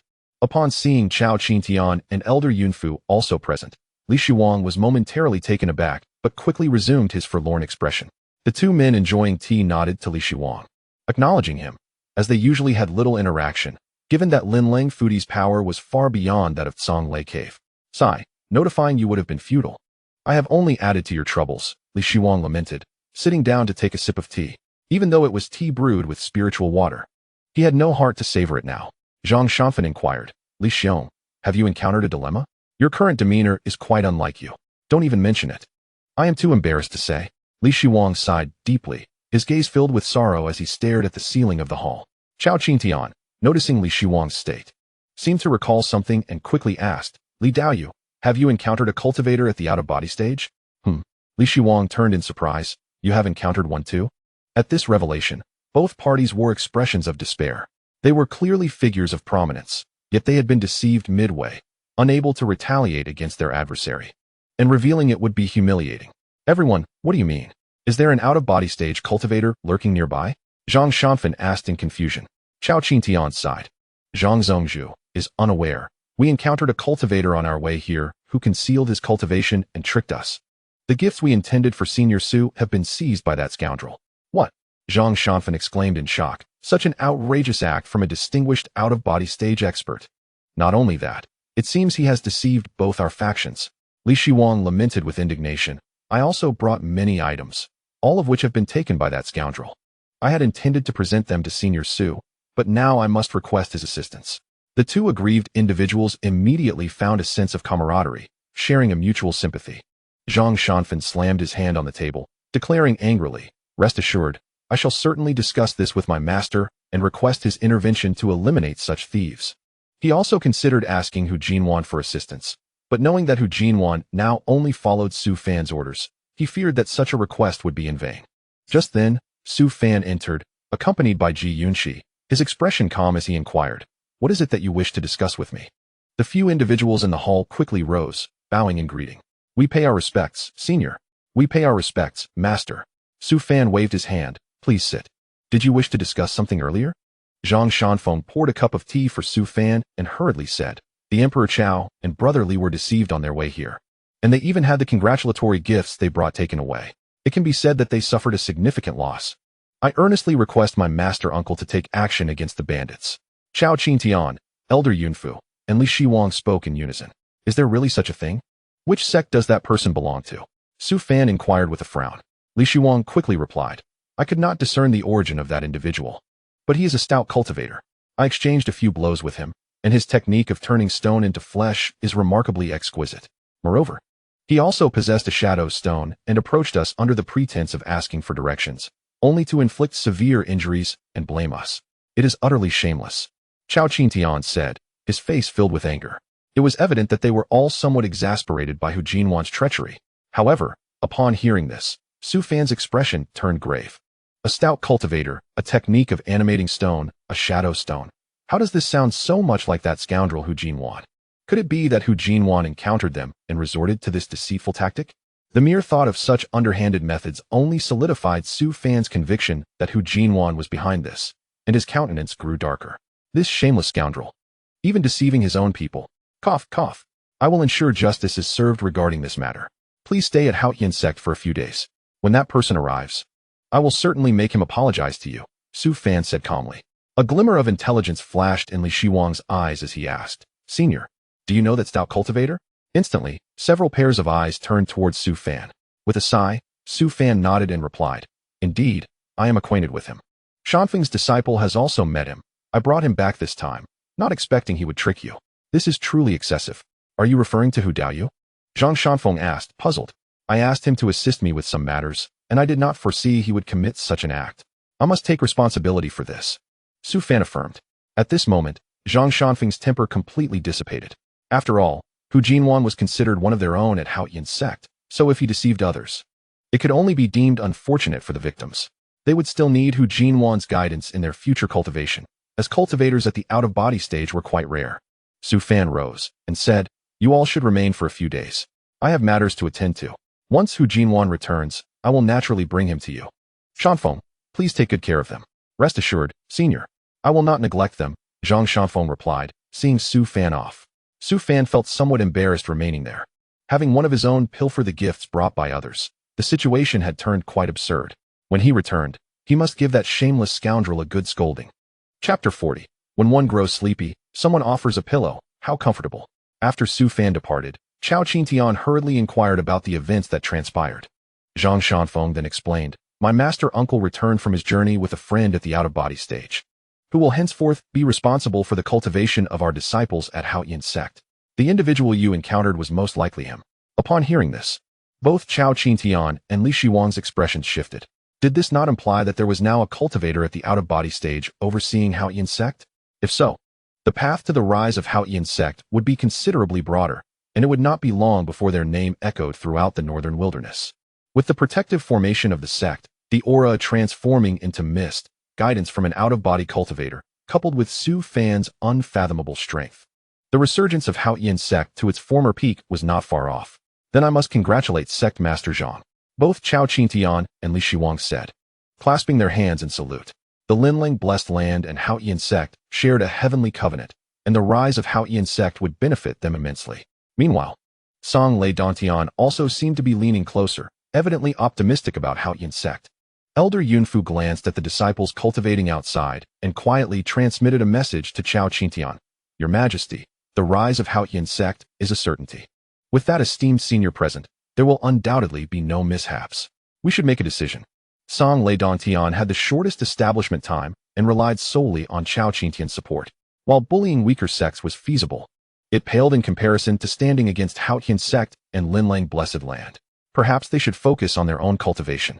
Breaking through to the nascent soul stage was the right course of action. Chao Qingtian also transmitted, "If I allow Song Lei Dantian to join Haotian Sect, it will undoubtedly bear no benefits for you." Upon hearing this, Elder Yunfu's expression changed dramatically. He merely wished to establish a good relationship with Haotian Sect, aiming for mutual advancement in the future. To think that the emperor would suggest giving away Tsang Le Dantian. This was not a conversation he could take lightly. Deep down, he held a favorable view of Haotian Sect's future. Having such a strong ally was undoubtedly a good thing. However, the attitude of Haotian Sect towards them remained ambiguous. The relationship between both parties was merely superficial, and they were unaware of the underlying situation. From the perspective of Haotian Sect's inheritance, it was apparent that they were not on the same level. Yet how did Haotian Sect compare to Linlang Blessed Land? Which was stronger and which was weaker? Ultimately, it was up to the emperor to decide, and they would harbor no grievances. Elder Yunfu replied. After a while, Chao Qingtian finally made a decision, a glimmer of resolve flashing in his eyes. Today's incident involving Hu Jinwan served as a lesson. Should they encounter such absurdities again, what reason would they have to seek help from Haotian Sect? Master Zhang, I have a significant matter to discuss with you, and I do not know. Speak freely. Zhang Shanfeng's curiosity was piqued. Chao Qingtian took a deep breath and said slowly, I wish for Tsang Le Dantian to join Haotian Sect. I wonder if Sect Master Zhang would welcome this. Zhang Shanfeng. Li Shiwang. What does this mean? The emperor is abandoning his position to join Haotian Sect? Sect Master, if you join Haotian Sect, who will guard Tsang Le Dantian? Zhang Shanfeng smiled as he spoke. Chao Qingtian's expression turned serious as he replied, what I mean is for the entire Tsang Le Dantian to join Haotian Sect. From now on, there will no longer be a Tsang Le Dantian led by Chao Qingtian, but rather a Chao Qingtian of Haotian Sect. Upon hearing this, Li Shiwang's eyes widened in astonishment as he looked at Chao Qingtian with admiration. It should be noted that Chao Qingtian represented Tsang Le Dantian. His words indicated the stance of the entire sect. While Linlang Blessed Land merely sought to advance alongside Haotian Sect, Chao Qingtian was much bolder, directly offering up his hard-won territory. Is Emperor Chao serious? Zhang Shanfeng's expression turned grave. Do I appear to be joking? Chao Qingtian replied. Tsang Le Dantian cannot be sustained by just me for much longer. If one day they truly come to attack us, my death would not matter to me. But I fear for the disciples who would be caught in the crossfire. Li Shiwang suddenly stood up and clasped his hands. Your Majesty, your righteousness is commendable. I, Li Shiwang, shall toast you with this cup of tea. Thank you. Chao Qingtian also raised his cup and took a sip. Zhang Shanfeng remained silent for a moment before speaking. Currently, Haotian Sect is not solely under my authority. I still need to discuss this with my master uncle. Please wait for a moment, Your Majesty. I will be right back. With that, he hurriedly exited. This matter was of great importance, and how to arrange it with Chao Qingtian's arrival was indeed a pressing question. On Yinhua Peak, Su Fan and Tang Mingdong stood together, with the first lightning rod they had crafted placed before them. The 20 zhanglong lightning rod was quite impressive, adorned with numerous inscriptions, already a masterpiece among spiritual tools. After 3 full days, the first lightning rod had quietly come into existence, and the materials used were completely depleted. The difficulty in crafting over 100 of them was evident. Master Uncle, does this lightning rod meet your specifications? Tang Mingdong asked as he engraved the final talisman. Wiping the sweat from his forehead, Su Fan slowly nodded, running his hand over the lightning rod, a chilling sensation immediately coursing through his fingers. Excellent, this is precisely it. However, the materials from the backyard are insufficient, Su Fan replied solemnly. Tang Mingdong retrieved a small abacus from his pocket, and after some contemplation, he remarked, Shirshu, the spiritual materials in your courtyard can be used to refine 4 additional rods. The magical artifacts can be reprocessed to yield approximately 12 rods. To achieve a total of 50, we are far from sufficient. Let us refine what we can for now. I will find a way to acquire more materials. We should first produce what we are capable of. Su Fan was also aware of the material shortage and contemplated whether to send Hu Jinwan out to engage in some risky schemes to procure supplies. However, such endeavors were perilous. If Hu Jinwan encountered someone of great strength, he might not return unscathed. Once he returned, Su Fan planned to assess the situation on-site to determine the exact number of lightning rods required. At that moment, Zhang Shanfeng flew in from a distance and upon landing, cupped his hands in greeting. Shirshu, Sanshiti, what brings you here? Were you not instructed to attend to Li Shiwang and the others? Su Fan inquired, puzzled. Zhang Shanfeng hurriedly explained, Shirshu, a significant matter has arisen since your departure. Cao Qingtian intends to join our Haotian zone, and he brings the entire Tsang Le Dantian along. Su Fan immediately broke into laughter. This was indeed a serendipitous turn of events, just as he was troubled by the lack of materials for refining lightning rods. Tsang Le Dantian had presented itself to him. What are your thoughts on this? Su Fan turned to inquire. The younger man expressed, I believe we should allow them to join. Since our Haotian Sect aims to rise, an increase in numbers would be beneficial. The disciples of Tsonglai Dongtian possess commendable talents and have accumulated numerous treasures over the years in this blessed land.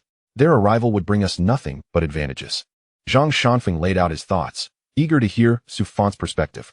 Su Fan, not wishing to let this opportunity slip away, nodded in agreement. Then let them come. Our space is ample. They can settle on any nearby peak, and we can even relocate the spiritual veins of Tsonglai Dongtian here, alleviating our concerns about spirit stones in the future. What position should we assign to Cao Qingtian within the sect? Zhang Shanfeng asked. Perhaps the Grand Elder. After all, Yunqi Shizhi seldom oversees affairs. Let Cao Qingtian take charge of this position, so as not to shortchange him, Su Fan replied with a smile. The arrival of Tsonglai Dongtian signified a substantial increase in the number of lightning rods he could potentially refine in one go. After Zhang Shanfeng conveyed this news, he flew back to the main hall, while Su Fan and Tang Mengdong began to calculate the materials needed for the remaining lightning rods. Within the main hall, Cao Qingtian, upon seeing Zhang Shanfeng return, approached eagerly. Zhang Zhongzhu, what did Su Xinzi say? Ha ha ha, you shall now call me Shishu as well. Zhang Shanfeng laughed heartily. Shishu has agreed to your joining Haotian Sect, and you shall assume the position of Grand Elder. Our sect does not recognize the title of Vice Sect Master. So I hope you can understand. That is naturally acceptable, as long as the senior agrees. Cao Qingtian sighed in relief. This development brought him closer to Su Fan, allowing him to seek guidance legitimately regarding any future cultivation issues. Li Shiwang stood and smiled. Congratulations. With Tsonglai Dongtian joining Haotian Sect, our sect's strength has significantly increased. Truly a cause for celebration. Are you not considering joining Haotian Sect as well, Li Xiong? Cao Qingtian inquired with a grin. Zhang Shanfeng and Li Shiwang exchanged glances before erupting into laughter. The alliance between Haotian Sect and Linlong Fudi was a secret known only to them, while outsiders remained largely uninformed. However, with Cao Qingtian now a member and Grand Elder of Haotian Sect, he was entitled to this knowledge. Brother Cao, you might not be aware, but Linlong Fudi has long since formed a heavenly path covenant with Haotian Sect. I hope you can visit us frequently. We have ample fine wine and spiritual fruits, Li Shiwang said with a broad smile. Upon hearing this, Cao Qingtian was filled with envy. If Tsonglai Dongtian had two powerful yuaning cultivators, they too would qualify for an alliance with Haotian Sect. Alas, they did not possess such strength. Even if they did, Haotian Sect would likely hesitate, given Li Shiwang's reputation as the foremost yuaning master. Zhongzhu, might I inquire whether Shishu conveys teachings on the Tao of cultivation? I have been stuck at the peak of the Jindan stage for quite some time. I fear that mere practice alone will not suffice to break through. I hope Shishu can spare some time to guide me. Cao Qingtian expressed his thoughts candidly. He was not alone. Even Li Shiwang was intrigued by the prospect. When Su Fan had previously visited Linlong Fudi, his casual remarks had greatly benefited them, allowing Juan Wuxing to advance to a higher yuaning stage and significantly enhance his strength. If Su Xinzi offers teachings, I would certainly be eager to listen. Li Shiwang echoed with hopeful anticipation. Zhang Shanfeng hesitated briefly before speaking. This should not be a difficult request. Shishu is not an unapproachable antiquarian. Aside from crafting with San Shidi, he spends his time guiding Xiao Jixiang's cultivation, so I believe he can find some time for us. Speaking of Xiao Jixiang, how strong might she be now? Cao Qingtian wondered aloud. After Wang Ming's defeat, she returned to diligently cultivate and has now reached the 6th level of qi refining, progressing rapidly. Once she arrives, we should have the two younger generations engage in mutual practice and advancement. Zhang Shanfeng smiled. To be honest, Xiao Jixiang has already attained the 10th level of qi refining and may soon reach the foundation building stage. Chapter 41. The terrifying lightning rod. Upon hearing that Xiao Jixiang had reached the 10th level of qi refining, both Cao Qingtian and Li Shiwang were astonished. How could her cultivation progress so swiftly? To break through 5 levels in just a few months was indeed remarkable. With disciples of such caliber, Haotian Sect would undoubtedly shoulder great responsibilities in the future. Li Shiwang expressed his sincere admiration. He too wished for such talent among his own disciples, but unfortunately, Linlong Fudi lacked individuals with such innate capabilities. The strongest among them had taken nearly 7 years to reach the 10th level of qi refining. Zhang Shanfeng remarked with a smile. Indeed, Xiao Jixiang is exceptionally gifted, but without Shishu's guidance, her progress would likely not have been so extraordinary. Hearing that Xiao Jixiang benefited from Su Fan's instruction, the others were filled with envy. If only they could also receive guidance from Su Fan. On Yinhua Peak, the 3 individuals landed and respectfully greeted. We pay our respects to Shirshu and to the esteemed elder. Cao Qingtian, puzzled, asked, "Did the sect master mention that Shirshu was seeking me?" Su Fan nodded and pointed to the lightning rod on the ground. "Do you not possess the ability to wield lightning? I require your assistance to test this spiritual artifact." The group turned their attention to the 3-foot-wide lightning rod. Such a large artifact seemed unsuitable for combat. Su Fan lifted the lightning rod and walked toward a distance before forcefully plunging it into the ground. With a resounding thud, the lightning rod sank 5 or 6 feet into the earth as Su Fan fiercely tugged on it. The others were astonished to witness Su Fan grasping the spiritual artifact with his bare hands. This was no ordinary metal. It was a genuine spiritual tool that no ordinary cultivator could hope to destroy, and judging by its appearance, its weight must be formidable. Yet, in Su Fan's hands, this terrifying artifact appeared almost weightless. "San Shidi, what is the purpose of this spiritual tool you and Shirshu have crafted?" Zhang Shanfeng inquired, puzzled. Tong Mingdong shook his head. "If I were aware, would I still be standing here? However, I heard Shirshu refer to it as a lightning rod, so it must be related to lightning techniques." "Lightning techniques? I see," the others realized. Among them, only Cao Qingtian possessed formidable lightning abilities, which explained Shirshu's decision to involve him. Before long, Su Fan had successfully embedded the lightning rod into the ground and clapped his hands, declaring, "All right, I will stand below. Cao Qingtian, unleash your lightning techniques upon the rod. The greater the power, the better." Cao Qingtian hesitated. Previously, during their duel, Su Fan had emerged unscathed while clad in magical artifacts. Now, without any protection, he risked injury. Moreover, this lightning rod was clearly designed to attract lightning. Standing beneath, it would make him a target. "This is not advisable. We should handle this ourselves." Zhang Shanfeng quickly interjected. Beside him, Li Shi looked on and nodded, saying, "Senior, perhaps you should just observe from the side. We can manage standing here. I will take charge. Brotherly, you are a guest. How can I allow you to take the lead? Senior saved me in Linlang Fudi. It is only fitting that I take this role." The two began to vie for the opportunity. Elder Yunfu, who stood nearby, paused for a moment before suggesting, "Why don't I take on this task? I have spent the most time with Brother Chao and have some understanding of his lightning techniques." "Very well. You can proceed." Zhang Shanfeng and Li Shi abruptly ceased their argument. Elder Yunfu inquired, "Aren't you going to intervene? At your age, is it truly wise to engage in such reckless antics?" "Yunfu, be cautious. I will indeed unleash my full power," Cao Qingtian replied with a serious expression. Su Fan approached and stated, "Then let Yunfu take charge. I wish to observe if the lightning rod has any flaws." Elder Yunfu's face turned pale, feeling as though he had stepped into a trap with no chance for escape. After a moment of hesitation, he walked toward the lightning rod, gazing at the towering structure with a lump in his throat. "Senior Su, what exactly is the purpose of this spiritual artifact?" Elder Yunfu hurriedly inquired. Su Fan smiled and explained, "The lightning rod is designed to attract thunder, drawing the lightning down to the ground, thereby significantly ensuring the safety of cultivators during their tribulations." "Safety? It looks anything but safe," Elder Yunfu said nervously, standing beneath the lightning rod and casting a pleading glance at Cao Qingtian, hoping he would show some mercy when he struck. Without changing his expression, Cao Qingtian leaped into the air, performing hand seals. A flurry of magical seals rose, forming a dense layer of dark clouds in the sky. 9 Heavens lightning control technique. In the next moment, silver arcs of electricity surged from the clouds, darting about like silver serpents, accompanied by the crackling sounds of thunder. "Descend." Following Cao Qingtian's command, the silver lightning bolts cascaded down, heading straight for Elder Yunfu. The onlookers held their breath, anxiously watching the thunder descend. In the air, the silver lightning seemed to be drawn by an unseen force, veering off from Cao Qingtian's guidance and heading directly for the lightning rod, which became enveloped in a dazzling display of silver light as the bolts raced toward the ground. Elder Yunfu dared not make a sound, his eyes wide as he watched the electric arcs fall beside him.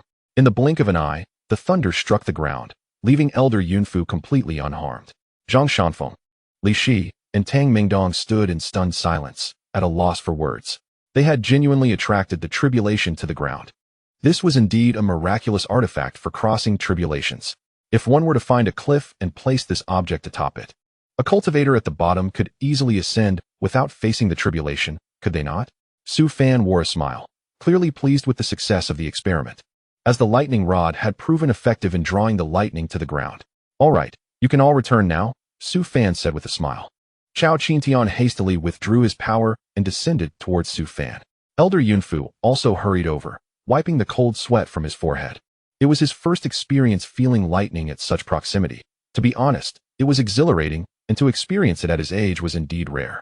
Senior, this lightning rod is truly remarkable. It possesses the ability to forcibly draw in lightning, Chao Qingtian exclaimed in astonishment. Tang Mingdong excitedly pointed at the lightning rod and said, Uncle Master, can I use this treasure when I face my tribulation in the future? Of course, there is no problem. This lightning rod was created precisely for that purpose. Su Fan replied with a smile. For safety's sake, I aim to produce more of these, ideally capable of entirely attracting the tribulation, allowing cultivators to ascend without enduring it. Hearing that they might have the opportunity to ascend without facing the tribulation, the others looked on with admiration and envy. Senior Su, may I ask what rare materials were used to forge such a wondrous object? Li Shi inquired curiously. Su Fan chuckled, pointing at the remaining scrap on the forging table. The group turned to look and discovered that the remnants were not what they had imagined as precious materials. Tang Mingdong explained, you see, when Uncle Master had me forge this, I only utilized the spiritual artifacts we brought back, melding them together using secret techniques. In essence, this was crafted from spiritual artifacts. Spiritual artifacts? This extraordinary item that draws lightning to the ground was merely made from spiritual artifacts?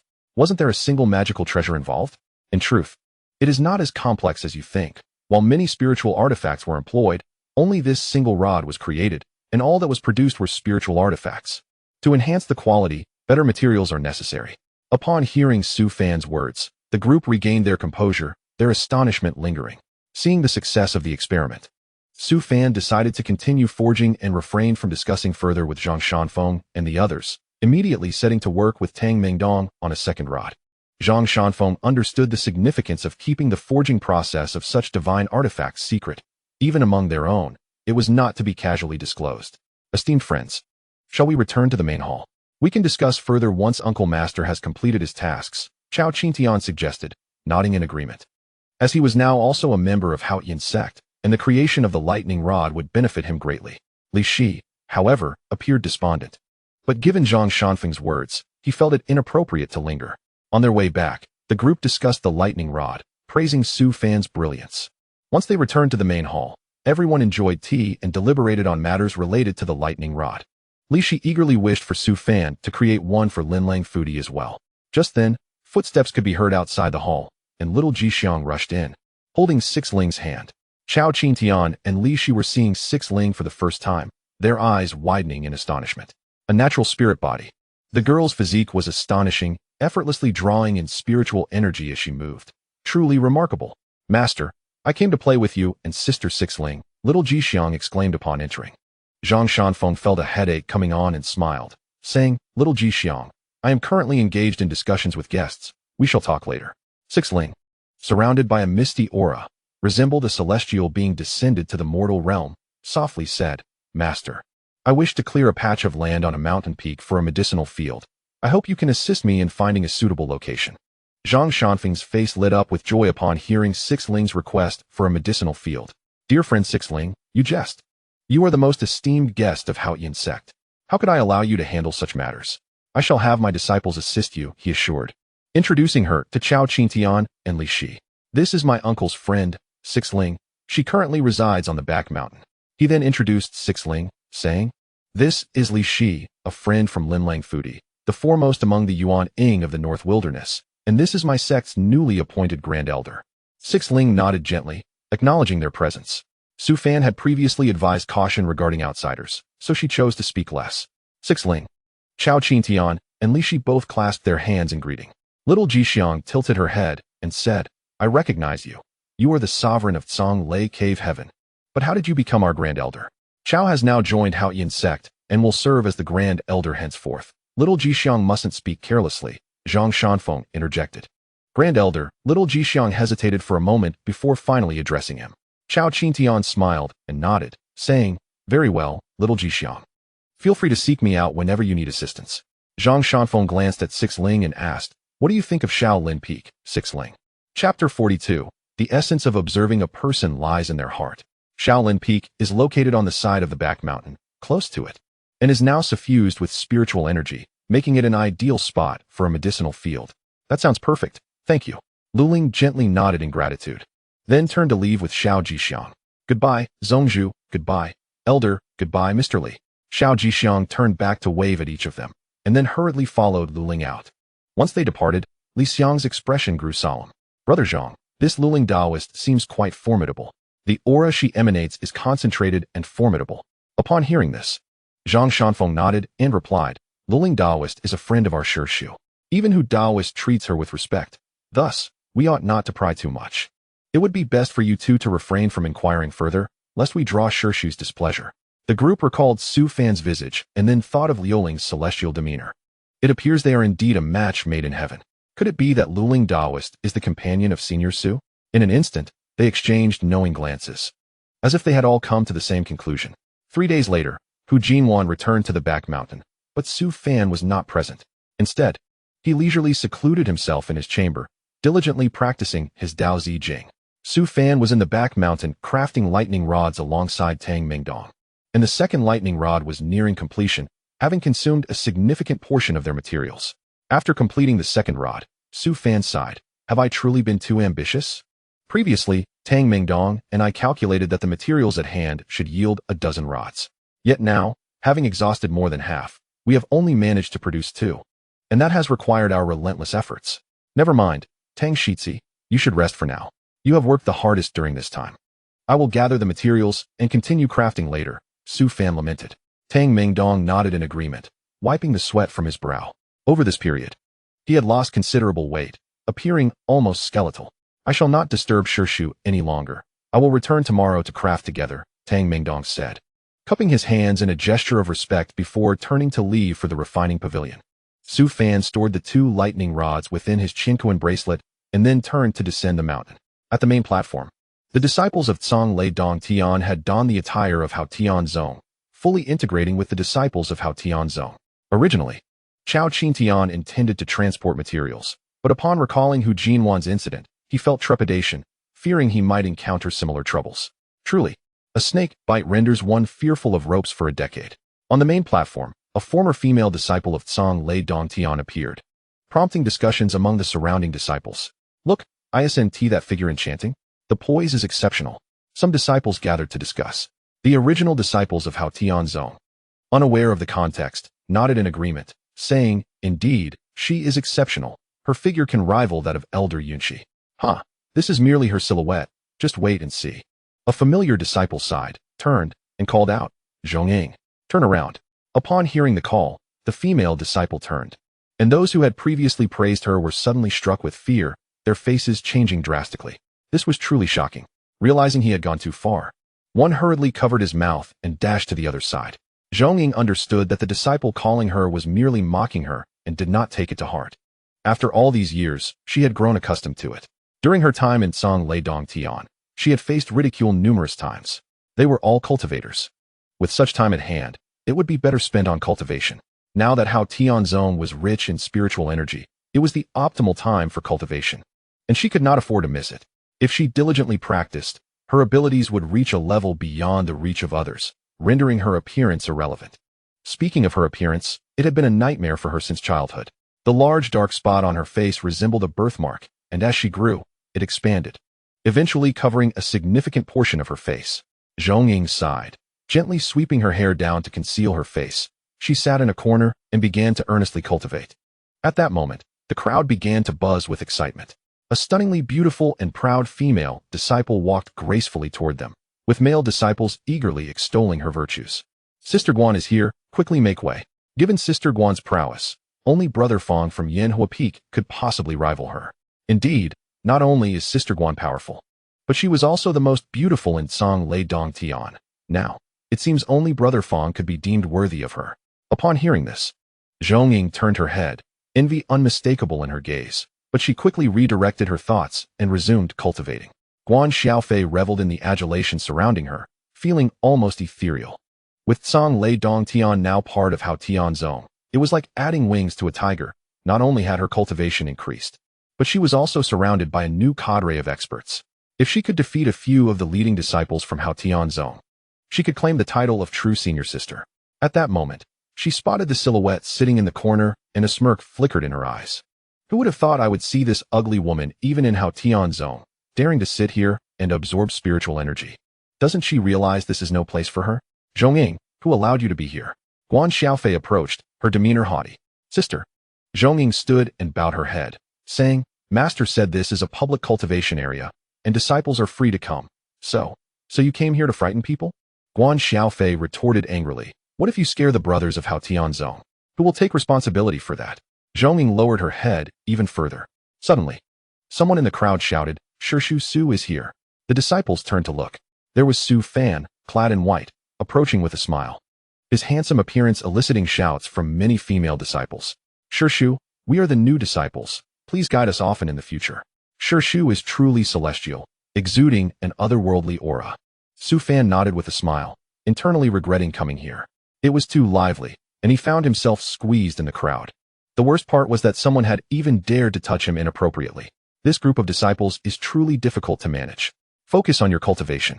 I must head to the main hall, so do not crowd around here, Su Fan said with a stern face, feigning anger. The disciples quickly stepped back, clearing a path. When Guan Xiaofei saw Su Fan, her eyes sparkled with admiration, and she felt an urge to rush toward him. She immediately began adjusting her attire, presenting herself like a fairy. Beside her, Zhongying hurriedly lowered her head into her chest, fearing her appearance might frighten Su Fan. As Su Fan approached slowly, Guan Xiaofei looked at him and softly said, Shishu, greetings. Su Fan responded casually and continued walking. However, after taking a step, he halted. Guan Xiaofei. Shishu has stopped. He must have paused for me. Surely he is impressed by my talent. Why are you looking down? Su Fan suddenly asked. Everyone turned their gaze toward him, yet the female disciple beside him kept her head lowered, almost as if she wished to press her face to the ground. Which puzzled Su Fan. Could it be that my charm has lost its effect? Guan Xiaofei quickly interjected, Shishu, Zhongying is ugly. She keeps her head down to avoid scaring you. Ugly? Su Fan frowned. Lift your head. Upon hearing this, Zhongying buried her head even lower. Zhongying, can't you hear? Shishu ordered you to lift your head. Yes, Zhongying replied softly, slowly raising her head, her clear eyes reflecting a hint of apology. Su Fan looked at her face without a trace of disgust. Instead, he reached out to touch the birthmark on her face, his brow slightly furrowing. Seeing Su Fan extend his hand toward Zhongying's face, the surrounding disciples widened their eyes in shock, as if they had seen a ghost. That dark spot on your face is natural, isn't it? Su Fan inquired. Zhongying gently acknowledged with a soft hum and hurriedly spoke. Disciple's appearance is rather unappealing, which may have startled Shishu. I hope Shishu will not hold it against me. I shall refrain from practicing at the showtai in the future. Su Fan shook his head and replied, You indeed startled me, but not due to your looks. If you prefer not to practice at the showtai, you may go to the back mountain instead. The spiritual energy there is abundant and will benefit your cultivation. The other disciples were bewildered, wondering what was happening. Could it be that Shishu favored women with such unattractive appearances? Shishu, why does she get to go to the back mountain? Guan Xiaofei exclaimed indignantly. Su Fan turned with a smile and explained, the dark spots on her face are a form of curse, likely stemming from her ancestors being afflicted. Once she breaks through to the crossing tribulation stage, she should be able to dispel this curse. Upon hearing this, Zhongying's eyes widened in astonishment, utterly taken aback. If you wish to restore your appearance quickly, it is possible, but it will require the refinement of a medicinal pill to assist, although the curse will remain. Su Fan spoke softly. Now, you may decide for yourself. After a moment of hesitation, Zhongying declared, I want to break through to the crossing tribulation stage. Her eyes were filled with determination, prompting smiles from many of the surrounding disciples. Do not be disheartened by your appearance. Sometimes, being attractive is not an advantage. What truly matters is the heart. If the heart is ugly, then even the most beautiful face is but a facade. Su Fan patted Zhongying's shoulder and said, All right. You all continue your cultivation. Zhongying, go to the small courtyard in the back mountain and find a plump fellow. And tell him I sent you to the main hall. Thank you, Shishu. I will certainly remember your teachings. Zhongying exclaimed with excitement as she knelt in gratitude. Su Fan did not elaborate further and slowly walked toward the main hall. Zhongying did not rush to leave. Instead, she remained rooted in place, gazing at Su Fan's retreating figure, thinking how fortunate she was to have endeared herself to Shishu. Keep your voice down. Shishu possesses terrifying strength. His cultivation at the 11th level of Qi refining is merely a facade to connect with us disciples. Shishu is indeed a good person. What should I do if I also wish to cultivate in the back mountain? Isn't that simple? There is a secret realm in the back mountain. You could cultivate there as well. Brother Fong and the others are inside.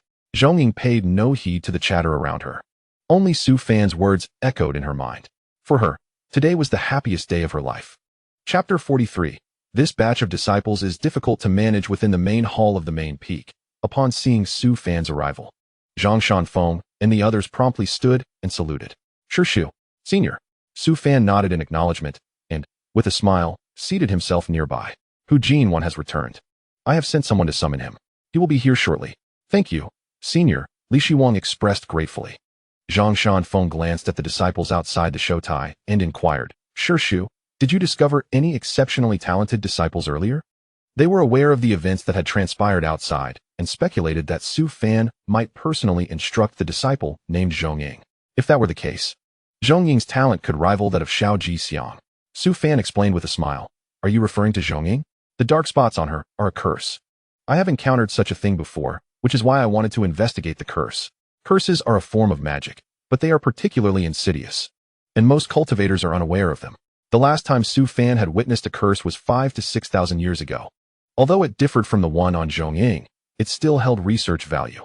He had seen a powerful cultivator inscribe a curse onto a formation, significantly enhancing its potency. If he could replicate that, the safety of the crossing tribulation formation would be greatly increased.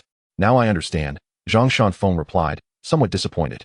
I had thought Zhongying was exceptionally gifted. Su Fan smiled and clarified, I did not say she lacked talent. Curses inherently suppress one's abilities, in addition to stifling power. They also repress talent. The others were taken aback, pondering if Zhongying's talent was indeed considerable. Shu, Chao Qin Tian interjected, I recall Zhongying. When she entered Maitsong Lei Dong Tian, she possessed a 5-rank water spiritual root and was diligent in her cultivation. If her talent is truly suppressed, then she must at least possess a 9-rank water spiritual root. Su Fan replied nonchalantly, a 9-rank water spiritual root. The attendees were astonished. Spiritual roots signify a cultivator's future potential. They themselves possessed 7-rank spiritual roots and harbored hopes of reaching the crossing tribulation realm. A 9-rank spiritual root was exceedingly rare. None of them had ever encountered one. The emergence of such a superior water spiritual root within their sect indicated a certain path to immortality. Shu, why not gather the disciples and reassess their talents?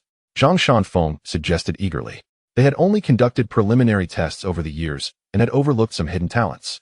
Upon hearing Su Fan's words, it seemed that many among the current disciples possessed exceptional talents. Su Fan nodded. You may handle it as you see fit. I will not interfere. Treat your disciples well. Do not neglect ordinary disciples due to their lack of talent. Sometimes they may prove stronger than those with extraordinary gifts. Zhang Shanfeng bowed. Your teachings will be etched in my heart. At that moment, a plump figure flew in from outside. It was Hu Jinwan. Upon entering, Hu Jinwan exclaimed, Fangu, there you are. I thought the back courtyard was empty. The matters you asked me to handle are complete. That place is indeed a treasure trove of fortune. Oh, these faces seem familiar. Have we met somewhere? As Chao Qin Tian and Li Shiwang recognized Hu Jinwan, their expressions soured. This rotund individual had pilfered from them. You, a Qi outburst stage cultivator, could have simply taken it. Why resort to such underhanded tactics? Recording it with a shadow stone no less. Truly disgusting. Su Fan replied calmly. Of course you seem familiar. I sent you to assess the feng shui. And you ended up stealing something meant for me while employing the methods I taught you. Hu Jinwan protested. Is this a coincidence? I stole from 2 groups. And both turned out to be our own people? Fangu, let me explain. I had no idea they were our own. If I had known, I wouldn't have dared to touch anything. Hu Jinwan hurriedly defended himself. Su Fan interjected. No need for explanations. You decide how to handle this. Chao Qin Tian is now the Grand Elder of our Haotian Sect. You will certainly encounter him in the future. Upon hearing this, Hu Jinwan quickly glanced at Chao Qin Tian and Li Shiwang. He then produced all the items from his Qinquan bag, and feeling it was insufficient, he added some of his personal treasures. Gentlemen, this was all a misunderstanding. I assure you, I did not touch a single one of these items. Please check for yourselves. Hu Jinwan continued. Since Fangu has said they are our own, I will offer some of my possessions as a gesture of goodwill. If you ever need anything, feel free to come to me. I will ensure it is taken care of. He cast a glance at Su Fan, seemingly awaiting his approval. Observing the materials Hu Jinwan presented, Su Fan couldn't help but smile slightly. With such an abundance of items, he could refine several more lightning rods. Hu Jinwan indeed possessed a wealth of treasures. Hu Daoyu, you are too kind. Since it is a misunderstanding, we certainly will not press the matter further. These items were originally intended for Senior Su, so your possession of them ultimately leads to the same conclusion. We merely hope that in the future, You refrain from utilizing such methods. Chao Qin Tian and Li Shiwang joined in the laughter, as they too found themselves powerless against Hu Jinwan. The individuals present have generously shared their prized possessions, and should they continue their discourse, it might come across as mere quibbling. Thus, it is best to conclude on a high note. Hu Jinwan chuckled heartily, stating, "All right, in the future, should you require assistance, do not hesitate to seek me out, and I shall handle matters for you." With that, he stowed his belongings into the Qinkuan ring and handed it over to Su Fan. Su Fan raised an eyebrow and remarked, "Hu Fatty, you seem to possess quite a number of Qinkuan rings."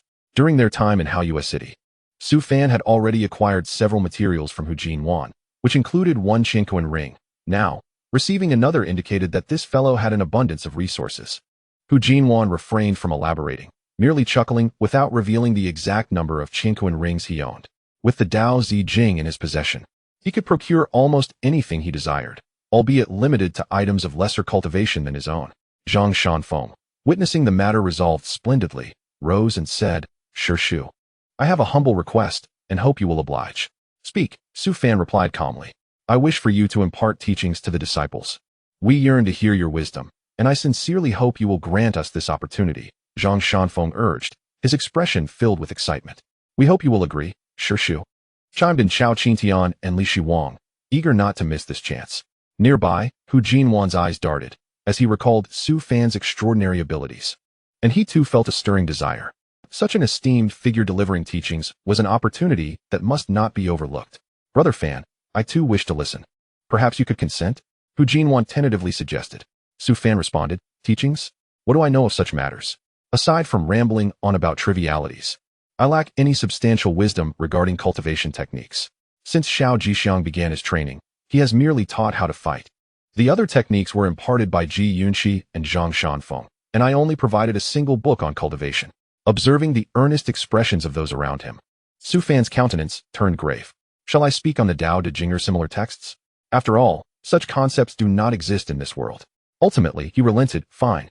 I shall give a discourse. You may select a date." Zhang Shanfeng quickly interjected, "No need to choose a date. Today is an auspicious day. I have foretold it to be so. Snow has ceased, and the winds are still, a sign of great fortune." Su Fan remarked, "Goodness, you are quite thorough. This generation of disciples is indeed challenging to guide." "Very well, then, let it be today," Su Fan acquiesced. Smiles appeared on their faces as Zhang Shanfeng was the first to step outside the grand hall, likely to summon the sect's disciples and elders. Soon, the entire Haotian Sect resonated with the sound of a bell, deep and powerful, echoing continuously. "The Lingming bell? Why would it sound at this time?" one disciple inquired.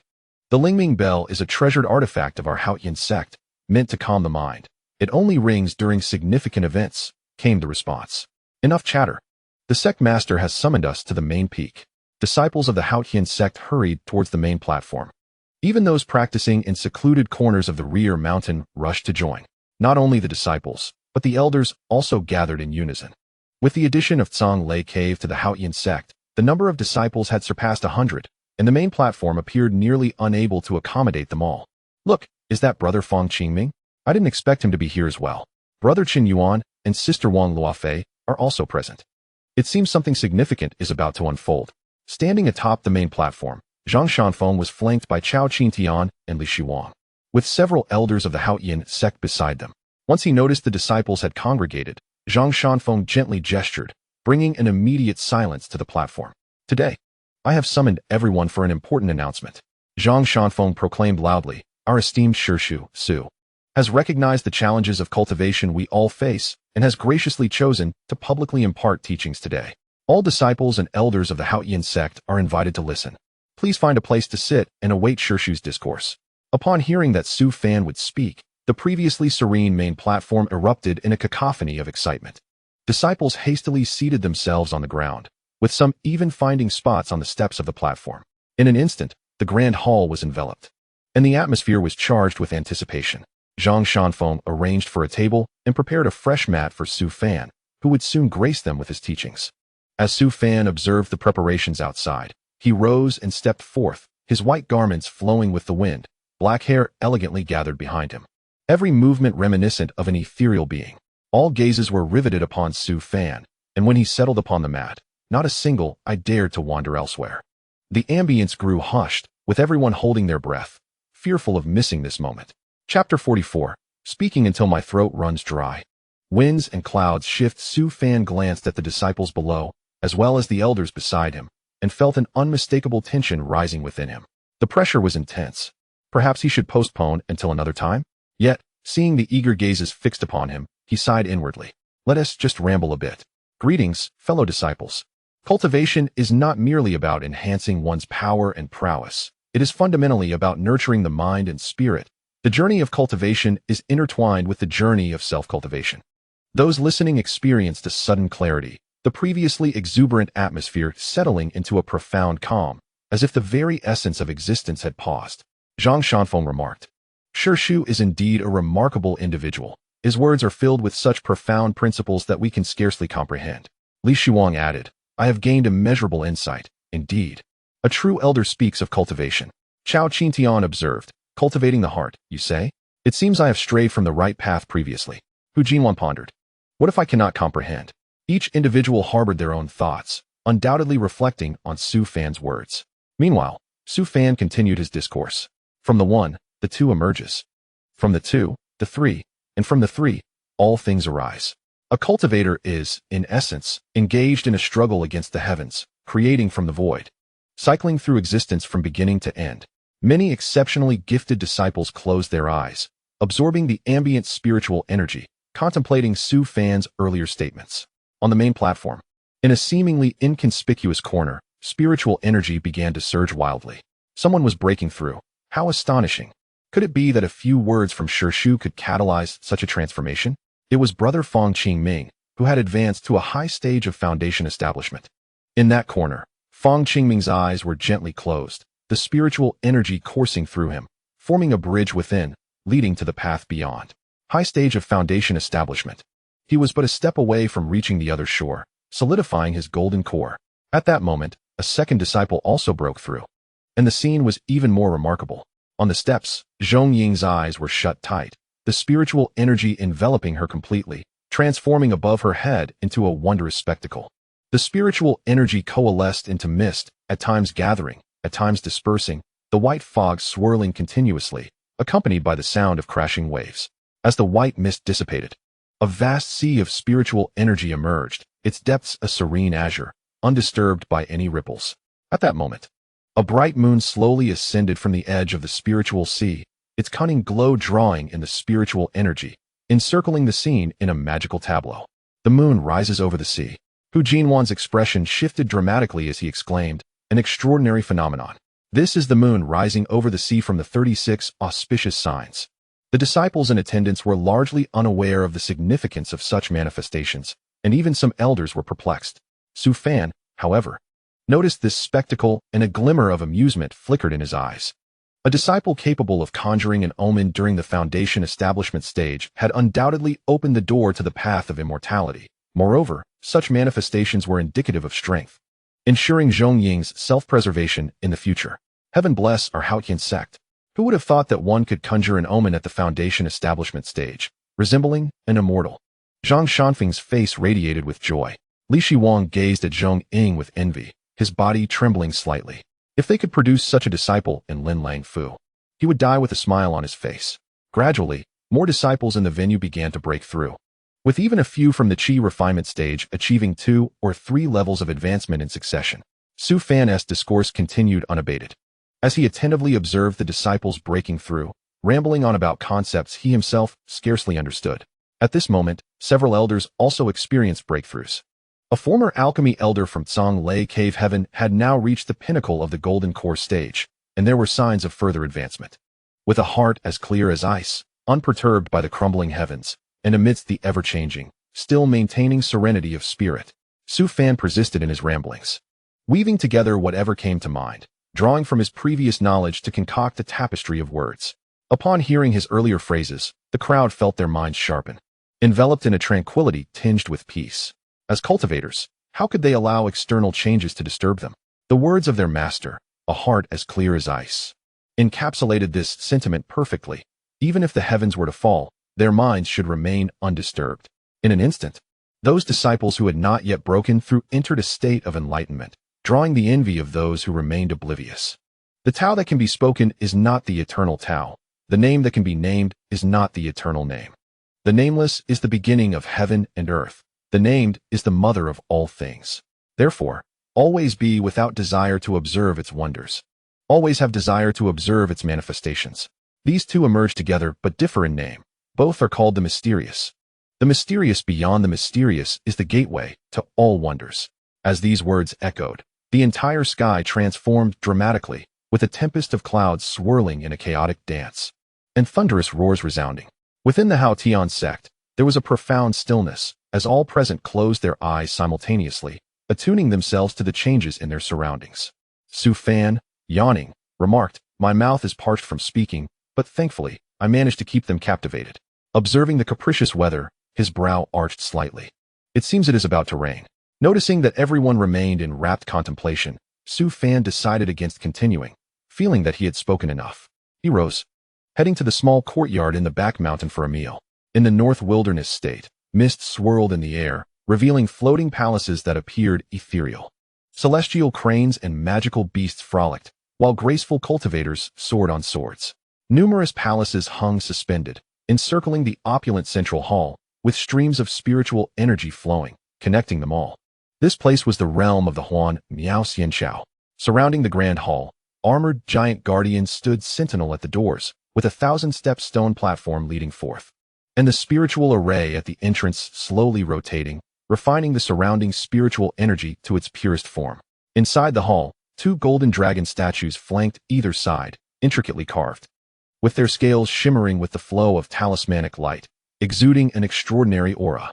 Opposite the dragon heads, an obsidian dragon chair adorned with 13 5-grade spirit beads stood prominently. The Empress, seated upon the chair, surveyed the world with an imperious gaze, her resplendent red robe embroidered with phoenixes, radiating an array of colors. Below, a white-robed old scholar stood on a crimson silk mat, clutching a palm-sized turtle shell, his expression one of astonishment. "Your Majesty, the recent disturbances are related to the one-line sky, but I cannot ascertain the specifics," the old scholar sighed, revealing that his celestial calculations had left the turtle shell riddled with cracks, rendering further divination impossible. "One-line sky?" The Empress's voice was cold, her gaze piercing through the outer sky, a flicker of unusual color flashing in her eyes. With a sight that could pierce 1,000 miles, she reached the one-line sky. The North Wilderness was rumored to harbor 3 forbidden zones, all places not to be trifled with by cultivators: Haoyu City, One-Line Sky, and Haotian Sect. Haoyu City was associated with the Tian Fu Xian Ruin and harbored formidable beings. It was said that a mysterious entity guarded it. One-Line Sky, a chasm dividing the North Wilderness, posed a perilous obstacle for any cultivator above the composite body realm attempting to traverse it. Those who fell would plunge into the Silver River below, known as the Weak Water River by nearby residents. Anyone who fell into the Weak Water River would find it nearly impossible to ascend again. Lastly, the Haotian Sect was a legend of the North Wilderness, its location a mystery, known only to a select few. The Haotian Sect had existed for a millennium, its cultivators shrouded in secrecy, rarely revealing themselves to outsiders. The disturbances now emanating from the other side of the one-line sky would likely prove challenging for the Huan Miao Xianchao to investigate. Dispatch Feng Wuqing to investigate, but caution him regarding the waters of the Weak River, the Empress commanded solemnly. There are other cultivation sects beyond the one-line sky. Instruct Feng Wuqing not to provoke them, and to tread carefully amidst the primordial anomalies. He need only ascertain the nature of the disturbances. Understood, the white-robed old scholar replied, and gradually exited the grand hall. As he departed, a golden-armored guard flew in. Commander Lin sent urgent news. The golden-armored guard knelt, raising above his head a small jade tablet that hovered in the air. The Empress beckoned with a gentle gesture, and the jade tablet flew into her palm. With a flick of her jade fingers, its contents were revealed, and the tablet promptly turned to ash. Interesting. The Wuji sect has actually summoned that little sword immortal from seclusion. It seems they intend to send him towards the one-line sky, she remarked coldly. Inform Lin Mantian not to leave the Wuji sect, and to keep a close watch on those old sword servants to prevent any untoward actions. Understood. The golden-armored guard responded and swiftly vanished in a flash of golden light. Once alone, the Empress sighed deeply, her gaze lingering on the radiant sky outside. Su Fan, did you not claim to be from the Haotian Sect? What is the true nature of this ancient sect? Was it truly you who burned paper outside Haoyu City? The hall fell into an eerie silence, and soon after, several golden-armored guards arrived, reporting on the movements of various major powers. In an instant, the entire North Wilderness buzzed with activity. Meanwhile, the instigator of this commotion sat contentedly in his small courtyard, savoring a bowl of ordinary Yangchun noodles. Beside him, Xiao Jixiang and Huang Shui-ping chatted about mundane matters, eliciting continuous laughter from Lu Ling across the table. "Was that disturbance caused by you?" Lu Ling suddenly inquired. Su Fan blinked in surprise, responding with confusion. "Disturbance?" Lu Ling pointed to the sky, as if referring to the relentless thunderclaps. "Is it not about to rain? It's natural for rain to come. A mother marrying off her daughter is just as normal." Su Fan replied, oblivious to the fact that his words had triggered a shift in the heavens, perceiving it merely as an ordinary occurrence. Lu Ling shook her head. "No? I sense a dangerous aura descending, and the source lies within you." As an immortal herb, she was particularly attuned to such perilous energies, especially those that lingered nearby. Su Fan waved his hand dismissively, chuckling. "What is the big deal?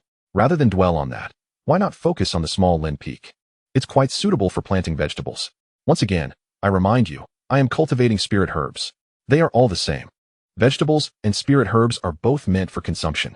Scram. Chapter 45. The demolition of the cultivation world on the 26th day of the cold moon, with winds ceased. It was a suitable day for long journeys. In the back mountain courtyard, Su Fan gathered materials, giving nearly everything unnecessary to Tang Mingdong. Hu Jinwan sat at the door reading the Dao Zi Jing, having fully grasped its contents, all thanks to Su Fan. Previously, during Su Fan's discourse, nearly everyone in the Haotian Sect had experienced a surge in their cultivation, with 3 disciples reaching the golden core stage in one instance. Chao Qin Tian had even broken through to the Yuaning realm, expressing profound gratitude to Su Fan. Now, the Haotian Sect was filled with foundational disciples, with those in the Qi refinement stage surpassing the 7th level, all entering the hidden chambers to solidify their cultivation. Hu Jinwan initially struggled to comprehend, yet he gradually began to grasp the subsequent discourse. The teachings imparted by Su Fan closely resembled the contents of the Dao Zi Jing, proving beneficial to him. Presently, he had ascended to a high level of cultivation, having reached the out-of-body stage, and was well known within the Haotian Sect. "Brother Fan, let us venture outside. I feel as though I might wither away from idleness," Hu Jinwan murmured, observing Su Fan as he organized his belongings. Being inherently restless, he found it preferable to stir up trouble outside rather than remain idle within.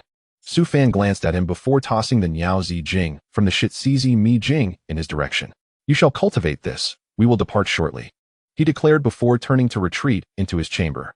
Hu Jinwan stared at the Niao Zi Jing in his hands, momentarily stunned. What was this? Was Su Fan expecting him to master the entire Shizizi Mi Jing? Upon opening the Niao Zi Jing, he became completely captivated, internally exclaiming that this scripture was tailored for him. Each volume of the Shizizi Mi Jing possessed its unique marvel, while the Niao Zi Jing was specifically designed for evasion. With swiftness, no spell shall find its mark. As long as one is fast enough, no technique could ever strike them. Engrossed in the text, Hu Jinwan's pace of reading slowed down, savoring each word and phrase. Su Fan, having changed his attire, emerged to find Hu Jinwan lost in thought and chose not to disturb him. He too wished to impart the Shizizi Mi Jing to the disciples of the Haotian Sect. Yet regrettably, none had managed to grasp even the fundamentals. Rather than squander time, it would be wiser to leave a guardian spirit for the sect. Since Hu Jinwan had previously studied the Dao Zi Jing, it would be effortless for him to delve into the subsequent scriptures. If possible, Su Fan was curious to witness how powerful Hu Jinwan would become after mastering the entirety of the Shizizi Mi Jing. Very well. Let us examine the surroundings as we proceed. Lead me to the Fengshui mountain range, for I must prepare, Su Fan urged, awakening Hu Jinwan as they made their way toward the main hall. This outing involved not only him and Hu Jinwan. The materials for the Tsang Lei Dantian had yet to be delivered, and it was an opportune moment to retrieve them. Chao Qintian, upon learning of the departure, felt a tinge of reluctance. In recent days, he had reaped significant rewards, having finally broken through to the coveted Yuaning realm. Opportunities such as these are rare and fleeting. This time, Hu Jinwan and I will explore the mountains while you and Yunfu attend to the Tsang Lei Dantian. Su Fan spoke slowly. Rest assured, Master Uncle, I shall retrieve all subsequent materials, Chao Qintian replied with a smile. They embarked aboard the Yunfan, with Hu Jinwan covertly perusing the Niao Zi Jing, warding off any approaching individuals with his piercing gaze. Su Fan stood at the edge of the Yunfan, surveying the sprawling mountains and clustered homes below, his expression betraying no emotion. Have you grown accustomed to this? Perhaps, came Hu Jinwan's reply. The Shuesha mountain range was renowned for its base covered in white sand, yet regrettably, this sand was unsuitable for refining qi, causing cultivators to overlook it. Upon disembarking from the Yunfan, Su Fan bid farewell to Chao Qingtian and Yunfu before heading toward the Shuesha mountain range. At this juncture, Hu Jinwan tucked the Niao Zijing away and led the way. Brother Fan, this cursed place is inhabited by mundane folk, and they are rather peculiar, almost frighteningly enthusiastic. Hu Jinwan elaborated as they walked. Enthusiastic? What do you mean? Su Fan inquired, puzzled. It's hard to explain, but once we arrive at Shaohan village, you will understand. Hu Jinwan replied, pointing toward the distant smoke rising from the houses. A cluster of homes stood together, with figures bustling about and numerous terraced fields surrounding them. Su Fan and Hu Jinwan soon arrived at the village entrance, where a stone tablet stood prominently. Shaohan village. Children were frolicking nearby, while several elderly men sat on chairs, basking in the sun, amidst the constant clamor of crowing roosters and barking dogs. Noticing Su Fan and Hu Jinwan's arrival, the children promptly dashed inside, exclaiming, "An immortal has come! An immortal has come!" Hu Jinwan chuckled. Brother Fan, keep your eyes peeled. These folks are certainly peculiar. With that, he took a cautious step back, as if apprehensive of what might ensue. Suddenly, the elderly men opened their eyes wide, sprang from their seats, and hurriedly approached Su Fan with quickened steps. The doors of the homes swung open, and men, women, and children alike emerged with beaming smiles. Bring over some eggs, quickly. Lao San, fetch the freshly boiled corn. We must treat our esteemed guest properly. Finally, a worthy immortal has arrived. We have long awaited your presence. The villagers' fervor was palpable, with nearly everyone clutching offerings. Eggs, corn, wild fruits. Su Fan's expression shifted to one of bewilderment as he realized the villagers must have misunderstood something. The first to approach was a white-haired matron who, upon glancing at Su Fan and Hu Jinwan, hastily attempted to kneel. Su Fan, quick to react, supported her, exclaiming, "Please, there is no need for such formality. Oh, you are indeed a noble immortal." The matron smiled broadly, her wrinkled hand patting Su Fan's. "Please, come in. Our Shaohan village is humble, and we hope you do not find it lacking." Hu Jinwan chimed in from behind. "I told you, elder, this time you must believe me. This esteemed guest is our sect's master uncle, immensely capable." The villagers all wore expressions of contrition, apologizing for their previous misjudgments. And Hu Jinwan and Su Fan proceeded into Shaohan village. The villagers eagerly presented their offerings, with some even attempting to stuff items into Su Fan's arms, fearful that their contributions might not suffice. Su Fan was taken aback by the villagers' enthusiasm. He had previously visited Yueyao village and was aware of the mundane folks' attitudes toward cultivators. The villagers here were entirely different. Their demeanor towards cultivators was not only one of reverence, but also familiarity. A village of such openness? Hu Jinwan laughed. Brother Fan, did you ever expect to find such a village among the mundane? Su Fan nodded, yet his mind began to swirl with questions. The more fervent their welcome, the more it seemed unusual. Surely, they had something to discuss. After exchanging pleasantries, Su Fan maintained his smile while stowing the offerings in his Qinquan ring, eliciting astonishment from the villagers. Truly, as expected of an immortal, such abilities are indeed marvelous. My family S. Hua shall also pursue cultivation, and then life will surely improve for everyone. Listening to the villagers' chatter, Su Fan silently speculated on their motives. Did they wish for their children to pursue cultivation? The matron interjected with a smile. Immortal, may I inquire what price you intend to offer? Price? What do you mean? Su Fan responded, perplexed. The villagers were momentarily taken aback by his ignorance. The matron continued, Immortal, you may not be aware, but our location possesses exceptional terrain, making it an ideal site for cultivation. You understand cultivation? Su Fan asked, astonished.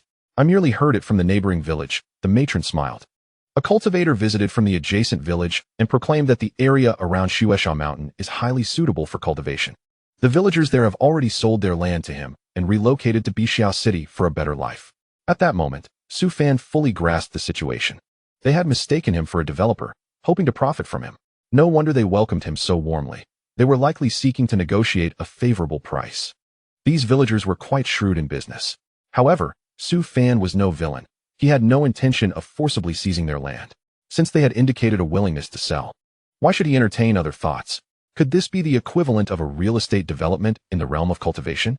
Uncertain of the price they desired, Su Fan inquired with a smile. Upon hearing this, the crowd eagerly turned their attention to the old matriarch, for she was the village chief. The old woman nodded with a smile, saying, "There is no rush. Fellow immortal, why not take a look at the terrain here? You may explore the entire mountain range." Her intention was to buy time, allowing Su Fan to inspect the area while they discussed the price among themselves. Su Fan was well aware of their thoughts. "If that is the case, I shall take a look first. Please have a seat, my fellow villagers. My companion and I will return shortly after our tour." He signaled to Hu Jinwan to accompany him up the mountain. The old matriarch quickly interjected, "Please wait a moment, fellow immortal. I will have someone guide you, which will save you considerable effort." She gestured to a dark-skinned man, indicating he should follow Su Fan and his companion. The villagers were content to wait. But as Su Fan and his companion departed, their enthusiasm began to wane. "Thank you," Su Fan said with a smile. He then followed the man as they ascended the mountain. Once they left, the old matriarch turned to the nearby villagers and asked, "These two immortals seem interested. How much do you think we should ask for? I've heard that in Xia City, there are shops that exchange stones for immortals. Should we request that kind of stone? Those are spirit stones. The neighboring village received 10 spirit stones for theirs. I believe we could ask for 11. That may be problematic. What if the two immortals find it too expensive? We haven't sold any yet, and they might negotiate down." Listening to the villagers' discussion, the old matriarch replied sternly, "All right, I believe we should indeed ask for 11 spirit stones. After all, our village has a longer history than the neighboring one, and 11 stones could sustain our village for several generations." As Su Fan and Hu Jinwan ascended the mountain, the guiding man enthusiastically praised their surroundings, leaving Su Fan at a loss for how to respond. When they reached the summit, the breathtaking view spread before them. "Indeed, this place is remarkable," Su Fan acknowledged. Hu Jinwan chuckled, "Rest assured, Brother Fan, the feng shui I have chosen will undoubtedly yield no issues." The guide pointed to a desolate village at the foot of another mountain, saying, "That is the village purchased by the previous immortal. From here, you can see its entirety." Upon hearing this, Su Fan and Hu Jinwan turned to gaze downwards. At the base of the mountain, the atmosphere was grim and lifeless, devoid of any vitality, even emanating wisps of demonic energy. "Strange," Hu Jinwan remarked, surveying the village and surrounding mountains, his expression shifting dramatically. "Damn it, someone has disturbed the feng shui here." Su Fan turned to Hu Jinwan, perplexed by his statement. He lacked understanding of feng shui and would require further explanation from Hu Jinwan. "This is a naturally occurring square gourd formation, excellent for feng shui. Even a powerful cultivator would choose this place for burial." Hu Jinwan explained solemnly. "However, the square gourd formation has a significant flaw. If its internal feng shui is tainted, even a trace of spiritual energy, within a century, it becomes a site of calamity." The guide, hearing this, mistakenly assumed Hu Jinwan was attempting to negotiate the price down, and quickly retorted, "Fellow immortal, you cannot speak so lightly. That village was purchased by another immortal. The feng shui is undoubtedly good. It was good before, but not anymore." Hu Jinwan snapped. "That scoundrel is a demonic cultivator who seeks to break through using this feng shui site. He likely understands some principles of feng shui as well." Su Fan narrowed his eyes slightly and smiled. "Interesting. It seems we must pay this demonic cultivator a visit." He then turned to the guide and instructed, "Please return to your village chief and inform him that I have purchased this land. You may begin to pack your belongings in preparation for departure, and I will return shortly to settle the payment."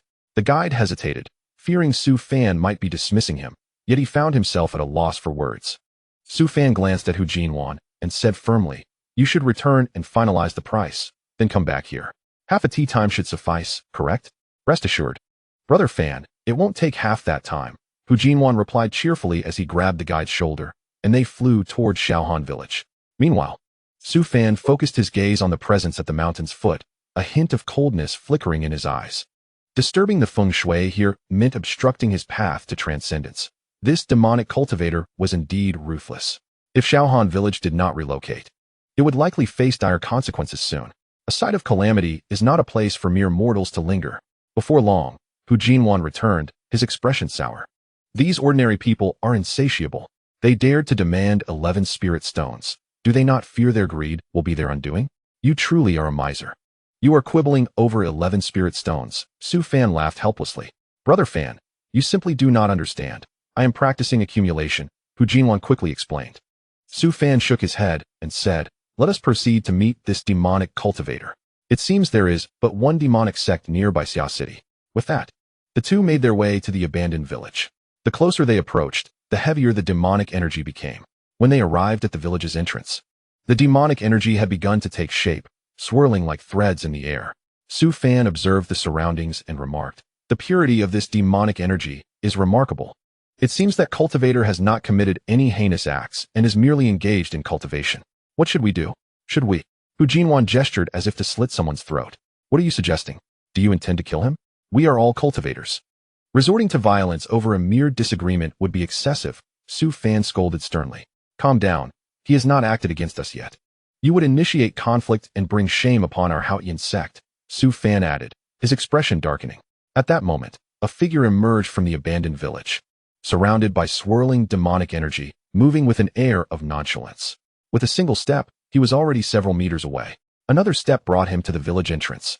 Employing the technique known as shrinking the ground to an inch, Su Fan was taken aback by the cultivator's abilities, realizing his sect possessed substantial depth. At the entrance, a peculiar young man fixed his gaze on Su Fan and Hu Jinwan, his eyes particularly wary as they fell on Hu Jinwan. Despite being at the early stage of the nascent soul realm, he could not discern the true cultivation of this rotund figure. This situation typically points to two possibilities. Either the other party has trained in a technique to conceal their power, or they are significantly stronger. However, he leaned toward the former, as he was acquainted with many cultivators from nearby sects and had never heard of a formidable rotund expert. As for Su Fan, being at the 11th level of Qi refinement, he dismissed him as inconsequential. "Fellow Taoists, may I inquire what brings you to my cultivation ground?" the peculiar young man asked, his tone laced with suspicion. Su Fan smiled and replied, "I am Su Fan, and this is Hu Jinwan. May I ask for your name, fellow Taoist?" "I am Lu Run of the Ji Yuan Hall," the peculiar young man responded coldly. Upon hearing his name, Su Fan thought to himself, as expected, the only demonic sect nearby Xia City is Ji Yuan Hall. The rest are scattered cultivators without proper cultivation techniques. Moreover, such scattered cultivators would not produce this level of pure demonic energy. Su Fan replied with a smile, "Fellow Taoist Lu, I have heard that this place has been purchased by you. I wonder if you might consider selling it to us. We can negotiate a fair price." Lu Ren's expression shifted slightly upon hearing Su Fan's proposal. "You too should leave. This is my cultivation ground, and I cannot possibly relinquish it." He had specifically chosen this location for its feng shui, a square gourd formation that is rare and invaluable. Missing this opportunity would mean losing it forever. Su Fan shook his head and said, "Fellow Taoist, there is no need to be hasty. Everything is negotiable, is it not? We genuinely require this location, and it is imperative that the feng shui remains untainted. I hope you can reconsider. You may leave. I will not compromise," Lu Ren replied, shaking his head. Seeing this, Su Fan sighed. "What do we do now? Must we truly resort to violence?" Hu Jinwan immediately exclaimed, "Hey, did I give you face? This place was first marked by me. You little brat not only took advantage of the situation, but now you dare to be stubborn here? Want to make a move? You should weigh your own capabilities." Lu Ren let out a cold snort, releasing his Yuan Ing realm aura, which pressed directly towards Su Fan and Hu Jinwan. Su Fan's expression remained calm, as though this aura held no intimidation for him. Hu Jinwan, known for his fiery temper, saw that the opponent had made the first move and decided not to hold back. He gestured with his hand, and a complex seal appeared instantly. Seal. Lu Ren felt an overwhelming pressure descend upon him. His own aura abruptly interrupted. What kind of technique was this? Such a terrifying spell likely indicated that the opponent had a significant background. "Do you believe that I can suppress you here for 100 years? Hu Jinwan spoke in a cold tone. "Fellow Taoist, stop." Lu Ren struggled to hold on, feeling that he could no longer resist this spell, and hurriedly called out. Su Fan turned to give Hu Jinwan a glance, prompting him to withdraw his technique. Lu Ren breathed a sigh of relief, gasping for air. Casting wary glances at Su Fan and Hu Jinwan. "Fellow Taoist Lu, can we discuss this now?" Su Fan asked with a smile. Knowing he was outmatched and unwilling to provoke further, Lu Ren gritted his teeth and replied, "One magical artifact. I will concede this place to you." "Hey, you greedy brat." Hu Jinwan retorted angrily. "I only spent 10 spirit stones to buy it, and now you want a magical artifact? Do you think we are fools?" Hearing this, Lu Ren felt a wave of frustration. He hadn't expected Su Fan and his companion to be aware of this matter. He had spent spirit stones to acquire it, and now it was being claimed by others, which was naturally disheartening. "Just a magical artifact, I'll give it to you now." Su Fan was eager to alter the feng shui here and ascertain the number of lightning rods needed. Thus he wished to avoid wasting time. He tossed a blade-shaped magical artifact directly at Lu Ren's feet, leaving Lu Ren utterly astonished. Have you really obtained a magical artifact? What are you waiting for? Take the item and scram. If it weren't for Brother Fan being here, I would definitely deal with you. Hu Jianwen scolded. Lu Ren collected the artifact and clasped his hands in gratitude, saying, "Thank you. This place is yours from now on." After speaking, he summoned the demonic energy into his sleeves and flew away. Hu Jianwen grumbled, "Brother Fan, why must you be this way? Just eliminate this brat. Who knows what treasures he might have? We are not ruthless cultivators. If we can resolve this peacefully, we should avoid conflict. How can we ascend if we act recklessly?" Su Fan shook his head helplessly. "All right, you restore the feng shui here, and I will scout the surroundings." After speaking, he turned and walked into the distance. His gaze fixated on places suitable for placing lightning rods. 50 rods? That may not be enough. This mountain range would require at least 500 large lightning rods, and the surrounding area would likely need over 1,000 smaller ones. Goodness, this endeavor would surely consume a significant amount of materials. Meanwhile, after leaving, Lu Ren hurried directly to the extreme Abyss Palace, contemplating the situation of the Shuesha mountain range, trading one magical artifact for a location. And his opponents did not even blink. It was likely that the Shuesha mountain range harbored treasures. These two must know they were after something valuable, otherwise, they wouldn't have insisted on the demand. If he reported this to the palace master, he might receive even greater rewards. Since they could produce one treasure, they might be able to produce a second. Such items were rare, and if he could acquire them all, the palace master would certainly bestow him with one. However, who exactly was that plump cultivator? He had not revealed his aura, yet he suppressed him with a single spell. His strength was likely much higher. Was he mid-stage or high-stage yuaning? No matter, regardless of his abilities, before the palace master, he would still have to bow his head. The palace master had only recently broken through to the out-of-body stage. How could a yuaning cultivator contend with that? Chapter 47. Life and Death Crisis at the Extreme Abyss Palace within the Black Mountain Range. A terrifyingly formidable palace stood tall, surrounded by swirling demonic energy. With bones littering the ground, the palace resembled a ferocious beast perched on the cliff, glaring at all surrounding peaks. Before the entrance, two golden core stage lion-shaped demonic beasts roared fiercely, their black fur stained with blood, with iron chains as thick as arms wrapped around their necks. Each roar sent vibrations through the chains, echoing with the sound of steel clashing. Demonic mist enveloped the entire mountain range, signifying its dominion, while nearby cultivators exuded a powerful demonic aura. Upon returning, Lu Ren headed straight for the palace, ignoring the greetings from surrounding cultivators. Inside the palace, a towering figure, 8 feet tall, sat silently on a golden chair, his robe embroidered with fierce black dragons, their claws bared. The demonic energy within the palace was thick as water, and all surrounding cultivators greedily absorbed it. Elder Lu Ren seeks an audience. A low growl echoed from outside the palace, awakening many who were meditating. The palace master, Jing Wenxin, opened his eyes, his pitch-black gaze devoid of life, resembling a long-dead being. "Announce him." A single word slowly escaped his lips, sending chills down the spines of all present, causing the surrounding demonic energy to momentarily stagnate. Lu Ren hurried inside and knelt in the center of the demonic energy. "I report to the palace master that I discovered a treasure land during my excursion, suspected to harbor a treasure." Upon hearing this, Jing Wenxin appeared intrigued and coldly commanded, "Continue." Lu Ren lowered his head and elaborated. "This place lies within the Shuesha mountain range, an area of exceptional feng shui that I had originally occupied. Unexpectedly, 2 loose cultivators arrived. One wielded a strange technique, and I was not his match, thus I had to give up." "Lone cultivators?" Jing Wenxin snorted coldly.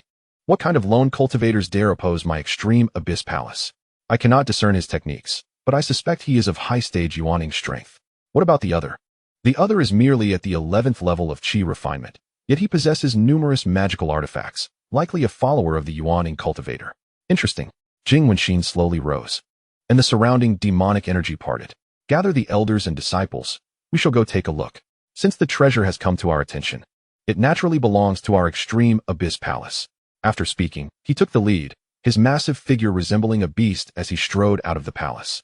In the Shuesha mountain range, Su Fan roughly estimated the number of lightning rods needed, his heart twitching. The previous materials had barely yielded 50 rods. Was it not exceedingly difficult to forge 500? Not to mention the smaller rods, over 1,000. Where would he procure such a vast quantity of materials? Hu Jianwen restored the feng shui here and flew to Su Fan's side, saying, "Brother Fan, it's all set. In a few days, the feng shui here will thoroughly recover." That brat was just a half-wit and did not completely disrupt the arrangement. Su Fan nodded. Let us set up a defensive formation to guard against other cultivators causing trouble. Isn't a defensive formation insufficient? How about I set up a maze formation and a killing formation as well? Hu Jianwen chuckled. Su Fan looked at Hu Jianwen in surprise, saying, you understand formations? I learned it secretly. It's not very impressive. Hu Jianwen replied, pulling out many spirit stones from his Qinquan ring and beginning his preparations. Watching his intricate methods, Su Fan's eyes sparkled with excitement. Bringing Hu Jianwen along was truly a boon. He was indeed an all-around talent. Perhaps I should also set up a maze formation and a killing formation in front of the Haotian Sect? The back mountain might also require one, especially the small Lin Peak's medicinal fields. At that moment, a dense demonic energy surged from afar, carrying an ominous presence, seemingly targeting their location. Hu Jianwen also sensed it, halting his actions and standing up. Hey, that brat is indeed greedy. He even brought others along, including an initial stage out-of-body cultivator. Let us not rush. Let us see what they plan to do, Su Fan replied calmly. Now, this place belongs to them, and if the other party wishes to seize it, they must be prepared to pay a considerable price. Moreover, the strongest among them is merely at the initial stage of the out-of-body realm.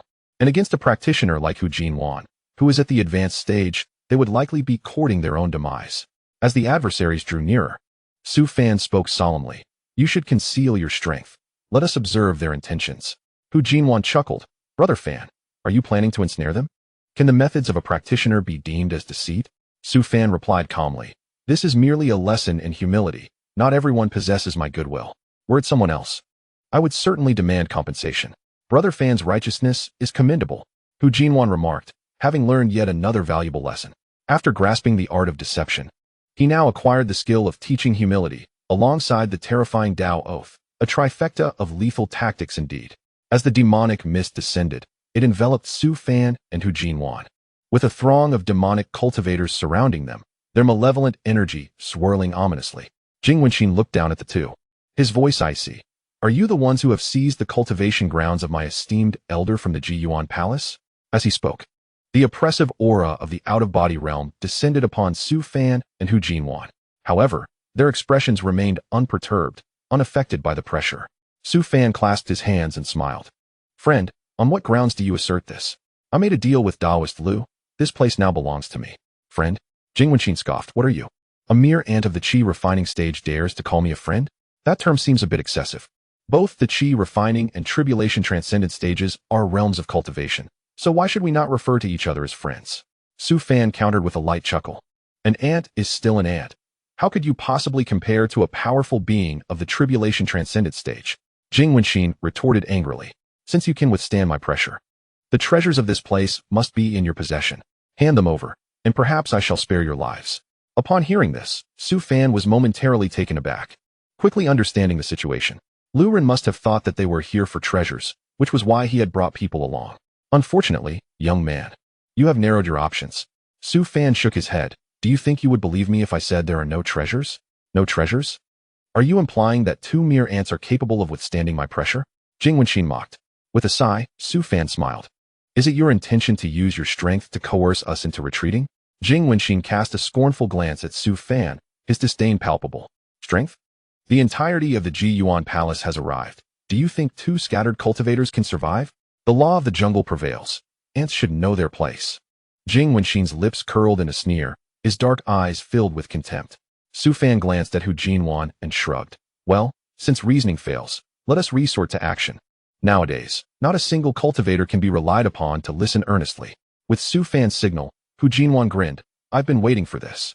With that, the imposing aura of the out-of-body realm swept across the scene. The surrounding spiritual energy surged, and a ghostly white figure began to emerge from Hu Jianwen's body. This figure bore an uncanny resemblance to Hu Jianwen, yet was suffused with an ethereal quality. The primordial spirit has emerged. Jing Wenqin's expression changed dramatically, and the disciples of the Jiyuan Palace collapsed under the overwhelming pressure emanating from Hu Jianwen. You concealed your strength. You are an out-of-body realm practitioner. Jing Wenqin's face turned pale, panic evident in his voice. Su Fan smiled. We never claimed to be of any particular strength. Rather, it is you who has been incessantly belittling us, feeling quite comfortable in doing so. I implore you to cease. Jing Wenqin struggled against the pressure of the white primordial spirit, his voice strained. My uncle is an elder of the Haotian Sect, a formidable being of the spirit-severing stage. Do not force my hand. Hu Jinwan snorted coldly. What of it? Are you trying to leverage the Haotian Sect against me? You misunderstand. My uncle often visits the Ji Yuan Palace to see me. If he discovers that I am injured, would that not create unnecessary trouble for you? Jing Wenqin explained, trying to uphold his tenuous position. The Haotian Sect is not located within this region. It is, in fact, on the other side of the Xian Tian, a gathering place for powerful entities. However, Su Fan was unconcerned about the Haotian Sect's opinions. Would their sect leader truly intervene for the sake of a mere elder's nephew? Hu Jinwan cared even less. He had some renown on the other side of the Xian Tian, and unless they were willing to sacrifice their own cultivation, the Haotian Sect would have to think twice before attempting to apprehend him. As the Tao Oath emerged, would the Haotian Sect merely stand by and watch their precious spiritual swords? Now they wish to call me friend. Su Fan's smile radiated with delight. Jing Wenqin, unable to gauge Su Fan's strength, hesitated to make any further moves. The plump cultivator before him was clearly at the advanced out-of-body stage, exerting firm control over him. Yet this same person showed immense respect toward a cultivator at the Qi refining level. One could only imagine the strength possessed by a Qi refining level practitioner at the 11th layer. Distinguished friends, there has been a misunderstanding. It was all the work of that scoundrel Lu Ren. Jing Wenqin hastily shifted the blame onto Lu Ren. Meanwhile, Lu Ren, suppressed on the ground, wore a distressed expression. He never anticipated that the insignificant figure he had considered would become a crisis for the Ji Yuan Palace. Now, pinned to the ground, he found it exceedingly difficult to speak, and faced with Jing Wenqin's blame, he could only grit his teeth in silence. Su Fan smiled. Since you have come, it would be a shame to leave empty-handed. From now on, you shall remain here to guard the Shuesha mountain range. There are no treasures to be found. I simply require this terrain.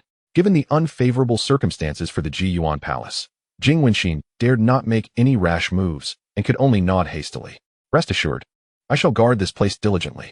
At this point, a scroll of several pages was tossed before him, appearing to contain records of some cultivation techniques. Su Fan spoke slowly. This is the Tao Oath. To prevent any potential leaks, I would appreciate it if you could each take the oath as outlined within. Hu Jinwan's lips twitched as he recalled a certain scene from the secret vault. Jing Wenqin. What? A dozen pages of the Tao Oath? Are you truly practitioners? Hu Jinwan's primordial spirit raised a hand and slapped Jing Wenqin on the back of the head, coldly stating, What are you staring at? Brother Fan is giving you an opportunity. Had it been in the past, you would have long since been transcended. Upon hearing Hu Jinwan's words, Jing Wenqin's expression twitched. Should he take this oath, revenge would become nearly impossible, for the Tao Oath is not something one can casually violate. Hu Jinwan retracted his spirit, chastising. What are you looking at? Hurry up and take the oath. I've got more important matters to attend to. Must you be so ruthless, friend? Jing Wenqin squinted, his eyes wary. What? Are you still trying to use the Haotian Sect to intimidate us? Hu Jinwan snorted. Do not think that just because you are a mere elder of the Haotian Sect, it grants you any leverage. Even if the sect leader himself were to arrive, he must show some respect to Brother Fan. Instantly, Jing Wenqin's expression shifted drastically, astonishment flooding his features as he gazed at Su Fan. What kind of background does this young man possess? The sect leader of the Haotian Sect is a practitioner of the ascension stage, one of the most prominent figures in the cultivation world. Could this young man also be a practitioner of the ascension stage? Or perhaps even a stronger being of the tribulation transcendent stage? Contemplating this, Jing Wenqin dared not speak further and hurriedly picked up the Tao Oath, flipping through its pages. Yet, the more he read, the more his expression darkened. Who penned this Tao Oath? Was such detail truly necessary? How fearful must one be of their identity being exposed? Having seen this document, it would be in his best interest to take the oath quickly, otherwise my esteemed self will personally provide a service of transcendence. Hu Jinwan's expression was far from pleasant. Jing Wenqin realized that escape was futile today and hastily began to publicly recite the Tao Oath. The elders and disciples soon followed suit, joining Jing Wenqin in the oath, their faces pale with terror as they cast fearful glances at Hu Jinwan and Su Fan. After a while, their voices grew hoarse from chanting, until an ancient symbol materialized above their heads, gradually fading away. Only then did the Tao Oath come to a complete conclusion. Jing Wenqin gazed at Su Fan and Hu Jinwan with a sense of desolation, realizing that today marked a complete downfall for him. The millennia of effort invested in the Jiuan Hall had been unexpectedly obliterated in a single day. Su Fan retrieved the celestial oath manual and turned to say, From now on, have someone watch over this place. Ensure that no other cultivators approach. If you encounter any insurmountable challenges, come directly to Haotian Sect. Haotian Sect? Isn't that a minor sect located to the northeast? Jing Wenqin tentatively inquired. Senior, are you perhaps associated with Haotian Sect? Hu Jinwan, with an air of satisfaction, interjected, do not pry into matters that do not concern you. Follow the instructions given by Fan Gu without causing trouble for yourself. Do not forget that your Jiuan Hall has just sworn the celestial oath. Jing Wenqin felt a deep sense of humiliation. With a 1,000-year legacy, the Jiuan Hall had suffered disgrace at his hands. After all his efforts to reach the out-of-body stage, he was subdued by another's primordial spirit. The disparity in their strengths was staggering. Su Fan glanced at Jing Wenqin and smiled. Do not be too disheartened. Perhaps the decision made today is the most prudent for Jiuan Hall. Whether it was indeed prudent, Jing Wenqin could not ascertain. Yet he no longer dared to take any further action. He feared that the Jiuan Hall might no longer fall under his jurisdiction and could potentially become a subsidiary sect of Haotian Sect. Your demonic energy is quite pure. It seems you are indeed a quintessential demonic cultivator. Su Fan presented a manual, saying, considering that you have not committed any heinous acts, I shall grant you this Jiuan Tiangong Daodian as compensation for your trouble. With that, he tossed the manual to Jing Wenqin and resumed arranging the formation with Hu Jinwan. Jing Wenqin examined the manual, his eyes gleaming with excitement. This was the long-lost foundational technique of the Jiuan Hall. To have it manifest at this moment, and under such circumstances, was beyond his expectations. With this technique, his future cultivation would surely advance by leaps and bounds. Senior, how could our Jiuan Hall's technique be in your possession? Jing Wenqin asked, brimming with enthusiasm. Su Fan cast a glance at him and explained. I seem to have received it from someone long ago. The details have faded from my memory. Long ago, Jing Wenqin trembled, his heart surging with tumultuous waves. This technique had been lost since the time of the second Hall Master, and a millennium had passed. If that were the case, it implied that this individual before him had lived for over 1,000 years. Thank you, Senior. I shall remain vigilant here and will not stray. Jing Wenqin promptly declared his stance. Su Fan smiled, feeling immensely satisfied. Another out-of-body cultivator had emerged. The allure of the Su family's deceptive methods was indeed effective. After a series of arrangements, Su Fan and Hu Jinwan completed the formation. Though it was merely a basic defensive array, with the Jiuan Hall's presence, he felt considerably reassured. In the future, he would procure better materials and return to enhance the formation, making it even more robust. Jing Wenqin, ensure that Jiuan Hall keeps a close watch here. Do not recklessly alter the feng shui of this location. Hu Jinwan and I will take our leave. Remember the celestial oath, Su Fan reminded him with a smile. Jing Wenqin withdrew his gaze from the manual, responding earnestly, safe travels, Senior. I will guard this place diligently. Song Lei Dantian. After an extended absence, Song Lei Dantian had become disarrayed. The spiritual veins had not been transported back to Haotian Sect, leaving only a small number of individuals to guard the site while they cultivated. The materials and artifacts in the treasure vault were gathered together, awaiting transport to Haotian Sect. However, Song Lei Dantian was now teeming with people clad in azure robes, with numerous attendants bustling about, either in groups or meditating alone. Meanwhile, the disciples and elders assigned to guard the place were bound and discarded like mere refuse. These disciples gazed longingly at the cultivators, their eyes filled with longing. It had been 3 days since this group invaded Haotian Sect, and they were utterly outmatched, subdued at the first encounter with no chance to resist. At that moment, a young cultivator in azure robes approached, playfully manipulating a sphere of water, his face adorned with a smirk. Zhao Hai of Jinshin Sect was preparing to humiliate them again. It was uncertain how much longer they could endure. Lower your voices, there are many from Jinshin Sect here. Be cautious not to attract their attention. A few nearby individuals quickly departed, fearing to draw the ire of Jinshin Sect. Zhao Hai sauntered over to the bound disciples, taunting, have you made up your minds? Reveal to me the method to open the treasure vault, and this water will be yours. The disciples stared at the sphere of water, their parched lips quivering. They had succumbed to extreme thirst, and even days of fasting could not quell the allure of sweet, clear water. Artsong Lei Dantian has no cowards. You might as well give up, retorted an elder, bloodied and defiant, his eyes aflame with murderous intent. Zhao Hai chuckled. How amusing. Even now, you possess the strength to speak.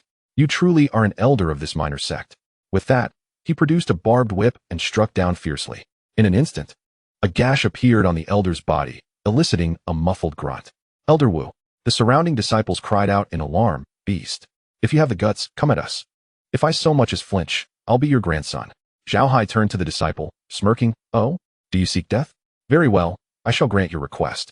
The barbed whip swiftly ensnared the disciple's neck, and in the next moment, blood began to flow from the wound.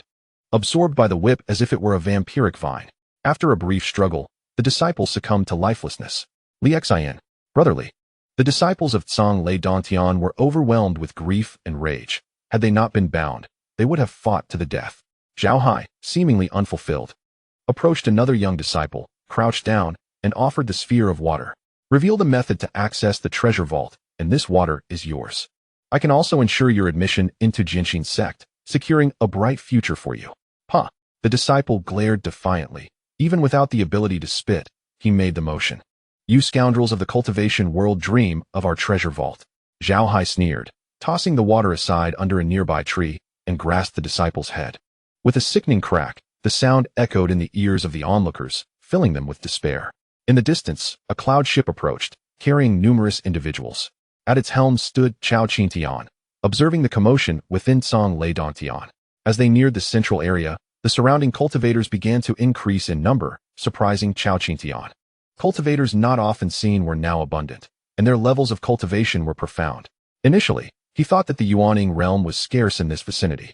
Yet he encountered nearly 100 Yuaning cultivators on his journey, with countless Jindan cultivators as well. Not good. Tsang Lei Dantian has been occupied. Elder Yunfu suddenly exclaimed, prompting many disciples to rush towards the edge of the cloud ship. Chao Qingtian's gaze fell upon the imprisoned disciples, his face darkening with anger. Why have you harmed my disciples? A furious voice rang out from the cloud ship, drawing the attention of those below. Zhao Hai's eyes glimmered with malice as he coldly remarked, it seems the person in charge has returned. The disciples of Tsang Lei Dantian, upon hearing Chao Qingtian's voice, were filled with joy, yet their expressions quickly soured with concern. The strength of these individuals was formidable. It was likely that even Chao Qingtian would not be their match. Your Majesty, retreat. These individuals are not ordinary foes. As the words fell, Zhao Hai struck down with a palm, and the elder who had just spoken was instantly transformed into a mist of blood. The surrounding disciples were left aghast, their eyes wide with horror.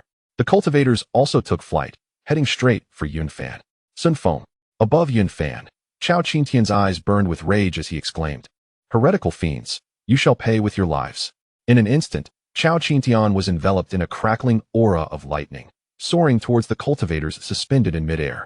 The furious disciples around him drew forth their spiritual artifacts, ready to fight to the death. In that moment, chaos erupted in the skies, as disciples with lower realms perished with a single strike, and Chao Qingtian was besieged by several opponents, severely wounded and spitting blood. Elder Yunfu sought to rescue him, but was entangled by another cultivator, unable to break free. Yunfu, hasten to summon our master for assistance. Chao Qingtian bellowed, summoning his Yuanying, preparing for a self-detonation in a desperate bid for survival. The surrounding cultivators recoiled in fear at the prospect of being caught in the blast of Chao Qingtian's self-destruction. Chapter 49. Those who harm my Haotian Sect shall be buried alongside. Within the Lingling blessed land, Li Shiwang and Jun Wuxing stood in the grand hall, where a middle-aged cultivator with long, flowing hair occupied the main seat, having already consumed most of a spiritual fruit, with numerous seeds scattered at his feet. Rest assured, I come not to cause trouble, the middle-aged cultivator stated. I merely wish to collaborate with you, as I am unfamiliar with the circumstances here and require your assistance. Senior, you jest. May I inquire about your esteemed name? Li Shiwang inquired with a smile. Feng Wuqing, one of the 4 leaders of the Huanyao immortal dynasty. The middle-aged cultivator replied coldly, tossing aside the seeds from the spiritual fruit as he slowly rose to his feet. You cultivators from the outer realms are unaware that the true cultivation world is far grander than you perceive. Li Shiwang and Jun Wuxing exchanged glances, both astonished. Feng Wuqing continued, seeing your talents, I wish to collaborate with you. Had it been anyone else, they would have been annihilated long ago. Upon hearing this, Li Shiwang and Jun Wuxing's hearts trembled, realizing the weight of the situation. These foreign cultivators were formidable, their intentions unclear, and among them lurked ruthless characters with no known background. Whether this encounter would bring fortune or calamity remained uncertain. Previously, a remarkable event transpired here, with thunderclaps resounding endlessly. Recognized by the heavenly Tao, Feng Wuqing fixed his gaze on Li Shiwang and Jun Wuxing. I trust you are aware of this matter. Tell me the specifics. This is directed at the Haotian Sect. Li Shiwang's heart jolted, though his expression remained unchanged. He was unaware of the earlier events. Having been in a state of enlightenment at the time, and upon awakening, the thunderstorm had ceased, with few knowing the subsequent happenings. He had returned to Linglang blessed land and learned of it all, suspecting it might be connected to Su Fan's teachings. The recognition by the heavenly Tao from Su Fan's teachings was not to be spoken of lightly. Furthermore, as Linglang blessed land had formed an alliance with the Haotian Sect, they could not betray their ally. We witnessed the incident, but when we dispatched disciples to investigate, there were no leads. I hope Senior can forgive us, Li Shiwang said slowly. Beside him, Jun Wuxing cast a puzzled glance at Li Shiwang. It was clear that Li Shiwang was the most informed regarding this matter. Yet he refrained from speaking. However, since Li Shiwang had already stated it, he chose not to undermine him, merely hoping the Haotian Sect would respond swiftly. No matter. Feng Wuxing replied coldly. Ensure that my people from the Huanyao immortal dynasty are accommodated first, and afterwards, we will investigate together. You need only guide us. Of course, Senior. Rest assured. We will make the necessary arrangements, Li Shiwang responded with a smile. Upon exiting, he signaled for Jun Wuxing to make the arrangements while he sent a trusted disciple to the Haotian Sect. Within the Haotian Sect, Su Fan was engrossed in studying formations in a small courtyard, while Hu Jinwan was eagerly reading the Niao Zi Jing, seemingly quite content. Xiao Jixiang and Lu Ling were huddled together, remaining at Xiao Lin Peak and slowing their cultivation pace considerably. Brother Fan, do you think something is amiss? My eyelid keeps twitching, Hu Jinwan suddenly remarked, setting aside his reading to rub his eyes. Su Fan chuckled. The left eye twitches for disaster, and the right eye for fortune. Which eyelid is it for you? Both, Hu Jinwan replied earnestly. Then it seems you are on the brink of both fortune and misfortune. Tread carefully, Su Fan said, placing down the spiritual stone and gazing with satisfaction at the defensive formation he had devised. At that moment, a figure soared towards them, uncontrollably crashing down upon the courtyard. Hu Jinwan's lips twitched as he quickly tossed a fragment of stone. The stone transformed into a human form, catching the falling figure and gently placing it on the ground. Senior, it is the elder Yunfu who visited before, Qi Ling's voice echoed. He is severely injured. I let him in directly. Elder Yunfu is hurt? Su Fan hurried over, only to find Elder Yunfu lying on the ground, missing an arm and pallid, his breath shallow. Isn't this the Yunfu who left with Chao Qingtian? How did he end up in this state? Hu Jinwan gasped in astonishment. Su Fan frowned. We must first tend to him. They must have encountered trouble. Hu Jinwan swiftly channeled his spiritual energy to cover Yunfu's wounded arm, staunching the flow of blood while simultaneously using his energy to restore the elder's vitality. After a while, Elder Yunfu slowly opened his eyes. Upon seeing Su Fan and Hu Jinwan, Elder Yunfu became agitated, grasping Su Fan's arm tightly. Master Uncle, we must hurry to Tsang Lei Cave Heaven. The Grand Elder has been captured. Chao Qingtian has been captured? Su Fan raised his gaze to Hu Jinwan, his eyes filled with skepticism. With Chao Qingtian's strength, no nearby sect should have the capability to detain him, except for Linglang Blessed Land and Jiyuan Hall. Please clarify what transpired. How could Chao Qingtian be captured? Su Fan inquired, furrowing his brows. Elder Yunfu, filled with despair and rage, exclaimed, a powerful cultivator launched an attack. Nearly all the departing disciples perished. The Grand Elder sacrificed his Yuanying to aid my escape, but was forcibly detained by a cultivator. I managed to flee only after losing my arm. Chao Qingtian must have intended to self-detonate his Yuanying, indicating that the enemy possesses a cultivator of the out-of-body realm. Aside from Hu Jinwan and Jing Wenqin, when did another out-of-body cultivator emerge in this vicinity? Brother Fan, what shall we do now? Hu Jinwan asked, looking up. Su Fan replied with a solemn tone. Have Zhong Ying attend to Yunfu. You and I will head to Tsang Lei Cave Heaven. Just the two of us? Hu Jinwan exclaimed in haste. Chao Qingtian is an elder of my Haotian Sect. Those disciples are also my Haotian Sect's disciples. Whoever dares to harm my Haotian Sect, even if backed by celestial beings, shall accompany them to the grave. Su Fan's tone was calm, yet chilling, sending a shiver down Hu Jinwan's spine. During this time, Hu Jinwan had come to understand Su Fan's character, seeing him as a rather unassuming sect elder. Yet now, this demeanor filled him with concern. If Brother Fan is enraged, those who acted against them will surely face dire consequences. Soon after, Hu Jinwan summoned a flying vessel, informing Zhong Ying before embarking on the journey with Su Fan, vanishing into the horizon in the blink of an eye. This flying vessel was one of Hu Jinwan's trump cards, capable of traversing vast distances with ease. Initially, he had not intended to use it, but now that Su Fan was provoked, he feared that if they delayed, Chao Qingtian might perish. Utilizing the flying vessel, They arrived at the vicinity of Lei Cave Heaven within an hour, where cultivators flew to and fro, several of whom they had encountered in their secret hideout. Brother Fan, those are the people from Yixianshan, Hu Jinwan remarked, frowning. Su Fan nodded, his gaze fixed on the dilapidated mountain gate, shrouded in mist in the distance. Prepare yourselves. We shall demand their release directly. It seems we shall have to fight our way in. He spoke with an air of nonchalance, as if discussing a trivial matter. However, Hu Jinwan's expression darkened. He noticed that within Lei Dong Tian, numerous out-of-body stage cultivators were present, including nearly 10 at the combined body stage. To charge in recklessly would be tantamount to seeking death. Inside Lei Dong Tian, Chao Qin Tian was already battered and bruised. Surrounded by a group of captured disciples, his breath shallow and on the verge of death. All the disciples who had accompanied him were dead. Yun Fu had severed his own arm in a desperate bid for survival, and it was uncertain whether he had even reached Haotian Zone. Those who have captured members of Haotian Zone, do you have the consent of Haotian Zone? The voice rang out, causing everyone present to look up at the approaching flatboat. Upon hearing this, Chao Qintian's face revealed a glimmer of hope. His master had arrived. And with such a powerful entrance, salvation was at hand. Among the crowd, Zhao Hai glanced at Chao Qintian and sneered. Is this your savior? One at the 11th level of Qi refinement, and another at the advanced out-of-body stage. Are they here to amuse us?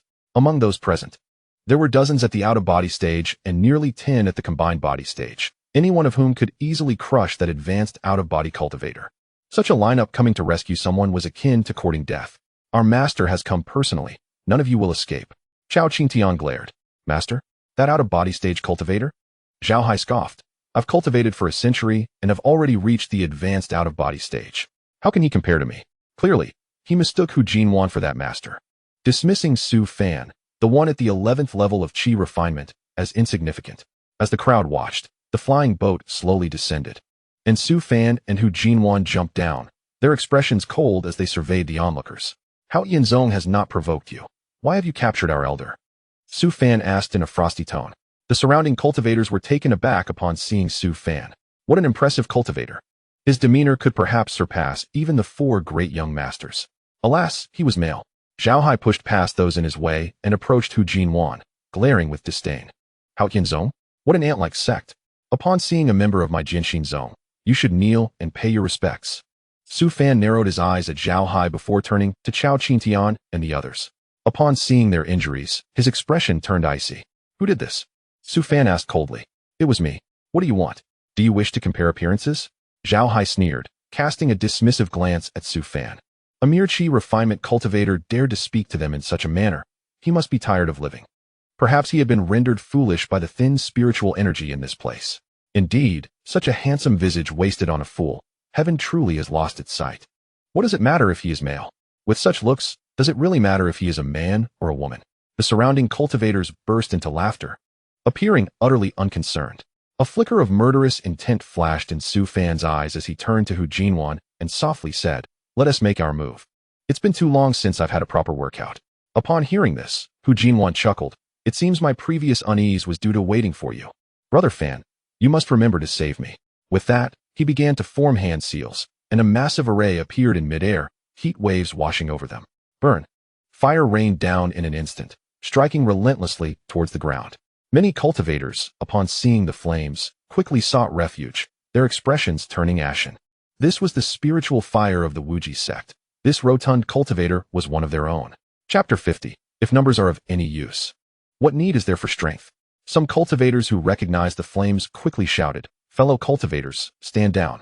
We have no intention of opposing the Wuji sect.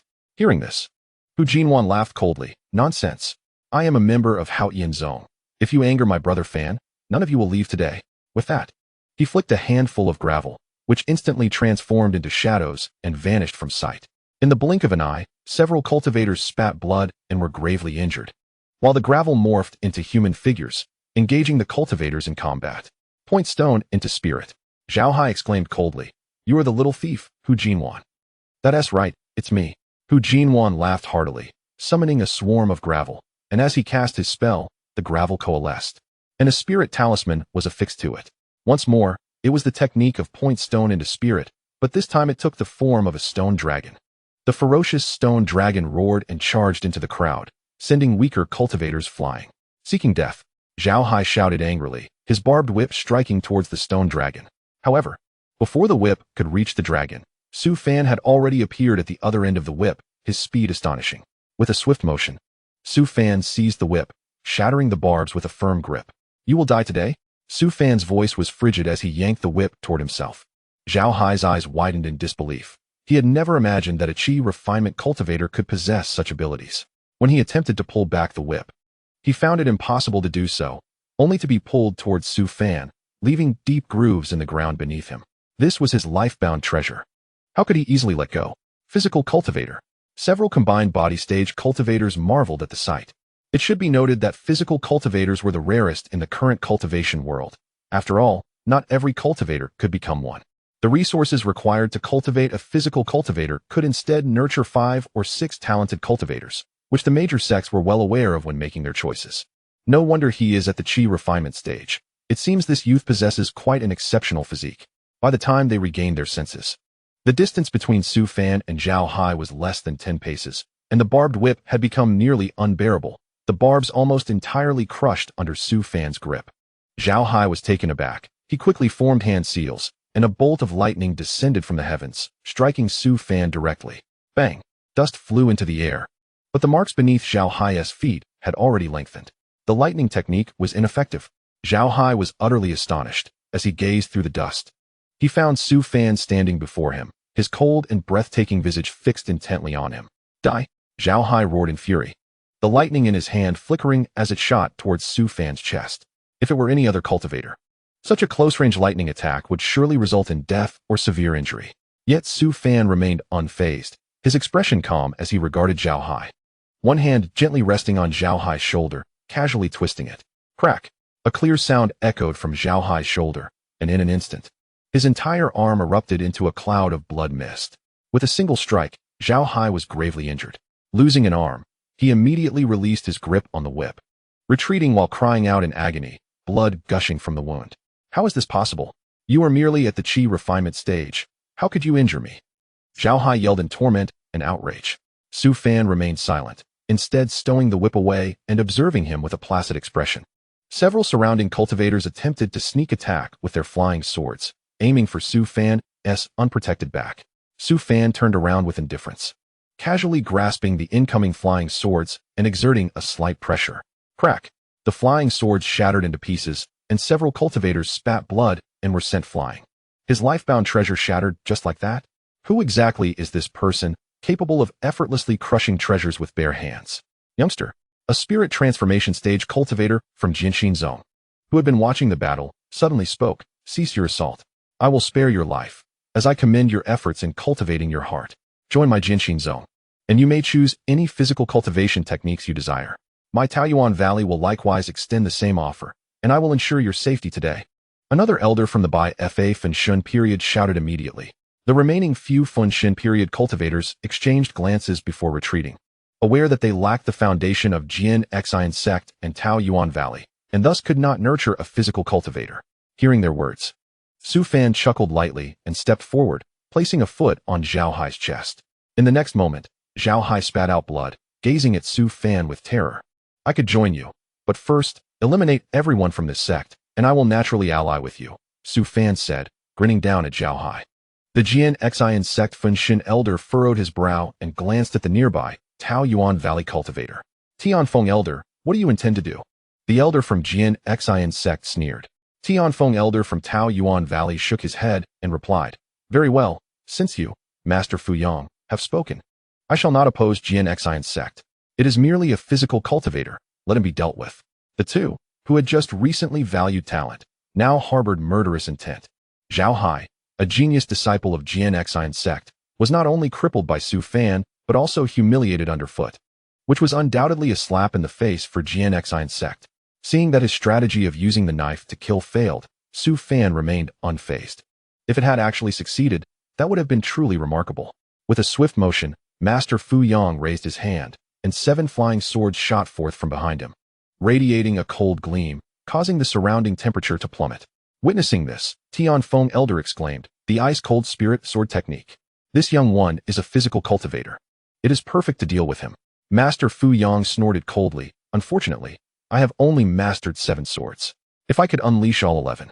Even a He cultivator would have to concede. With that, the 7 icy flying swords danced in the air, moving in accordance with Master Fu Yang's incantations. In the next moment, the swords hurtled towards Su Fan with astonishing speed. The surrounding cultivators barely had time to react before frost covered their bodies.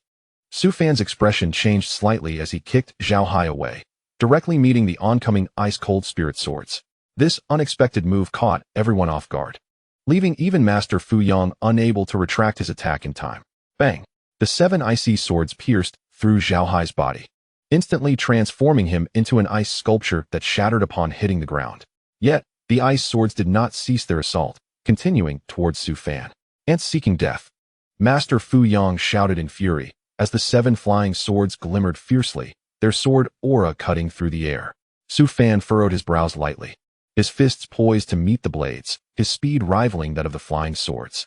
With a single punch, one of the flying swords exploded in midair, sending countless ice shards flying, injuring many surrounding cultivators. However, Su Fan did not relent. His fists, though seemingly chaotic, precisely struck each flying sword, while his movements skillfully evaded the remaining attacks. In mere moments, all 7 flying swords were destroyed, leaving Su Fan unscathed. With a single step forward, he stood before Master Fu Yang, his icy gaze sending chills through the air. You! Master Fu Yang's pupils constricted sharply, and before he could finish his sentence, he felt a heavy blow to his chest, and a sweet taste filled his throat. With one punch, the Funshin period Master Fu Yang was grievously injured. Tianfeng Elder beside him stared wide-eyed, having focused intently on Su Fan, yet failing to perceive how he had approached. Terrifying. Su Fan withdrew his fist, his voice cold. None of you shall leave today. As his words fell, he plunged into a throng of cultivators. The air was filled with screams, sending shivers down spines. The gathered cultivators found nearly none capable of standing against Su Fan. With each punch and palm strike, they fell, wounded and bleeding. Flee. This guy isn't merely a chi refining period cultivator. He has concealed his true power. Master, save me. I don't want to die. Surrounding cultivators, gazing at Su Fan as if he were a war god, were filled with dread and a desire to retreat, lacking any thoughts of fighting back. What does it matter if there are many of us? In the face of absolute strength, numbers mean nothing. Within the span of a tea time, not a single cultivator remained standing around Su Fan. Even a barrage of spells failed to inflict any harm upon him. Hu Jinwan stood frozen in place, staring in shock at the carnage wrought by Su Fan. Goodness, just how strong is Brother Fan? Soon after, Su Fan came to a halt, looking around at the fallen figures with a calm demeanor. It was the second time he had unleashed his full strength, the first being at Wu Shindaogong. Amipa. At that moment, a resonant Buddhist chant echoed, causing the few hesitant Fenshun period cultivators at the fringes to display respectful expressions, even tinged with a hint of joy. A powerful being from the He period had arrived. They were saved. A middle-aged monk in a white robe and a bald head approached, his body radiating Buddha light, dispersing spiritual energy to heal the severely injured cultivators. Master Ku Ju, quickly take action to eliminate this demon. Tianfeng Elder, already terrified, shouted as soon as he saw the monk arrive. The other cultivators turned hopeful gazes towards him. If they could not match the out-of-body and Funshin period cultivators, surely a He cultivator would suffice. Master Ku Ju was the protector of Ming Xian Temple, having reached the pinnacle of He cultivation, and should have no trouble dealing with a concealed physical cultivator. Su Fan regarded Master Ku Ju with curiosity, pondering the monk's intentions. As Ku Ju approached slowly, the Buddha light around him retracted, and he bowed respectfully to Su Fan. Little monk Ku Ju, I have met Senior Su. The gathered cultivators were taken aback, exchanging bewildered glances. What is happening? Does Master Ku Ju know this physical cultivator? What does Senior Su mean? This physical cultivator does not appear very old. Su Fan furrowed his brows, asking, you know me? Ba, 1,000 years ago, the little monk accompanied my master to meet the senior, and I have remembered your demeanor ever since. Ku Ju replied earnestly, his hands pressed together. 1,000 years ago? Su Fan suddenly smiled. You practiced the Chongxing Chan?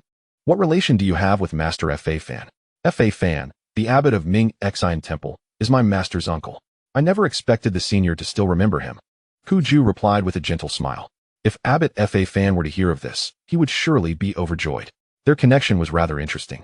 When Su Fan sought materials for tribulation, Abbot Fa Fan had been awestruck upon meeting him, even claiming that Su Fan was destined to join the Buddhist sect.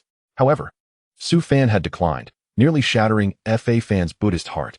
Since then, Fa Fan had refrained from urging Su Fan to join the sect, and later, when Su Fan visited Ming Xian Temple for a debate on Buddhism, he had left the entire sect astounded.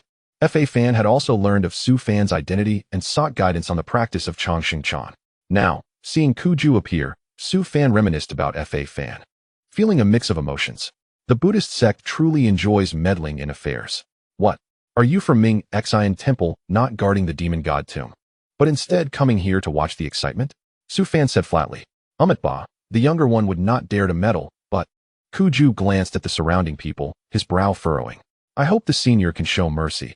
All those who have come to this place are cultivators from Beihuang, and I ask that the senior harbor goodwill. You are indeed here to meddle, Su Fan replied coldly. For Fa Fan's sake, I will not hold this against you. But do not interfere with my affairs. I am fully aware of the methods to break the Chongxing Chan. Hearing this, Ku Ju's expression changed dramatically, realizing the truth. Within Ming Xian Temple, monks practicing Chongxing Chan understood its pitfalls. Although it promised longevity, one must never commit acts of killing, otherwise, the path of Chongxing Chan would come to an end.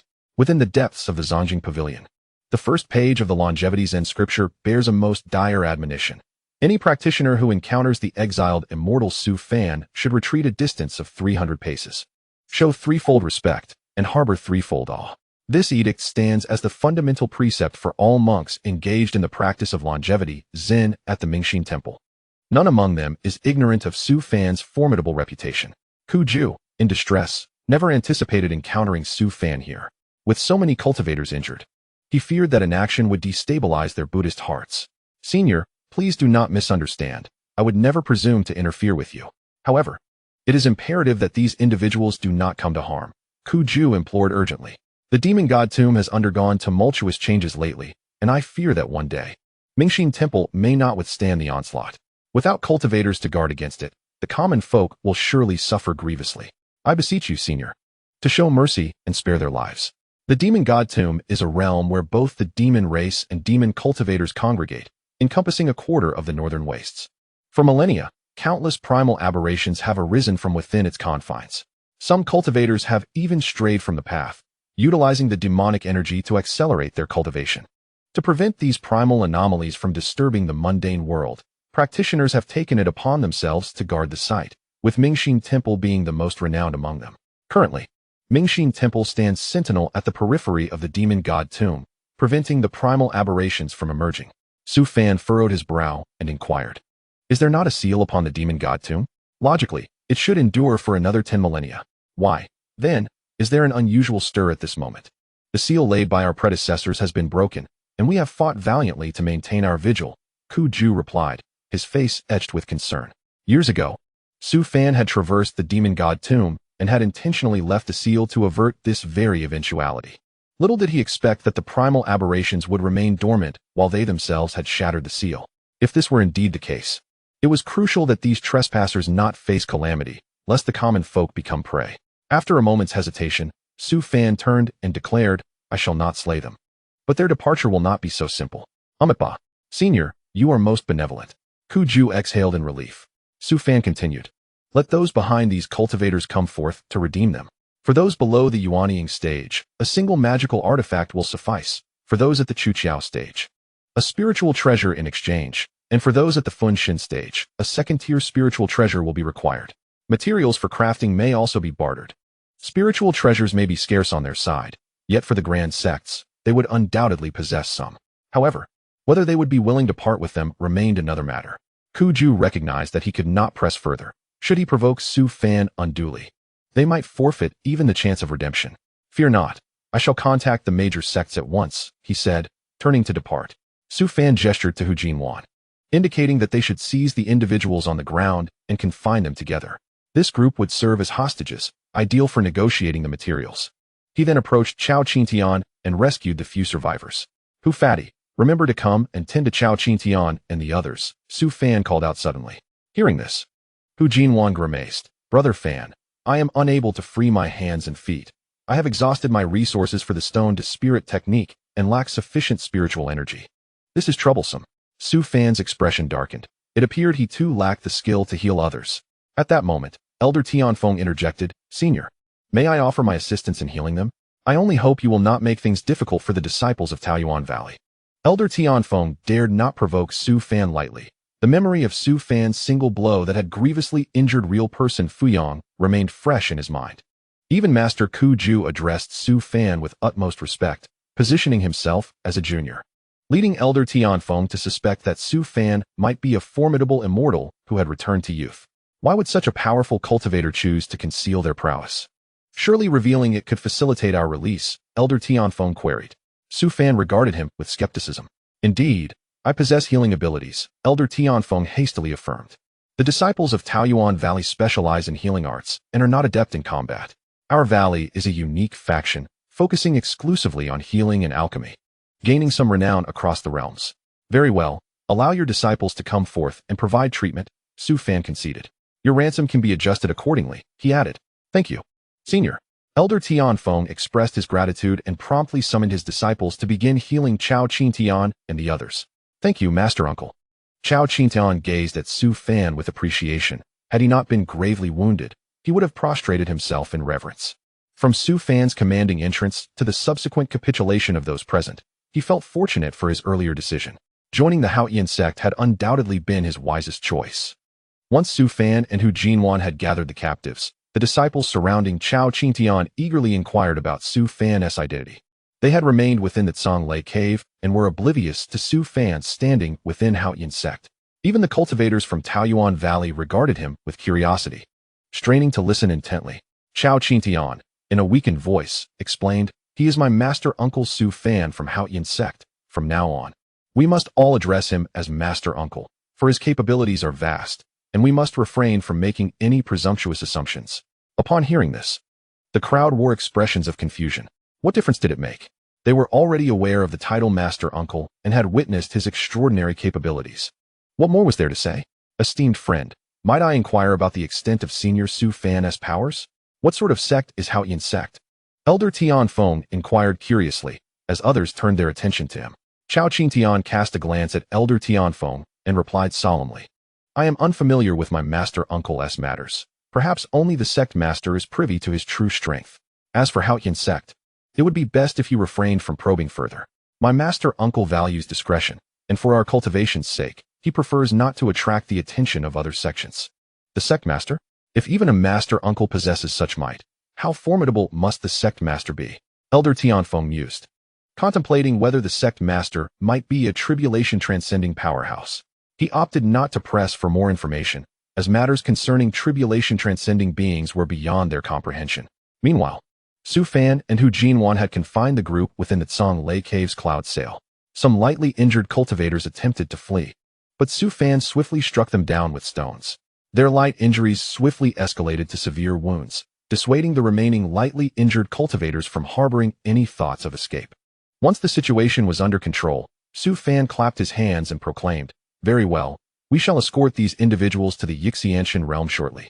We stand to gain a substantial amount of materials and spiritual treasures."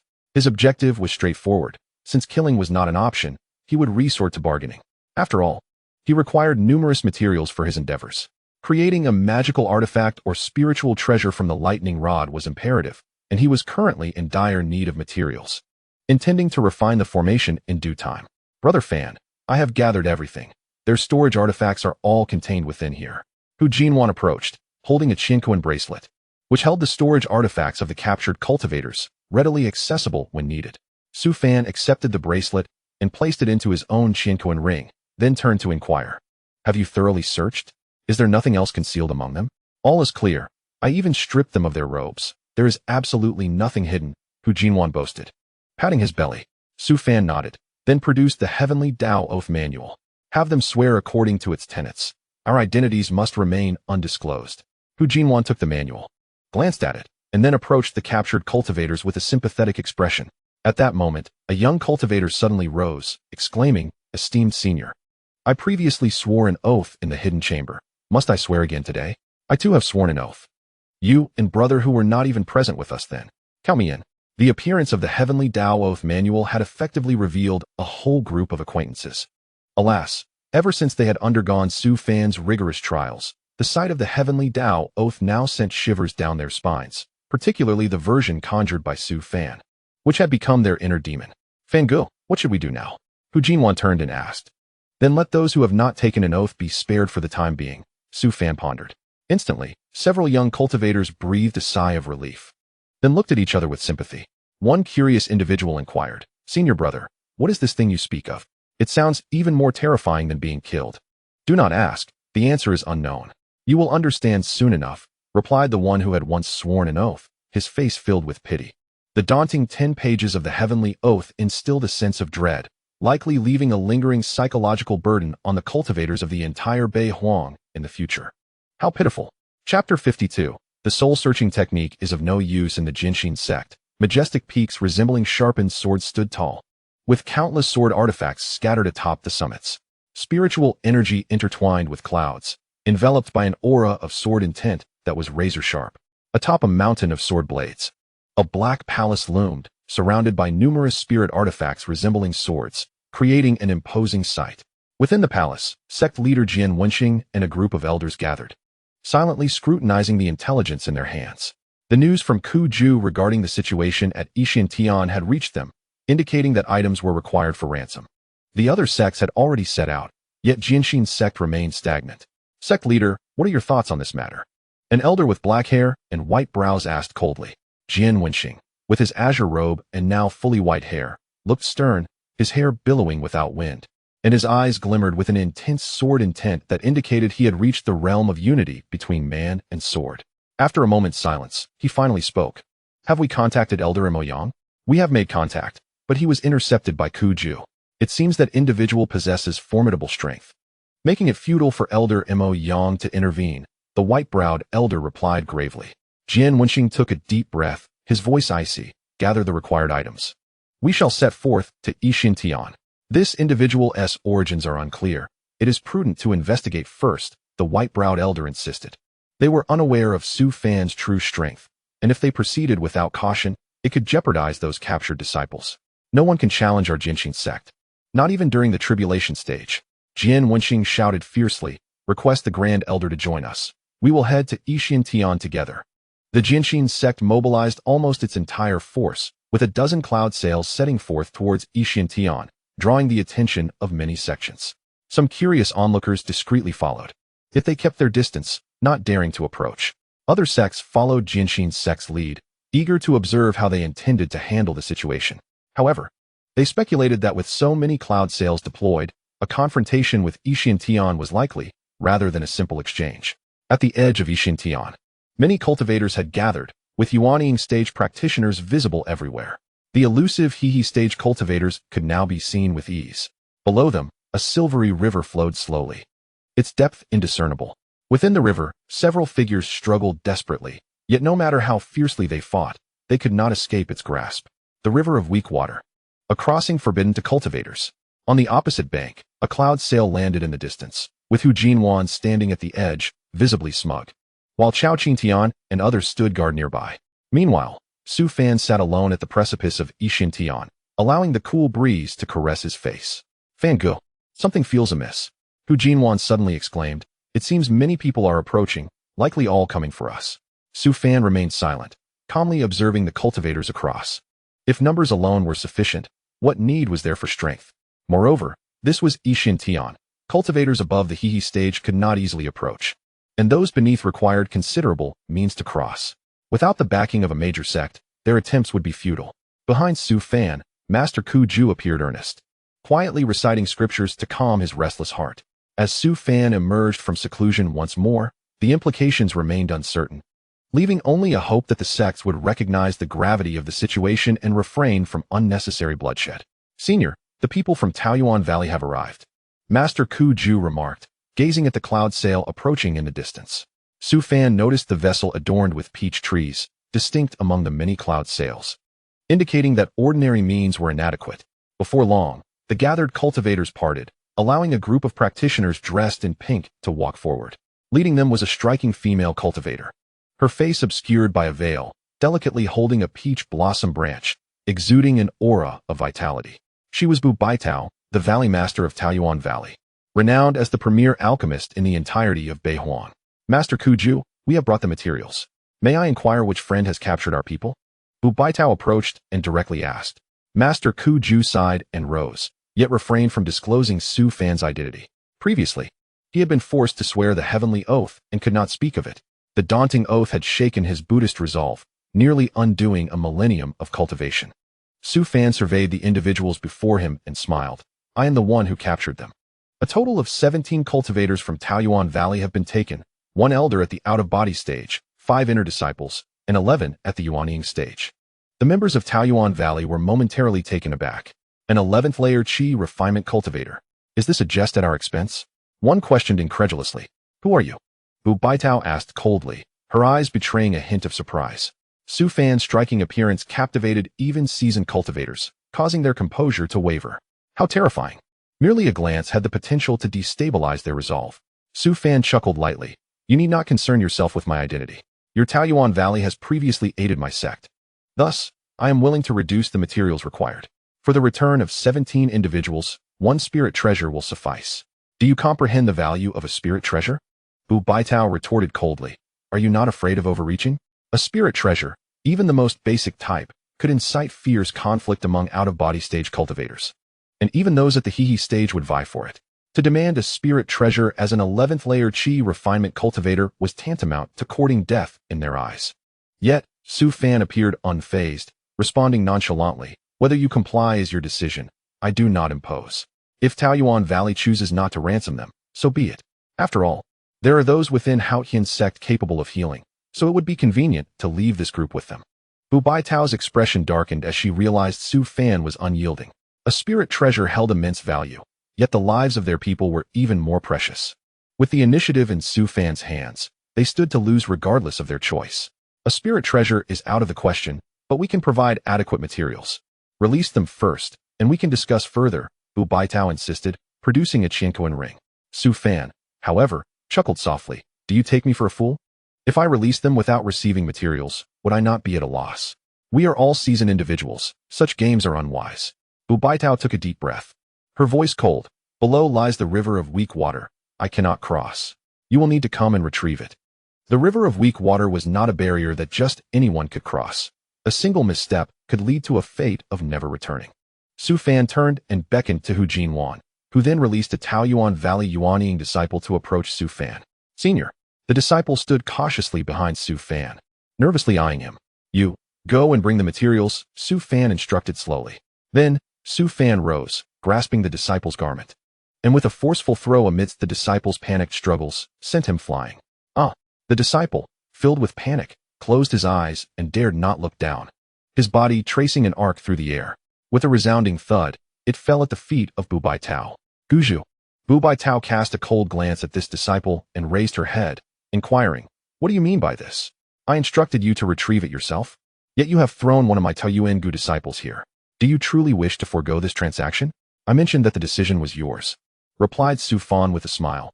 Give him the Qianquan ring and send him over. I shall naturally return all of your Taoyuan Gu members. Bu Baitao eyed the disciple beside her, momentarily hesitating. The materials at stake were considerable, sufficient to allow her to concoct a fine elixir. However, the lives of the elder Tianfeng and the others were in the hands of the opponent. If they did not release them, peril might ensue. Guju, saving lives is paramount. This rogue's origins are unclear. Let us wait for Master Kuju to return, and we will deliberate after questioning him. Indeed, Guju, as long as the Green Mountains remain, one need not fear a lack of firewood. Several elders began to urge, all hoping Bu Baitao would prioritize the rescue. After a while, Bu Baitao sighed heavily, handing the Qianquan ring to the disciple, who summoned spiritual energy to envelop himself and was sent over. Once he landed, the disciple hurriedly presented the Qianquan ring and stepped back, maintaining his distance from Su Fan. Su Fan inspected the Qianquan ring, confirming the materials were intact before accepting it. The items are in your possession, now release him. Bu Baitao called out suddenly from across. Rest assured, I am a man of my word. Once the items are secured, I shall release him, Su Fan replied with a grin, then gestured to Hu Jinwan.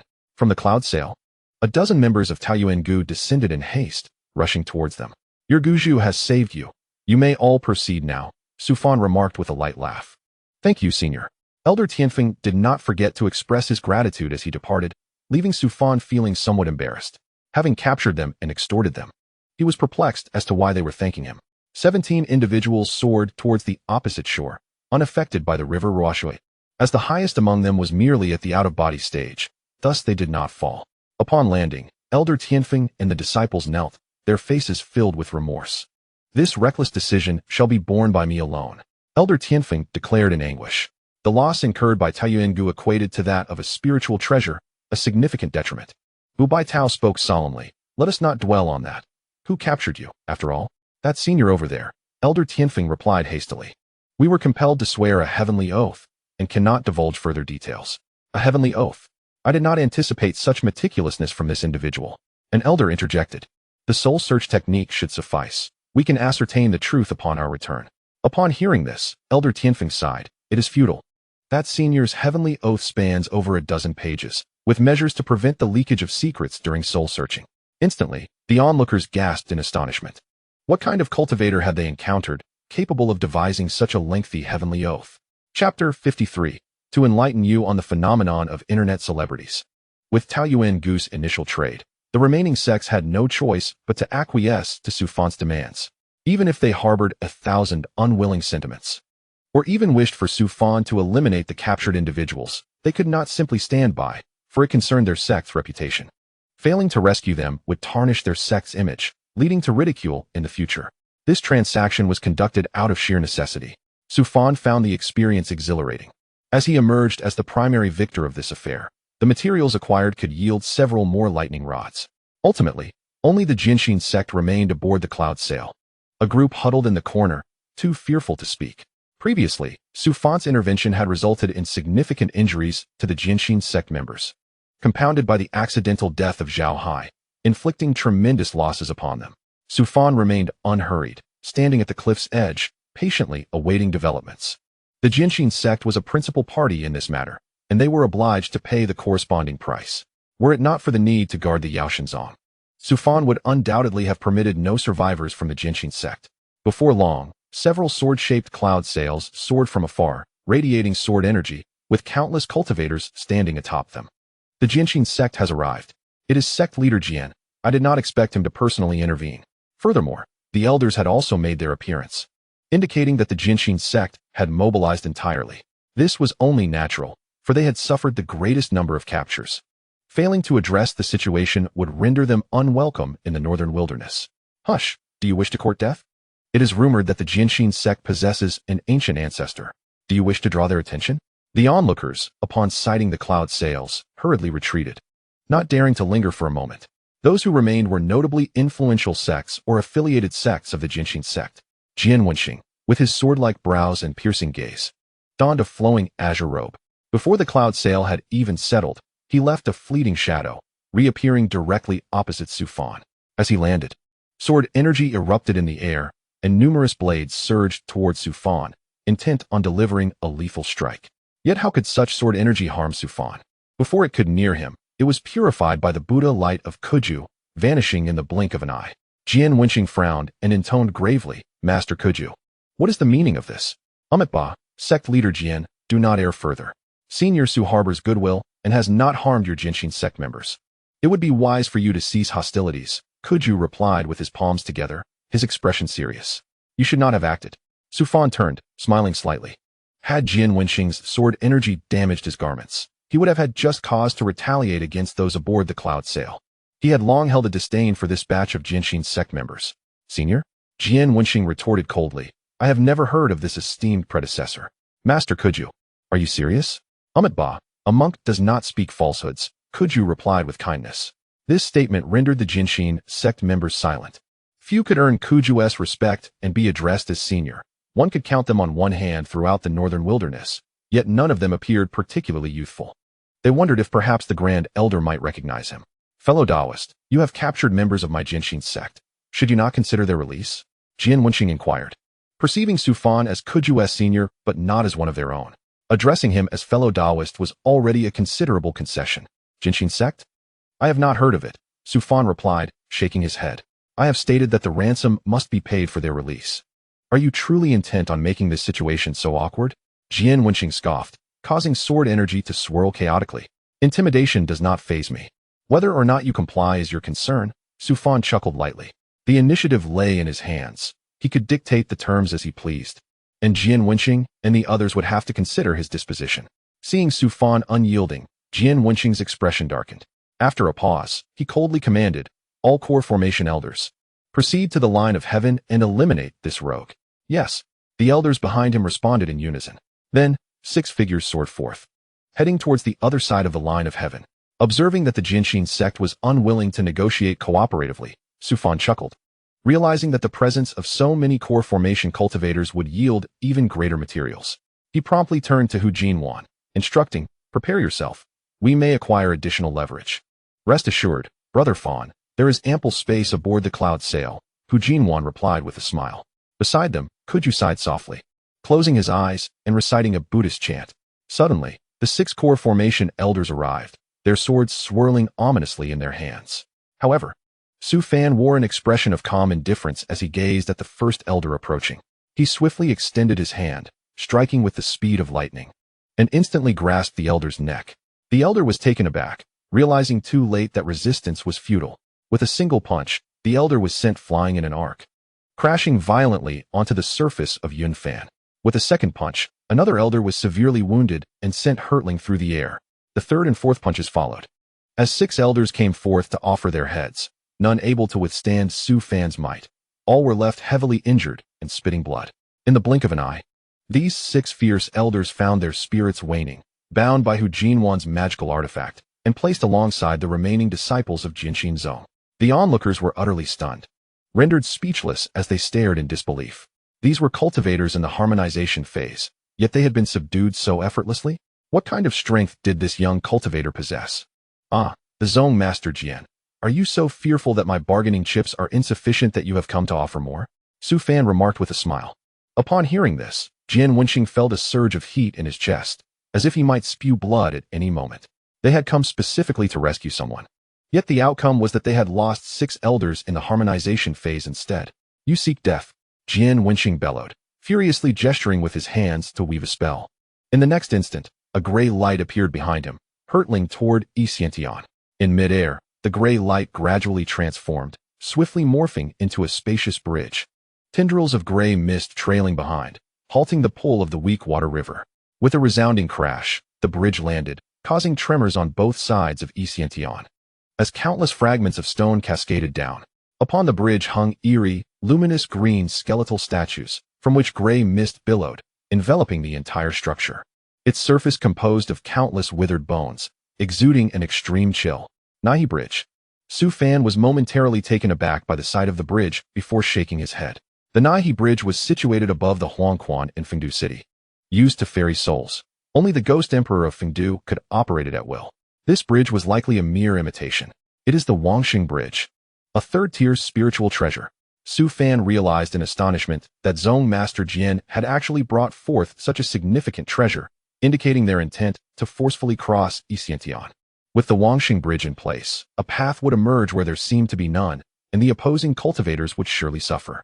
Some cultivators familiar with the Wangxing Bridge began to murmur, with a few even contemplating using this opportunity to cross Xiantian. All elders and disciples of Jinxin Zong, cross Xiantian and kill, Jian Wenqing commanded coldly. Instantly, the elders and disciples of Jinxin Zong sprang into action, all heading toward the Wangxing Bridge. Enveloped by the gray mist, ensuring no cultivators above the harmonization phase would fall, Su Fan regarded the third-tier spiritual treasure before him, his brow furrowing slightly. He had not anticipated such a turn from Jinxin Zong.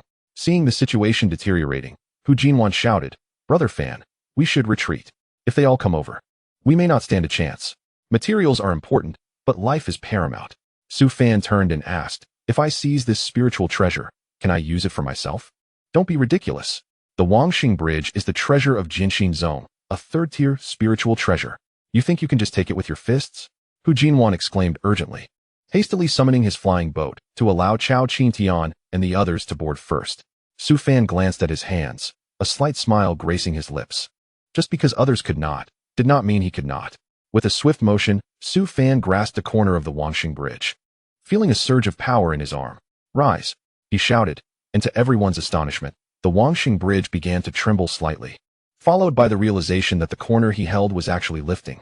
The expressions of the Jinxin Zong disciples, who had just reached the middle of the bridge, shifted drastically as they turned to look at Su Fan in terror. What was happening? How could someone move a spiritual treasure with their bare hands? Stop! Jian Wenxing's heart sank at this sight, and he urgently commanded, kill him. We cannot let him take the Wangxing Bridge. In the next moment, the disciples of Jinshin Zong quickened their pace, their flying swords aimed directly at Su Fan. Yet Su Fan remained unperturbed, increasing the strength in his hands. Today, I shall show you what a viral bridge truly is. On this side of Xiantian, Su Fan had lifted the Wangxing Bridge. If he were to swing it aside, the entire structure would plummet, sending the Jinshin Zong members into the weak water below. Su Fan chuckled, raising his hand to shake the Wangxing Bridge. The disciples of Jinshin Zong clutched the surrounding skeletal statues in panic, fearing that Su Fan would fling them off. The onlooking cultivators were left dumbfounded, their mouths agape in disbelief. Jinshin Zong had truly played themselves. They had thought the Wangxing Bridge would render them invincible, only to be swept away by the opposing force. Zong Master, act quickly. Retrieve the Wangxing Bridge, cried an elder atop the bridge, only to be tossed off moments later, plummeting toward the weak water river below. At that moment, the entire Wangxing Bridge was yanked towards Su Fan, leaving the other end dangling precariously in midair. The cultivators on the bridge could only come over from Su Fan's side, but with him shaking the bridge, they dared not approach. The moment they let go, they would be flung into the depths of the weak river. Jian Wenxing, filled with rage and despair, hastily chanted a spell to summon the spirit of the Wangxing Bridge.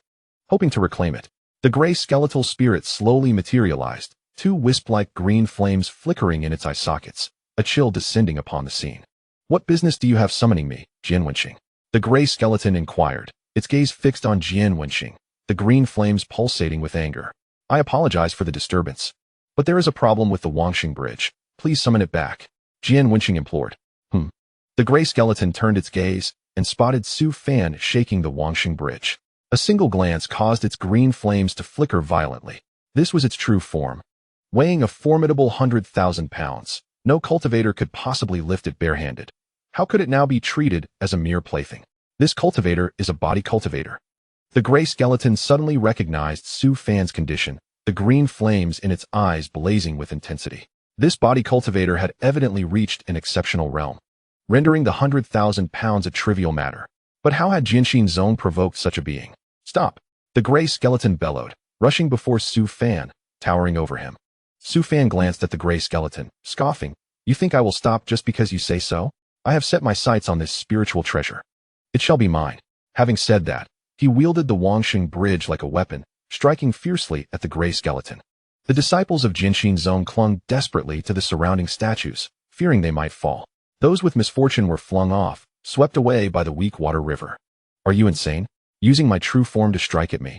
The gray skeleton exclaimed in disbelief as the Wangxing Bridge passed through its body without causing harm. However, Su Fan had now fully adopted the Wangxing Bridge as his weapon, swinging it wildly, much to the dismay of the cultivators atop it. Descend, the gray skeleton commanded, releasing waves of gray energy to suppress the Wangxing Bridge. With a thunderous crash, the Wangxing Bridge was lowered back onto Xiantian, sending up a cloud of dust as the cliff's edge on the other side cracked ominously, threatening to collapse at any moment. Youngster, do not compel me to take action. The gray skeleton threatened, hovering above the Wangxing Bridge, its green flames fixated on Su Fan. Threaten me? Su Fan released his grip on the Wangxing Bridge, chuckling lightly. I despise being threatened. Today, this Wangxing Bridge shall be mine. With that declaration, he positioned himself beside the bridge and slowly raised his fists. What is he planning to do? Attempt to strike a third-grade spiritual treasure with his bare hands? The gray skeleton sneered. A mere body cultivator who has not mastered his skills dares to confront my true form? Utterly delusional. Boom. Ignoring the taunts, Su Fan launched a fierce punch downward, causing the entire Wangxing Bridge to tremble. The gray skeleton shuddered violently, the emerald flames in its eyes diminishing significantly. Before him, Su Fan left a deep imprint on the bridge, surrounded by a web of cracks as if it had been struck by a mighty hammer. At that moment, the gray skeleton felt a twinge of panic. This body cultivator might indeed be capable of challenging a spiritual treasure with his bare hands. Boom, boom, boom. With 3 consecutive punches, the Wangxing Bridge was now riddled with cracks, and even the stone statues on either side suffered collateral damage. The gray skeleton's form flickered, losing its luster. Stop this, young one. It roared in anger, but all that awaited it was Su Fan's relentless fists. Boom. This punch severely damaged the foundation of the Wangxing Bridge, creating a 3-foot-long fissure and causing the bridge's end to crumble into disarray. Su Fan shook his fist and smiled. Now, tell me, is the Wangxing Bridge mine? The gray skeleton, sensing the imminent threat, refrained from further provocation. If Su Fan continued this assault, the spirit of the artifact would surely perish. Yes, the Wangxing Bridge shall be yours from this day forth. Please, cease your attacks. The gray skeleton hastily conceded. Su Fan nodded with a smile. If only you had said so sooner. With that, he grasped the Wangxing Bridge once more, pulling it toward himself and tossing it aside. No longer concerned. This third-grade spiritual treasure was now his. Witnessing this scene, Jian Wenxing felt a surge of indignation, nearly spitting blood. They had come to rescue someone. Yet instead, they had lost a third-grade spiritual treasure, which was the last bastion of their Haotian Sect. After so many years without recognition, he never imagined he would be forced to bow his head after a mere beating. Had he known it would be this easy, he would not have wasted a millennium of effort. You dare! Jian Wenxing shouted in fury. The Wangxing Bridge is the treasure of our Haotian Sect. If you dare to take it, we shall not rest until we settle this. Well, it seems we are already at odds. It is evident you lack the sincerity to negotiate, so why should I heed your words? Su Fan retorted innocently. It was too late for empty words. The time for regret had passed. The gray skeleton returned to the Wangxing Bridge, which began to transform, shrinking to the size of a palm. Su Fan examined it with a smile before tossing it into his Qinquan ring. This item would serve him well as a weapon in the future. We demand a trade. Hand over the Wangxing Bridge, and we will return the materials you seek in equal measure, Jian Wenxing declared, his face a grim shade of anger. They were now in a precarious predicament, and it seemed their Haotian Sect would become a subject of ridicule among other sections. Su Fan shook his head. Materials are for exchanging lives. The Wangxing Bridge is my war prize. You possess only the right to negotiate for personnel within your sect. He chuckled at the notion of relinquishing the bridge, which he had acquired through considerable effort. Presently, he had no other spiritual treasures, and he had become quite fond of using the Wangxing Bridge as a weapon. Friend, Jian Wenxing ground his teeth. Do you truly intend to refuse the return of the bridge? Materials for lives. The Wangxing Bridge is off the table, Su Fan replied, his smile unwavering. In response, Jian Wenxing suddenly turned and knelt before Yun Fan, his forehead striking the ground with great force. I, Jian Wenxing, beseech the elders above to intervene and slay this villain to reclaim the Wangxing Bridge. He implored the esteemed elder to act. Around them, numerous elders and disciples also knelt in unison. Su Fan watched this spectacle with curiosity, wondering if they had summoned the older generation in their desperation. At that moment, the skies above Yixianshan darkened, winds howled, and a palpable aura of menace swept through the air as ominous clouds gathered, obscuring the sun. A terrifying pressure enveloped the surroundings, causing the cultivators on either side of Yixianshan to feel a sudden heaviness, instinctively prompting them to kneel. Some of the stronger ones struggled against the weight, their legs trembling.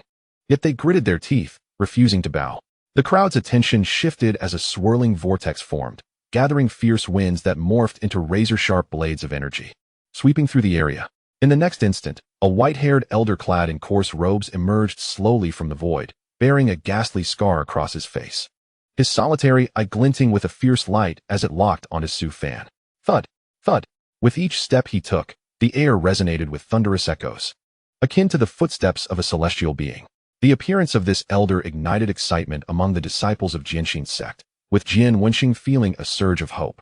This was their sect's greatest asset, the esteemed elder Yuan Wangye, a supreme being of the Dongshu realm. Esteemed elder, please take action and vanquish this fiend, Jian Wenxing urged, pointing at Su Fan. Yuan Wangye remained silent, the wind swirling around him, infused with countless lethal sword energies. This spectacle was unmistakably that of a powerful figure making his entrance. Su Fan gazed with envy, contemplating whether he should create such a grand display upon his own appearances in the future. However, he dismissed the thought, realizing that being recognized by acquaintances could lead to endless troubles. Could you, standing behind Su Fan, whispered, Elder, this is Yuan Wangye, the revered elder of Haotian Sect. 2,000 years ago, he guarded the demon god tomb, so I hope you might show him mercy. Clearly, he regarded Su Fan as more formidable than Yuan Wangye. Understanding Su Fan's true strength, guarding the demon god tomb, Su Fan hesitated, realizing that he could not afford to injure him seriously. He scrutinized Yuan Wangye, who exuded a terrifying aura, contemplating the extent of force he should employ to avoid causing significant harm. Jian Wenxing, observing his sect's elder, felt emboldened and declared, "Demon, upon encountering the esteemed elder of Haotian Sect, you should kneel and beg for mercy." He may have felt powerless against Su Fan, but he was confident that his elder could handle the situation. With Yuan Wanya present, not only would they save their people and retrieve the spiritual treasure, but they could also easily crush Su Fan's sect if necessary. "Today, our sect's esteemed elder shall personally intervene. You, demon, must face annihilation," Jian Wenqing proclaimed. However, before he could finish, Yuan Wanya coldly interrupted him. Silence. Though he could only see with one eye, Yuan Wanya's strength was formidable enough to compel everyone present to bow their heads in submission. "Do not blame the elder. I am simply anxious. This demon has captured many disciples of our sect and has conspired to seize our third-grade spiritual treasure, the Wangxing Bridge," Jian Wenqing hastily explained, thinking he had said too much. But Yuan Wanya simply raised a hand, forcefully pinning Jian Wenqing to the ground, leaving the surrounding elders and disciples astonished. Those from other sects were equally bewildered, questioning Yuan Wanya's intentions. What does the esteemed elder intend? Even if the sect leader has erred, he should not act at this moment, one elder inquired, puzzled. Yuan Wanya snorted disdainfully before descending, his voice thunderous. "I am merely teaching him a lesson to prevent future troubles for our Haotian Sect." Future troubles? Did this imply that the cultivator before them was so formidable that even Yuan Wanya, a being of the Dongshu realm, felt apprehensive? "I am Yuan Wanya of Haotian Sect, and I greet the esteemed celestial." Suddenly, Yuan Wanya bowed respectfully towards Su Fan. Although he did not kneel, the gesture of salutation spoke volumes. The crowd gasped in unison. "Celestial, what does this title mean? Is there anyone in the current cultivation world worthy of such a designation?" Su Fan glanced at Yuan Wanya, furrowing his brow as he asked, "Do you recognize me?" The title of Xian was not commonly known, especially in the contemporary realm of cultivation, where few were aware of it. Upon hearing Su Fan's inquiry, Yuan Wanya nodded gently, his single eye filled with reverence. 3,000 years ago, I had the fortune to visit Zhongzhou and, by chance, encountered you, Senior Su. Your charisma from that time remains vividly etched in my memory. 3,000 years. Zhongzhou? Wu Shindao Gong. In an instant, Su Fan's demeanor turned frosty as he spoke in a low voice. "Are you associated with Wu Shindao Gong?" Upon hearing this, Hu Jinwan inwardly cursed. "Brother Fan, act swiftly. This old fellow is affiliated with Wu Shindao Gong, and he might summon that group of lunatics." Wu Shindao Gong. This was indeed a legendary sect in the cultivation world, with numerous ascended immortals within its ranks, being one of the most orthodox sects in existence. To discover that Jian Xianzong had such ties to Wu Shindao Gong was unexpected. "Do not misunderstand, Senior. I have long severed ties with Wu Shindao Gong. I am now solely a member of Jian Xianzong and have no association with them." Yuan Wanya, fully aware of the grievances between Su Fan and Wu Shindao Gong, rushed to clarify. It was no jest. The esteemed figure before him was no ordinary character. Was it not the case that the legendary sword Immortal Mu Irin had once offended him, nearly leading to the annihilation of his sect? The title of Xian was born from that very incident, with Wu Shindao Gong still regarding Su Fan as their greatest adversary. At that time, Yuan Wanya had just joined Wu Shindao Gong and had witnessed Su Fan challenging the entire sect single-handedly. Had it not been for the intervention of the old guard, Wu Shindao Gong might have ceased to exist. "I do not believe you unless you swear an oath to the heavenly Tao," Su Fan declared, producing his heavenly Tao oath and tossing it directly to Yuan Wanya. Those previously coerced into swearing felt their scalps tingle at the sight of the oath. Yet with Yuan Wanya also compelled to swear, they felt slightly reassured, knowing that even a powerful cultivator had not escaped the same fate. Yuan Wanya sighed helplessly as he gazed at the heavenly Tao oath in his hands. This senior was as composed as ever. Considering every aspect meticulously, no wonder Wu Shindao Gong had bowed to him. Without hesitation, Yuan Wanya swore before the assembled crowd, reciting the oath's contents aloud. The onlookers understood instantly why Elder Chongfeng from Taoyuan Valley could no longer speak. He had effectively sealed all possible avenues. Matters concerning Su Fan would likely be taken to the grave. Upon witnessing Yuan Wanya's oath, both Su Fan and Hu Jinwan finally breathed a sigh of relief. At least Yuan Wanya was not an enemy. "Senior, this oath." Yuan Wanya held the oath respectfully, hesitating over whether to return it. Su Fan chuckled. "Have the others swear as well. Today's events must remain confidential, especially concerning me." The crowd gasped in disbelief. "Surely, you do not intend to eliminate all witnesses? We were merely spectators and have not wronged you. Why drag us into this?" "Obey," Yuan Wanya commanded, turning to the surrounding cultivators, his single eye radiating a sense of threat. Senior, we mean no harm. We only wish to pay our respects to your grandeur. Surely, we need not swear? One voice pleaded from the crowd. Su Fan shook his head. I prefer to avoid complications, so I tend to be thorough. You can either swear and depart, or I can arrange a grand funeral for all of you at Haotian Sect. What does a grand funeral at Haotian Sect entail? Bu Baitao inquired, frowning. Su Fan explained, a one-stop service for killing, spiritual redemption, and burial, all complimentary. The crowd was taken aback. Is this truly the discourse of a mighty cultivator? Instead of focusing on your own cultivation, you concoct such schemes? Bu Baitao gritted her teeth, accepting the heavenly Tao oath and, filled with resentment, began to recite it. Followed by the elders and disciples of Taoyuan Valley.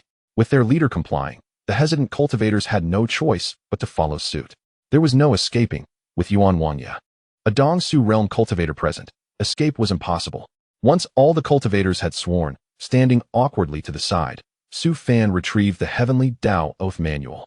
All right, speak your mind. We can discuss matters now, Su Fan said with a beaming smile. Yuan Wanya hesitated before speaking.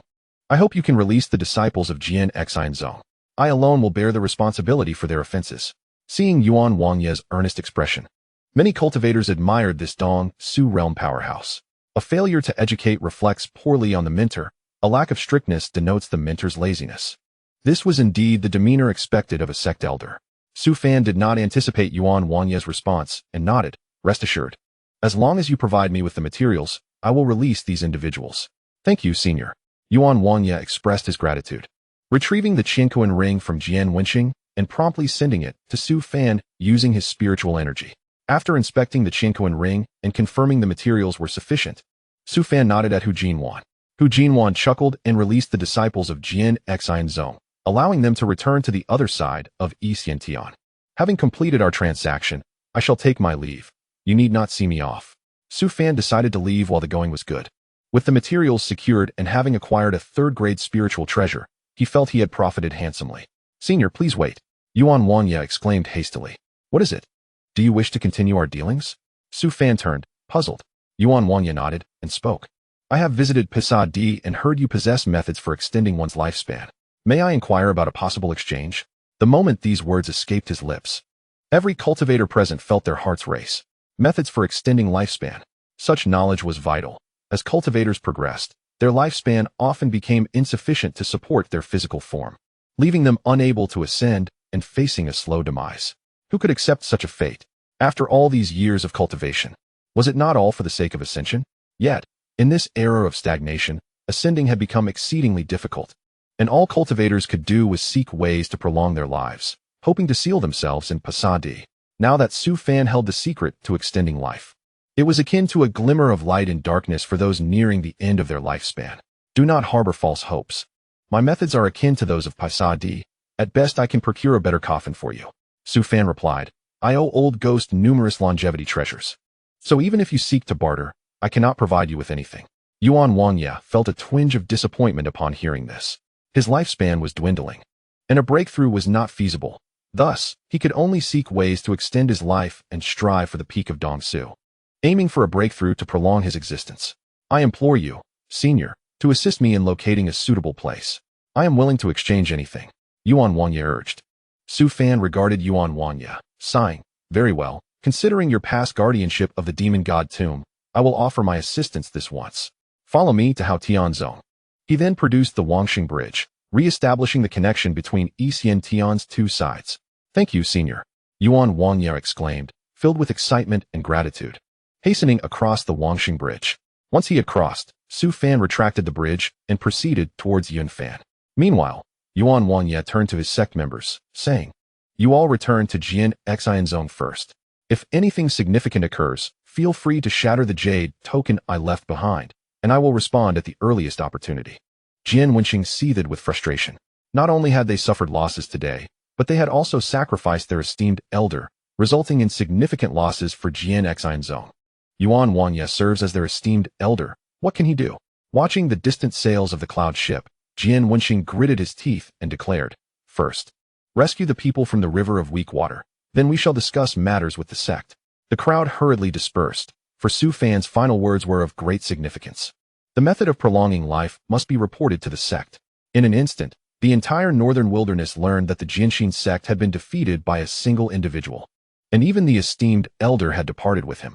However, compared to this incident, the method of extending life had captivated many, prompting them to dispatch disciples to seek Su Fan's whereabouts at Yixianshan.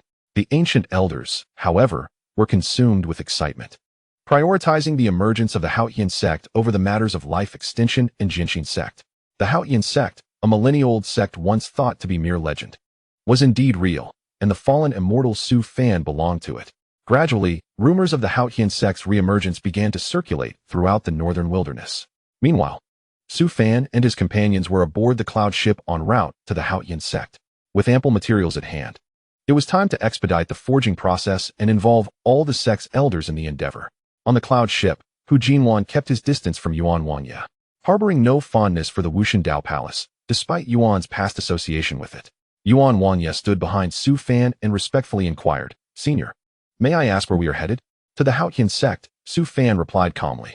"With so many disciples lost, I fear the spirit tablets in the shrine will increase significantly." He was not devoid of compassion.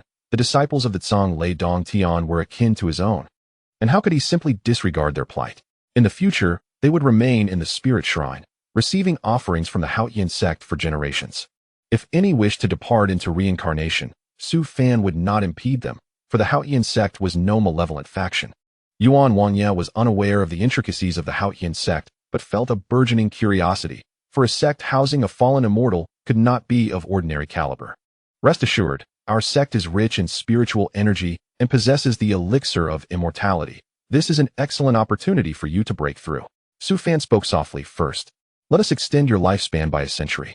It is inconvenient for me to visit the Passeity, but when I take the old ghost there in the future, you may accompany us." Upon hearing of the elixir's existence, a flicker of greed momentarily crossed Yuan Wanya's eyes, but quickly dissipated. He was not foolish. The elixir of immortality was beyond the reach of one at his level.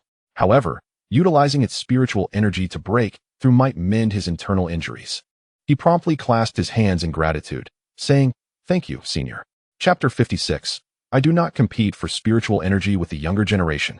As he gazed at the receding cloud ship, Ku Ju's eyes gleamed with determination. He immediately made his way into the dense forest behind him, heading in the same direction as the cloud ship, quickening his pace. He had but one objective: to debate the Buddha. Years ago, Su Fan had debated the Buddha at Mingxin Temple, defeating all the eminent monks present. Even now, the temple's scripture pavilion housed Su Fan's words from that time. Now, he too sought to learn from Su Fan. He intended to visit the Haotian sect to debate the Buddha, restoring the honor of the monks who had been defeated at Mingxin Temple. Radiating with Buddha light, Ku Ju's presence transformed those he encountered, as waves of Buddhist chants washed over them, cleansing their hearts. Upon the arrival of the cloud ship at the Haotian sect, numerous disciples and elders gathered, with Zhang Shanfeng hurriedly approaching. They were all aware of the events at Tsang Lei Dong Tian and the capture of Chao Qingtian. Facing a formidable foe, they could only hope Su Fan would rescue their comrade. Fortunately, Su Fan did not disappoint them, returning with Chao Qingtian and other disciples. "Master Uncle." Zhang Shanfeng rushed forward to inquire, "What is the situation?" "It is somewhat troublesome. This outing has revealed some of our cards, and I fear the Haotian sect may soon re-emerge in the world of cultivation," Su Fan replied solemnly. He most dreaded the premature exposure of the Haotian sect, especially in their current weakened state. Previously, it would not have mattered, but now it was different. The foundation of the Haotian sect was too fragile, lost to time. And even the sect leader was merely at the peak of golden core. Any random sect could easily crush them. Thus, the Haotian sect found itself in dire straits. Not finding the Haotian sect might have been a blessing, but once discovered, they would be thrust into the spotlight. The Wushan Dao Palace would likely learn of his affiliation with the Haotian sect. "Master Uncle, do you mean to seal the mountain?" Zhang Shanfeng asked, furrowing his brow. They had witnessed the situation with Yunfu. If the Haotian sect truly revealed itself, it could spell disaster. Su Fan shook his head. "No, there is no need to evade them. I will set some measures in place during this time. You should lead the disciples to the secluded training grounds in the back mountain, especially the medicinal fields there." "As you command," Zhang Shanfeng replied eagerly. Moreover, Su Fan suddenly added, "For the disciples and elders who have passed, arrange their spirit tablets in the shrine. From today onward, all members of the sect shall wear white garments in mourning." "Understood," Zhang Shanfeng said before hastily making arrangements. Turning to Chao Qingtian, Su Fan instructed, You take care of the new disciples. If you need anything, directly approach Zhang Shanfeng. I will take Yuan Wanya back first. On behalf of the disciples and elders, I express my gratitude, Master Uncle. Chao Qintian exclaimed, filled with excitement. Su Fan's arrival to rescue them was already a great kindness, and now, arranging the spirit tablets of the deceased in the shrine signified that he regarded them as his own. This alone was enough to earn the gratitude of the Zhang Lei Dong Tian members. Soon, Su Fan led Yuan Wanya towards the back mountain, while Hu Jinwan returned ahead, maintaining his distance from Yuan Wanya. The spiritual energy in the sect is comparable to that of the major sects, Yuan Wanya noted, glancing at the surrounding disciples. Hesitating to speak further, Su Fan smiled. Is it merely that the cultivators in the sect are too low in rank? When did strength and cultivation become synonymous? Yuan Wanya looked puzzled. Synonymous? Yuan Wanya regarded Su Fan with confusion. Su Fan explained, a person's strength is not determined solely by their cultivation level. Look at me. I am merely in the Qi refinement stage. Does that mean my strength is limited to that? Can that be compared? Yuan Wanya replied. You have concealed your cultivation for so long. Even after 3,000 years, you have only revealed a fraction. Had I not seen you back then, I might have been obliterated by your fist. You jest. How could we even dare to compare ourselves to you? Yuan Wanya said respectfully. Su Fan shook his head. I speak earnestly. Indeed, he was in the Qi refinement stage, but who would believe such a statement? What could he do? He could not simply grab someone by the collar and demand acknowledgement of his cultivation level. By the way, how does your Haotian Sect cultivate? Su Fan inquired with curiosity. The Haotian Sect needed to develop swiftly, and Zhang Shanfeng had to enhance his own cultivation. Otherwise, sect development would face significant challenges. Since Yuan Wanya, the esteemed elder of Haotian Sect, was present, it would be wise to seek his insights, for developing the sect was the first step. Yuan Wanya understood Su Fan's intent without needing explicit mention. Ultimately, it depends on the sect's circumstances. We cultivators require resources, partners, laws, and land. He inhaled deeply. The Haotian Sect is well-positioned, hidden from sight, with abundant spiritual energy, and with a senior like you, all necessary resources for cultivation are present. The issue may lie with the disciples themselves. Disciples? Su Fan frowned. Are you implying that the Haotian Sect's disciples are lacking in aptitude? Yuan Wanya nodded. Please do not misunderstand, senior. I have observed the disciples at the main platform. They all possess mediocre talents, with none standing out. For the sect to prosper, it is essential not to lack outstanding disciples. Su Fan held a differing opinion on this matter, believing that Yuan Wanya's statement stemmed from a lack of exposure to truly gifted disciples.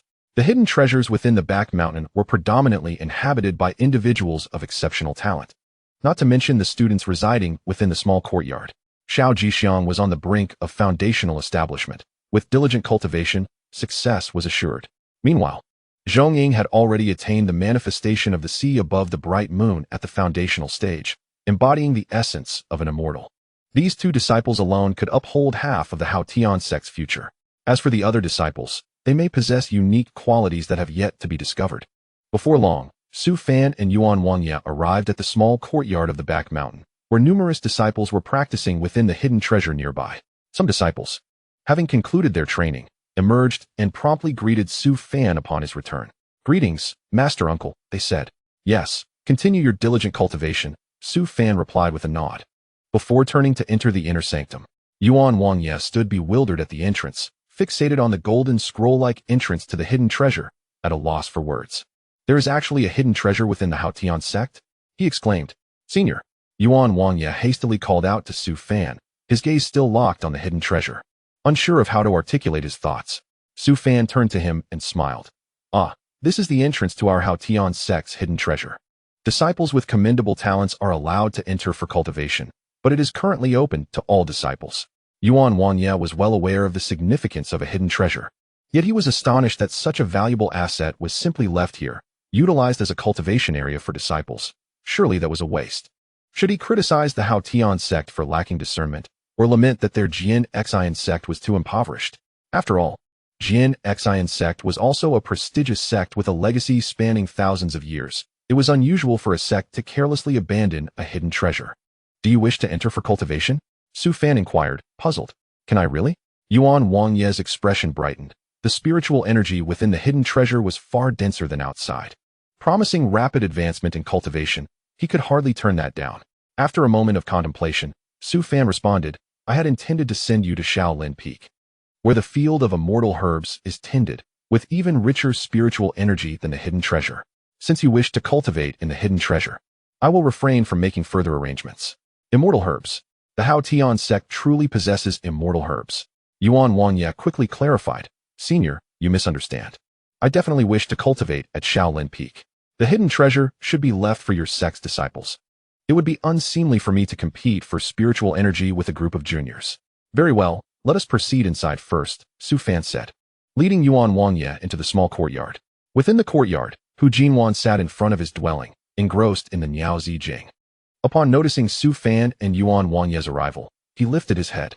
Brother Fan, Xiao Jixiang and Taoist Lu Ling have also arrived, Hu Jinwan remarked with a serious expression. Yuan Wanya was taken aback. What a peculiar situation.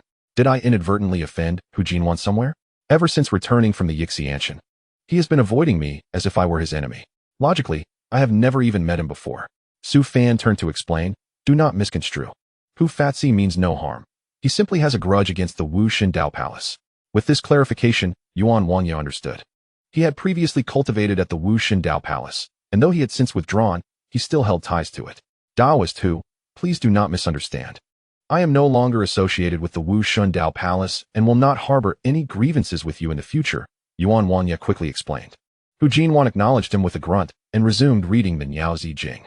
However, at that moment, Yuan Wanya noticed the scroll in Hu Jinwan's hands, his eyes widening in astonishment. The Niaozi Jing that has not been seen for 5,000 years? Now it makes sense. No wonder he survives despite his enmity with the Wu Xindao Palace. It appears this chubby fellow is indeed formidable. Master Uncle, a cheerful voice interrupted, and Xiao Jixiang hurriedly approached, throwing her arms around Su Fan's waist. Su Fan was taken aback. Had this girl actually grown taller in his absence? By the way, how have you reached the 12th layer of qi refinement? Wasn't it advised to cultivate steadily and cautiously? Xiao Jixiang, how did you achieve the 12th layer of qi refinement? Su Fan inquired, his expression one of disbelief. Oh no, it seems I, as an uncle, have been outdone by my niece. It was Sister Lu Ling who taught me to cultivate. Shaolin Peak has become incredibly beautiful, and I go there every day to practice, Xiao Jixiang responded innocently. Su Fan realized he had forgotten about Lu Ling's influence, remaining in the vicinity of Lu Ling. It was no surprise even without deliberate practice that Xiao Jixiang would experience breakthroughs. The immortal herbs have truly led me astray. Senior, what is this? Yuan Wanya's expression changed dramatically as he observed Xiao Jixiang's cultivation level. Su Fan introduced, this is my niece, Xiao Jixiang, who has been practicing for less than a year. Yuan Wanya recognized Xiao Jixiang's talent, but was astonished by Su Fan's description. Practicing for less than a year and already on the verge of foundational establishment? Disciples like this are fiercely sought after in prominent sections. Previously, he had claimed that the Haotian Sect lacked talented disciples. Now, he found himself contradicted. At that moment, Zhongying also emerged. Upon seeing outsiders in the courtyard, she immediately lowered her head. To this day, she had yet to overcome her internal barriers, only speaking when in the small courtyard, otherwise avoiding eye contact. However, since Su Fan's last lecture, the entire Haotian Sect had recognized Zhongying's extraordinary talent, and ridicule had ceased. In the entire Haotian Sect, only Xiao Jixiang could be compared to Zhongying. Even Fang Qingming and others fell short. Upon noticing Zhongying's presence, Su Fan turned and smiled. Allow me to introduce our most gifted disciple, Zhongying. Come here. Upon hearing her name, Zhongying set down what she was holding and hurriedly approached, her head bowed. Greetings, Master Uncle, she said softly. Yuan Wanya scrutinized Zhongying, but found nothing particularly outstanding in her appearance. A middle-grade water spiritual root. Such talent seemed inferior to Xiao Jixiang's. Su Fan clarified. Zhongying's talent surpasses that of Xiao Jixiang. Recently, she manifested the sea above the bright moon avatar. Yuan Wanya was taken aback. What is that? The sea above the bright moon avatar from the 36 avatars has appeared? This disciple is only at the foundational stage. How could she possibly manifest such an avatar? Do not doubt it. Zhongying's talent extends beyond what you perceive, Su Fan chuckled, offering no further explanation. Yuan Wanya cast a skeptical glance at Zhongying, committing her name to memory. It was well understood that any cultivator capable of manifesting an avatar was destined for greatness. Throughout the northern wasteland, only a handful had ever manifested avatars. The empress of the illusory celestial dynasty was rumored to have manifested one a millennium ago, alongside the little sword immortal from the Wuji sect and the 4 young masters of the Guanchao city's cultivation families. Yuan Wangya held unwavering faith in Su Fan's words. After all, there was no reason for Su Fan to deceive him regarding such matters. Congratulations, senior. With such disciples, the Haotian Sect is destined to be invincible in the world. Yuan Wangya expressed sincerely. Su Fan waved his hand dismissively. Who knows what the future holds? For now, I wish to focus on the tasks at hand. Zhongying, from today onward, you will cultivate with Hu Jinwan. Let him teach you the 13-character secret scripture. As he spoke, he handed Zhongying the Mingzi Jing from the 13-character secret scripture. The techniques he possessed were not particularly suitable for Zhongying's cultivation. Ultimately, her progress would depend on her own fortune. Conversely, Hu Jinwan had already learned a portion of the 13-character secret scripture. And with the Niao Zi Jing now in his possession, he might indeed uncover secrets of ascension in the future. Zhongying eagerly accepted the Mingzi Jing, expressing her gratitude. Thank you, Master Uncle. Beside him, Yuan Wangya's eyes sparkled with brilliance. This is a manuscript documenting the method of ascension. If made public, it would undoubtedly stir the tides of the cultivation world. It is surprising that the elder so casually entrusted it to another. Has he already unraveled the secrets of ascension? Hu Jinwan, upon seeing Zhongying holding the Mingzi Jing, wore a broad smile and promptly sat down beside her, eager to explain the intricacies of this technique. Su Fan glanced at the wide-eyed Xiao Jixiang beside him and smiled helplessly. Your cultivation method surpasses this. There is no need to learn others, Su Fan murmured softly. Xiao Jixiang nodded, then suddenly lifted her head and exclaimed, Shu, Sister Lu Ling said for you to go to Shaolin Feng. The medicinal fields there have been prepared, and many spiritual herbs are ripe. Lu Ling has left. Su Fan furrowed his brow and inquired. Xiao Jixiang glanced at Yuan Wangya and nodded. Sister Lu Ling initially came to speak with Shu personally, but since Shu brought outsiders, she returned to Shaolin Feng first. Yuan Wangya awkwardly shifted his gaze towards Xiao Jixiang, seemingly taken aback that someone had departed early due to his presence. However, the disciples of Haotian Sect are indeed quite peculiar. There are those talented disciples who dare not raise their heads and mysterious cultivators who challenged the Wushan Dao Palace, as well as reclusive practitioners. Such a sect is truly fascinating. Elder, who is this Lu Ling? Yuan Wangya inquired with confusion. Su Fan elaborated. Do not provoke her. Simply focus on your cultivation at Shaolin Feng. She is the master of Shaolin Feng. He refrained from explicitly naming Lu Ling's identity, as the matter of the immortal medicine is of great significance. Aside from a few individuals within Haotian Sect, others remain unaware. Yuan Wangya, not being foolish, connected the dots based on Su Fan's earlier mention of the immortal medicine and deduced Lu Ling's identity. He also understood the gravity of the situation and knew to feign ignorance. Thus, he clasped his hands in respect and said, Thank you, Elder. Let us proceed. I will take you to settle at Shaolin Feng. From now on, you will cultivate there, Su Fan said as he began walking towards Shaolin Feng, with Xiao Jixiang hurrying to follow. Shaolin Feng, once desolate for ages, now flourished with blossoms and herbs, with spiritual plants visible everywhere. The spiritual herbs Su Fan had previously brought were also transplanted here, with millennia-old herbs almost ubiquitous, and the spiritual energy was so dense it coalesced into mist. As Yuan Wangya approached Shaolin Feng, he felt the overwhelming richness of the spiritual energy, mingled with potent medicinal qualities. As the energy entered his body, the old injuries within him began to heal. Remarkable. Upon ascending the mountain, Su Fan spotted a figure in a green robe tending to an orchid. A serene smile gracing her face, seemingly satisfied with the herb's growth. Still as beautiful as ever. Su Fan recalled the time Lu Ling had bathed, and his longing for cupping therapy intensified. One day, I must give Lu Ling a cupping session. Lu Ling, Su Fan called out before even getting close. Upon hearing his voice, the smile on Lu Ling's face vanished, replaced by an icy demeanor. Oh no, she looks even more beautiful. This was Yuan Wangya's first encounter with such an ethereal presence. Every expression of hers was utterly captivating. Is this the immortal medicine? It is said that the immortal medicine can take form, and human form is the rarest. He never expected to witness it in his lifetime. Lu Ling coldly fixed her gaze on Su Fan, her red lips parting. Have you finished your own matters? Crack. Su Fan reached out and plucked a fruit from a nearby tree bearing red berries, wiped it on his clothing, and began to eat. I finished ages ago. This fruit is quite sweet. Lu Ling showed no signs of displeasure at Su Fan's actions. Instead, she regarded him with calm indifference. After all, even she belongs to Su Fan, so these fruits are naturally his. What use is there in her saying otherwise? Yuan Wangya watched the fruit in Su Fan's hand and gulped. Goodness, this is a Shenyuan fruit. a treasure that can extend one's life by 10 years. Precisely what he needs. It seems that only the illusory celestial dynasty in the entire northern wilderness possesses a Shenyuan fruit tree, and even then, it is merely in its seedling stage. A tree as stout as this one in Haotian Sect is likely non-existent in the entire cultivation world. A Shenyuan fruit that prolongs a cultivator's life by a decade is merely described as sweet by you. If other cultivators heard that, they would surely pursue you to the ends of the earth.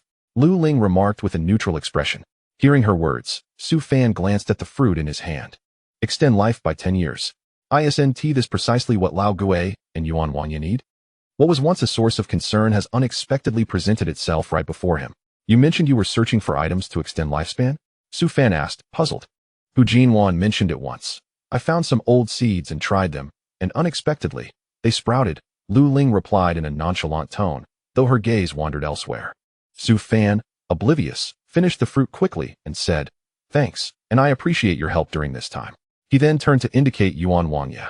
This is Yuan Wanya, who once guarded the demon god tomb. I brought him here for cultivation at Shaolin Feng. Upon hearing Su Fan's words, a flicker of surprise crossed Lu Ling's eyes. The demon god tomb is a perilous location concerning the entire northern wilderness and even the cultivation world, filled with countless primordial anomalies. Few cultivators willingly take on the duty of guarding it. Yuan Wanya had previously done so, indicating he is a person of significance. Now, with Su Fan personally bringing him here, it seems he seeks to lend a helping hand. Very well, let him find a place to settle down at Shaolin Feng. But he should not approach the mountaintop, Lu Ling stated calmly. Upon hearing this, Yuan Wanya was overjoyed. He had effectively positioned himself beside the immortal medicine for cultivation. The prospect of ascension was not out of reach. Thank you, Elder. Thank you, Lu Ling. Yuan Wanya exclaimed with excitement. Su Fan waved his hand and said, this is what you deserve, no need to thank me. Find a place to settle on your own. I have matters to attend to at Yinhua Feng. For any issues, you may directly consult Lu Ling, as she is the master here. With that, Su Fan flashed a grin at Lu Ling and pretended to lead Xiao Jixiang away.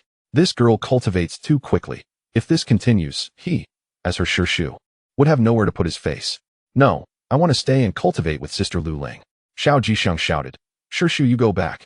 I will stay to accompany Sister Lu Ling. Su Fan. This is outrageous. My words as Shu carry no weight? Little girl, do you not remember who accompanied you in practice? Who brought you candied hawthorn? This is truly forgetting kindness in the face of beauty. Lu Ling interjected at this moment. Let Xiao Jixiang stay. I feel a bit lonely. She can keep me company. Seeing Lu Ling had spoken up, Su Fan felt it inappropriate to argue further. Take good care of her. Do not let her advance too quickly. A solid foundation must be established. Slow and steady cultivation is essential. As he departed, Su Fan specifically reminded her several times, insisting that Xiao Jixiang must pace her cultivation. If this continues, Xiao Jixiang might ascend before him. Yuan Wanya watched Su Fan leave, a flicker of envy and admiration in his eyes. Such a devoted elder from the sect truly makes one feel humbled. To counsel the younger generation with such earnestness is indeed worthy of respect. Su Fan left Shaolin Feng and headed straight for Yinhua Feng. This time, the materials he procured were substantial. He would keep the useful items and leave the rest for Tang Mengdong and the others to refine. 500 large lightning rods and over 1,000 small ones constitute no trivial project. Should he enlist all the instrument craftsmen of Yinhua Feng? It seems he must find more craftsmen to bring back in the future. Otherwise, the manpower within the sect is somewhat insufficient. Chapter 58. Seeking trouble with Haotian Sect is akin to courting death. Yinhua Feng, Su Fan and Tang Mengdong sat together, a myriad of materials piled before them. While over a dozen disciples were diligently sorting through the collection, upon seeing the precious materials resembling a small mountain, Tang Mengdong rubbed his hands together in excitement. Be careful. That Jin Jinghua Longu must be handled with utmost care. And my Shizhongru, please do not spill it. Su Fan could not help but chuckle at Tang Mengdong's antics. For individuals like him were indeed rare. However, Su Fan was not concerned about the materials. Instead, he turned and inquired, Tang Shizhi, how many lightning rods can we forge from these materials? With so many materials, we could easily forge over 100, Tang Mengdong replied with a serious expression. If we are refining at the spirit tool level, we have more than enough. For magical artifacts, we could also manage over 100. But that would be a bit challenging. We might only achieve close to 100. Although he said this, Tang Mengdong remained puzzled as to why Su Fan needed so many lightning rods. Typically, a cultivator undergoing tribulation would not require such an abundance. Upon hearing this, Su Fan furrowed his brows slightly. That still seems insufficient, he mused. His tribulation was unlike that of ordinary cultivators. Spirit tools and magical artifacts would scarcely suffice. At least treasures of a higher tier were necessary. This is troublesome. Let us first refine them into spirit tools. There is a good quantity of materials. So you and the others should work together, Su Fan stated, producing several Qiankuan rings. He had indeed acquired a substantial amount of materials and was prepared to proceed with fervor. First, let us refine the lightning rods at the spirit tool level. And later we can seek materials to enhance their quality. Achieving the magical artifact level should not pose much of a problem. As Su Fan revealed more Qiankuan rings, Tang Mingdong gulped. Good heavens, Shu, where on earth did you procure so many materials? If these were sold, they might fill the entire Yanhua Peak with spirit crystals. Shu, do you mean to pass on the refinement techniques for the lightning rods to others? Tang Mingdong asked, his expression grave. This is a treasure that can significantly enhance a cultivator's chances during tribulation. If it were to be leaked, it would surely be a tremendous loss for our Haotian Sect. Su Fan nodded. Your pace alone is too slow. It is better to work with others. Just as Tang Mingdong was about to voice his concerns, Su Fan interrupted him. I understand your worries. Rest assured, all who participate in refining the lightning rods must take a celestial oath, which will serve as a safeguard. Su Fan produced his celestial oath manual and instructed Tang Mingdong to copy it. He felt a sense of trust in Tang Mingdong, for he was a member of the Haotian Sect and would not betray it. If that day ever came, Su Fan would simply consider it a misjudgment on his part. Tang Mingdong looked at the celestial oath manual before him, his mouth twitching. Is this the celestial oath? My goodness, it seems rather extensive. Shu, did you write this? Tang Mingdong asked, swallowing hard. This version is not comprehensive. I have another more detailed one, specifically for tribulation phase cultivators, which you may also use, Su Fan replied. Tang Mingdong exclaimed, my heavens, there's even more. That is quite enough. This one is already very thorough. I will go find the Grand Elder and summon all the elders skilled in artifact refinement, and then we will proceed with the entire Yanhua Peak's disciples. He said hurriedly before rushing out, his slender figure appearing somewhat comical. Su Fan glanced at the disciples sorting the materials and stood up, saying, there are still a few Qiankuan rings here. Please take stock of them later. You will need to work hard in the coming days. If you find any materials or artifacts you fancy, feel free to take a few. Upon hearing this, the disciples were overjoyed. Thank you, Shu. These were indeed rare materials. Including some top-tier ones, taking a few would surely bring them fortune. Thus, the entire Yanhua Peak had been led astray by Tang Mingdong.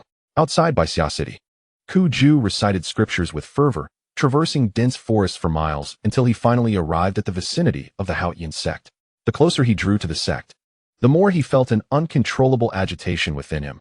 No matter how much he chanted or meditated, he could not calm his heart. By Xia City was his last stop. Once he passed through here, he should be able to locate the Haotian Sect. Is the Earth God present? Ku Ju murmured at the city gate. Suddenly, a wisp of white smoke rose nearby, and a splendid phantom gradually materialized from the mist. I have seen the Master, the Earth God said respectfully. Ku Ju inquired softly. No need for such formality. Tell me, do you know the location of the Haotian Sect? The Haotian Sect? Why does the Master suddenly seek information on its whereabouts? The Earth God frowned. Indeed, the Haotian Sect is located here, but it is inhabited by a formidable being, one who is exceedingly insidious, preferring to conceal his strength and bully others. To this day, no one knows the extent of his power. Concealing strength? Is that referring to the Zhixian Lord? Ku Ju nodded. Ba, the humble monk is indeed aware. You need only tell me where the Haotian Sect is located. It lies 1,000 miles east of here amidst the mountains. Ordinary cultivators would struggle to find them, the Earth God replied. Ku Ju glanced toward the east, forming a rough idea of the area. He had followed Su Fan's cloud sail, although he had lost sight of them long ago. He had not strayed from the correct direction. Thus, the Earth God's words rang true. Thank you. Ku Ju expressed his gratitude and set off toward the east. The Earth God watched him leave, sighing inwardly. Seeking trouble at the Haotian Sect is akin to courting death. Such a pity. The teachings of Buddhism are so profound. Yet he seems to have enmity with the Haotian Sect. Just as he was about to depart, a sudden surge of spiritual energy erupted in the air outside by Xia City, rapidly coalescing to form a deep passageway. Surrounding the passage, countless runes appeared, each exuding a terrifying suppressive force, as purple lightning flickered incessantly. Soon, a massive celestial vessel emerged, overshadowing the entire by Xia City. Standing upon the celestial vessel were numerous figures clad in resplendent blue robes, each exuding an aura that seemed to crush all beneath them. On either side, inscriptions read, "The sun and moon are incomplete, heaven and earth are lacking."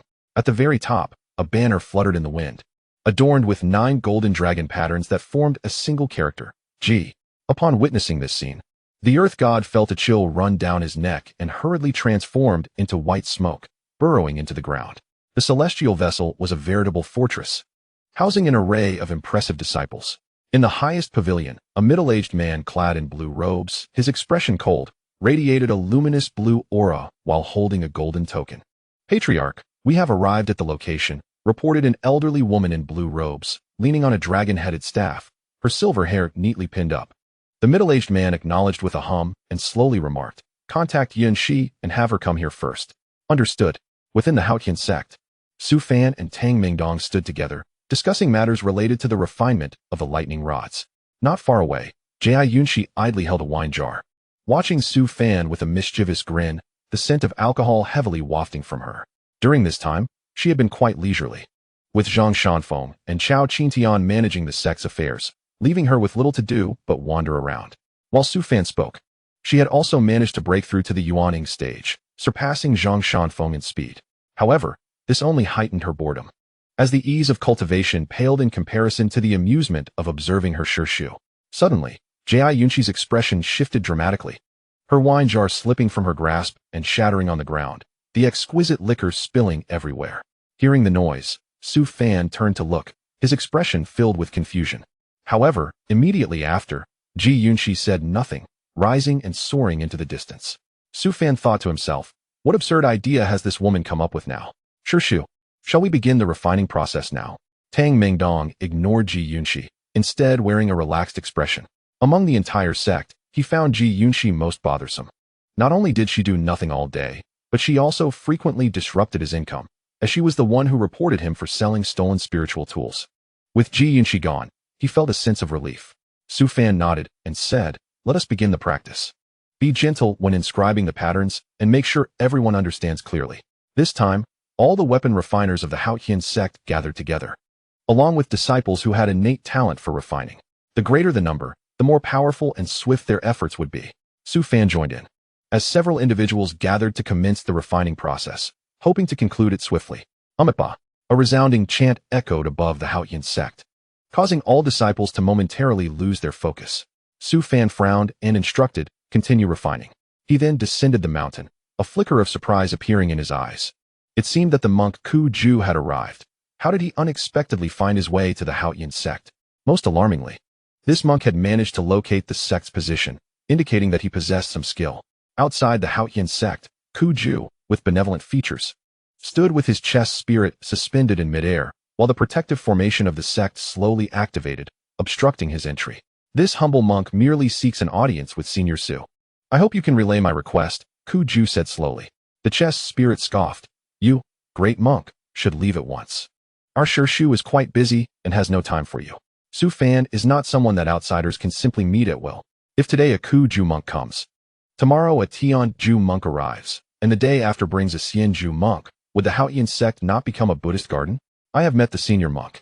Having traveled thousands of miles, I specifically wish to inquire about matters with Senior Su, Ku Ju stated calmly. For some reason, upon approaching the Haotian Sect, he felt a sense of inner calm, devoid of the previous restlessness.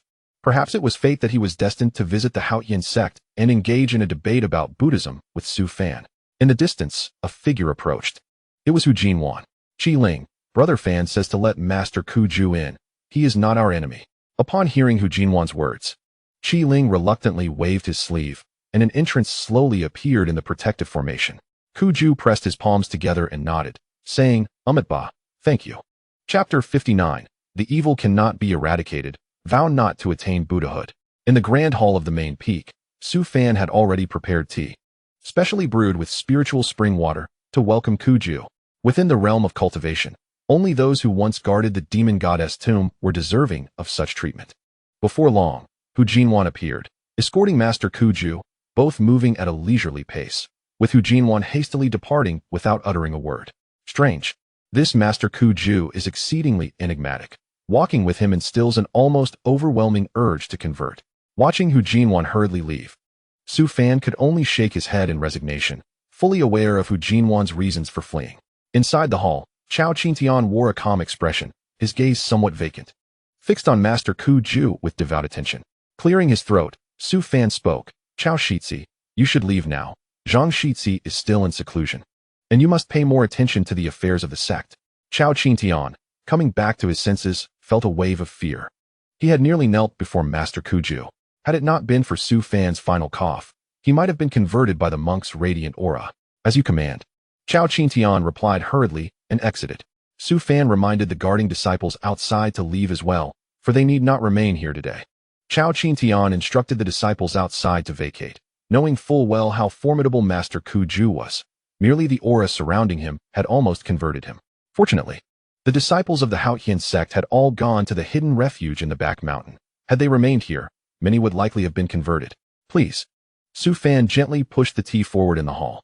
Ku Ju pressed his palms together and said, Thank you for the tea, senior. After glancing at the tea, a hint of contemplation crossed his eyes as he slowly inquired, What do you think of this tea, senior? Hearing this, Su Fan inwardly chuckled.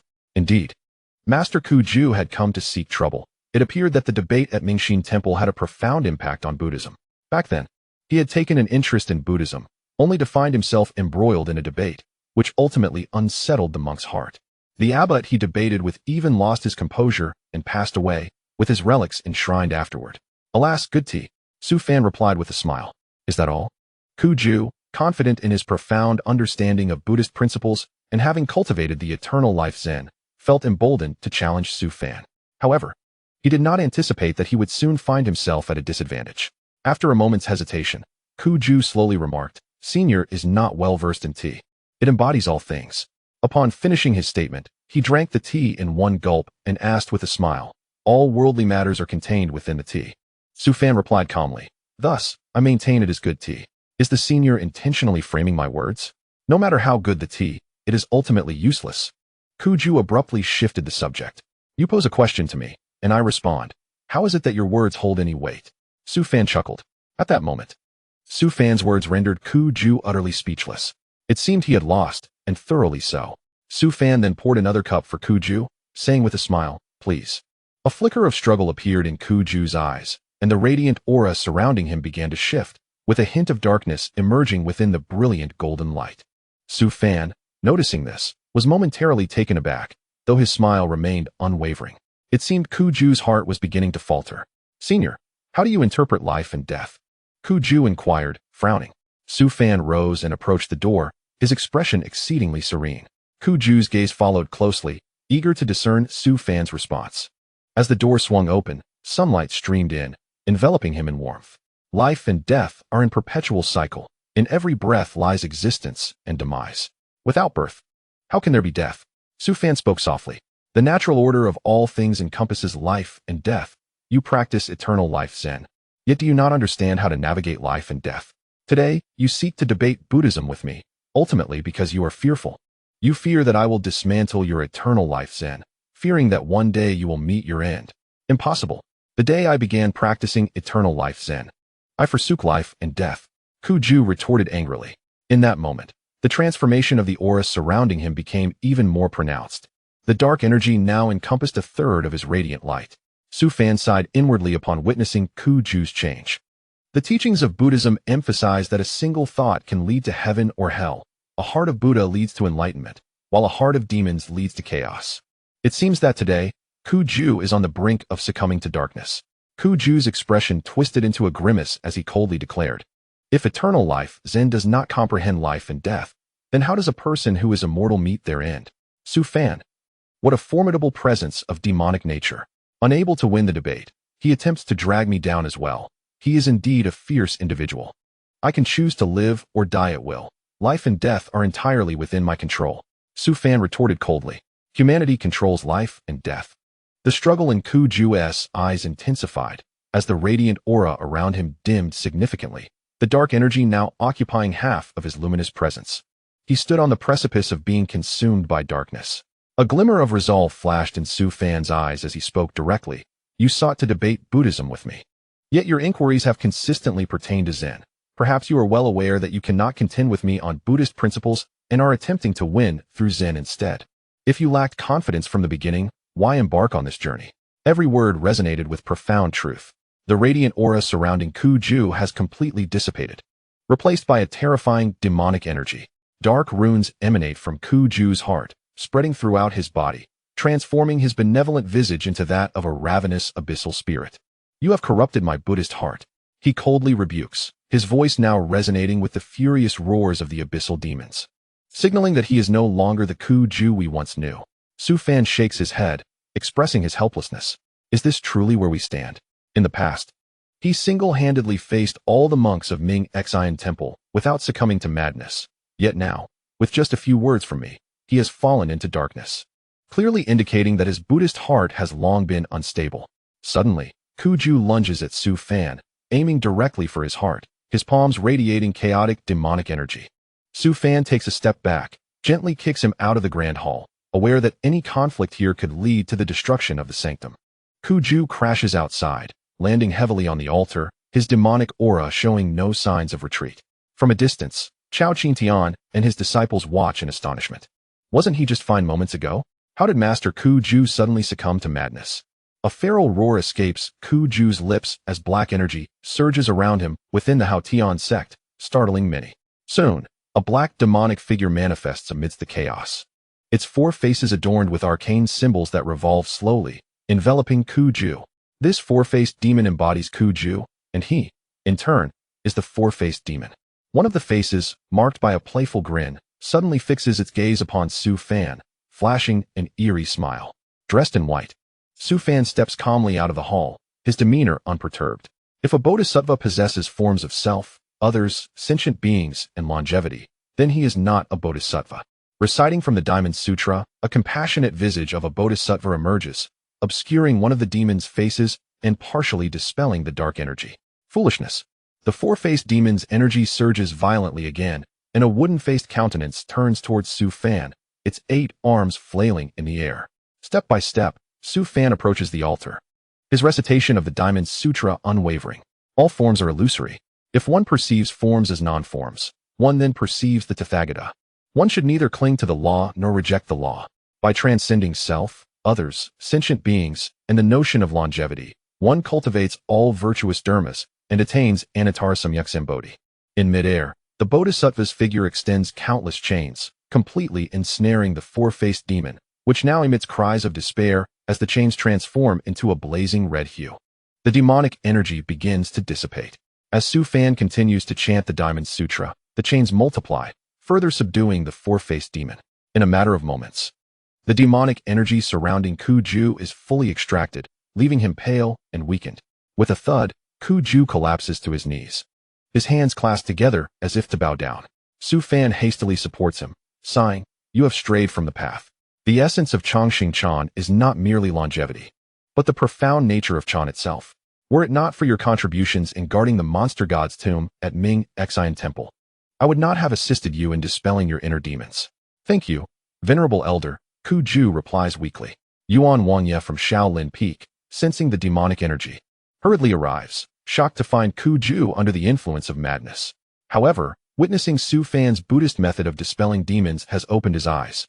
The unique techniques of the Buddhist sect are indeed extraordinary, yet outsiders often fail to comprehend them, frequently suffering losses against these monks.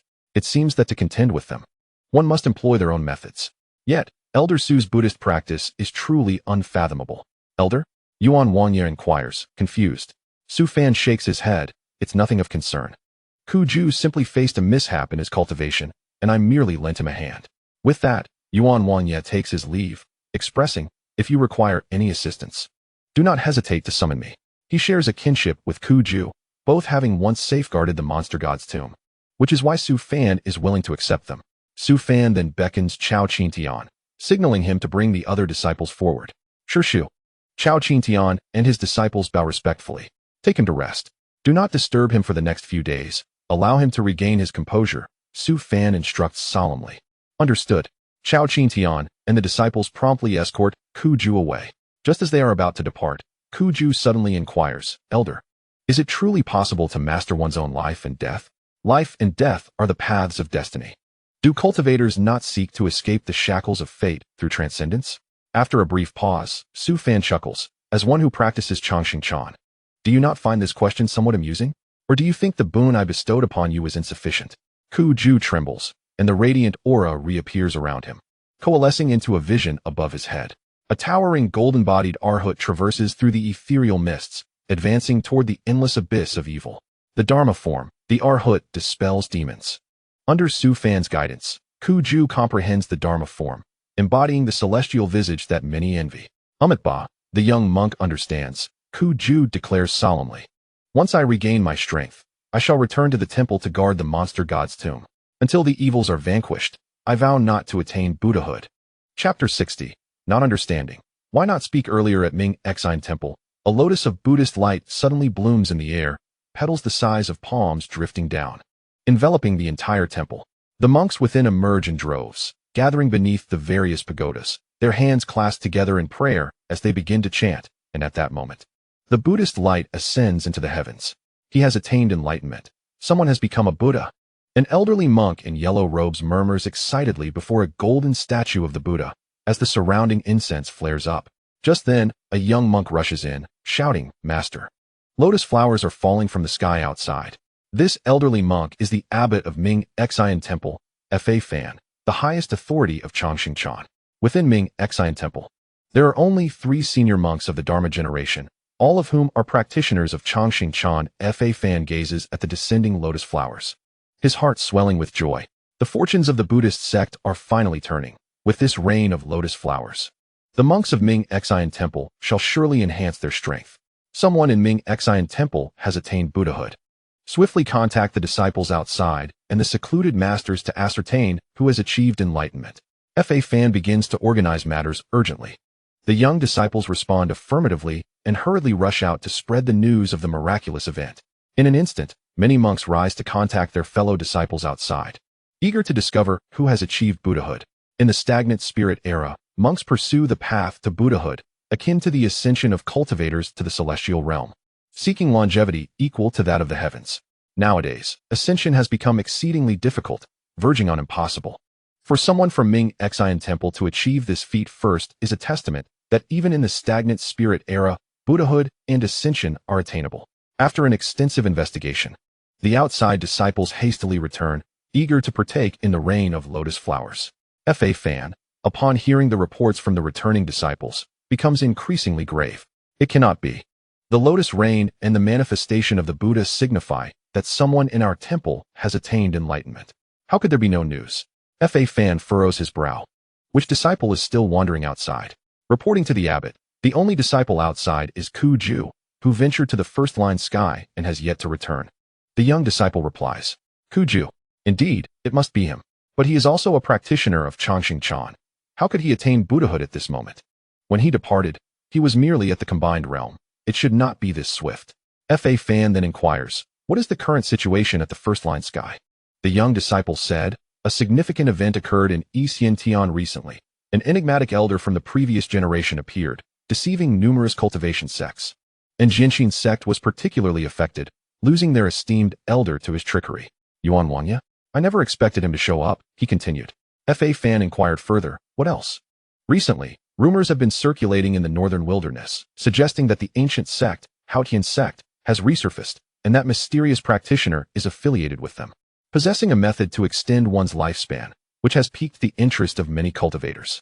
The young disciple's expression was one of excitement, clearly indicating the allure of the longevity technique. However, a flicker of astonishment crossed Fa Fan's eyes as a figure slowly materialized. "Is it Senior Su? If there is anyone in the world capable of possessing the method to extend life, it must be Su Fan, the true immortal. Thus, it stands to reason that Ku Ju has likely encountered Su Fan and received his guidance, leading to his current state of enlightenment." Su Fan, seated within the grand hall, exhaled deeply. He recalled only a few lines from the Diamond Sutra. Indeed, those from the Buddhist sect who succumb to demonic influences are terrifying. If he lingered any longer, he too might be swayed. He was on the verge of losing composure. It would be wiser to retreat to the back mountain to study formations. Staying here would inevitably lead to trouble. Consequently, Su Fan made his way to the back mountain, retrieving several treasured tomes on formations. The path of formations is not so easily traversed. Although Hu Jinwan is proficient in formations, he is fundamentally more adept at restrictions. Formations are merely a branch of his understanding. Qi Ling, has your true form now become the formation I? Su Fan suddenly inquired. Qi Ling slowly descended from the air, approaching Su Fan and responding, Master Uncle, my true form has merged with the formation I, and the protective formation of our sect is now under my control. What is the reason for your inquiry? Do not misunderstand, Su Fan replied, shaking his head. I intend to gain insight into the specifics of formations.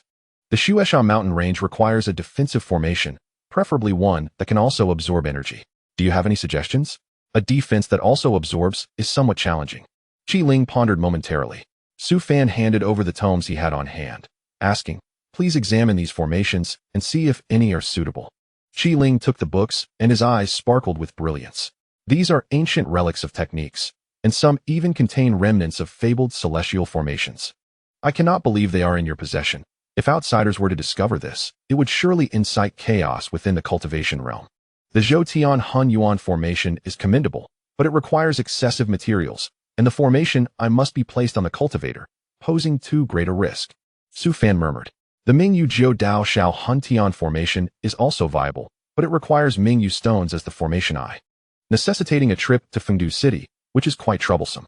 As Su Fan spoke, Qi Ling quickly finished perusing the entire book, retaining most of the content in memory. Following Su Fan's specifications for a defensive formation that also absorbs energy, creating a cyclical enhancement of defense, few formations conformed to this criterion. Among the tomes, several formations fit the bill. Master Uncle, the Ludo Xinghun formation is quite promising. Please take a look, Qi Ling suggested, handing over the book. Su Fan glanced at the notes. The Ludo Xinghun formation has a commendable absorption effect, but its defense is too low. It likely would not withstand a single round of heavenly tribulation. This won't do, he declared. The defense is insufficient. It must at least withstand a thunder tribulation. Withstand a thunder tribulation? Qi Ling stared at Su Fan in shock, his eyes wide with astonishment. Could it be that Master Uncle intends to face tribulation? Hence the preparation of so many measures, including a lightning rod and a defensive formation? Your preparations are exceedingly thorough. Qi Ling continued to search through the texts, stating, the only formation that meets your criteria is the Mingyu Jiu Dao Shao Hun Tian formation, but the requirement for Mingyu stones is somewhat troublesome, and portions of the defensive formations must be inscribed on oneself. For Su Fan, inscribing formations on his body was not an issue, but acquiring the Mingyu stones indeed posed a complication. Fengdu City is easy to enter but difficult to exit, and the Ghost Emperor there would likely wish to cast him into reincarnation. Whether he could return is uncertain. Nevertheless, to face tribulation, the Mingyu Jiu Dao Shao Hun Tian formation is undoubtedly the most suitable choice. Coupled with the lightning rod's ability to attract lightning, the defensive power would significantly increase, enhancing his safety during tribulation. Very well, we shall opt for the Mingyu Jiu Dao Shao Hun Tian formation. Let us first simulate it here in the courtyard. If successful, we can have Chao Qingtian test it. His lightning techniques are quite impressive, Su Fan affirmed. Qi Ling hesitated, saying, Master Uncle, I fear I may not be able to assist you in the simulation. My understanding of formations may not even match that of Hu Jinwan. Su Fan replied, you should have mentioned this earlier. After discussing for so long, only to reveal that you do not comprehend, is akin to playing the lute to a cow. You are the spirit of the protective formation. How can you be so inexperienced? Su Fan's incredulity was evident. Qi Ling shook his head, Master Uncle.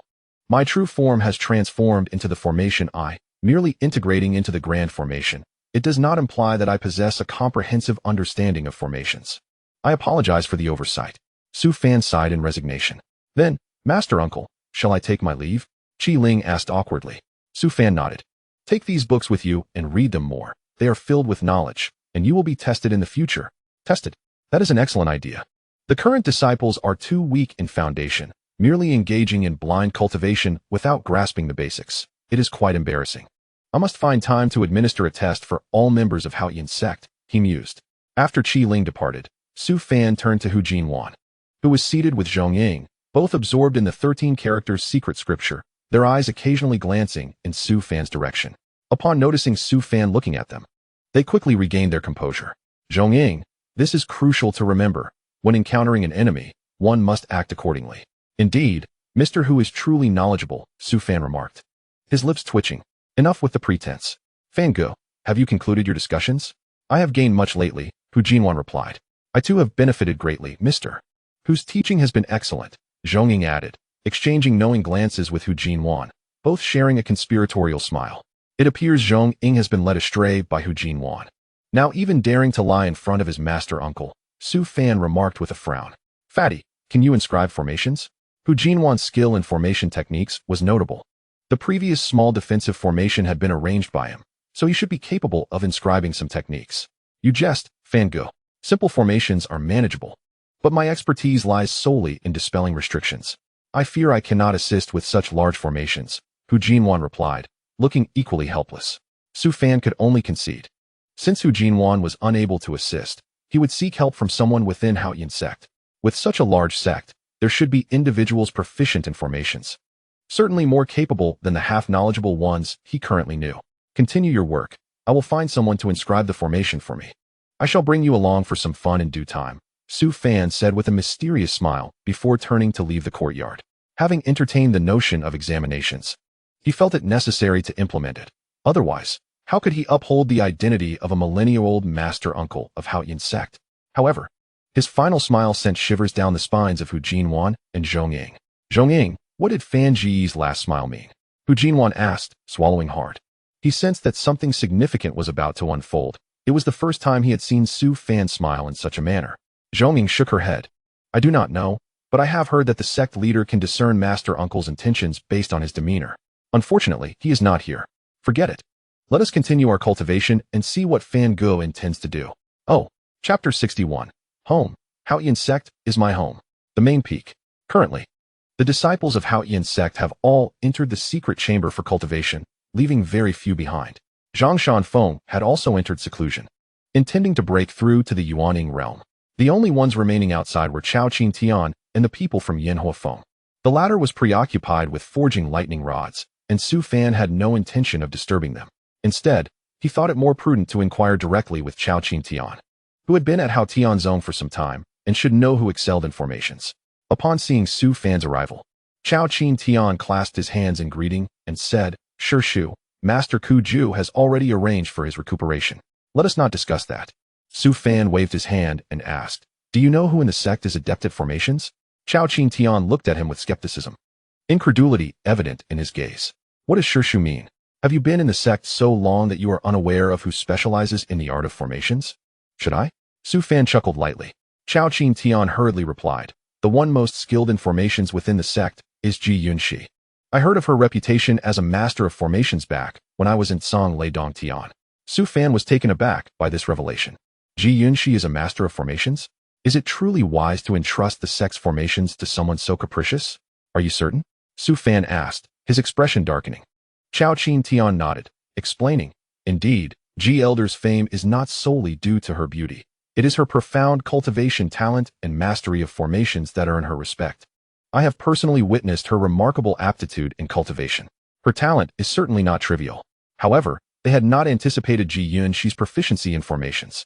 If the Mingyu Jiu Dao Shao Hun Tian formation were to be entrusted to her, the risks involved could become unpredictable. Is Sure Shu planning to set up a formation? Chao Qin Tian inquired, puzzled. Su Fan nodded, stating, Indeed, I must establish a formation, but the risk of having her set it up is too great. Do not worry. Sure Shu, as far as I know, Ji Elder has never encountered issues while setting up formations. Many small sects around by Xia Cheng utilize her techniques, Chao Qin Tian clarified. Is that so? Su Fan allowed himself to feel somewhat reassured. At least he now had someone who could assist him. By the way, where is Ji Yunxi? I have not seen her since she left Yanhua Feng this morning. Su Fan glanced around, unable to spot Ji Yunxi. Chao Qin Tian replied, This morning. Ji Elder hastily departed from the sect. Knowing her temperament, she is likely seeking some wine. Su Fan thought to himself that everyone seemed to be lacking decorum. Realizing that the upcoming examination was indeed urgent. Above by Xia Cheng, on the celestial vessel, Ji Yunxi stood at the entrance of a pavilion. Numerous blue-robed cultivators surrounded her, their auras formidable. The blue-robed middle-aged man before the table remained silent. Father, is it true that the Wang family has said this? Ji Yunxi's expression was grim. The blue-robed middle-aged man nodded. He was Ji Yunxi's father, Ji Donghai, the patriarch of the Ji family in Dongyuanzhou. The Wang family has called off the engagement. I opposed the betrothal when your grandfather arranged it. Now that your grandfather has passed away, it is only natural for the Wang family to hasten the dissolution of the engagement, Ji Donghai sighed. Both the Ji and Wang families were prominent clans in Dongyuanzhou, having arranged a betrothal to solidify their ties. However, the once ineffectual fiancé had suddenly risen to prominence. Now ranked 5th on the potential dragon list, with the Wang family sparing no effort in his cultivation. The former waste now became someone the Ji family could not easily approach. A divorce letter? Ji Yunxi glanced at a letter lying on the table, her complexion paling significantly. Ji Donghai nodded, saying, "Many in the family have voiced their discontent regarding this matter. I have suppressed their dissent, but some will still whisper. You need not concern yourself with their gossip. That is enough. I am not married to him. Why should he write a divorce letter?" Ji Yunxi exclaimed. Her face flushed with indignation. "You all came here for a divorce letter, but I doubt it is as simple as that." Seeing Ji Yunxi in such distress, Ji Donghai felt a pang of pain. His daughter had become a tool for the stability of the family's power, and as her father, he too was suffering. Yet, in the face of familial interests, he felt compelled to act in this manner. "Miss, the young master of the Dantai family wishes to take you as a concubine. He has come to escort you back." A silver-haired old woman spoke coldly. Concubine. Ji Yunxi's heart twisted with despair. The Wang family rejected her, and now the Dantai family desired to make her a concubine. What was she to them? "Father, do you truly wish for your daughter to become one?" Ji Yunxi suddenly raised her gaze, locking eyes with the familiar yet distant figure of her father. Ji Donghai dared not meet her eyes, averting his gaze and finding himself at a loss for words. "Indeed, in your eyes, I am but a pawn. Just like my mother. You betrayed her for the sake of the family and now seek to betray me as well," Ji Yunxi cried out. "From this moment forth, you are no longer my father, and I am no longer a member of the Ji family." With that, she turned and fled, tears glistening as they fell, splashing upon the ground. Those nearby attempted to pursue her, but were halted by Ji Donghai's firm command. "Do not pursue her." Ji Donghai's eyes were cold. Patriarch, the silver-haired old woman, attempted to speak, but upon meeting Ji Donghai's gaze, her complexion drained, and she spat out a mouthful of blood. Ji Donghai's voice was frosty as he declared, "You still acknowledge me as the patriarch?" Instantly, everyone bowed their heads, not daring to breathe. "This matter ends here. Ji Yunxi is no longer a member of my Ji family. If the Dantai family desires her, let them find her themselves. Contact the Wang family. They owe us an explanation. Return." The group hastily exited the pavilion, activating their departure routes as the celestial vessel slowly departed. Ji Yunxi descended from the celestial vessel, heading straight for Haotian Zone. She ignored the greetings from patrolling disciples along the way, transforming into a streak of light that vanished behind the cliffs of Yunlanfeng. Yunlanfeng was Ji Yunxi's own mountain, yet it had long since lost its vitality, littered with wine jars and fine brews. Over the years, she had refrained from accepting disciples, fearing she might hinder those with true talent. Gradually, Yunlanfeng had fallen into neglect. Su Fan was in the main hall, engrossed in studying formation texts when Chao Qin Tian rushed in. "Sure Shu, Ji Elder has returned," he said hurriedly. However, when I called out to her, she did not respond. "And it seems what?" Su Fan frowned, inquiring. "It appears that Ji Elder has been crying," Chao Qin Tian replied, his expression peculiar. It was the first time he had seen Ji Yunxi in such a state. He had always perceived her as a cheerful individual, and this display of distress was new to him. Su Fan remained silent for a moment, then asked, "Where did she go?" "To the cliffs behind Yunlanfeng." Chao Qin Tian answered quickly. Without another word, Su Fan rose and left the hall, making his way towards Yunlanfeng. The terrain of Yunlanfeng was overgrown with weeds, contrasting sharply with the other peaks. Even a commoner attempting to cultivate the land would likely fear it would not yield crops. As he ascended, Su Fan shook his head in helplessness. At the summit, 2 rudimentary bamboo huts stood quietly, surrounded by wine jars, the entire mountain reeking of alcohol. As Su Fan walked behind the bamboo huts, he soon heard the sound of muffled sobs, as if someone was silently weeping. What has befallen this girl? Su Fan wondered, curiosity piquing within him. Upon hearing footsteps behind her, Ji Yunxi hastily wiped her tears, her eyes reddened as she turned to face him. "Sure Shu, what brings you here?" she asked, rising to greet him. "I came to check on you." Su Fan hesitated. "Are you all right?" As he approached, he sat down beside Ji Yunxi. Outside the cliffs, a veil of mist enveloped the area. Small mountain peaks emerged from the fog only to vanish moments later, while flocks of birds flew past in the distance. The scenery on this cliff is indeed quite splendid, perhaps even surpassing that of other peaks. "Do not worry, Master Uncle. I am perfectly fine," Ji Yunxi remarked, shaking her lips. Su Fan turned and smiled, saying, "If there is something troubling you, do not keep it to yourself. Bottling up emotions can lead to complications. Or do you feel that confiding in me is inappropriate? If that is the case, then there is no need to speak. No, it is just. Ji Yunqi stammered, I no longer have a home. What are you saying? Su Fan feigned anger. Isn't Haotian Sect your home? Aren't we all your family? Do you mean to imply that Haotian Sect is on the verge of extinction? No, that is not what I meant. Ji Yunqi hurriedly waved her hands. All right. I was just teasing you, Su Fan laughed. So you feel you lack a home? I have been without one for quite some time. For me, Haotian Sect is my home, and all of you are my family. Sometimes, having the world as your home is not a bad thing. He had been there for nearly 10,000 years and held a special affection for Haotian Sect. Home. Haotian Sect is indeed his home. If one day Haotian Sect were to face annihilation, it would only be after his demise. Ji Yunqi glanced at Su Fan, biting her lip, and asked, Master Uncle, do you truly believe that women should be treated as commodities to stabilize a family? Su Fan looked at Ji Yunqi in surprise and said solemnly, that is nonsense. We are born to live for ourselves. If a family is unstable, it is a problem with the family itself. As for Haotian Sect, if it comes to the point of selling disciples to achieve stability, then it is merely a failure on the part of the sect leader. Upon hearing Su Fan's words, Ji Yunqi pondered, then what would you do, Master Uncle? What to do? This indeed seemed to be a difficult question. Su Fan fell silent for a moment, a glimmer of brilliance flashing in his eyes. I do not know, but if I were to handle it, I might be a bit ruthless. Ruthless? Ji Yunqi questioned, perplexed. Su Fan nodded, gazing into the distant sky, and said, if the problem cannot be resolved, then eliminate the one who creates the problem. Would that not solve the issue? But what if that person is your kin? Ji Yunqi pressed on. Su Fan turned to look at Ji Yunqi, frowning. Has your family regarded you as a tool for marriage alliances? Chapter 62. What are you doing undressing? Su Fan had not anticipated encountering such a situation, even though the issue did not pertain to him. However, the Ji family truly lacked competence. To stabilize their family, they would even sell their own daughter. The head of the Ji family was indeed despicable. After a while, Ji Yunqi began to share her experiences. For some reason, as she spoke to Su Fan, she felt a sense of tranquility, as if she had already come to terms with it, and her heart was not as heavy. Was this the charm of Master Uncle? Su Fan was also taken aback by Ji Yunqi's words. Such a wealth of information. A rise of the underdog, a broken engagement. A family willing to sell their kin for marriage alliances, even agreeing to allow a concubine. Goodness, this was indeed a sensational tale.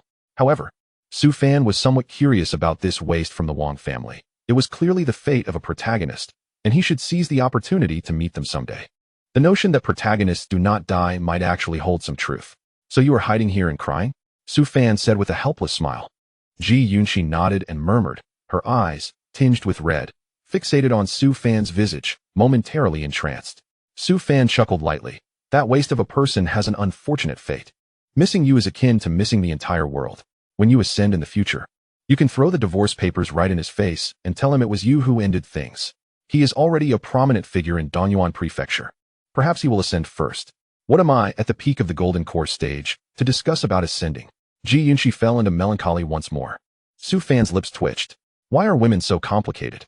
With me as your Master Uncle, you need not worry about failing to ascend. Su Fan declared proudly. If it weren't for the lack of materials, once I acquire them, I could bestow upon you a special constitution. It would even be feasible for everyone in the sect to possess a special constitution. But Master Uncle, you have not ascended either? Ji Yunqi suddenly interjected. Su Fan replied. Child, you are killing the conversation.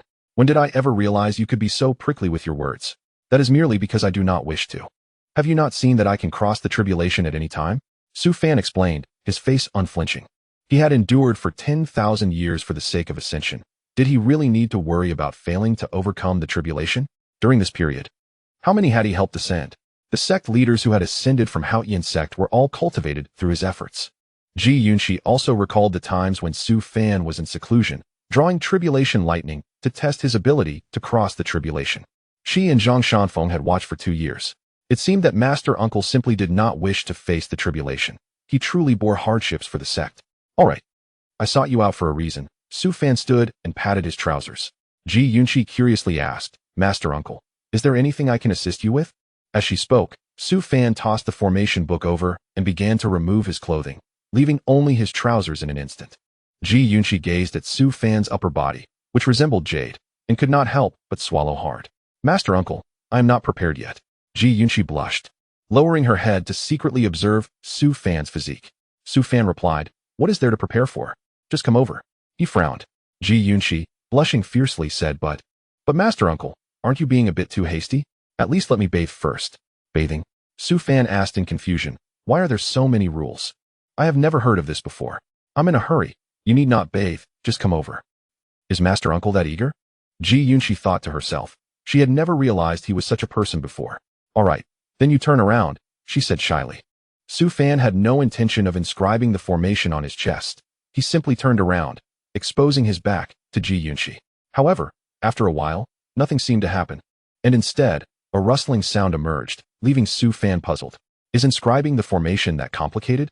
He turned to see his lips twitching. What are you doing? Why undress? Su Fan frowned. Do you need to take your clothes off to inscribe the formation? Inscribing the formation? Ji Yunxi's eyes widened in surprise as she stared at Su Fan. Su Fan nodded. You are the only formation master in the sect. I need to prepare the Mingyu 9 Paths, small Hunyuan formation. Just inscribe the array diagram on my back from the 23rd page of that book. Upon hearing this, Ji Yunxi's face fell. She had thought it was something more intimate with Su Fan. What is wrong?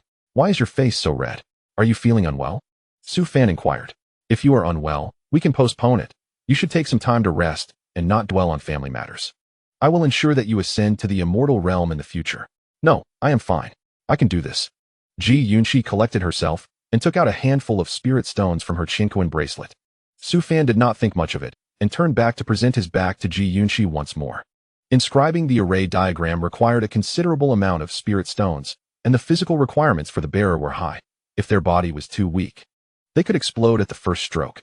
Moreover, the inscriber must be fully focused, proceeding with utmost caution. Otherwise, the formation could transform into a new and unpredictable array. In the past, someone had made a mistake while inscribing, resulting in a killing formation that instantly killed the bearer, and the inscriber met the same fate, ultimately sealed away by powerful predecessors. Thus, inscribing the array diagram is no small feat. This was Ji Yunxi's first attempt at inscribing. But the thought of doing so on Su Fan's back left her with no room for carelessness. A wisp of spiritual fire burst forth as Ji Yunxi took a spirit stone, placing it into the fire, which began to dissolve it in the blink of an eye. Under the guidance of Ji Yunxi, the spirit stone gradually transformed into a slender, pitch-black needle, its tip glinting with a cold radiance, surrounded by spiraling spiritual energy. Once the needle reached the length of a pen, Ji Yunxi extinguished the spiritual flame and laid the formation book aside. She then used her finger as a pen and spiritual energy as ink, meticulously inscribing the Mingyu Judao Zaihunshan formation diagram on his Su Fan's back. Shu, I am about to begin, Ji Yunxi announced. Upon hearing her words, Su Fan nodded gently, soon feeling a tingling sensation on his back. As if something were crawling upon him. Ji Yunxi's movements were swift. In the blink of an eye, she had completed the first stroke, etching a black line into Su Fan's back with the needle. In that single stroke, the spirit stone was entirely consumed. The formation diagram nearly covered Su Fan's entire back, and the words inscribed would likely require a considerable amount of spirit stones. Ji Yunxi conjured a second silver needle, immediately following the previous line with another swift motion. And yet another spirit stone vanished. Shu, does it hurt? Although it was Ji Yunxi's first attempt at inscribing, she was aware of the pain that the bearer must endure. Forcing spiritual energy into the body in this manner could lead to severe consequences, including potential explosion if luck did not favor one. Su Fan, however, felt no pain. Responding leisurely, it's not painful, just a bit itchy. Ji Yunxi was taken aback. What is happening? Have I been misled by the books? Hesitating for a moment, she pricked her own hand with the needle, a droplet of blood emerging, swiftly followed by a sharp stinging sensation. How painful.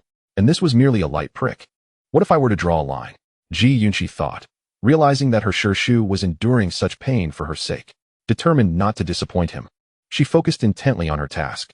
Su Fan genuinely felt no pain. His physical resilience was beyond his own comprehension. After a millennium of cultivation, he had only sustained real injuries a handful of times. The prick of the needle barely registered as a sensation.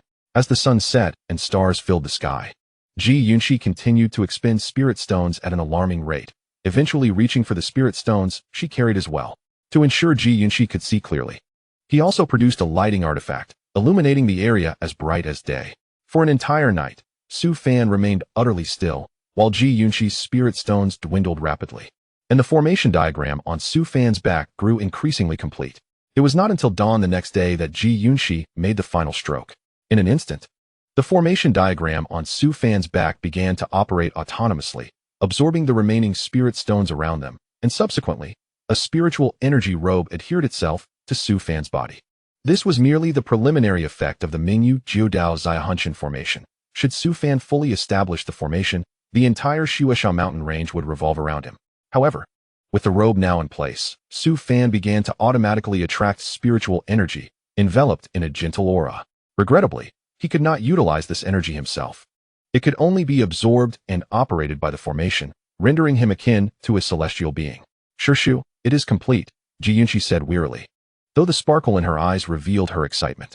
Upon hearing this, Su Fan stood and stretched, his body cracking with sound, feeling no fatigue but rather invigorated. It feels quite good, he murmured. The formation diagram of the Mingyu Jiudao Xiahunshan was merely etched with spirit stones. Once he acquired spirit crystals, the formation would undoubtedly become even more formidable. Rumors spoke of the existence of celestial stones and crystals in the immortal realm, which would further enhance the formation after his ascension, adding an extra layer of security. Glancing at Ji Yunqi, who bore dark circles under her eyes, Su Fan gently suggested, "You should rest now. After a night of tension, you must be tired. Once you have recuperated, I shall return to discuss the formation with you." Ji Yunqi, feeling fatigued, reluctantly withdrew her focus. What a pity, Shirshu merely intended to inscribe the formation for me, if he truly wished to engage in further discussion. Shirshu, you continue with your tasks. I shall rest, and then seek you out. We can drink and discuss the formation together. Chapter 63. Shall we hold another parent-teacher meeting? On the 4th day of the 2nd month, Zhang Shanfeng broke through to the Yuaning realm and emerged from his seclusion. During this time, Chao Qingtian had been overseeing the sect's affairs, and Elder Yunfu, despite having lost an arm, had joined in guiding the disciples. However, the most captivating news was not the breakthrough itself, but rather what Su Fan had said on the day the formation diagram was completed. All the elders and disciples were engrossed in their studies, with the sect leader's breakthrough coinciding with an examination day. Both disciples and elders wore perplexed expressions upon inquiry. They learned that the examination was akin to a test of merit, somewhat similar to a scholar's examination in the secular world. Yet, the crux of the matter was why a group of cultivators would be subjected to such a trial. Moreover, considering the timing, the sect's grand competition was imminent. Were they truly replacing it with an examination? With Zhang Shanfeng's emergence from seclusion, all the disciples became increasingly busy. After all, it was their Shirshu who had spoken, and even if they were reluctant, participation was obligatory. A favorable impression from their Shirshu might grant them opportunities for cultivation in the back mountains. Upon hearing this, Zhang Shanfeng, disregarding the benefits of his Yuaning breakthrough, hurriedly rushed toward the main hall of the sect.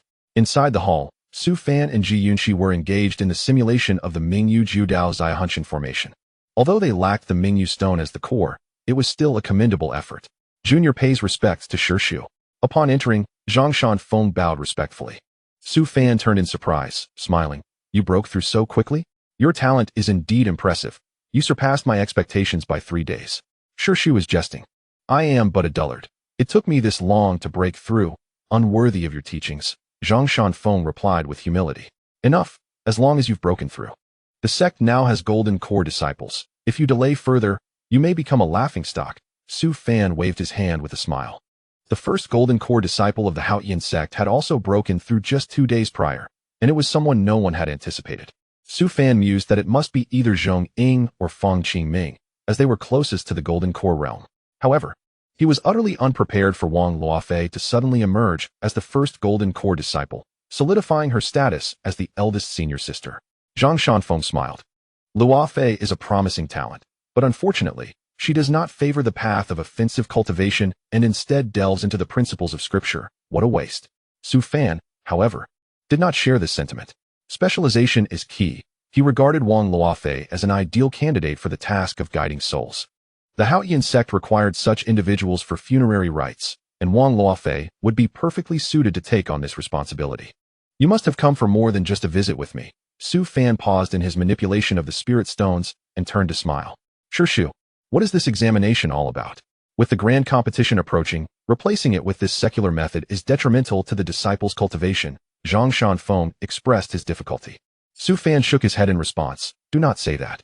During this time, I have observed that the disciples' cultivation has reached a bottleneck. If they continue to cultivate blindly, they will inevitably develop inner demons. The examination will temper their resolve, serving them well in the long run. If conditions allowed, I would have liked to hold a parent-teacher meeting after the exams. Upon hearing Su Fan's words, Zhang Shanfeng was left utterly bewildered. What is a parent-teacher meeting? Is this a newly emerged faction? If Shu speaks of it, it must be something he has nurtured in secret. Are you suggesting we replace the grand competition with an examination? Zhang Shanfeng inquired tentatively. Replace it, it must be replaced. Future competitions will be held after the examinations. A well-rounded development of both scholarly and martial prowess is essential for the growth of our sect, Su Fan declared with righteous conviction. However, Zhang Shanfeng felt a sense of unease, unable to articulate the reason behind it. Yet he understood that such actions were fraught with peril. Su Fan continued, by the way, you must participate as well. Tomorrow marks the commencement of the examinations. I will arrange the examination hall with Ji Yunqi. You should take this opportunity to visit the Tsanjing Pavilion, lest you be overwhelmed by the disciples later. What? I have to participate too? Zhang Shanfeng exclaimed in shock. Su Fan nodded. Indeed, all the sect members are required to partake. I have instructed the disciples from Yinhua Peak to halt their activities. Ji Yunqi, along with myself, Lu Ling, and Yuan Wangya, will oversee the examinations. Zhang Shanfeng's lips quivered, feeling a wave of frustration. As the esteemed leader of Haotian Sect, could he truly be outshone by his disciples? It was merely a mundane selection method, one he had encountered long ago. It was trivial. If that is the case, I shall not disturb you further, Shu. Zhang Shanfeng concluded and departed, soaring towards Yinhua Peak. The disciples of Haotian Sect had nearly all ceased their cultivation, each clutching books and diligently seeking out quiet corners to study, with many congregating to engage in spirited discussions. Witnessing this scene, Zhang Shanfeng felt a twinge of surprise. Perhaps Shu's method truly bore merit. Upon arriving at Yinhua Peak, he found Tang Mingdong and several disciples from the artifact refining pavilion seated together, intently perusing their texts. Qingming, do you think this section is incorrect? Master, it is accurate.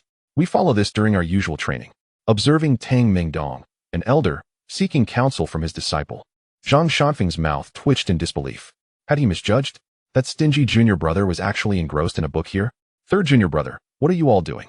Zhang Shanfeng approached and inquired. Sect Master, Fang Qingming, and the other disciples bowed respectfully. Upon hearing the voice, Tang Mingdong glanced up and retorted, studying. Do not disturb me. It's all your fault for emerging from seclusion at this moment. We barely had time to study. How can you blame me for this? Zhang Shanfeng replied, perplexed. Third junior brother, Shu has merely organized this examination. As an elder, can you truly be stymied? Zhang Shanfeng questioned dismissively. Tang Mingdong scoffed. Merely an examination? Shu stated that he would integrate all aspects, cultivation, Dao methods, alchemy, qi refinement, formations, and more. Do not say I did not warn you. The disciples from Shaozhu Peak have already studied more than half. Shaozhu Peak, where Chao Qingtian and others had chosen their positions, now housed disciples who were largely former residents of Tsonglei Cave, and they were all fervently studying, alarming many. Among the disciples of Haotian Sect, there were those who were equally dedicated. Jia Wangzhe Qinyuan had already memorized a significant portion of the texts in the Tsanjing Pavilion and had even approached Ji Yunqi privately to discuss formation matters. It could be said that within Haotian Sect, no elder or disciple was enjoying a moment of leisure. Upon hearing this, Zhang Shanfeng's heart sank. A comprehensive assessment, he might truly be surpassed by his disciples. What should he do? With only one day before the examination, was there still time for him? Junior brother, take me with you. Where are you currently studying? Zhang Shanfeng urgently asked. Do not ask me. I am equally overwhelmed. The talent among the disciples has surged, and their cultivation is far more advanced than ours. I am asking my own disciples, Tang Mingdong replied with a huff. Zhang Shanfeng hastened to sit beside Fang Qingming, smiling. Fang Shiji, would you mind tutoring me? Sect Master, you jest. How could I possibly mind? Fang Qingming replied awkwardly. You should seek out Qinyuan. He is your disciple and is on the verge of finishing the texts in the Tsanjing Pavilion. He should be more capable than I. Qinyuan. Indeed. My own disciple is quite competent. Zhang Shanfeng took his leave from Tang Mingdong and hurried off to find his disciple. Fang Qingming sighed in relief upon seeing the sect master depart. Qinyuan, do not hold it against me for putting you in this position. Who told you to study so swiftly? Do not lose focus. Quickly share with me the simple methods for invoking spiritual energy, Tang Mingdong urged anxiously. Such events were not confined to Yinhua Peak. Similar scenes unfolded at Shaozhu Peak, Danyun Peak, and even in the back mountains. Hu Jinwan and Zhongying found themselves equally bewildered, staring at the books before them. It was only now that they comprehended why Su Fan had laughed at that time. What a calamity! Outside Haotian Sect, a flying vessel from Linlang Fudi approached slowly. On board, besides Li Xiong and the disciples of Linlang Fudi, there were also Feng Wuqing and disciples from the illusory celestial dynasty. Initially, Feng Wuqing had only intended to investigate the recent celestial phenomena, but midway, he was contacted by the Empress, who instructed him to locate the position of Haotian Sect and prepare lavish gifts for the visit. Additionally, there was a message conveyed through a jade slip that the Empress insisted must be delivered into Su Fan's hands. Feng Wuqing was already aware of Haotian Sect's significance. After all, a millennium-old sect was not a trivial matter. However, finding it was no simple task. By chance, Jun Wuxing, inebriated, inadvertently revealed their connection to Haotian Sect. Thus, Li Xiong had no choice but to disclose the matter and specifically mention the relationship between Linlang Fudi and Haotian Sect. Feng Wuqing was too preoccupied to intervene. His sole interest lay with Haotian Sect. Fellow Taoist, ahead lies Haotian Sect. We must announce our presence, Li Xiong murmured. The sect's protective formation. Upon seeing the shimmering barrier that obstructed their path, Feng Wuqing was momentarily taken aback. This protective formation appeared quite formidable. Could it conceal internal auras? No wonder no one could locate Haotian Sect's position. At that moment, Qi Ling appeared on the flying vessel, cradling a book and engrossed in its contents without glancing at Li Xiong. Shu is currently occupied and cannot meet with guests. Please return after some time. Hearing Qi Ling's words, Li Xiong quickly responded, we kindly request to announce our presence. A powerful individual has come to pay their respects. Formation spirit? Feng Wuqing frowned, intrigued. He had not anticipated that the formation spirit would possess its own consciousness. It was indeed a remarkable protective formation for a millennium-old sect. Qi Ling paused, glancing up. In the realm of white robes, at the horizon's edge, countless prostrate before the illusory celestial. You hail from the illusory celestial dynasty? Qi Ling's voice turned cold. By the decree of the Empress of the illusory celestial dynasty, I, Feng Wuqing, have come to pay my respects to Haotian Sect, Feng Wuqing proclaimed, clad in white. Bowing deeply. Yet, Qi Ling shook his head, stating, no, we at Haotian Sect are preparing for examinations and cannot be disturbed by outsiders. If you wish to visit, you may wait until sunset tomorrow, at which time the examinations will conclude. Chapter 64. We must participate in the examination. Examination? What is that? At once, the thought sprang to the minds of all present. They had never before encountered such a concept. Li Xiong stepped forward to inquire, may I ask what this examination entails? The others turned their attention towards him as well. Qi Ling regarded them with disdain, almost mocking them for their ignorance. A group of cultivators who did not even know what an examination was. Truly, they were uninformed. The examination is a form of assessment devised by Shu regarding our cultivation, derived from the selection of top scholars in the mundane world. At that time, Shu will personally oversee the evaluation of our knowledge of cultivation, Qi Ling declared with pride. Currently, all within the sect are in preparation mode, and the formal examination will take place tomorrow, allowing Shu to ascertain our specific situations. Upon hearing this, the crowd could not help but scoff. The methods of the mundane world, employed to filter cultivators, was that truly effective?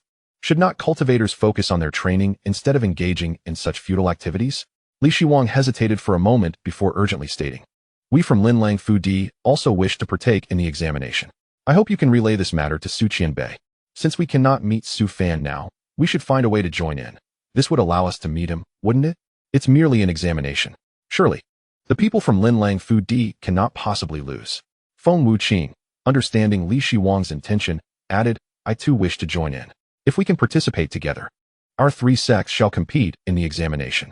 Meeting Su Fan is of utmost priority. After all, the Empress is awaiting his response. Upon hearing their desire to join, Qi Ling furrowed his brow.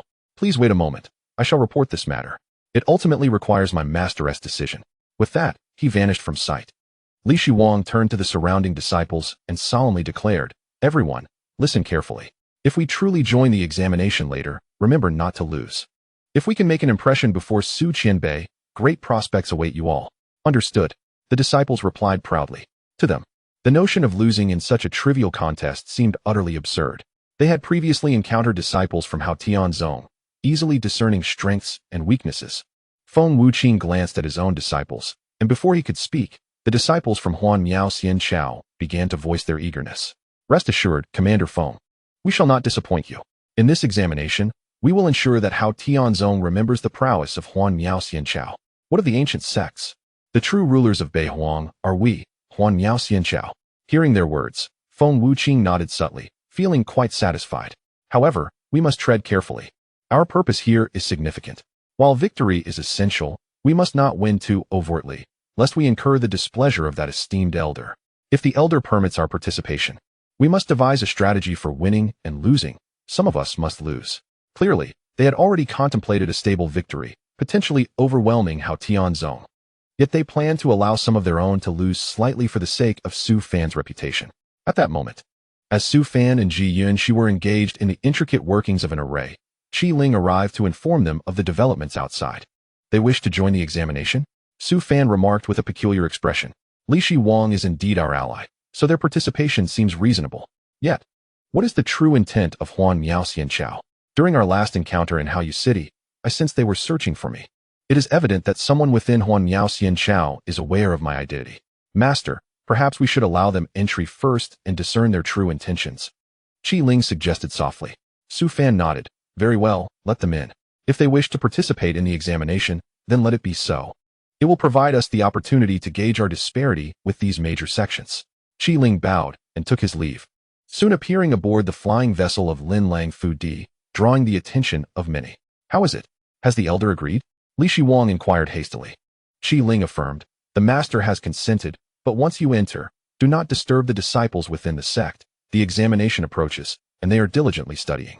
With that, he raised his hand to open a passage in the protective formation, allowing Lin Lang Fu Di's vessel to enter. As the gap opened, the gathered spiritual energy surged forth, a terrifying wave of vitality sweeping through the air. The vessel quivered slightly from the impact, its occupants astonished. Such formidable spiritual energy. Truly, this is an ancient sect. I never anticipated such richness in energy. If one were to harness this energy for tribulation, success would be nearly assured.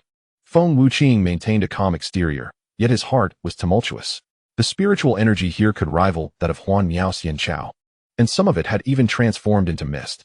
Every mountain peak seemed populated with disciples, each engrossed in their studies, showing no signs of distraction even with the arrival of the vessel. Their composure was impressive, unfazed by the world around them. The disciples of Haotian Sect surpassed those of all their sections. Yet, how could their cultivation levels be so low? Could it be that they were concealing their true strength, much like that esteemed elder? Feng Wuqing suspected that Su Fan's penchant for hiding his capabilities had influenced his views on the disciples of Haotian Sect. Qi Ling turned and said slowly, "You may dock the vessel at the forefront, but remember to avoid disturbing the surrounding disciples. The master awaits you in the hall. Li Dizhu may proceed on his own." "Thank you." Li Shiwang bowed gratefully. As the vessel descended, the nearby disciples merely cast a glance before returning to their studies, showing no inclination to acknowledge them. Once the vessel landed, Li Shiwang led his companions down with a subdued demeanor, relieved that their presence had not disrupted the others. "Please, this way," Li Shiwang gestured, guiding Feng Wuqing and the others towards the grand hall, instructing his own disciples to remain aboard the vessel.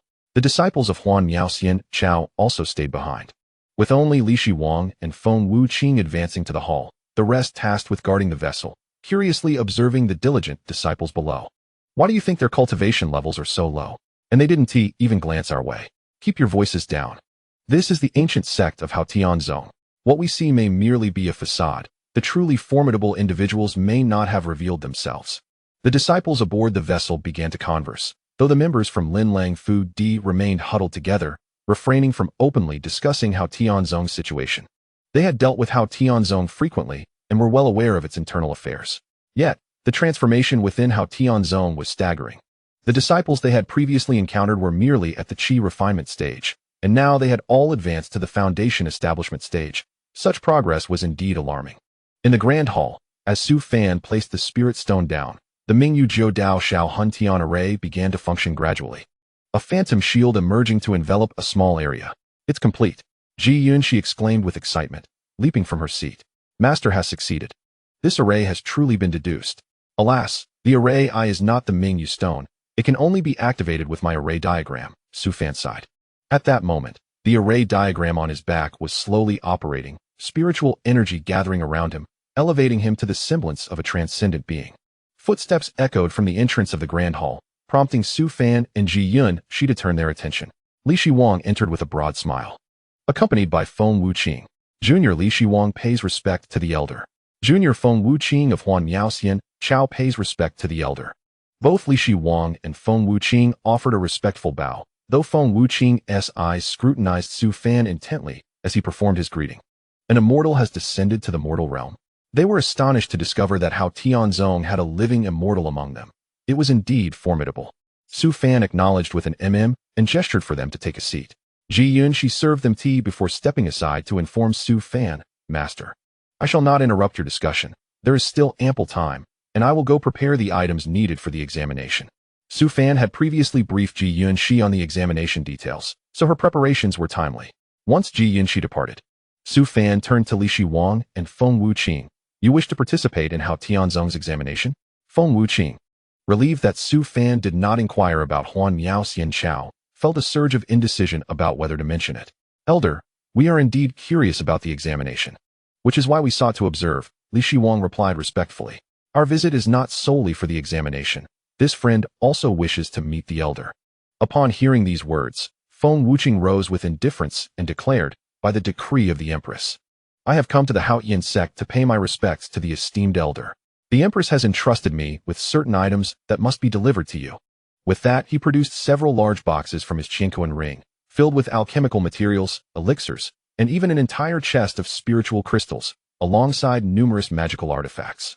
The offerings did not cease there. Feng Wuqing further unveiled 10 spirit treasures. Although they were of the first rank, their value was undeniable.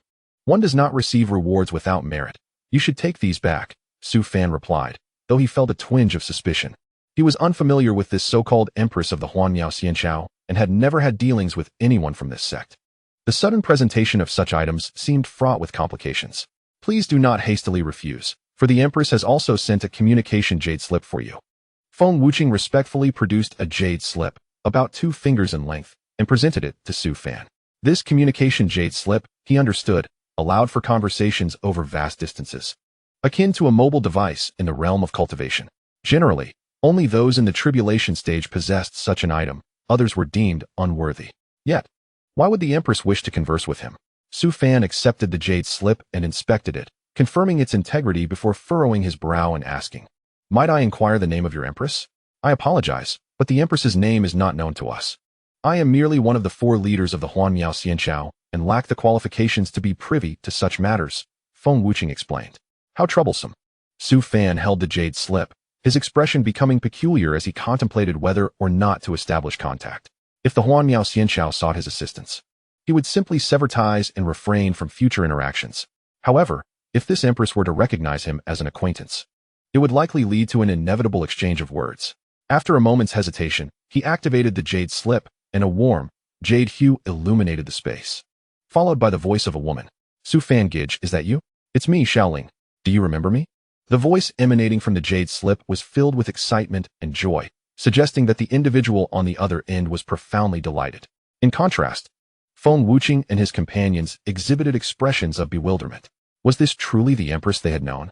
Or was this a different entity altogether? The tone of endearment unmistakably belonged to the Empress and not some attendant. Su Fan furrowed his brow as he pondered, ultimately conjuring a figure in his mind. During his adventures alongside Lin Yan, a little girl had always trailed behind them, whom Lin Yan affectionately referred to as Xiaolinger. Had that once innocent follower now ascended to the position of Empress of the Huan Miaoxian Chao? Su Fan Gij, why are you silent? Xiaolinger has missed you dearly. Ever since Lin Yan Gij's tribulation failure, you have been completely untraceable. I've searched everywhere for you. The voice from the jade slip continued, leaving Su Fan at a loss for words. Feng Wuqing shot an awkward glance at Li Shiwang and then respectfully stated, Elder, I shall not intrude upon your reunion with the Empress any longer. We shall take our leave now. I must also attend to my studies in preparation for tomorrow's examination. Wait. A sharp voice rang out from the jade slip, causing Feng Wuqing to freeze mid-step. The voice continued, Feng Wuqing, you did not hear anything just now. Nor are you aware of what has transpired, understood? Rest assured, Empress, I merely delivered items and departed thereafter. Feng Wuqing replied, drenched in perspiration. Very well. You may leave now. The Empress's voice was icily resolute. At once, Feng Wuqing hastened his departure, fully intending to keep today's events to himself. for revealing them could spell his doom. Once they had exited, Su Fan blinked in surprise and asked, "You are that little follower from back then?" "Ah, yes. Su Fan Gij, you always called me that." "Lin Yin Gij treated me the best," the Empress replied, her tone reverting to that familiar, playful inflection. Su Fan felt overwhelmed. He had never anticipated that the Empress would be the very same little girl from his past, once a fellow cultivator at the Qi refinement stage. She had now become the Empress of a grand sect, while he remained stagnant in the same stage. It was, indeed, infuriating. However, he understood why the Huanmiao Xianqiao sought him out. The Empress had likely seen the symbols he left behind while paying homage to Lin Yin, symbols known only to him. Lin Yin, and that little follower. Now, what is the purpose of this elaborate summons? Su Fan asked, resigned. A moment of silence ensued before the Empress's voice returned. Su Fan Gij, did you truly visit Fengdu City? Instantaneously, Su Fan fell silent. He comprehended the gravity of her inquiry. After Lin Yin's demise, he had indeed journeyed to Fengdu City and engaged in a transaction with the Ghost Emperor of Fengdu. However, the specifics of that encounter were known only to him and the Ghost Emperor, explaining why the latter had intervened during his quest for vengeance against the Wushan Dao Palace. Taking a deep breath, Su Fan cautioned, "Take my advice and do not pursue this matter further. It will bring you no benefit and could even implicate your Huanmiao Xianqiao. Let us cease all discussion regarding Lin Yin." But, the Empress began, only to be interrupted by Su Fan. "There are no buts. Your care for that tree over the millennium is greatly appreciated, but discussions regarding Lin Yin must end here," Su Fan stated coldly. Upon hearing Su Fan's counsel, the Empress chose not to press further, recognizing that no matter how much she inquired, he would remain reticent. A silence enveloped them until the Empress finally spoke softly. "When might you visit the Huanmiao Xianqiao? I wish to see you." Su Fan took a deep breath and replied, "If fate permits, we shall meet again. However, there are pressing matters awaiting me at the Haotian Sect. Should you find yourself with idle time, please assist in guarding the demon god tomb, as the situation there is dire." "Understood. We shall speak again next time," the Empress concluded, severing the connection. Su Fan gazed at the jade slip as its glow gradually faded, ultimately exhaling a deep sigh. Some matters, no matter how difficult, must be set aside, otherwise one risks internal strife. After securing the jade slip, he gathered the materials, recognizing their necessity for the time being, intending to repay the favor to the Huanmiao Xianqiao when the opportunity arose. The following day, disciples and elders of the Haotian Sect gathered at the main platform. Though there was insufficient space, all the disciples squeezed together, awaiting Su Fan to announce the details of the examination. Su Fan was the first to emerge from the Great Hall, followed closely by Ji Yunxi, Lu Ling, and Yuan Wanya. This examination was to be overseen by the three of them to prevent any instances of cheating by disciples or elders. "Greetings, esteemed Shirshu," everyone from the Haotian Sect chorused. Su Fan nodded and smiled. "Today marks the day of our grand competition, yet for the future development of the Haotian Sect, we shall transform this competition into an examination, which will take place in the secret chamber on the back mountain. All disciples are to proceed there and find their designated seats." The secret chamber was spacious and replete with abundant spiritual energy, allowing disciples to write and subsequently cultivate, making it quite favorable. Feng Wuqing and the others stood nearby, each harboring their own thoughts. Some were curious about Su Fan's capabilities, others puzzled by the secret chamber's nature, and a few were even appraising Lu Ling. Among them, Feng Wuqing was particularly taken aback. Having not seen Lu Ling the previous day, her presence now left him astonished. Immortal medicine? From the moment Lu Ling made her appearance, he sensed a surge in the spiritual energy emanating from the Haotian Sect, rich with an unmistakable medicinal essence. Such an effect could only be attributed to an immortal elixir. To his astonishment, the Haotian Sect harbored an immortal elixir, which explained the sect's abundant spiritual energy. If he were to obtain this elixir, would it not propel him to transcendence? The thought ignited a fervor in his heart, compelling him to consider seizing it immediately. However, in the next instant, a wave of dread washed over him, and cold sweat streamed down his back. What was happening? Why was he plagued by such a reckless thought? The Haotian Sect had stood for millennia. Attempting to snatch the immortal elixir from them would indeed be courting death. Moreover, Su Fan's close ties with the Empress and his unfathomable power meant that even Yuan Wangya, a master of the insight realm, deferred to him. Should he truly act on his impulse, he would likely find himself obliterated by Yuan Wangya in an instant. Feng Wuqing exhaled deeply and turned to inquire, "Do you happen to know the name of the lady in the green robe accompanying Su Xianbei?" Upon hearing the question, Li Shuang glanced at Lu Ling and explained, "It is said that she is a friend of Su Xianbei and has been at the Haotian Sect for some time.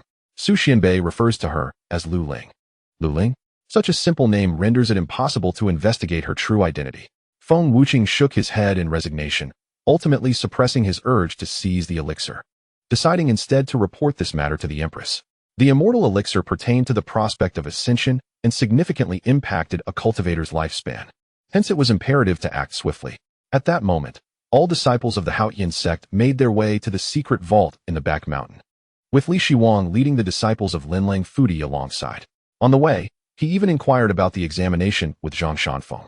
Feng Wuqing could only turn and follow them into the vault. The secret vault had been meticulously prepared. The medicinal field was filled with tables, each adorned with names, allowing everyone to locate their designated spots. There were 5 feet of space between each table, surrounded by barriers to prevent any prying eyes. Once all the disciples were settled, they began to converse with those around them, seizing the opportunity before Su Fan and his companions arrived. Brother Wang, are you ready? Fantastic. I cannot believe I am seated next to Brother Qin Yuan. This time, we are surely destined for success. What on earth? Why am I sitting next to Elder Tang? Does that mean my chances are utterly dashed? A chorus of naive voices filled the examination hall, revealing the anxiety of those who felt their hopes were dashed by the circumstances. The entire venue was alive with chatter, and nearly all members of the Haotian Sect had congregated there. Qi Ling was tasked with operating the sect's protective formation. Thus, Su Fan granted him special permission to abstain from the examination. Nevertheless, he allocated a fragment of his spiritual awareness to monitor the situation. Hu Jinwan found himself in a corner surrounded by Linlang Fudi disciples, his expression visibly despondent. At the very least, they could have seated me with a disciple from the Haotian Sect. With so many outsiders, I have no chance to copy. Before long, Su Fan entered the vault at a measured pace, with Yuan Wangya soaring into the air upon entering, beginning to weave his incantations. In the next instant, 3 avatars emerged from his body, darting toward the other corners of the room. Yuan Wangya had been strategically positioned by Su Fan to supervise from the skies, and Su Fan had promised him numerous benefits. Should he catch anyone cheating, he would be rewarded with a Shenyuan fruit. For Yuan Wangya, such a treasure was invaluable, a rare item that could extend one's lifespan. Thus he was determined to monitor vigilantly. Ji Yunxi stood at the rear, a smile gracing her face as she observed everyone, discarding her wine gourd to ensure no mishaps occurred during the examination. Lu Ling stood at the forefront, tasked with supervising the disciples ahead, ensuring all participants could see her. Su Fan occupied the center, not only presenting the examination questions, but also overseeing those in the middle, allowing him to keep all disciples within his gaze. Now, everyone prepare yourselves. The Mo Lin Ji and the examination questions will be distributed simultaneously. Remember, do not cheat. Anyone caught will be disqualified. Su Fan spoke slowly. All disciples of the Haotian Sect who complete the examination will be eligible to claim a spiritual artifact at Yanhua Peak. The top 20 will receive a magical tool, while the top 10 will be awarded a treasured artifact. Hearing this, the disciples of the Haotian Sect gasped collectively, excitement coursing through them. Yet, Su Fan was not finished. Furthermore, the disciple who secures first place will receive a first-grade spiritual treasure and may thereafter cultivate at the small courtyard in the back mountain. Su Fan continued. Elders who complete the examination may freely select a spiritual herb from Xiaolan Peak, and if any elder places in the top 10, they may claim a Shenyuan fruit. This rule applied to all participants, including those from Linlang Fudi and Huanyao Xianchao. Upon hearing Su Fan's words, the members of Linlang Fudi and Huanyao Xianchao displayed eager expressions. Linlang Fudi was particularly interested in the first-grade spiritual treasure and the spiritual herbs, while Huanyao Xianchao was fixated on the Shenyuan fruit. The cultivators from Beiwang Yixianshan may have been oblivious to the Shenyuan fruit's existence, but they were certainly aware of its significance. The Shenyuan fruit was a coveted treasure that could extend one's lifespan by a decade. Feng Wuqing hastily attempted to communicate telepathically with the members of Huanyao Xianchao. But after a moment, he furrowed his brow. His transmission had failed. The examination hall was under a barrier, rendering all forms of communication futile. Thus any success would rely solely on individual merit. Su Fan grinned and declared, "Now, the examination begins." With that, Yuan Wangya waved his hand, and a thin scroll of paper appeared on the tables before everyone, accompanied by a brush made from Mo Lin Ji. The disciples of the Haotian Sect, having prepared in advance, quickly seized the Mo Lin Ji and began to examine the scroll. At a glance, the faces of both sects fell. The first question read, "What are the 3 major steps in alchemy?" The second question, For a cultivator to transcend the tribulation, they must achieve unity of spirit and soul. Which realm demonstrates this unity? The third question, what materials are required to forge the Baiyu Dao spiritual tool? The fourth, why is the question not adhering to the rules? The second question might have been somewhat manageable, but how could they possibly possess knowledge of alchemy and artifact forging?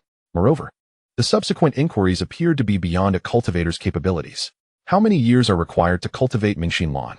Such questions regarding herb cultivation had surfaced, leaving these outsiders at a complete loss.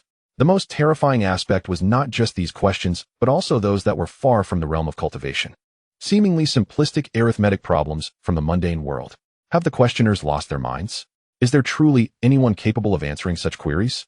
Feng Wuqing's expression darkened as he stared at the scroll before him, beads of sweat forming on his brow. It was utterly daunting. This so-called examination paper encompassed nearly every branch of the cultivation world, even chronicling cultivation history. One could specialize in their strengths and forsake the areas they were unfamiliar with, which might afford them a chance at ranking. Completing it all was impossible. At the very least, he did not believe anyone could be well-versed in every branch. Consequently, the examination paper exposed the innate talents of the participants, allowing for a more effortless understanding of the disciples' areas of expertise. The questioners had indeed devised a cunning stratagem. No, I must complete the questions pertaining to cultivation. The rest can be disregarded. I absolutely cannot bring disgrace upon Huanyao Xianchao. Feng Wuqing was not alone in this thought. Nearly all members of Huanyao Xianchao began to focus solely on the cultivation-related questions, abandoning the other branches, determined to secure their standings. In contrast, the realm of Linlong Fudi appears to be considerably more relaxed. At the very least, the disciples brought forth by Li Shuang frequently engage in exchanges with the Haotian Sect, thus acquiring a wealth of knowledge over time. Li Shuang himself, being a scholar, often indulges in reading, which naturally broadens his understanding. However, what astonishes Li Shuang is the presence of individuals flanking him, one being the cherished junior disciple Jixiang, and the other an unfamiliar disciple. Both exhibit remarkable speed in their writing, clearly possessing substantial knowledge. Yet, the true speedster is the unfamiliar disciple, who has already commenced on the second page. Indeed, the Haotian Sect is a cradle of exceptional talent. A mere glance revealed that the first page of this disciple was entirely filled, truly astonishing. Sufan ambled through the assembly, hands clasped behind his back, occasionally glancing at the responses of the disciples nearby. Each time he paused, the disciples felt a surge of anxiety, nervously swallowing their trepidation. What a thrill, Sufan mused. Is this the joy of invigilating? Previously, I was always under supervision. Now, to be the supervisor is genuinely delightful. The responses of the disciples mirrored his own sentiments from years past. Before long, he found himself behind Jixiang. Upon inspecting the latter's paper, Sufan's expression darkened. While Jixiang wrote swiftly, the answers were utterly nonsensical, a disjointed collection of words. When asked about the materials required for forging a white jade blade, Jixiang had written, braised pork, candied hawthorn, sweet rice dumplings, roasted sweet potatoes. Goodness gracious, he even misspelled the term for rice dumplings. Sufan could hardly bear to look any longer and swiftly departed, internally assigning Jixiang a score of 0 without question. As he surveyed the room, Sufan noted several competent disciples excelling in their respective fields. Qin Yuan stood out among them, with nearly all questions on his paper addressed, and his answers were exceptionally commendable. First place seemed assured. Fang Qingming also performed admirably, primarily focusing on refining tools and cultivation, which should yield a respectable score. At that moment, a manifestation of Yuan Wangye suddenly descended from the sky, landing before Hu Jinwan with a menacing glare. A cheater had been apprehended. Hu Jinwan awkwardly scratched his head, feeling an overwhelming sense of frustration as he faced Yuan Wangye. He had stayed up late the previous night, scribbling answers onto his clothing, hoping to copy familiar questions, only to be discovered the moment he unveiled his garment. What a blunder! Sufan approached leisurely, a faint smile gracing his lips. He had anticipated Hu Jinwan's attempt at cheating, having caught sight of him riding on his clothes the night prior. Brother Fawn, can we pretend we didn't see this? Hu Jinwan pleaded, sporting an apologetic smile while attempting to conceal his garment. Sufan chuckled, what do you think? Off to the courtyard to study. You shall miss out on the benefits this time. Hearing this, Hu Jinwan sighed, surveying the others around him before shaking his head. Brother Fawn, I believe this spot has bad feng shui. It certainly has nothing to do with my cheating. With that, he turned and left, casting a disdainful glance at those nearby. His position offered no opportunity for copying, as others were more intent on copying from him. With the first cheater caught, The remaining cautious individuals abandoned their schemes and focused on answering the questions. Time passed gradually until the examination papers began to ascend before them, at which point Sufan announced the conclusion of the exam. With the examination over, all would rest for the day, and the rankings would be officially revealed in the afternoon. Yuan Wangya collected the papers and, accompanied by his manifestation, departed with Sufan and the others. Once the invigilators had exited, the examination hall erupted into a cacophony of inquiries. Senior sister, what was the answer to the third-to-last question? Wang Luofei frowned. I didn't write it either. You might need to ask Qin Yuan. What did you write for the question regarding the purpose of cultivation? Someone urgently inquired. I wrote ascending, but I feel this question is quite complex. The true answer is likely known only to our master uncle. Wang Luofei replied thoughtfully. Qin Yuan and Fang Qingming walked side by side, greeting Wang Luofei with a respectful bow. Qin Yuan, how did you answer the third-to-last question? Wang Luofei queried with curiosity. Fang Qingming also glanced over, having not answered that question himself. Qin Yuan explained. Is it the question about the essence of cultivation? I recall our master uncle once telling us that cultivation is about refining the heart, and that is my answer. Upon hearing this, those around them changed expressions, suddenly recalling where they had encountered those words before. Qin Yuan, you didn't fill out the entire paper, did you? Fang Qingming asked, his expression peculiar. Nearly. But I calculated that to avoid affecting the morale of the younger disciples, I intentionally answered one question incorrectly, and it was the simplest one at that, Qin Yuan expressed, a look of concern for his fellow disciples adorning his face. However, those surrounding him did not share the same sentiment. It is not the skilled who are fearsome, but rather those who dare to manipulate scores. While they struggled to complete their papers, Qin Yuan had already begun tallying points. The first place was undoubtedly his to claim. Meanwhile, the disciples of Huan Miao Xianzhao and Linlong Fudi gathered together, their expressions grim as they discussed the answers. The disciples of Linlong Fudi fared reasonably well, especially in the cultivation-related questions, but those of Huan Miao Xianzhao were at a loss. They understood cultivation but had no insight into its essence. This is so frustrating. Such questions feel like an insult to us. Who could possibly devise such challenging problems? It would be a miracle if anyone could answer them, they lamented. Among their discussions, it seemed a disciple named Qin Yuan had completed all the questions, even going so far as to intentionally answer one incorrectly to manage scores. Is this Qin Yuan truly some kind of prodigy? Feng Wuqing noted the name and resolved to investigate upon their departure, hoping to recruit him for Huan Miao Xianzhao. This examination method is indeed commendable. Upon returning, it shall be reported to the Empress to explore its potential implementation in Huan Miao Xianzhao. Friend, how did you fare in the writing? Li Shiwang approached to inquire. Feng Wuqing nodded lightly. It was satisfactory. Alas, I only addressed the cultivation question, neglecting those concerning the branches of the cultivation realm. How did you fare? Li Shiwang sighed. I performed reasonably well, but sitting beside two prodigies is indeed a bit disheartening. It appears our generation is falling behind. Prodigies? What do you mean by that? Feng Wuqing asked with curiosity. The disciple to my left is likely Qin Yuan, who indeed managed to answer all the questions quickly. To my right is Ji Xiong, the most gifted disciple of Haotian Sect, who is on the verge of establishing his foundation after only a year. His answering speed closely follows Qin Yuan's. It seems that the first place will emerge from among these two. Establishing a foundation within a year, is that truly considered a prodigy? Feng Wuqing scoffed slightly, noting that such individuals are not uncommon in the cultivation realm. The four prominent young masters of the northern wilderness each established their foundations within 6 months and are nearing the Yuaning stage now. It is only in a small sect like Linlong Fudi that they would regard such individuals as prodigies. Do you think the disciples of Haotian Sect might have known the answers in advance? Feng Wuqing suddenly posed the question. This exam was inherently unfair for them. Securing first place seemed nearly impossible, and even making it into the top 10 was a distant hope. Li Shiwang shook his head. I inquired. And the questions were devised by Senior Su. From his perspective, such occurrences are absolutely out of the question, so you need not worry. The truth will be revealed when the rankings are announced this afternoon.